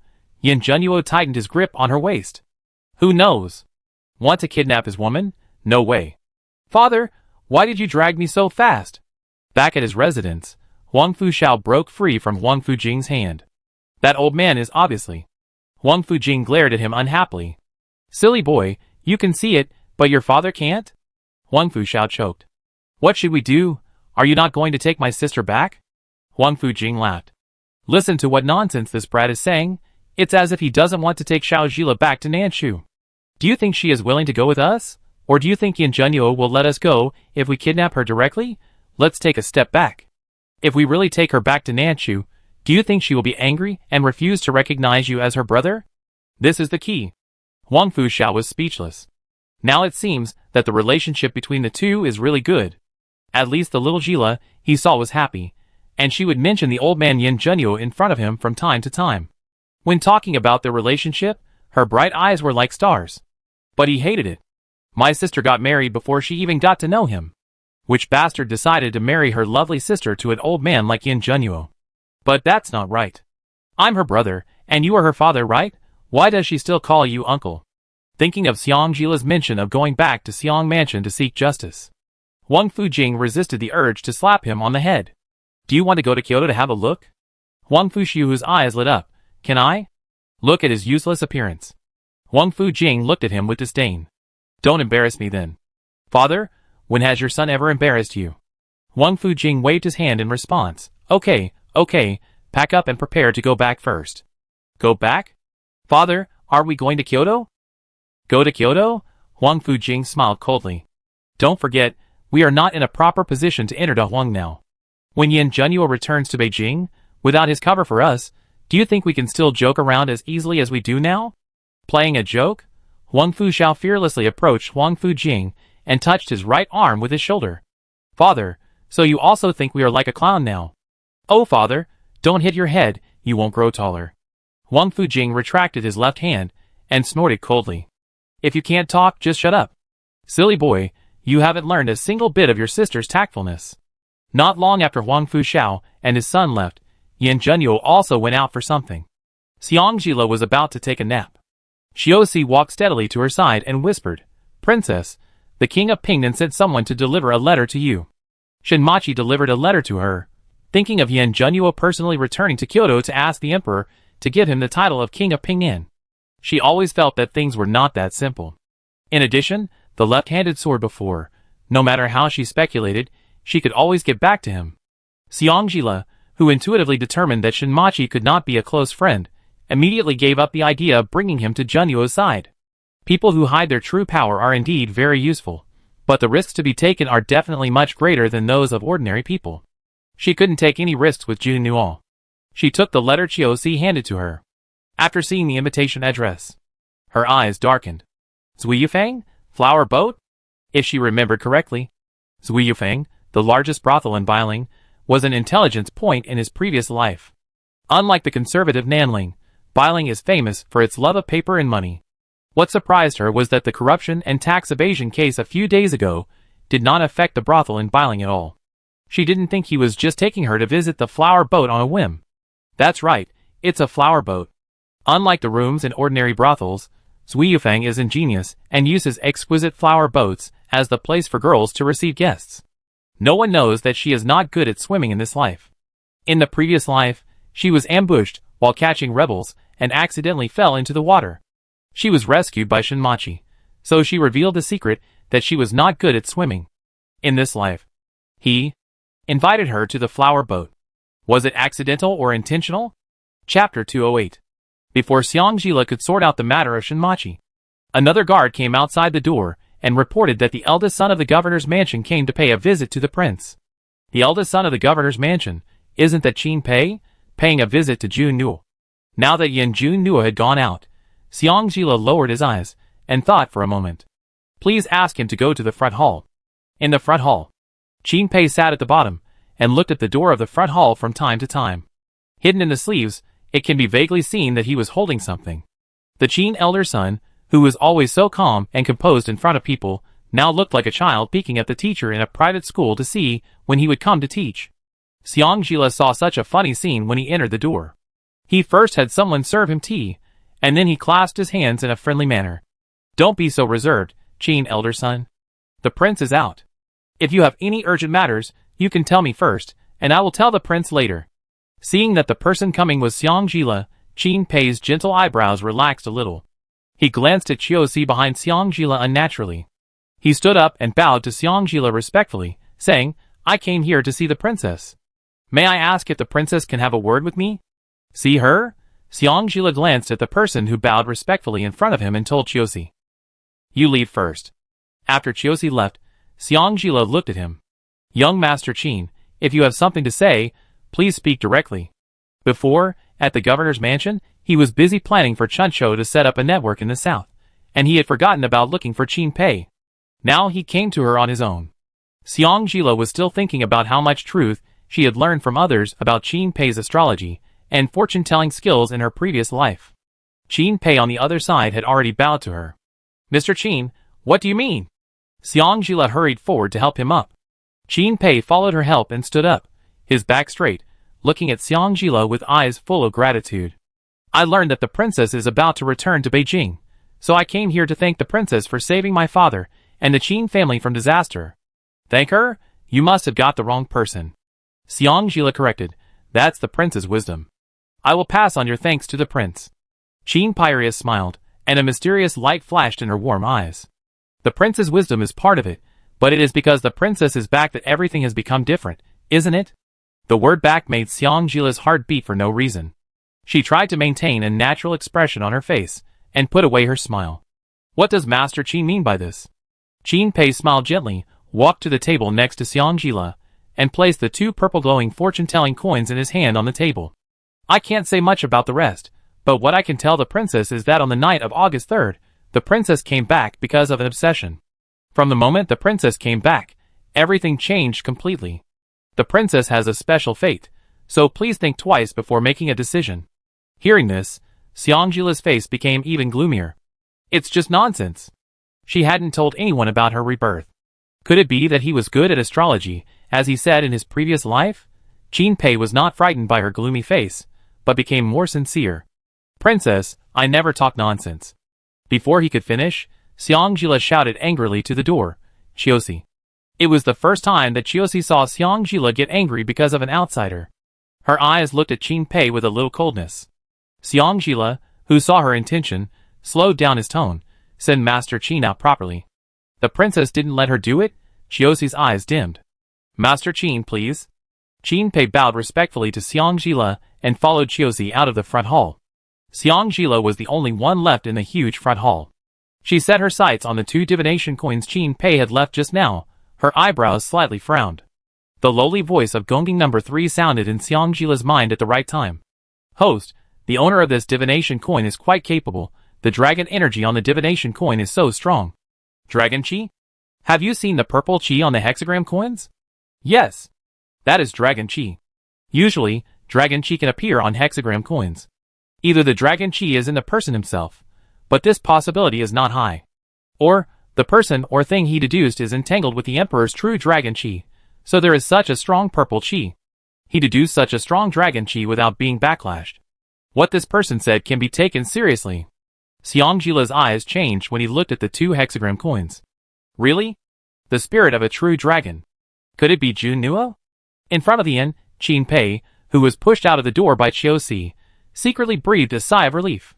He won the bet, and the foundation of the Qin mansion was saved. While feeling relieved, he couldn't help but look at the closed door a few more times. Because of an obsession, she was able to return to this time node. I don't know whether it is a blessing or misfortune for De Huang.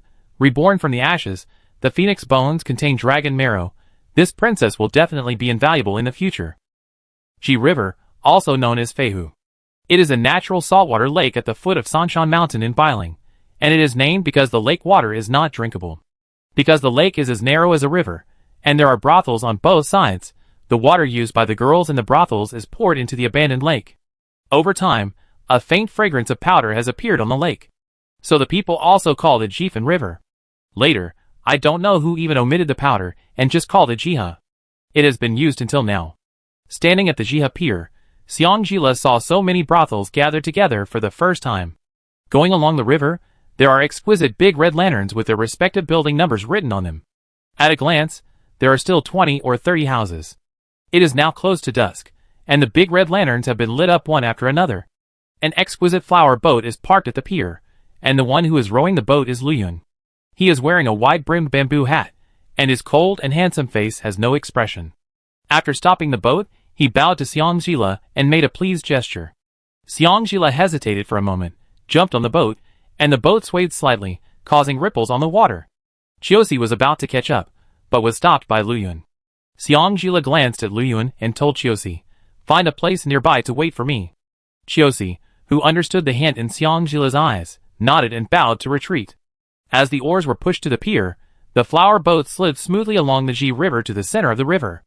"Are you sure you want to finish this journey outside the cabin?" Shinmachi's clear and smiling voice came from the cabin. Fortunately, Liu Yun's oaring skills were pretty good, and he was as steady as land all the way. Lifting the curtain and entering the cabin, the cold-blooded man in her memory appeared before her eyes. He was still wearing a luxurious purple robe, with a jade crown tied around his hair. 2 strands of hair hung down freely on his temples, adding a bit of wildness to his cold features. His slender fingers were skillfully using bamboo clips to wash the exquisite tea sets. When he looked at her, he smiled warmly. In his radiant peach blossom eyes, there seemed to be stars. In her previous life, when she worked with Shinmachi, they had survived the drought, and Zuyu Tower was slowly recovering. However, due to the wars over the years, there are fewer flower boats on the Ji River than now. As she marched northward, she had never set foot on these flower boats.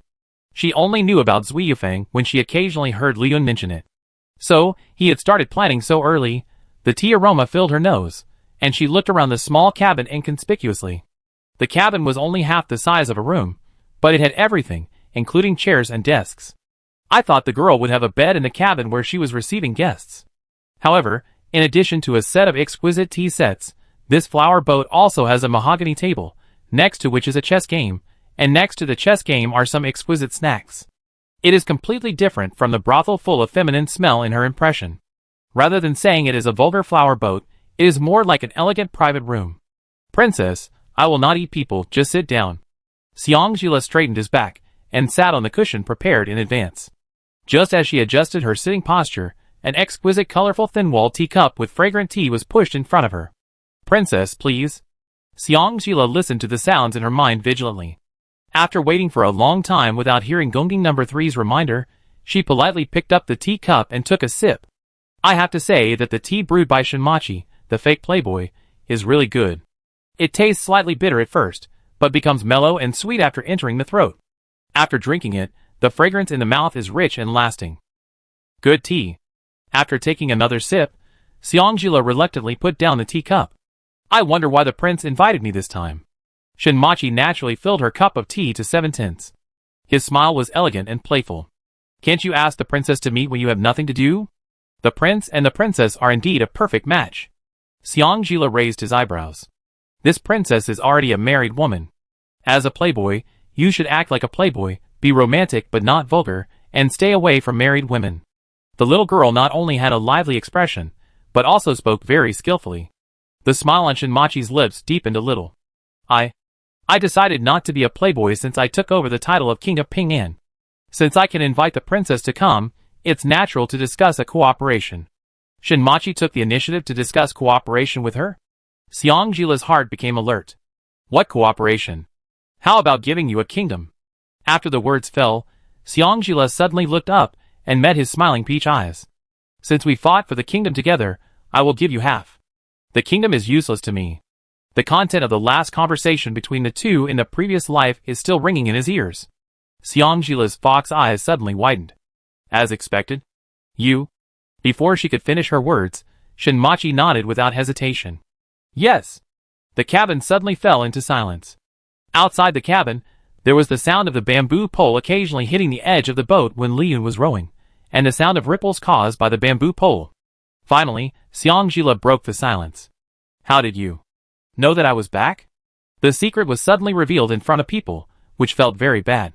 Sensing her seriousness, Shinmachi also put away his usual dandy smile and looked into her eyes seriously. I came back after the Biling corruption case. When I woke up and saw your face intact, I immediately sent someone to Kyoto to find out everything about you. Xiangjila thought he had heard wrong. Ask? Everything about me? Why do you want to find out everything about me? We are not familiar with each other. Shinmachi looked at her sincerely and nodded heavily. I owe you the kingdom, and I will find a way to return it to you. Xiangjila felt a little embarrassed by Shinmachi's look and hurriedly lowered his head and took a sip of tea to cover up his embarrassment. Actually, you don't have to do this. In the last life, we made a deal. You got the kingdom, and I got what I wanted. There is no debt between us. Surprised at her indifference. A trace of surprise flashed across Shinmachi's peach blossom eyes. He said unwillingly, then do you know why Yin Zhenyu was so powerful in the last life, and had the support of the old ministers in the court, and he was also the legitimate prince? With such a favorable time and place, he didn't take the throne himself. Without waiting for Xiangjila to speak, he continued to speak slowly. It's not that he doesn't want to, it's that he can't. Can't? Xiangjila frowned. Shinmachi nodded, and said to her clearly, word by word. In the last life, after I ascended the throne, I found the Yin family's secret teachings in a secret room in Chaoyang Palace. To stabilize the country, suppress the legitimate heir, and support the illegitimate heir. Xiang Jila gently repeated the last few words. Suppress the legitimate heir, and support the illegitimate heir? Yes, after knowing this strange secret teaching, I carefully read the Yin family's founding notes. Since the founding of the Yin family for hundreds of years, every emperor would leave a regent edict to the new emperor and the legitimate son.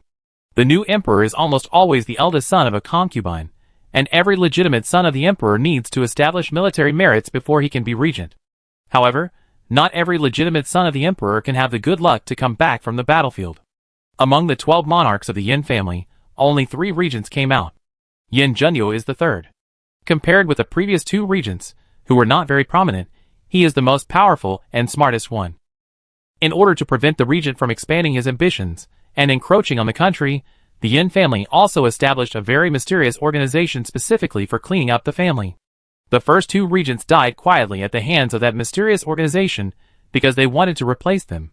According to the trajectory of the previous life, Yin Junyo did not usurp the throne, not because he was so loyal to the emperor and patriotic, but because he was afraid of that organization. Therefore, Yin Junyo in the previous life, whether you were there or not, would have been a dead end. Without any hesitation, Xiang Jila softly retorted. If I hadn't been there in the last life, Jun Nua wouldn't have died. Shinmachi suppressed the urge to hold her in his arms, and looked at her with concern. You don't have to sacrifice your whole life for the guilt in your heart. Guilt? Xiang Jila shook his head, his face full of seriousness. No, that's not guilt. I can tell the difference between like and dislike very clearly. Shinmachi choked, not wanting to hear these annoying words. His face regained its usual hipster smile, and turned the topic back to the previous topic. So, Princess, is there any chance for us to work together again now? Chapter 209. Cooperation? Xiang Jila habitually picked up the teacup in front of him, and took a sip of the tea that had already cooled down. His slender index finger subconsciously slowly rubbed the smooth body of the teacup. Both of them had the advantage of foresight, and cooperation seemed to be a real combination of strengths. However, she knew Shinmachi's ambition. Yan's secret training. Shinmachi knew it so clearly. Did that mean that Yan Beiki might have known it? No, according to the current situation in Kyoto, Yan Beiki should not know it yet. If Yan Beiki knew, then Jun Nua's injury in the previous life never healed. Was it Yan Beiki's doing? Or that mysterious organization? It seems that what happened after Jun Nua entered the palace in the previous life was not what the later news said. Maybe there are other inside stories. The familiar little movements. The look in Shinmachi's eyes softened involuntarily. In the previous life, whenever she made such little movements, it meant that she was considering the feasibility of things. And planning something. The planning was probably about the organization and the things in the secret room. Thinking of this, Shinmachi immediately reminded, as of now, it is only a matter of time before the person in Kyoto knows the existence of those things. If he knows the existence of those things. Xiang Jila paused in stroking, and the other hand in his sleeve tightened and loosened and tightened again. Where is the secret room in Chaoyang Palace? Your Majesty, please make a condition. Shinmachi looked at her and smiled. He took out a brocade bag of the same color as his robe from his sleeve pocket and pushed it in front of her. This is the route. It is Shin's first expression of sincerity for cooperation. I hope to hear good news from the princess at that time. Xiang Jila did not doubt him, and nodded, and took the brocade bag. She opened the brocade bag in front of him, and took out the paper inside. After seeing the route on the paper, she put the paper into her own sachet, and pushed Shinmachi's brocade bag back. She smiled politely. In this case, thank you very much, Your Highness. Shinmachi was stunned for a moment, when he looked at the brocade bag in front of him. He seemed to have not expected Xiang Jila to leave the mother, and keep the son, take the things inside, and return the brocade bag. Realizing that Xiang Jila was still looking at him, he pretended to put the brocade bag into his sleeve pocket. Since we are allies, there is no need for the princess to be so polite about such a small matter. Just as Xiang Jila was about to say something, the flower boat seemed to hit something hard and caused a violent shaking. Xiang Jila, who was unprepared, suddenly lost her balance and tilted to the right. Shinmachi instinctively stepped forward to protect her in his arms, but he only touched her for a moment, and Xiang Jila pushed him away as if she had been electrocuted. Your Highness, please respect yourself. After saying that, she ignored the shaking boat and crawled to another table. It was just a small touch, So there shouldn't be any strange smell, right? If Junyua finds out, it will be over. Shinmachi looked at the empty embrace before he could feel her warmth, and a trace of loss flashed in his eyes. Lu Yun's voice came from outside the cabin at the right time. Damn it, I didn't control my strength when I docked and hit the stone steps next to the pier. Shinmachi's expression turned cold. You really deserve to die. You frightened the princess so much. Why don't you come in and apologize to her, and then go back to receive the punishment? Not long after the words fell, Lu Yun, wearing a wide-brimmed hat, lifted the curtain and came in, kneeling on one knee in front of Xiang Jila, bowing his head and bowing his hands, and was about to speak. He was interrupted by Xiang Jila, who had just regained his balance. It's okay. This princess didn't suffer any injuries. Let it go this time. You can't accept the benefits of others and then punish their guards. Although in her cognition, Lu Yun would never make such a low-level mistake. This time, the princess pleads for you, so I will forgive you first. Go down and dock the boat.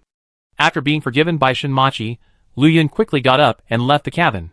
Feeling that the boat had stopped steadily, Xiang Jila bowed to Shinmachi and said, Jila thanks the prince for this time. I will communicate with the prince by letter after Jila returns to Beijing for the follow-up matters. In other words, Xiang Jila temporarily acknowledged the cooperation relationship between the two. After the words fell, Xiang Jila turned around and walked out of the cabin without any reluctance. General. Shinmachi's voice came from behind. This time, he did not call her princess. Instead, he called her general as he did in the last life. Xiang Jila stopped. If one day, fate cannot be violated, and he is still the same as in the last life, what will you do? Will he still keep killing like in the last life? If he lives, I live. If he dies, I will avenge him and die for him. Xiang Jila did not look back, nor did he hesitate. Your promise to me is life, and the bottom line. After saying that, she seemed to have thought of something, paused for a moment, turned her head and looked at Shinmachi. Her bright fox eyes were filled with an unfathomable depth, staring straight into his peach eyes, as if she wanted to see through his mind. Prince, do you understand what I mean? A sour feeling filled Shinmachi's chest. Is she warning him? Or does she know something? The fists hidden in his sleeves clenched tightly, and Shinmachi shrugged his shoulders pretending to be relaxed. Yin Zhenyu is so difficult to deal with. For me, it is definitely better to make friends with him than to make enemies. Xiang Jila watched his expression intently.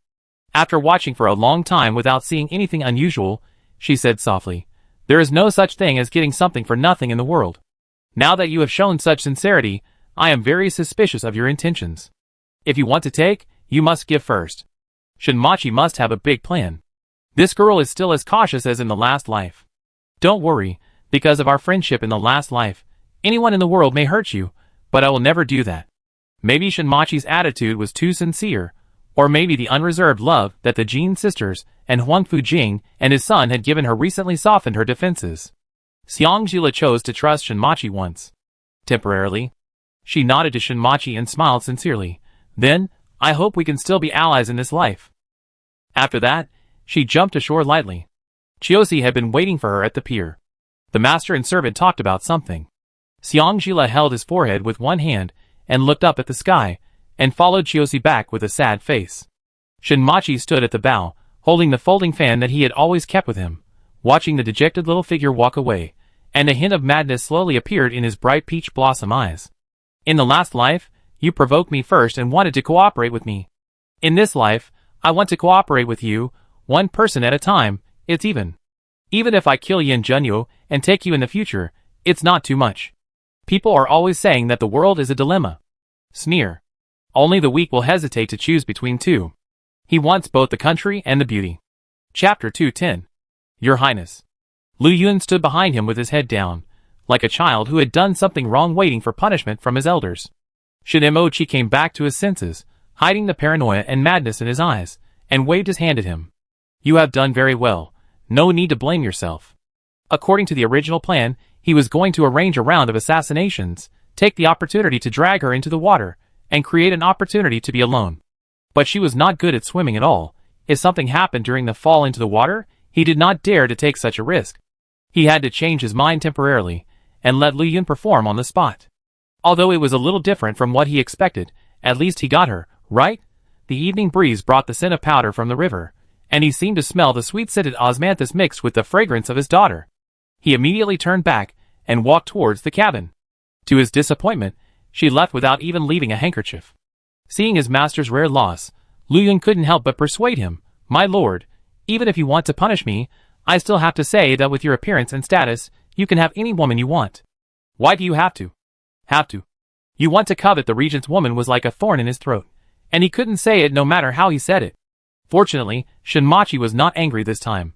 He fixed his eyes on a certain place, chuckled, and said slowly, "She is not an ordinary woman."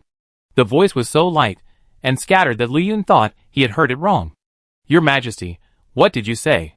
The surface of the Ji River gradually became lively, and flower boats, with lanterns of various styles, were sailing to the center of the river one after another. Shinmachi ignored Lu Yun and sat back in his previous position. He raised his head and told Lu Yun, "Go back." When Xiangjila returned to the inn, it was already dusk. Since entering the inn, Xiangjila clearly felt the low pressure around her.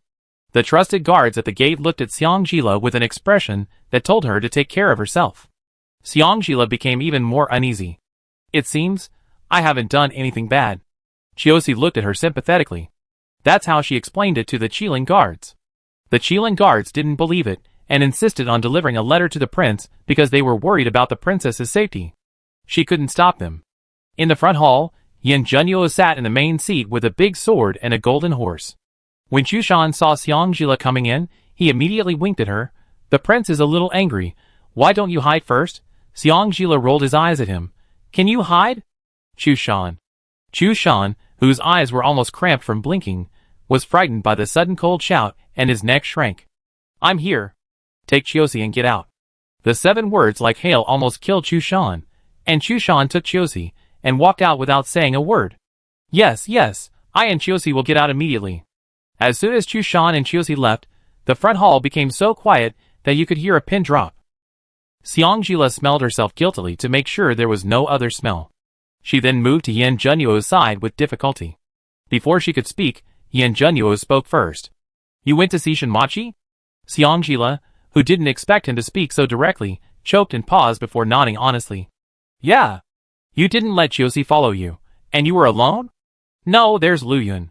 When the word Lu Yun came out, Xiangjila almost bit off his tongue.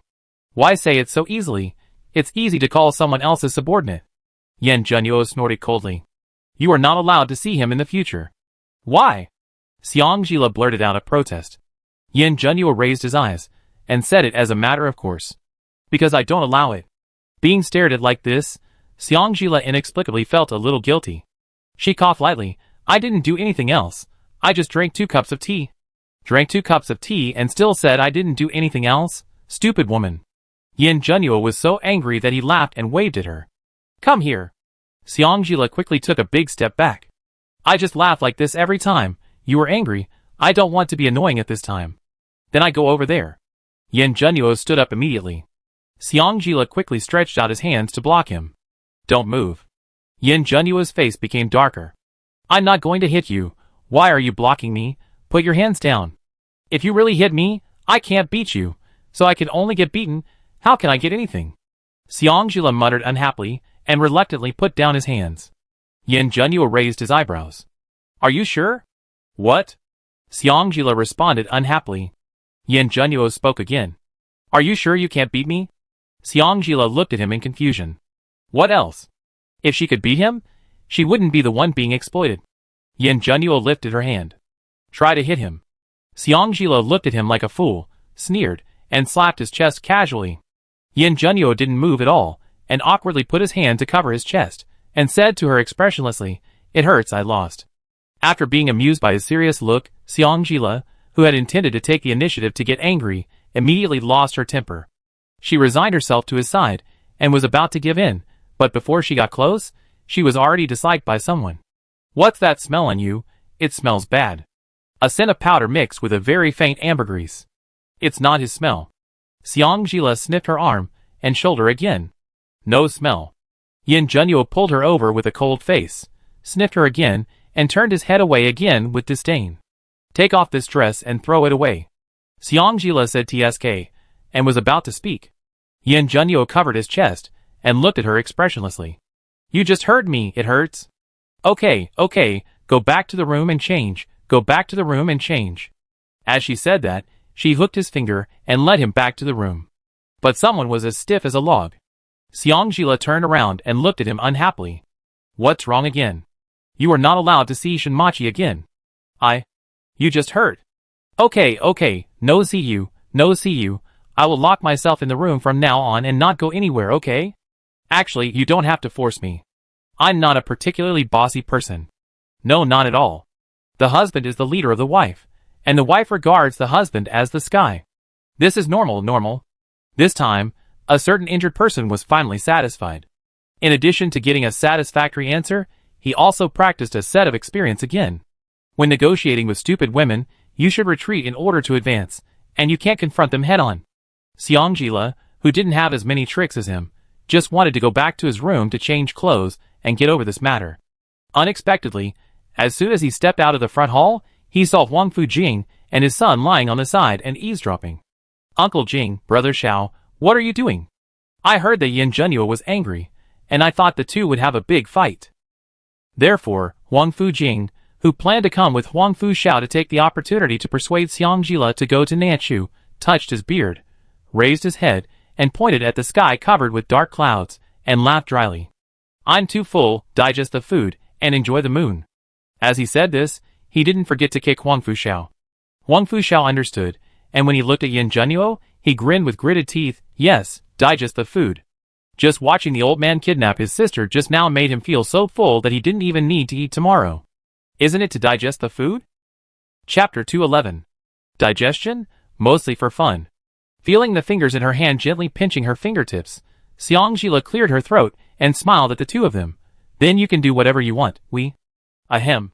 Whatever you want. After a pause, she added with concern. But you should rest early, after all, you still have to travel tomorrow.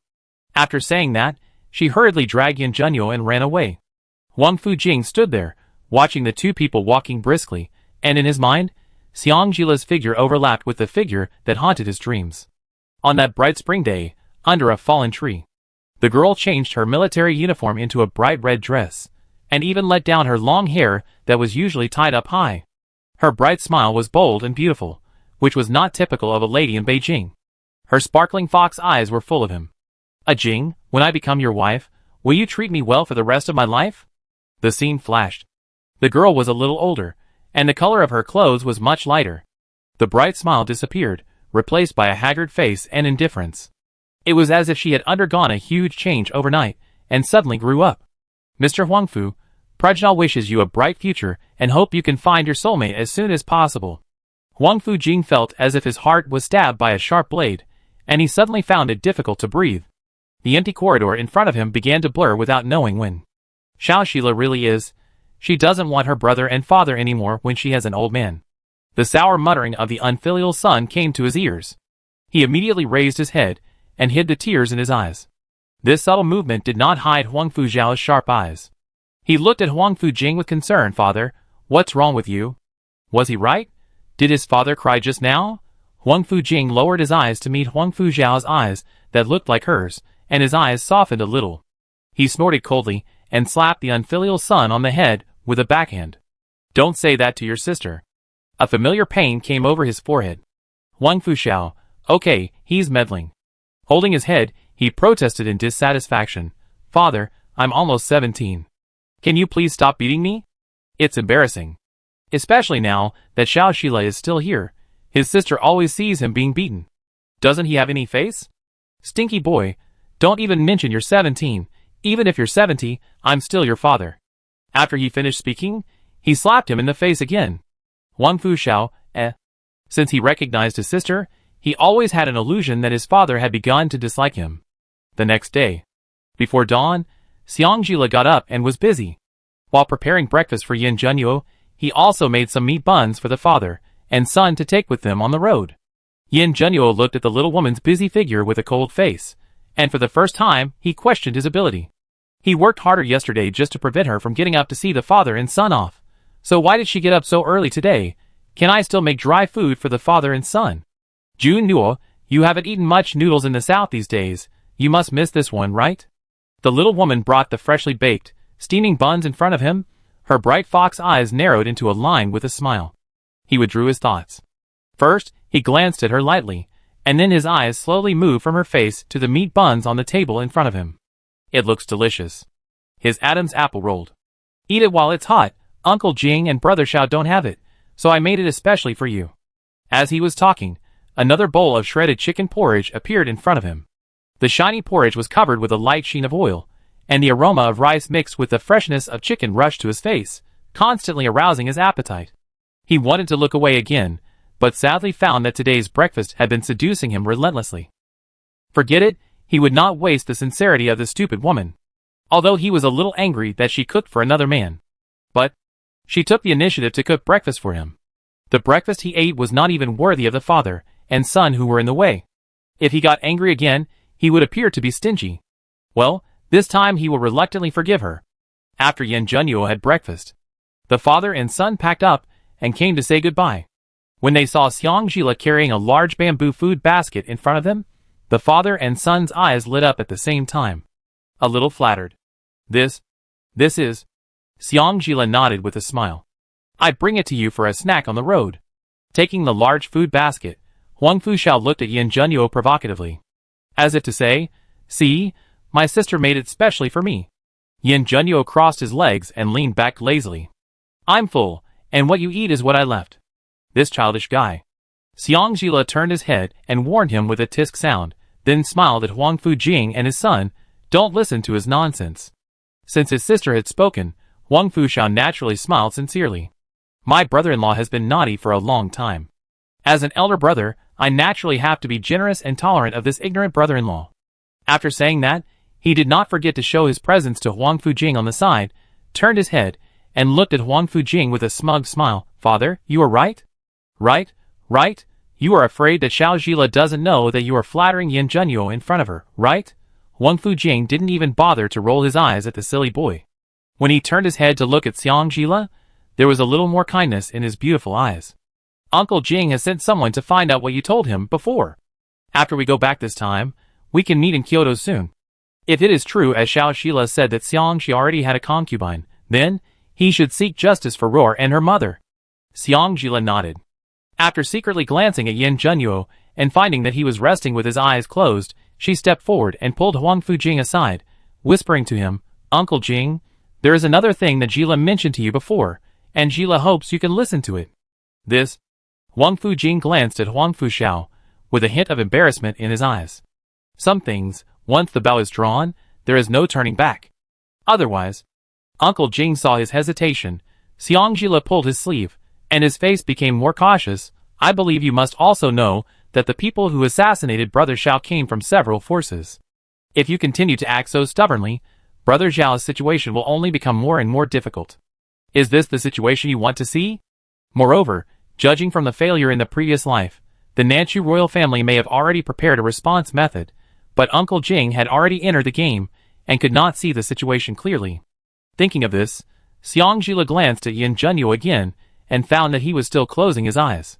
She leaned close to Huang Fujing and whispered, Anyway, you listen to Zhila and hold back your edge first. Although he did not agree with Xiang Zhila's statement in his heart, Huang Fujing did not want to hurt the rare harmony between him and Xiang Zhila because of this matter. Therefore, in order to reassure Xiang Zhila, he agreed vaguely. Finally, he bowed down to Xiang Zhila and apologized solemnly. Uncle Jing didn't know you were Roar's child before, and frightened you. Here, Uncle Jing apologizes to you. Xiang Zhila hurriedly shook his head and tried to straighten him up. Uncle Jing, don't be like this. It's just a misunderstanding, and Jun Nuo protected me very well. The ones who were lost were yours. So you are still the one who lost. While talking, Xiang Zhila did not forget to look at Huang Fuxiao for help. Huang Fuxiao was unwilling to let go of the rare opportunity to show off in front of his sister. He stepped forward and said, Yes, father, you said people to hunt down Xiao Zhila, and didn't my brother-in-law also send people to hunt down me? We are actually even. As soon as these words came out, the whole place was silent. The atmosphere suddenly became very awkward. After a long while, Xiang Zhila's uncertain voice was heard. Jun Nuo? She turned her head to look at someone who had closed his eyes and rested since Huang Fuxiao called him brother-in-law.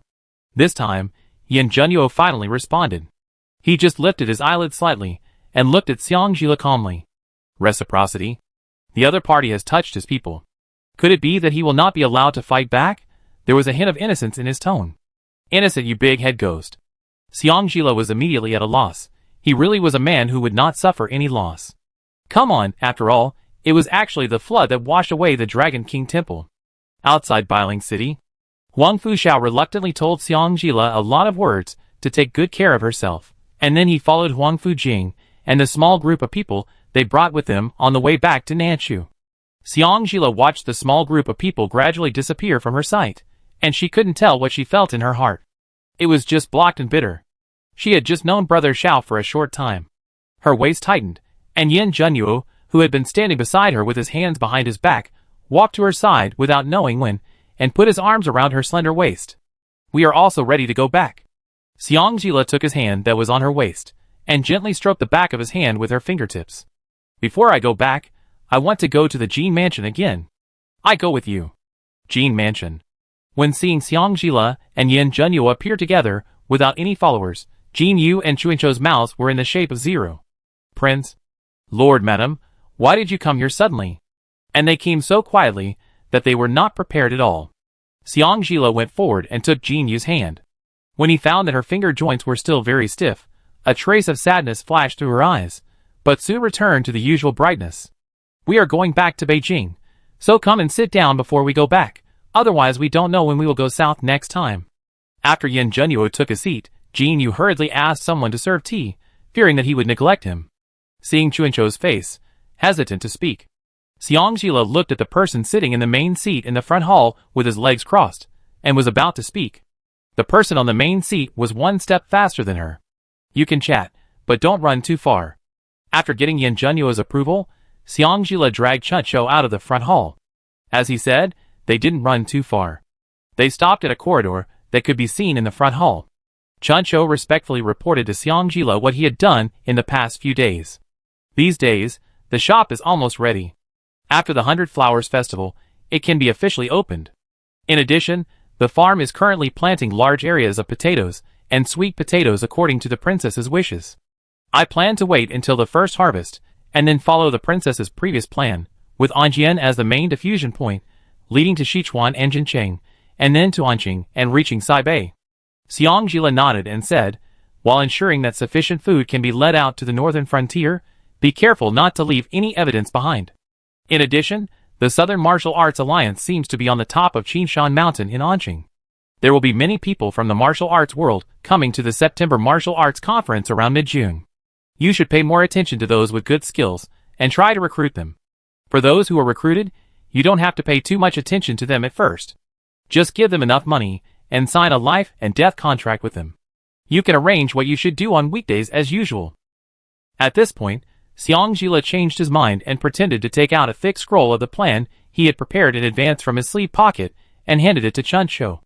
In addition to some details of the plan execution, it also includes how to test the loyalty of later talents. The methods will change in different periods. Every 2 months, you must test their loyalty according to the method mentioned above. The loyal ones will be retained, and those who have the slightest disloyalty will be killed. After a pause, Xiangjila felt something was wrong and murmured, if you do everything, you will probably be too busy to handle it. In this way, I will let Chiosi stay. When Chuancho heard that Xiangjila wanted to keep Chiosi, he quickly refused. Princess, one of you and Chiosi must be by your side to protect you. That's right. There must be someone to cover for her. She was also worried about the others. After thinking about it, a simple and honest face suddenly flashed through Xiangjila's mind. Xiangjila looked at Chuancho and smiled ambiguously. I heard that Chushan has been looking for you frequently recently. The topic suddenly changed, and a blush crept uncontrollably from the back of Chuancho's ears to her cheeks. Seeing Chuancho's shyness, Xiangjila frowned. Why, haven't you two resolved the matter yet? Chuancho nodded, shook her head, and said calmly, I don't want to have any more interactions with Commander Chu except for official business. If it weren't for the barely perceptible tremor, Xiangjila almost believed her words. A typical example of saying no, but being honest with the body. Xiangjila sighed. Matters of love are always complicated and confusing. She had persuaded and talked to them. If the two of them still stopped like fools, what could she, an outsider, do except worry? The breeze with the scent of peach blossoms came slowly. Chuancho's voice was so low that it could not be heard. Princess, really don't have the courage to be rejected by him again. Xiangjila was speechless for a moment, and then whispered, "Then you should hide this joy in your heart and let it slowly reach its peak. When this joy reaches its peak, you will slowly let it go." Chuncho shook her head. "I don't understand." Hearing Chuancho's words, Xiangjila seemed to have thought of something, and her serious expression quickly softened. When she turned back to look at the tall and handsome figure sitting in the front hall, her expression was so gentle that it could squeeze water out of her. When your heart is happy to the extreme, you will understand. The eyes of the people in the room never left her, and the two of them met and intertwined unexpectedly, and the atmosphere around them became a little more affectionate. As long as the other party is safe every year, it doesn't matter if we don't see each other every year. Chapter 212. As long as he is safe and sound, it doesn't matter if they don't see each other every year? Can she do it? Chuncho gave herself a negative answer. But what can she do if she does? Will she let him treat her as a sister as before, and watch him marry, and have children? No, she can't do it either. All she can do now is to keep avoiding him. Maybe, after a very, very long time, she should be able to understand what the princess meant. But it's strange, why is the princess younger than her, but her style of doing things and her words are more sophisticated, decisive and philosophical than her and Chiosi? While Chuncho was stunned, Xiangjila was not idle either, and was communicating with Gongjing number 3 with his consciousness. "Do you have a plaster that can restore the joint position?" "Yes, host, but that is also a task reward. You have to complete the partner task to get it." "Another partner task? Are daily tasks not worthy of rewards?" Xiangjila was about to argue with Gongjing number 3. Gongjing number 3 added very tactfully, "However, since the host has been getting along very well with the regent these days, Xiao 3 can apply to the system to give the plaster to the host as a special reward." Hearing special reward, Xiangjila was happy at first, but the painful experiences in the past few times told her that the dog system would not let her off so easily. So, she asked again with concern, "Are you sure there are no other strange additional conditions this time?" Xiangjila had just finished speaking. Gongjing number 3's lowly voice suddenly rose, "Host, how is Xiao 3's master product? Can't you see it now?" The excited tone, those who don't know would think it was insulted. Xiangjila asked in surprise, "You still have a master product?" Gongjing number 3 cursed and handed a small can of bone correction and muscle regeneration cream and the instructions for use to Xiangjila's sleeve pocket, and then actively blocked the communication with Xiangjila.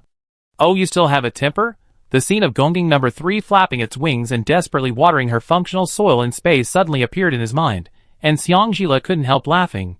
This little thing, could it be that she was mad at him? When Xiangjila got the bone correction and muscle regeneration cream, Chuncho also came back to his senses. Xiangjila walked up and patted her shoulder, as if nothing had happened. Some things are useless to think too much. If you change your perspective, maybe the answer will be different. Although Chu Shan was indeed a little slow at the beginning, but combined with his previous loss of soul in Nanling, and seeing that he has been looking for excuses to go to Jin Mansion whenever he is free these days, even Chiosi can see that Chu Shan is interested in Chuncho. But Chuncho is the one who is stuck in a dead end. The ultimate love can only lead to two results. One is to support each other, and the other is to forget each other in the world.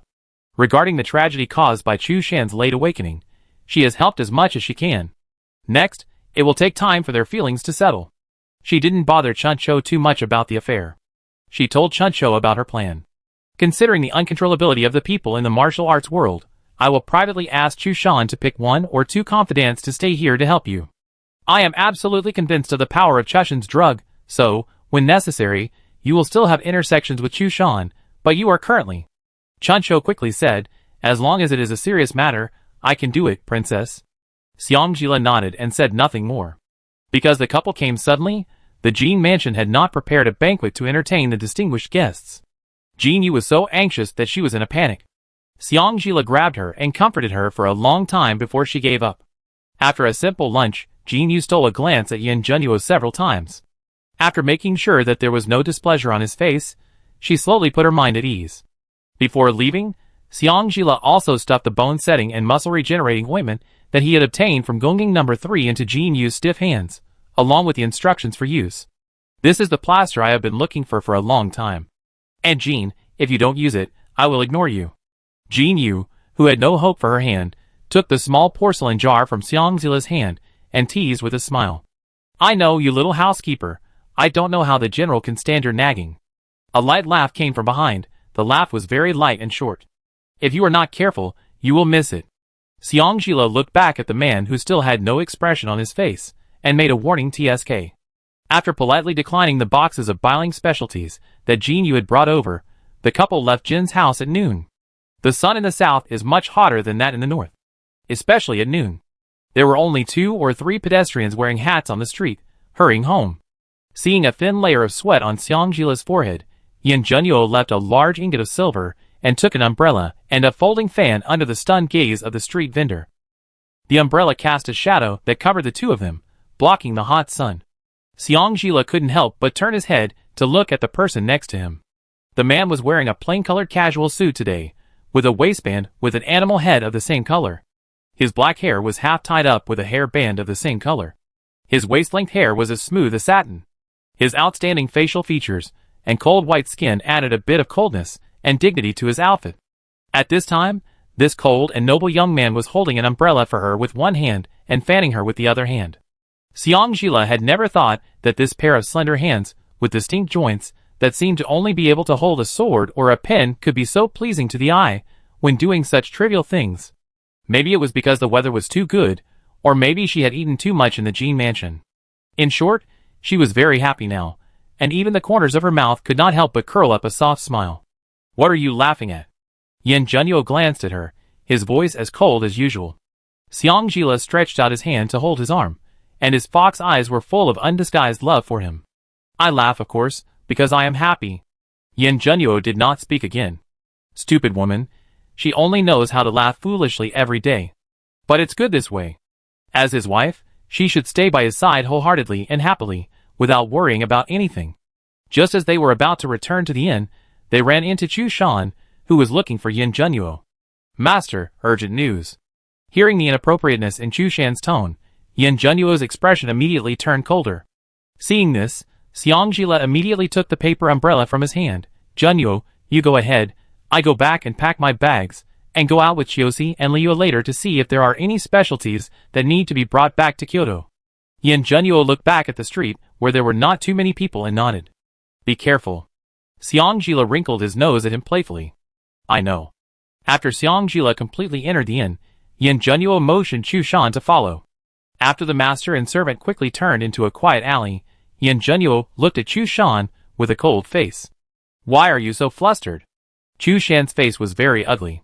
Some time ago, the Hana tribe invaded Dahuang, and Lin Bufan fought back the enemy. I thought it was over, but I didn't expect the enemy to spread rumors in the northern part of the border that Lin Bufan went back on his word. So? The emperor believed it, and said that Lin Bufan was suspected of colluding with foreign countries. He has ordered him to be recalled to Kyoto. And? Chu Shan stood in front of Yin Junyo with his head down, trying to reduce his presence. There are messages everywhere in the capital, saying that the prince's will to remonstrate with the army was false. The emperor has now set people to surround the regent's palace, and is waiting for us to go back. As soon as he finished speaking, the temperature around him dropped suddenly. Chu Shan clearly felt that his goosebumps were popping out one by one. After a while, he heard Yin Junyo's bloodthirsty laugh. "Okay, let's go back to Beijing." Nanchu. In a secret room in the palace, there is a morning hall filled with various tribute fruits. Behind the long table in the morning hall is a portrait of a girl holding flowers. Thanks to the superb skills of the painter, the girl in the painting is lifelike. The girl is only 5 or 6 years old, and her cute face is calm and steady, which is completely inconsistent with her age. She is wearing a colorful palace dress, and holding a lotus with water drops hanging on it. In front of the long table in the morning hall, there stands a young man wearing an ochre-red robe with 9 dragon patterns. A man in black was kneeling respectfully behind him. The man was tall and straight, with a majestic bearing. His long, slender hands with distinct knuckles were twisting 2 shiny black beads. "Are you sure you are not mistaken?" His voice was deep and majestic. The man in black lowered his head even more. "I am not mistaken. Even if her facial features are a little older, I am sure that it must be the 11th princess." The man at the top took a breath, and his hand twisting the iron beads paused slightly, as if he was suppressing something. After thinking for a while, the man in black seemed to have made a great decision. But, almost at the same time, the man at the top blurted out, "But what?" The 11th princess' lips are now purple, and she has become a real goo person. From her appearance, she seems to be very familiar with Huang Fuxiao, or rather, very familiar with the woman around Huang Fuxiao. The atmosphere in the secret room suddenly became extremely depressing. After a while, the man said in a calm voice, "I know, Huang Fuxiao will not take any action for the time being." "Yes." After the black-clothed man withdrew, the man's majestic and murderous aura completely faded away. When he looked at the portrait behind the long table, a few touches of tenderness and guilt permeated into his narrow eyes. Did he end up in Da Huang? It's because my brother is useless. If he had been stronger back then. On the wide official road, 2 fast horses galloped past, raising a cloud of dust. The fast horses trudged all the way, and finally found a dilapidated temple to stay when the moon was on the willow branches. Xiang Jila was dressed in a dark suit, and her knee-length hair was meticulously tied into a man's bun. She turned over and got off the horse neatly, and took Liu, whose face had become a little pale due to the rush, from Qiuxi's hands. "I told you to follow the guards, but you refused to listen." As he spoke, Xiang Jila handed her a water bag. Who would have thought that Liu, who seemed to know everything, couldn't ride a horse? Not being able to ride a horse would be fine, but he had to follow her, and suffer the hardships of sleeping in the open air. She was chasing her man, so why would Liu join in the fun? After taking a big sip of water, Liu's languid look finally recovered a little. "You said you would take me with you." Her voice was clear and pleasant. Xiang Jila choked. Isn't this a different situation? She thought she was going back to Beijing with Jun Nuo. Chu Shan found Jun Nuo, and didn't know what they talked about. Jun Nuo insisted that she stay in Jin Mansion for a while after she came back. You're kidding. She could leave Jun Nuo. No. Is she someone who can sit still? She immediately agreed to move to Jin Mansion with Jun Nuo, planning to follow him as soon as he left the house. Unexpectedly, he had already guessed that she would not be obedient. Yin Junyo actually kept a dozen of Chu Shan's personal soldiers, and split them up to keep an eye on her from all directions. As long as she left Bailing or left Jin Mansion, someone would come out to persuade her, saying that the prince had something important to do, and asked her to wait for the prince to come back and not to embarrass them. And so on. Listen. What are they saying? Is she like a fool? Or does she look like a fool? Can't she see that Junyo has something important to do? She knows, so she has to follow. The matter that made Jun Nuo keep her in the south was definitely not a small matter. But Chu Shan's personal soldiers were too different from ordinary people. Seeing that she was disobedient and insisted on going out, they actually made a direct death warning. At first she thought they were just trying to scare her, but she didn't expect that as soon as she walked out of the door, one of them immediately cut his neck, and the people standing next to him acted as if they didn't see anything. How difficult it is to train a trusted personal soldier. Especially this kind of person who can die at any time. Therefore, Xiang Jila decided to take a long-term view. Fortunately, Qin Pei came when she was at her wit's end. This time, she decided to test him to see if he was really useful. Xiang Jila pretended to invite Qin Pei to the front hall of the Jin Mansion, and spoke without a beginning or an end. How much do you know? Others couldn't hear what Xiang Jila meant, but Qin Pei did. He bowed respectfully to Xiang Jila. I am not talented and don't know much, so the princess doesn't have to worry about me leaking a bit. Xiang Jila smiled, but the smile didn't reach his eyes at all. How can you guarantee it? Qin Pei, in the last life, was just an intersection of names he had heard of, and he was different from Liu and Shinmachi. She was naturally more defensive. To be fair, it was good to have someone who was accurate in divination around, but who could guarantee that this person would report to her truthfully every time he made a divination? Qin Pei thought for a while, and met Xiang Jila's scrutinizing gaze, with a serious look on his handsome face. The princess is the biggest variable in this world. I want to use the princess's light to save the Qin Mansion. Xiang Jila raised her eyebrows. That's all? Qin Pei nodded. That's all. Xiang Jila stared at the man in front of him. The scholar looked weak, but he was inexplicably tough in his bones.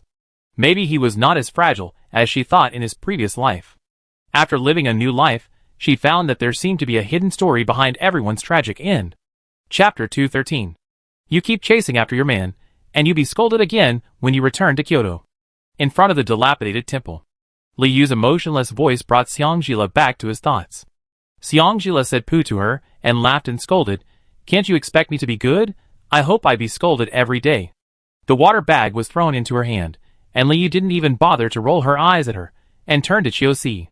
Qiuxi had already started a fire, and threw a few potatoes into the fire. Seeing Xiang Jila coming over, she stood up respectfully. Princess, we are now at the pond. It will take about 5 more days to reach Kyoto.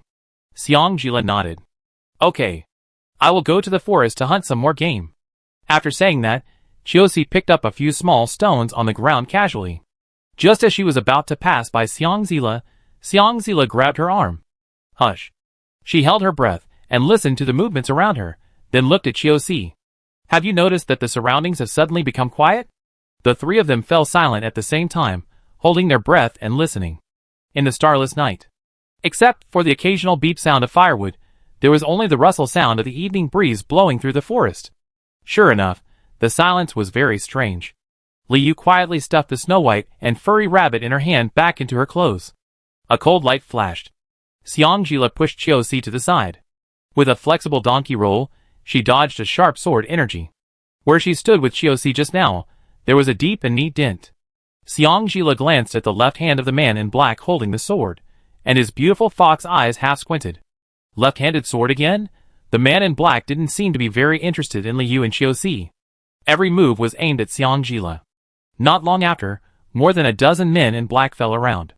This time the men in black came to snatch Liu from Chiosi. Liu didn't know martial arts, so she hid with the rabbit in her arms. While Xiangjila and Chiosi were not paying attention, he secretly sprinkled poison powder on the man in black, who was close to her. The man in black didn't expect that the boy who staggered and led them into the dark would suddenly turn around and face them so unexpectedly.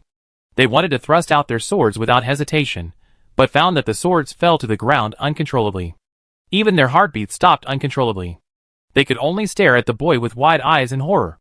The boy had no expression on his face from beginning to end, as if he had just done something insignificant. Chiosi.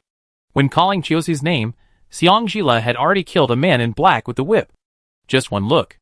Chiosi understood what Xiangjila meant, took Liu to hide first, and she went back to find them. This is the unspoken tacit understanding that she, Chuncho, and Xiangjila have developed in just half a year. Every time, Xiangjila can only show his strength when they are not around. Chiosi thought it was the same this time. However, not long after Chiosi hit Liu, a luxurious purple shadow joined the fight and appeared beside Xiangjila. Princess, be careful. Xiangjila was a little surprised by the appearance of the visitor. Why are you here too? The visitor smiled elegantly. I said I was passing by. Do you believe it? As soon as he finished speaking, a cold light flashed, and he instinctively pushed Xiangjila out. In a flash, his right arm holding the sword was cut by a sharp long sword, and the long sword fell to the ground. Blood flowed, and the purple sleeve suddenly darkened a lot. Almost at the same time, Liu arrived with a team of guards. Seeing the wound on Shinmachi's hand, he couldn't help but blurt out in horror, Prince. The black-clothed man holding the sword in his left hand heard Liu Yun's call, and without saying a word, he put the long sword on Shinmachi's neck. Don't come over here. The guard surrounded the few remaining men in black.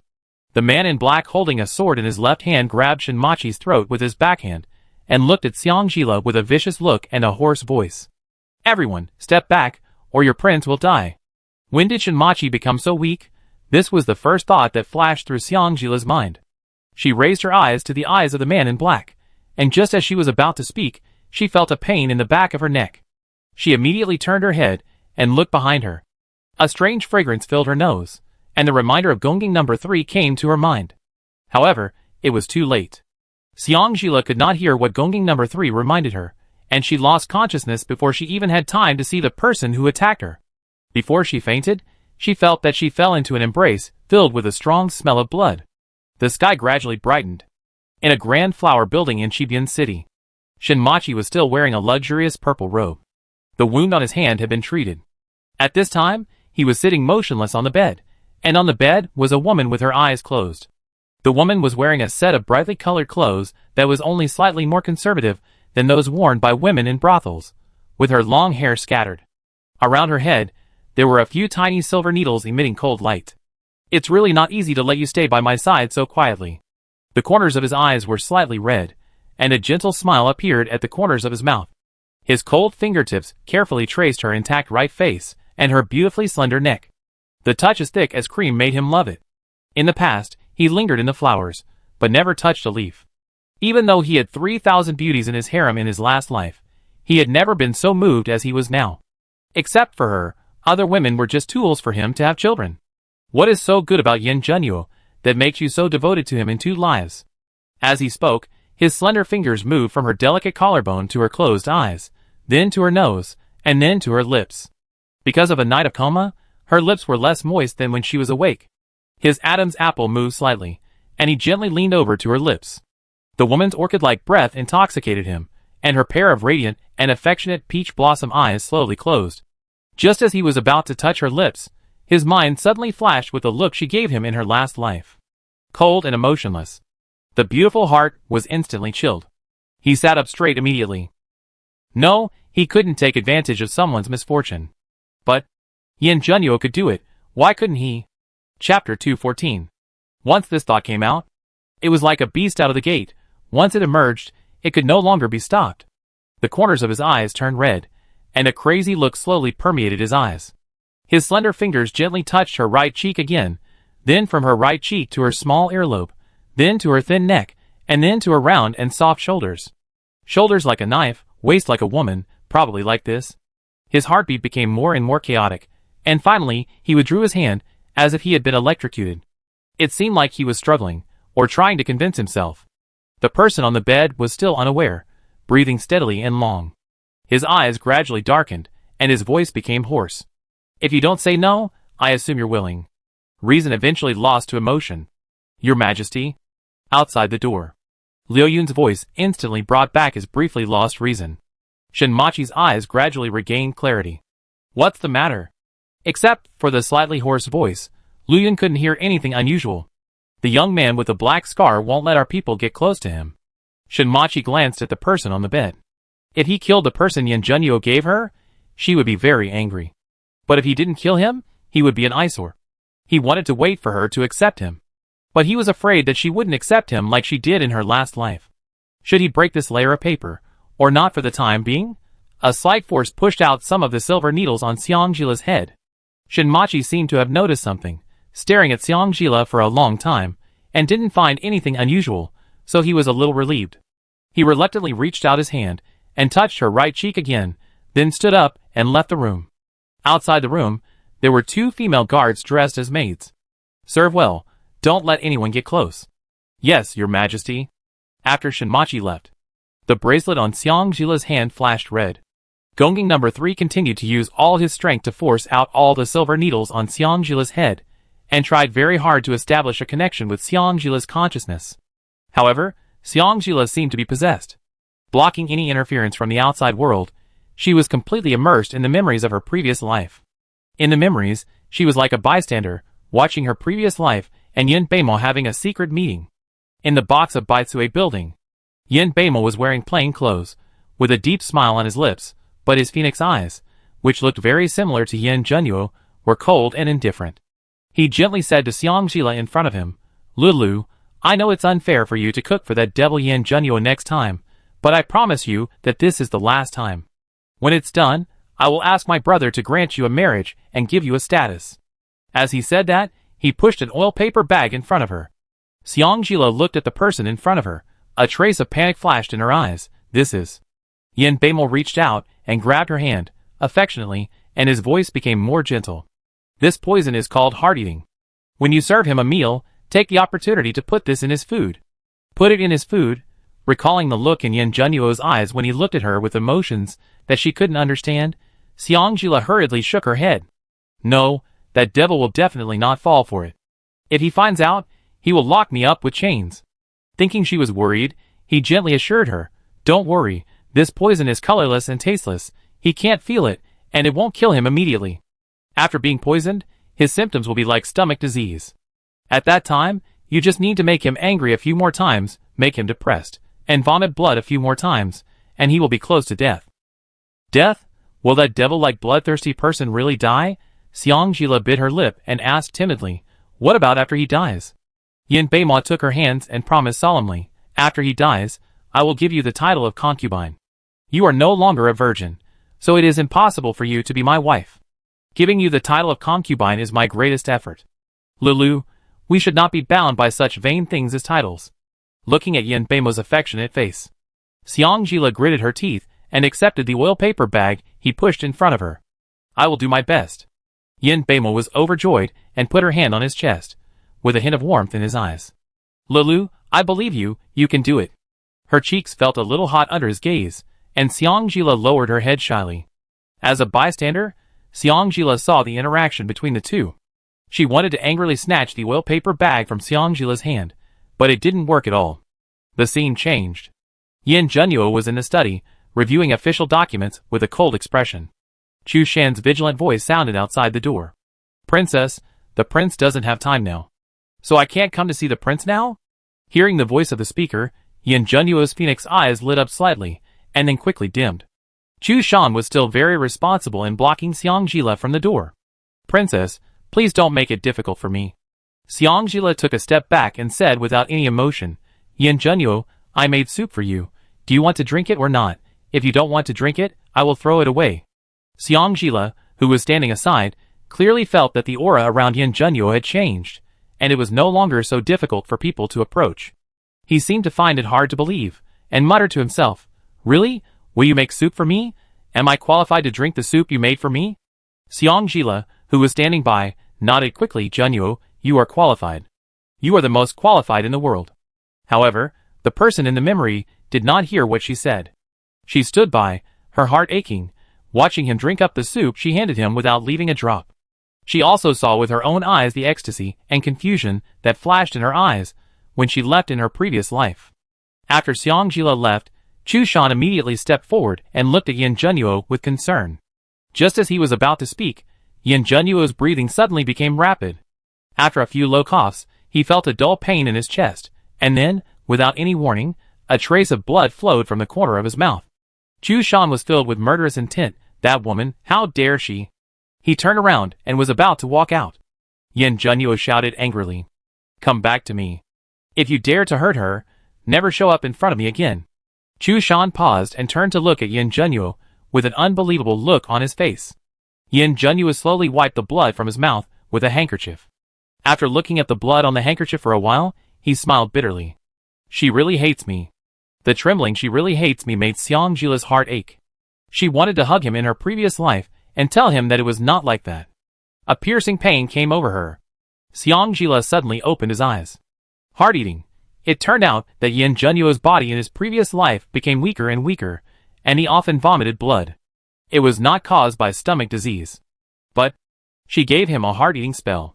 A ball of stagnation gathered in her heart. She felt a pain in her chest, and a sweet and fishy feeling surged in her throat. She immediately turned over and lay on the bed and vomited a large mouthful of blood. Chapter 215. On the other side, Lu Yun was reporting the situation in Kyoto to Shinmachi in the backyard.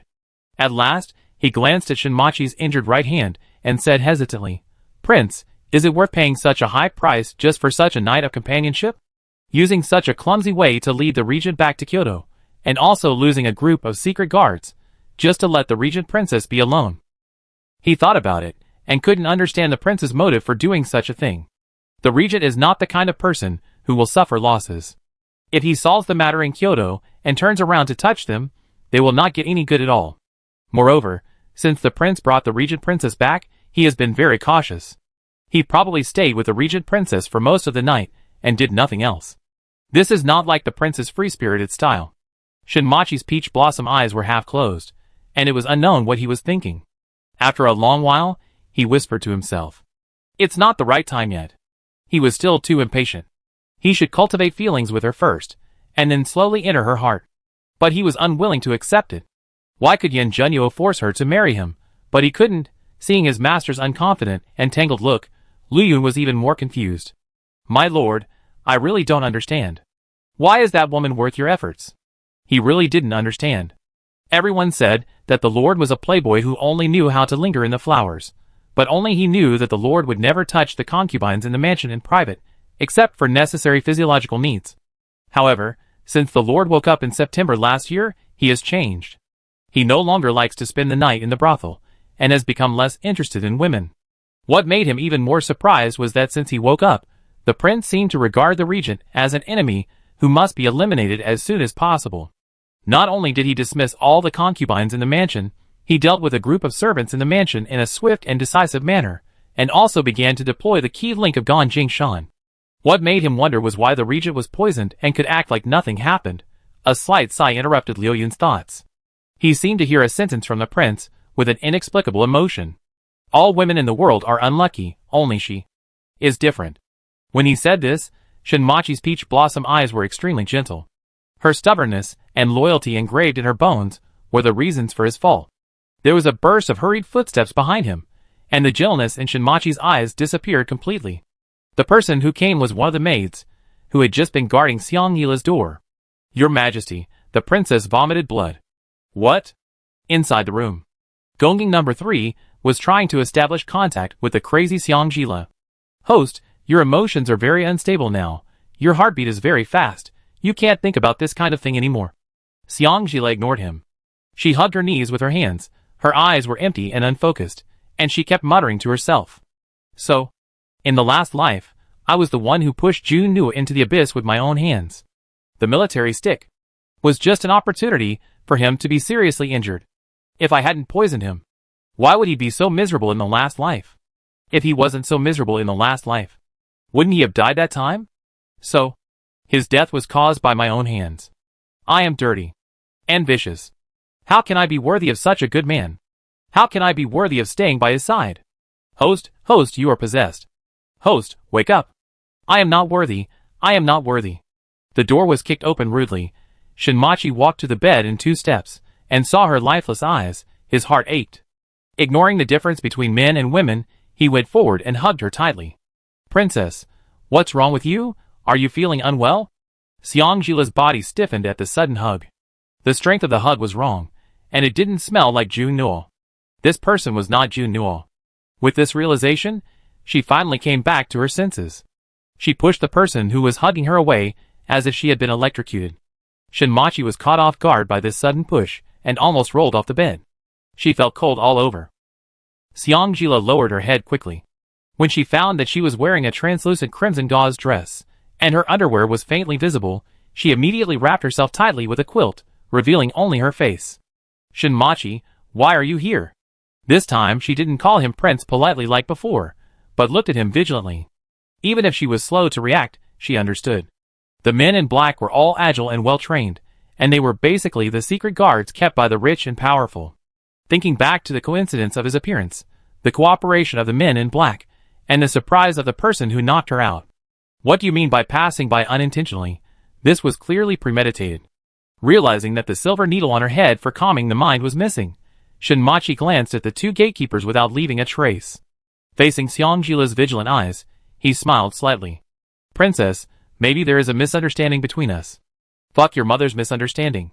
Xiang Yila wrapped herself up like a dumpling and said angrily, "Who changed my clothes?" Although she didn't know why Shinmachi caught her inexplicably, she was very disgusted by the clothes she was wearing. Shinmachi choked. She didn't expect that she would pay attention to this point first. With a look, the female secret guard, who had just invited him, came forward and spoke respectfully. "I changed the clothes for the princess. Please calm down. This is the most conservative set of clothes." Xiang Yila gritted his teeth, his fox eyes bright with anger. "Where are my original clothes? Give them back." Feeling that she seemed really angry, Shinmachi said softly, "Your original clothes are all bloody. I asked someone to throw them away. Someone will send new clothes later. Don't worry, they are definitely normal clothes." Hearing this, Xiang Yila's temper was restrained a little. "Why did you capture me?" Shinmachi smiled bitterly. Since the princess wants to misunderstand Shin, and think that Shin does everything for a purpose, then no matter how many times Shin explains, the princess will definitely not believe it. Xiang Yila had never seen Shinmachi smile like this.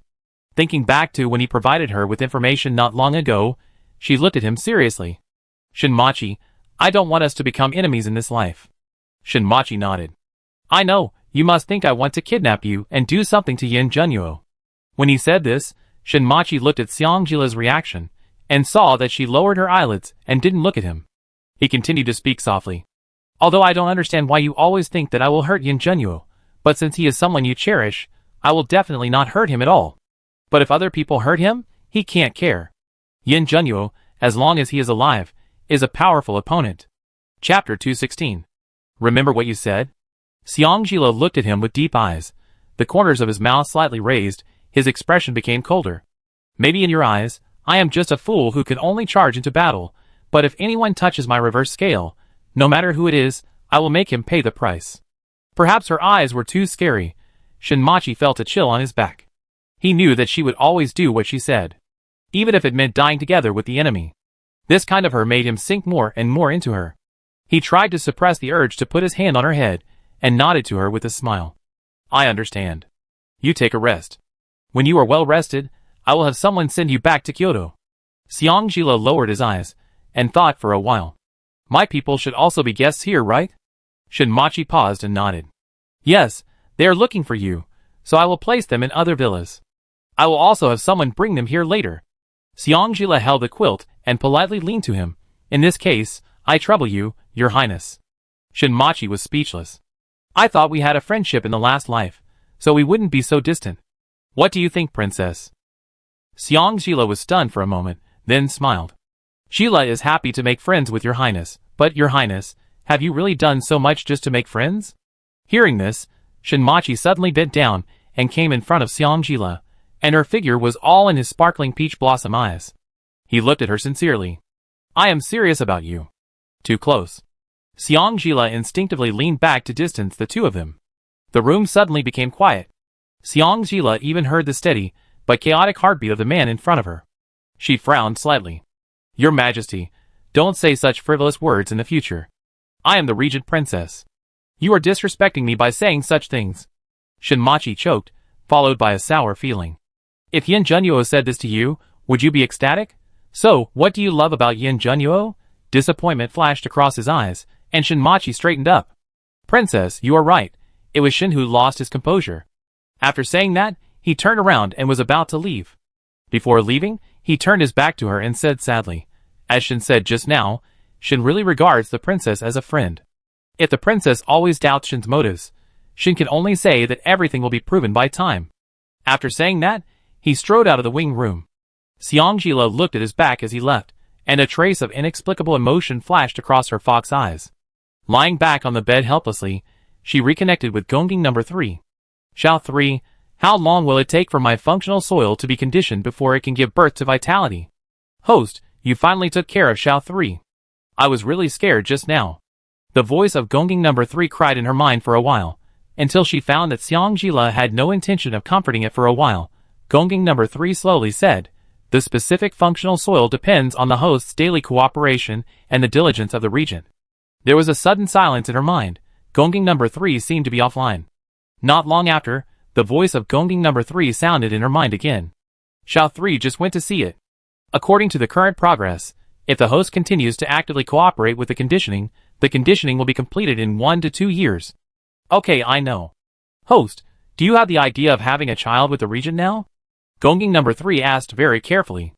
Xiangjila couldn't help but want to tease it. Why, no. Gongjing number 3 responded quickly. Yes, absolutely, but according to our 300 years later, it would be better for women to have children after the age of 20. By then, the body functions of women will be mature and stable, and the children born will be healthy, and the harm to women will not be so great. I know. Xiangjila calculated in his heart. 20? It's March now, and after June, she will be 17. There are still 3 years. Enough. After hesitating for a while, Xiangjila asked again, you said before that the regent could lose his memory for 3 days. Is it still available now? After being asked by Xiangjila, Gongjing number 3 immediately became alert. Host, what do you want to do? No, I just asked. Nanchu. After a long journey back to the general's mansion, Wang Fujing ignored the darkening sky, threw away his luggage, and went to the prime minister's mansion angrily, without even having time to wash up. The doorman of the prime minister's residence was frightened by his cannibalistic appearance, and he crawled to report to Zhang Lingyun. Zhang Lingyun is over 45 years old this year, with a refined face, white face, and no beard. Long-term maintenance makes him look only about 35 years old. He is dressed in a scholar's robe, which makes him look tall and elegant. However, after the furious Wang Fujing punched him hard at the right corner of his eye, his elegance was completely shattered into slag. Wang Fujing, are you crazy? As he spoke, he used all his life's knowledge to avoid every killing move of Wang Fujing. Yes, Wang Fujing showed his killing intent. He had no doubt that if he stopped, Wang Fujing would really kill him. Zhang Lingyun, before you ask me, you should first ask yourself what you have done? Wang Fujing's moves were fierce. Zhang Lingyun dared to kill his Xiao. That was his Xiao. He personally brought Shower home. Shower, who had given him countless psychological comforts. Shower, who had grown up under the care of that bastard John Lingyun. He didn't use the crescent moon slash on him because he had helped him take care of Shower over the years. The two fought from the front yard to the backyard. The servants left the battlefield one after another. Knowing that the truth could not be concealed, John Lingyun dodged and explained. I don't think I did anything wrong, Jing. I'm helping you.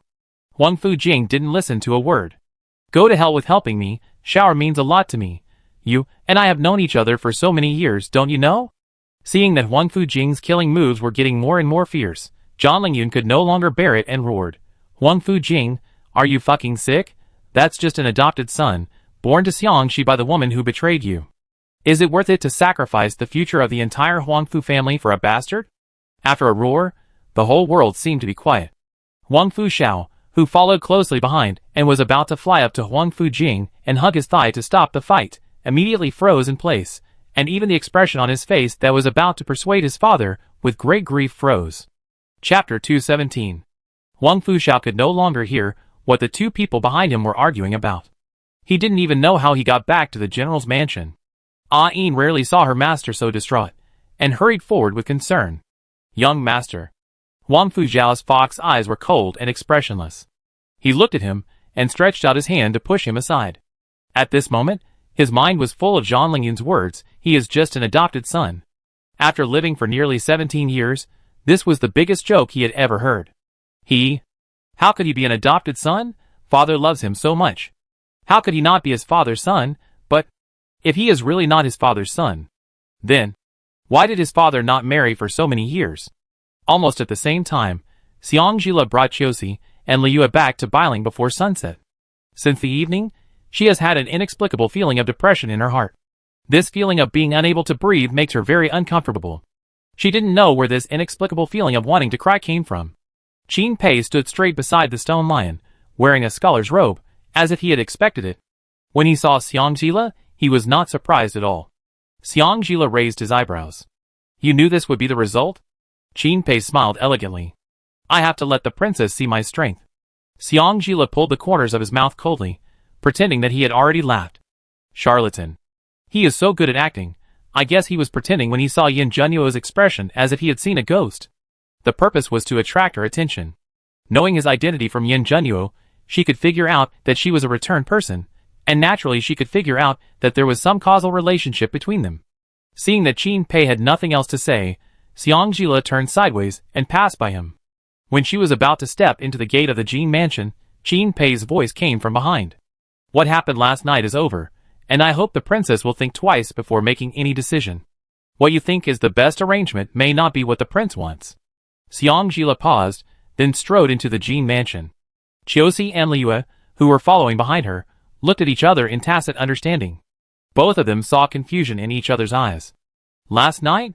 Did something happen to her at the King of Pingnan's place? Xiangxi had just stepped into the Jin mansion when she ran into Jin Yu and Chun Shou. Facing the worried eyes of Jin Yu and Chun Shou, she pretended to smile. I can't sit still, so I went out for a walk to relax. I'm sorry to have worried you. Chun Shou was about to ask what happened, but was stopped by Chiosi's eyes. Looking at Xiangxi's slightly thin back, she always felt that the princess seemed a little different when she came back today, but she couldn't tell what was different. It was night. Maybe she was too full, or maybe the depression in her heart had not dissipated for a long time. Xiangxi tossed and turned, and finally got up, put on his clothes and got out of bed. Chiosi heard the noise, and immediately appeared from the dark and followed Xiangxi. I want to be quiet for a while, you don't have to follow me. Chiosi hesitated for a moment, but finally nodded. She became more and more curious. What happened to the princess last night? The king of Pingnan showed up too suddenly, and it was too easy for them to leave. She always felt that things were not as simple as they seemed. After walking a short distance, Xiangxi looked back at another dark corner. You are not allowed to follow me, or I will find a way to sneak away again. In the darkness, two different voices said yes at the same time. The Jin mansion was particularly quiet at night. Xiangxi walked aimlessly on the corridor, and from time to time she met one or two night watchmen who saluted respectfully. Unconsciously, she walked to Jin Yu's yard. The maid who was guarding the yard noticed Xiangxi with half loose hair and thin clothes, and immediately went to report to Jin Yu in a hurry.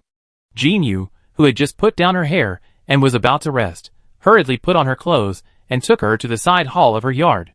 After watching her slowly drink a cup of warm water, Jin-Yu looked at her with concern. Why is Nanan still awake so late?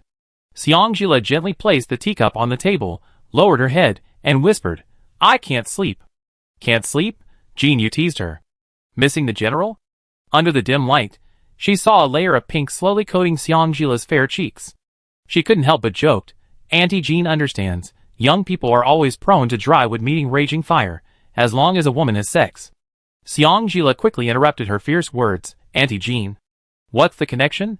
Jin-Yu said, you are a couple, young and energetic. Isn't it normal for a man and a woman to love each other? Aunt Jean knows everything, kid. Why should you be embarrassed in front of Aunt Jean?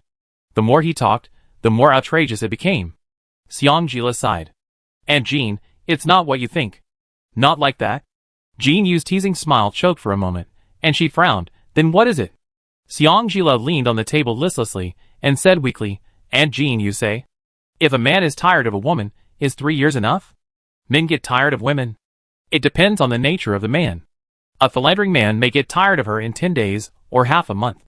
There is another kind of man who thinks his wife is not as good as his concubine is not as good as his secret lover, and his secret lover is not as good as not being able to be with her. Because she has been deceived by men, Jin-Yu is very excited when talking about this kind of thing. A smart woman will keep that kind of man hanging and not let him have his share. Then, the man will always miss her. Before she gets her, she will definitely be loyal to him. In this situation, there are only 2 possible outcomes. One is that the man wants more after getting it. The other is that the man doesn't cherish it after getting it. As she was talking, she realized something was wrong.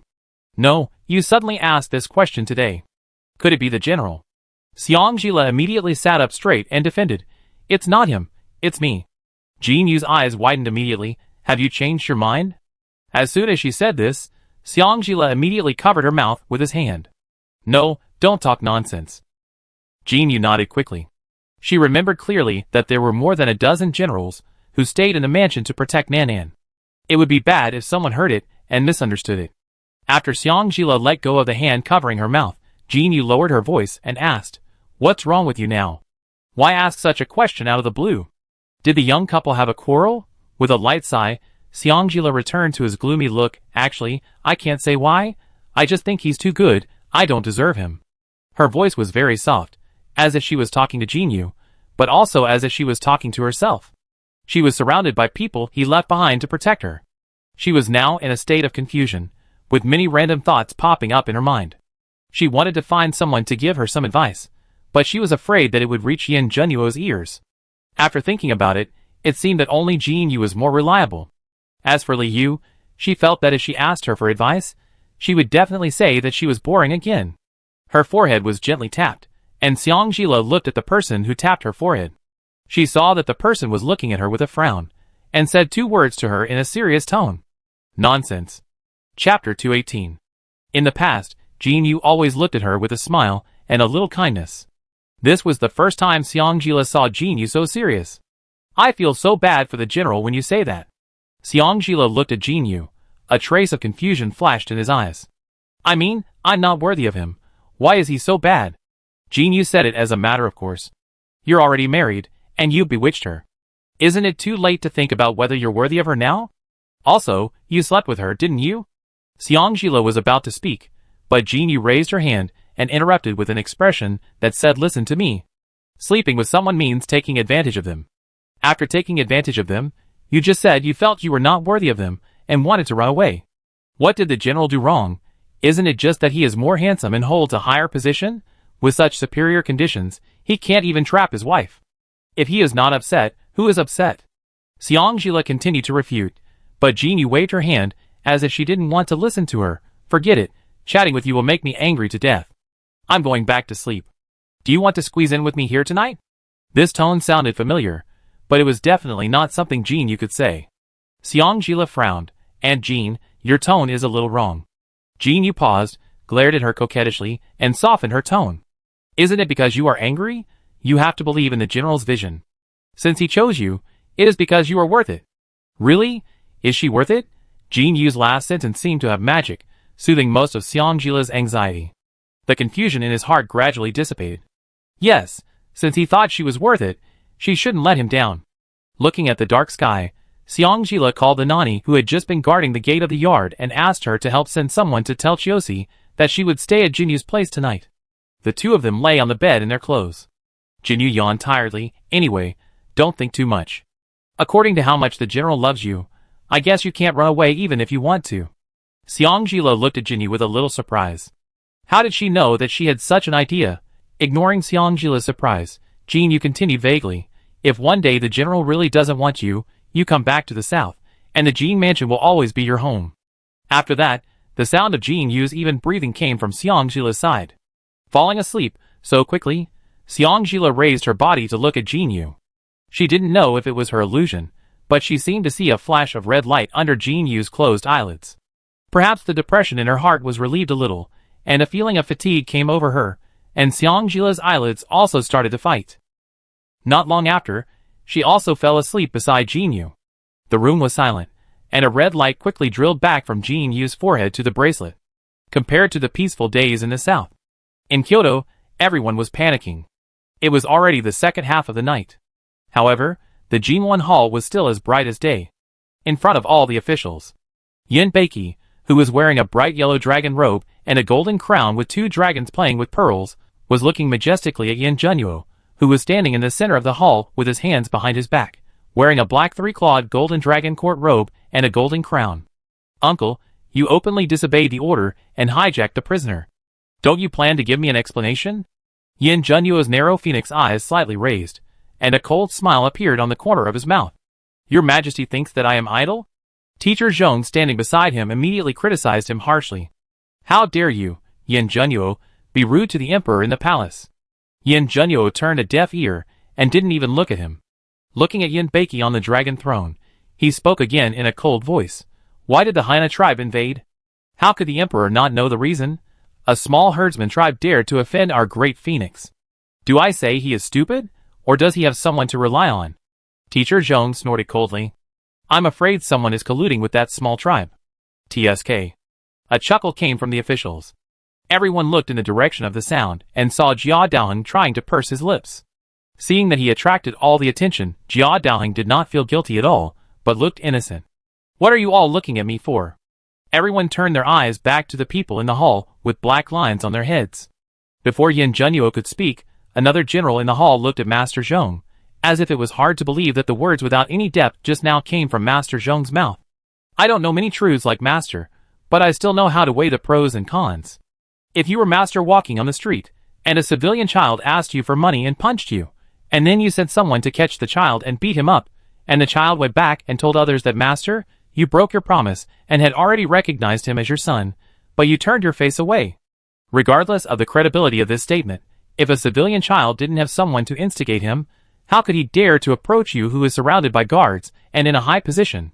When talking about high position and power, the general emphasized the tone. The ministers around him were silent. Indeed, no one would believe such a lame excuse, but the emperor wanted to believe it, and they had no choice. Anyone with a discerning eye could see that the emperor was taking the opportunity to suppress the regent and take back the military power in Saibei. General He's analogy is simply nonsense. Because of anger, Master Zhong even raised his voice suddenly. Isn't it nonsense?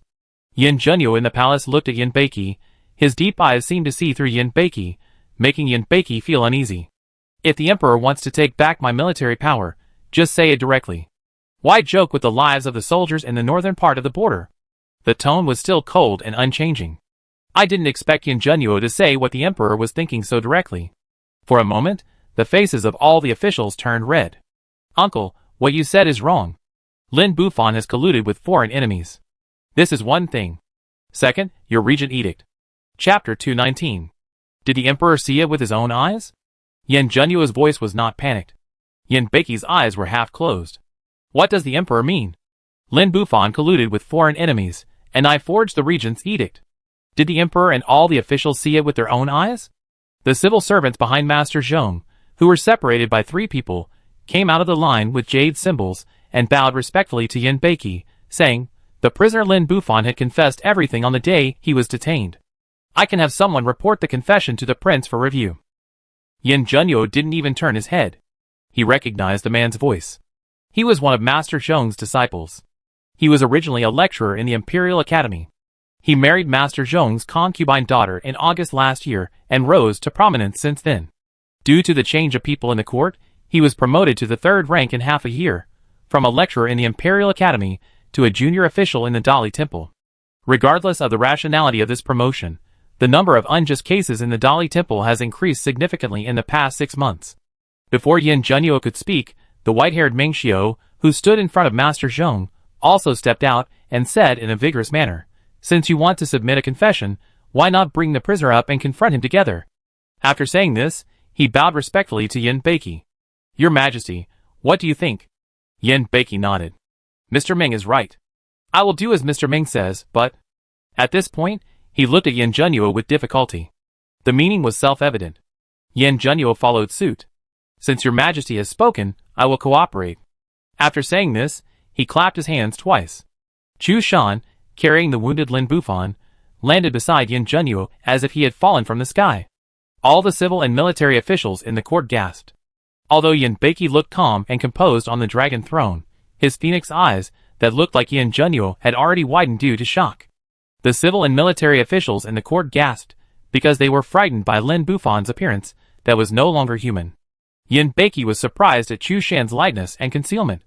They had been confronting each other for so long, but no secret guard discovered Chu Shan's existence. Although the injury had been treated, the deformed face, the wound that was still bleeding even after being wrapped in gauze, and the fact that he now needed Chu Shan's support to stand, all told how cruelly he had been tortured. Yin Junyo curled his lips coldly, and looked at Yin Beiki on the dragon throne. "Your Majesty, when I was in Beijing as regent, it was Lieutenant General Lin who replaced me in guarding the northern frontier. The civil officials may not know how good Lieutenant General Lin's martial arts are, but the military generals must know, right?" As if to confirm the truth of Yin Junyo's words, a general wearing black iron armor stepped forward and bowed, saying, "I have sparred with Lieutenant General Lin in the military camp. Although Lieutenant General Lin's martial arts are not the best in the world, they are definitely not something that ordinary people can hurt. I can testify." "Your Majesty, I can too." "Your Majesty, I..." Seeing more and more people testifying, Yin Beiki shouted majestically, "Enough." Then, he looked at Yin Junyo, his tone slightly relieved. "I know that Lieutenant General Lin has been with the Emperor's uncle since he was a child, and his friendship with the Emperor's uncle is naturally higher than that of others. However, the prince is guilty of the same crime as the common people, and the Emperor's uncle is really wrong. Shouldn't, Yin Beiki shouldn't. The last thing he should do is to touch him." As if he had given up resistance, Yin Junyo chuckled, but the smile didn't reach his eyes at all. "Your Majesty, the whole court can see the truth. How long do you plan to deceive yourself?" The civil and military officials took another breath. Uncle and nephew confronted each other openly, without any dignity. Have they tasted the unknown melon feast inside the royal family? The only one in the world who dares to openly say that the emperor is deceiving himself is the regent. It's just this empty power. For this little power, the emperor actually slandered the loyal and good, disregarded the lives of the soldiers in the northern frontier, and recalled Lieutenant General Lin without regard for the overall situation. Ignoring the safety of the people of the world, allowing foreign races to invade our great Dahuang. At this point, Yin Junyo's expression was neither sad nor happy, and he slowly stretched out his right hand that had been holding the will. Every word fell into everyone's ears clearly. "If the emperor can ignore the royal family's will and can promise me that this kind of thing will never happen again, then I will do as the emperor wishes." This was the first time Yin Junyo called himself minister after he became regent. When the late emperor was alive, he always called himself the minister's brother. Outside, due to the blessing of the will, the late emperor and the regent were both brothers and sisters. Therefore, before the late emperor passed away, he gave Yin Junyo the privilege of calling himself this king in front of Yin Beiki, giving Yin Junyo the dignity of an elder. Now Yin Junyo no longer calls himself this king. And it's still in accordance with the emperor's wishes? Does this mean he will no longer be in charge of the affairs of Dahuang? For a while, there was an unprecedented silence in the court. Now there are 3 parties in the court. One party supports the regent Yin Junyo, one party supports the emperor Yin Beiki, and the other party is a neutral party. As long as the world is peaceful, they don't care who is in power. Originally, once this happened, it was a good thing for the emperor to consolidate his power. However, why did the royal family's legacy establish a regent? Wasn't it to allow the ruler of Dahuang to have a check and balance, so as to preserve the territory of Dahuang forever? The current regent can write and pacify the world, and can make a difference in the world with his sword. It is because of his army stationed in the northern part that there is peace. Before, they didn't care who the emperor wanted to dismiss or promote. After all, they were the helmsmen of the power center. Now that the regent has said he won't do it, this balance is bound to be broken. The emperor is willing, but they are not. After a brief eye contact, 2/3 of the civil and military officials in the court tacitly separated 1/3 of the people to squeeze the civil and military officials, who supported Yin Beiki, into a corner. The remaining 1/3 of officials are trying hard to persuade Yin Beiki to follow Yin Junyo. Your Majesty, you can't just give up the power of regent. Your Majesty, please think twice. Your Majesty, the regent has been in office for 6 years, and first pacified Sichuan. The stability of the desert nomads is also thanks to the prince's decisive and swift military suppression. It is a blessing for the great phoenix to be in this position. Yin Junyo stood in the hall with his hands behind his back, as if all the disputes had nothing to do with him. TSK. I just realized that he had made so many achievements in his 6 years as regent. The stupid woman should be allowed to listen, so that she knows how powerful a husband she married. I don't know who spoke first. The will in the prince's hand is real. For a moment, the noise was silenced again. After a long while, Yin Beiki spoke slowly at the top. Zhang Niqing, are you sure? Your Majesty, when the late emperor made the will, it was delivered to the emperor and the regent by the old minister himself. There is no mistake. The weaving pattern of the real will is 3 hidden dragons. When viewed from 3 directions, it presents 3 different forms. This kind of craftsmanship has not been faked by anyone in the world so far. Plop. Then, there was the second plop. The third plop. 2/3 of the officials in the court knelt down. Your Majesty, this must be done by someone with ulterior motives. It is to sow discord between the emperor and the prince, Your Majesty. The regent and Lieutenant General Lin must have suffered great injustice during this period. We beg the emperor to see through everything and give justice to the prince and Lieutenant General Lin. All the officials below were heartbroken and wanted to give justice to the regent. Yin Beiki, who was at the top, had an unchanged expression on his face, and his hands hidden in his sleeves turned white due to the force. Fortunately, he did not completely trust that person, and fortunately, he left a way out. Chapter 220. Pingnan Palace. Shinmachi was rarely seen wearing a plain white cross-collared robe, and his figure was as long as jade. At this time, his black hair was half tied up with a jade crown, and he was standing behind the desk, concentrating on painting a picture. The corners of his eyes and eyebrows were full of tenderness that could not be hidden. In the painting, the woman was wearing a cross-collared skirt, with a light and elegant figure lying on the hoop bed, with her arms half resting on her head. Her long hair was lazily tied up, and there was a smile on the corner of her mouth. There was only the outline of a pair of fox eyes at the position of her eyes. When he started to paint the position of the woman's eyes in the painting, he tried to recall the look she gave him. Finally, he put down the jade pen in disappointment. It was still too cold. Lu Yun didn't know when he entered the study. It wasn't until Shinmachi put down the jade pen that he respectfully stepped forward and whispered a few words in his ear. As Liu Yun's content became more and more in-depth, the gentleness in Shinmachi's eyes and eyebrows disappeared, replaced by his usual sarcastic hipster. I reminded him at the beginning that he could just follow the plan. He was greedy, who can he blame? There was no link to Saibei in his plan. If the will had been used well, then even if he had obtained the so-called Yin family secret training, it would have been useless. Who would have thought that the king of a country would be so reckless, thus giving Yin Junyo a chance to turn the tables? Now the power of the regent is faintly showing signs of surpassing that of the current emperor. For him, this is not a good sign. Prince, what should we do next? A hint of darkness flashed across Shinmachi's peach blossom eyes. Since the emperor is useless, we naturally have to find someone else to form an alliance with. As he spoke, his hand involuntarily tightened the ebony folding fan in his hand. At the end of the folding fan was a small, milky white, translucent bead, which fell from her white jade hairpin when she changed back into women's clothes and left a few days ago. Another half a month passed in the blink of an eye. Xiang Zhila was so busy staying in Bailing that he had no time to rest. While Chuncho and Jinhua were busy reopening their small business, the person she asked Chiosi to send to pay attention to the dynamics of Zhao Liangshe also came back with news. At that time, the governor of Zhongzhou was not beheaded immediately in the corruption case because of his meritorious service in suppressing bandits, but was exiled to the Beha area to build a siege city. Zhao Liangshe escaped successfully, with the help of Chiyose's people because she was afraid of suffering. She should have fled back to Kyoto now. It's good to enter Kyoto. Seongjila's eyes flashed coldly. Keep an eye on her and let her live comfortably for a while. I will take her down in one fell swoop when I return to Kyoto. Chiyose rarely talked a lot. I'm afraid Kyoto will not be peaceful recently. Seongjila said to him in confusion. Why? Have many big things happened in Kyoto recently? Chiyose nodded. The fake will case caused a lot of uproar a few days ago. The prince took the opportunity to redress the unjust, false and wrong cases handled by the Dali Temple in the past 6 months. Many officials involved in the case were dismissed. In short, the capital is very turbulent. Alas, he is really busy. Smiled, Seongjila didn't ask anything else. But in his heart, he was silently concerned about the fake will. In the world, the only person who knew about Jun Nua's will, besides her, was probably Shinmachi, the final winner in the previous life. He was indeed as cold-blooded as a venomous snake. She really shouldn't be too naive, otherwise Jun Nua will be the one who suffers.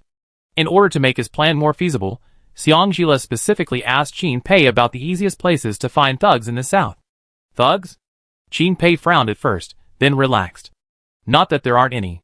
After learning from Chin Pei that there was an escort agency in Bailing that was about to be disbanded, Seongjila immediately dragged Chiyose to the escort agency that was about to be disbanded and expressed his desire to buy the agency.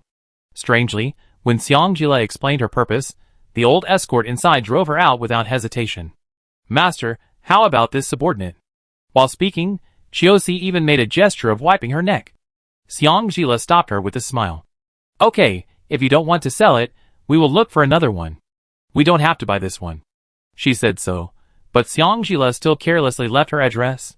It was clearly said to sell it, but it didn't sell it when I arrived. There must be something fishy going on.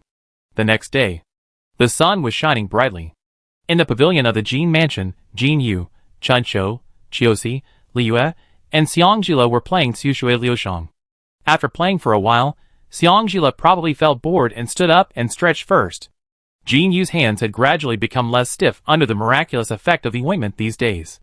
Seeing that Seongjila didn't want to play, she casually mentioned the recent business of the grain shop and her plan. When Seongjila heard her say that she wanted to grow potatoes by herself, not tell others the method, and dominate the market, Seongjila smiled at her meaningfully. Then you'd better do it at noon. Jin Yu looked at her puzzled. Why do you have to do it at noon? Can't you do it in the morning or evening? As if he heard her thoughts, Seongjila smiled even more brightly. Because, if you do this kind of thing in the morning or evening, you easily get your head chopped off. Ah? Jin Yu hadn't turned the corner yet. Seongjila took her arm and waved to Chuncho Chiyose, indicating that he would go back with Jin Yu first. Then he slowly explained to Jin Yu, won't monopolizing food mean that you get your head chopped off sooner or later? Jin Yu was dumbfounded. So serious? She just planted potatoes. Kicking the small stone at his feet aside, Seongjila continued, food is the foundation of the country. Do you understand the truth? Jin Yu nodded. Seongjila took Jin Yu's arm and walked slowly into the corridor. Bailing emphasizes commerce and suppresses agriculture. A big reason is that Bailing's terrain is rugged. The cost of manpower and material resources for land reclamation is far higher than the income from planting. In addition, Bailing's taxes are higher than those in other farming areas, so the court will turn a blind eye. Hearing this, Jin Yu finally woke up from her dream. I said, no wonder that corrupt official wanted to kill us so impatiently. It turned out that he was anxious to use their money to fill the national treasury. Unexpectedly for her slowness, Seongjila's mouth twitched awkwardly. A tree that stands out in the forest will be destroyed by the wind. If you want to stand out in a hurricane, you must be strong and strong enough, so strong that no matter how strong the wind is, it can't be shaken at all. After thinking about it, Seongjila felt that Jin Yu should not understand these principles, and changed his words. In short, you just need to find a way to let people know that potatoes can be eaten and popularize them among the people. As for whether to plant them or not, it is not our business. Jin Yu nodded as if she understood. And Jin listens to you. Seongjila smiled and said nothing more. The breeze lifted the weeping willows beside the pavilion, and she looked up at the blue sky. It's better to be busy. When you are busy, you won't miss him so much.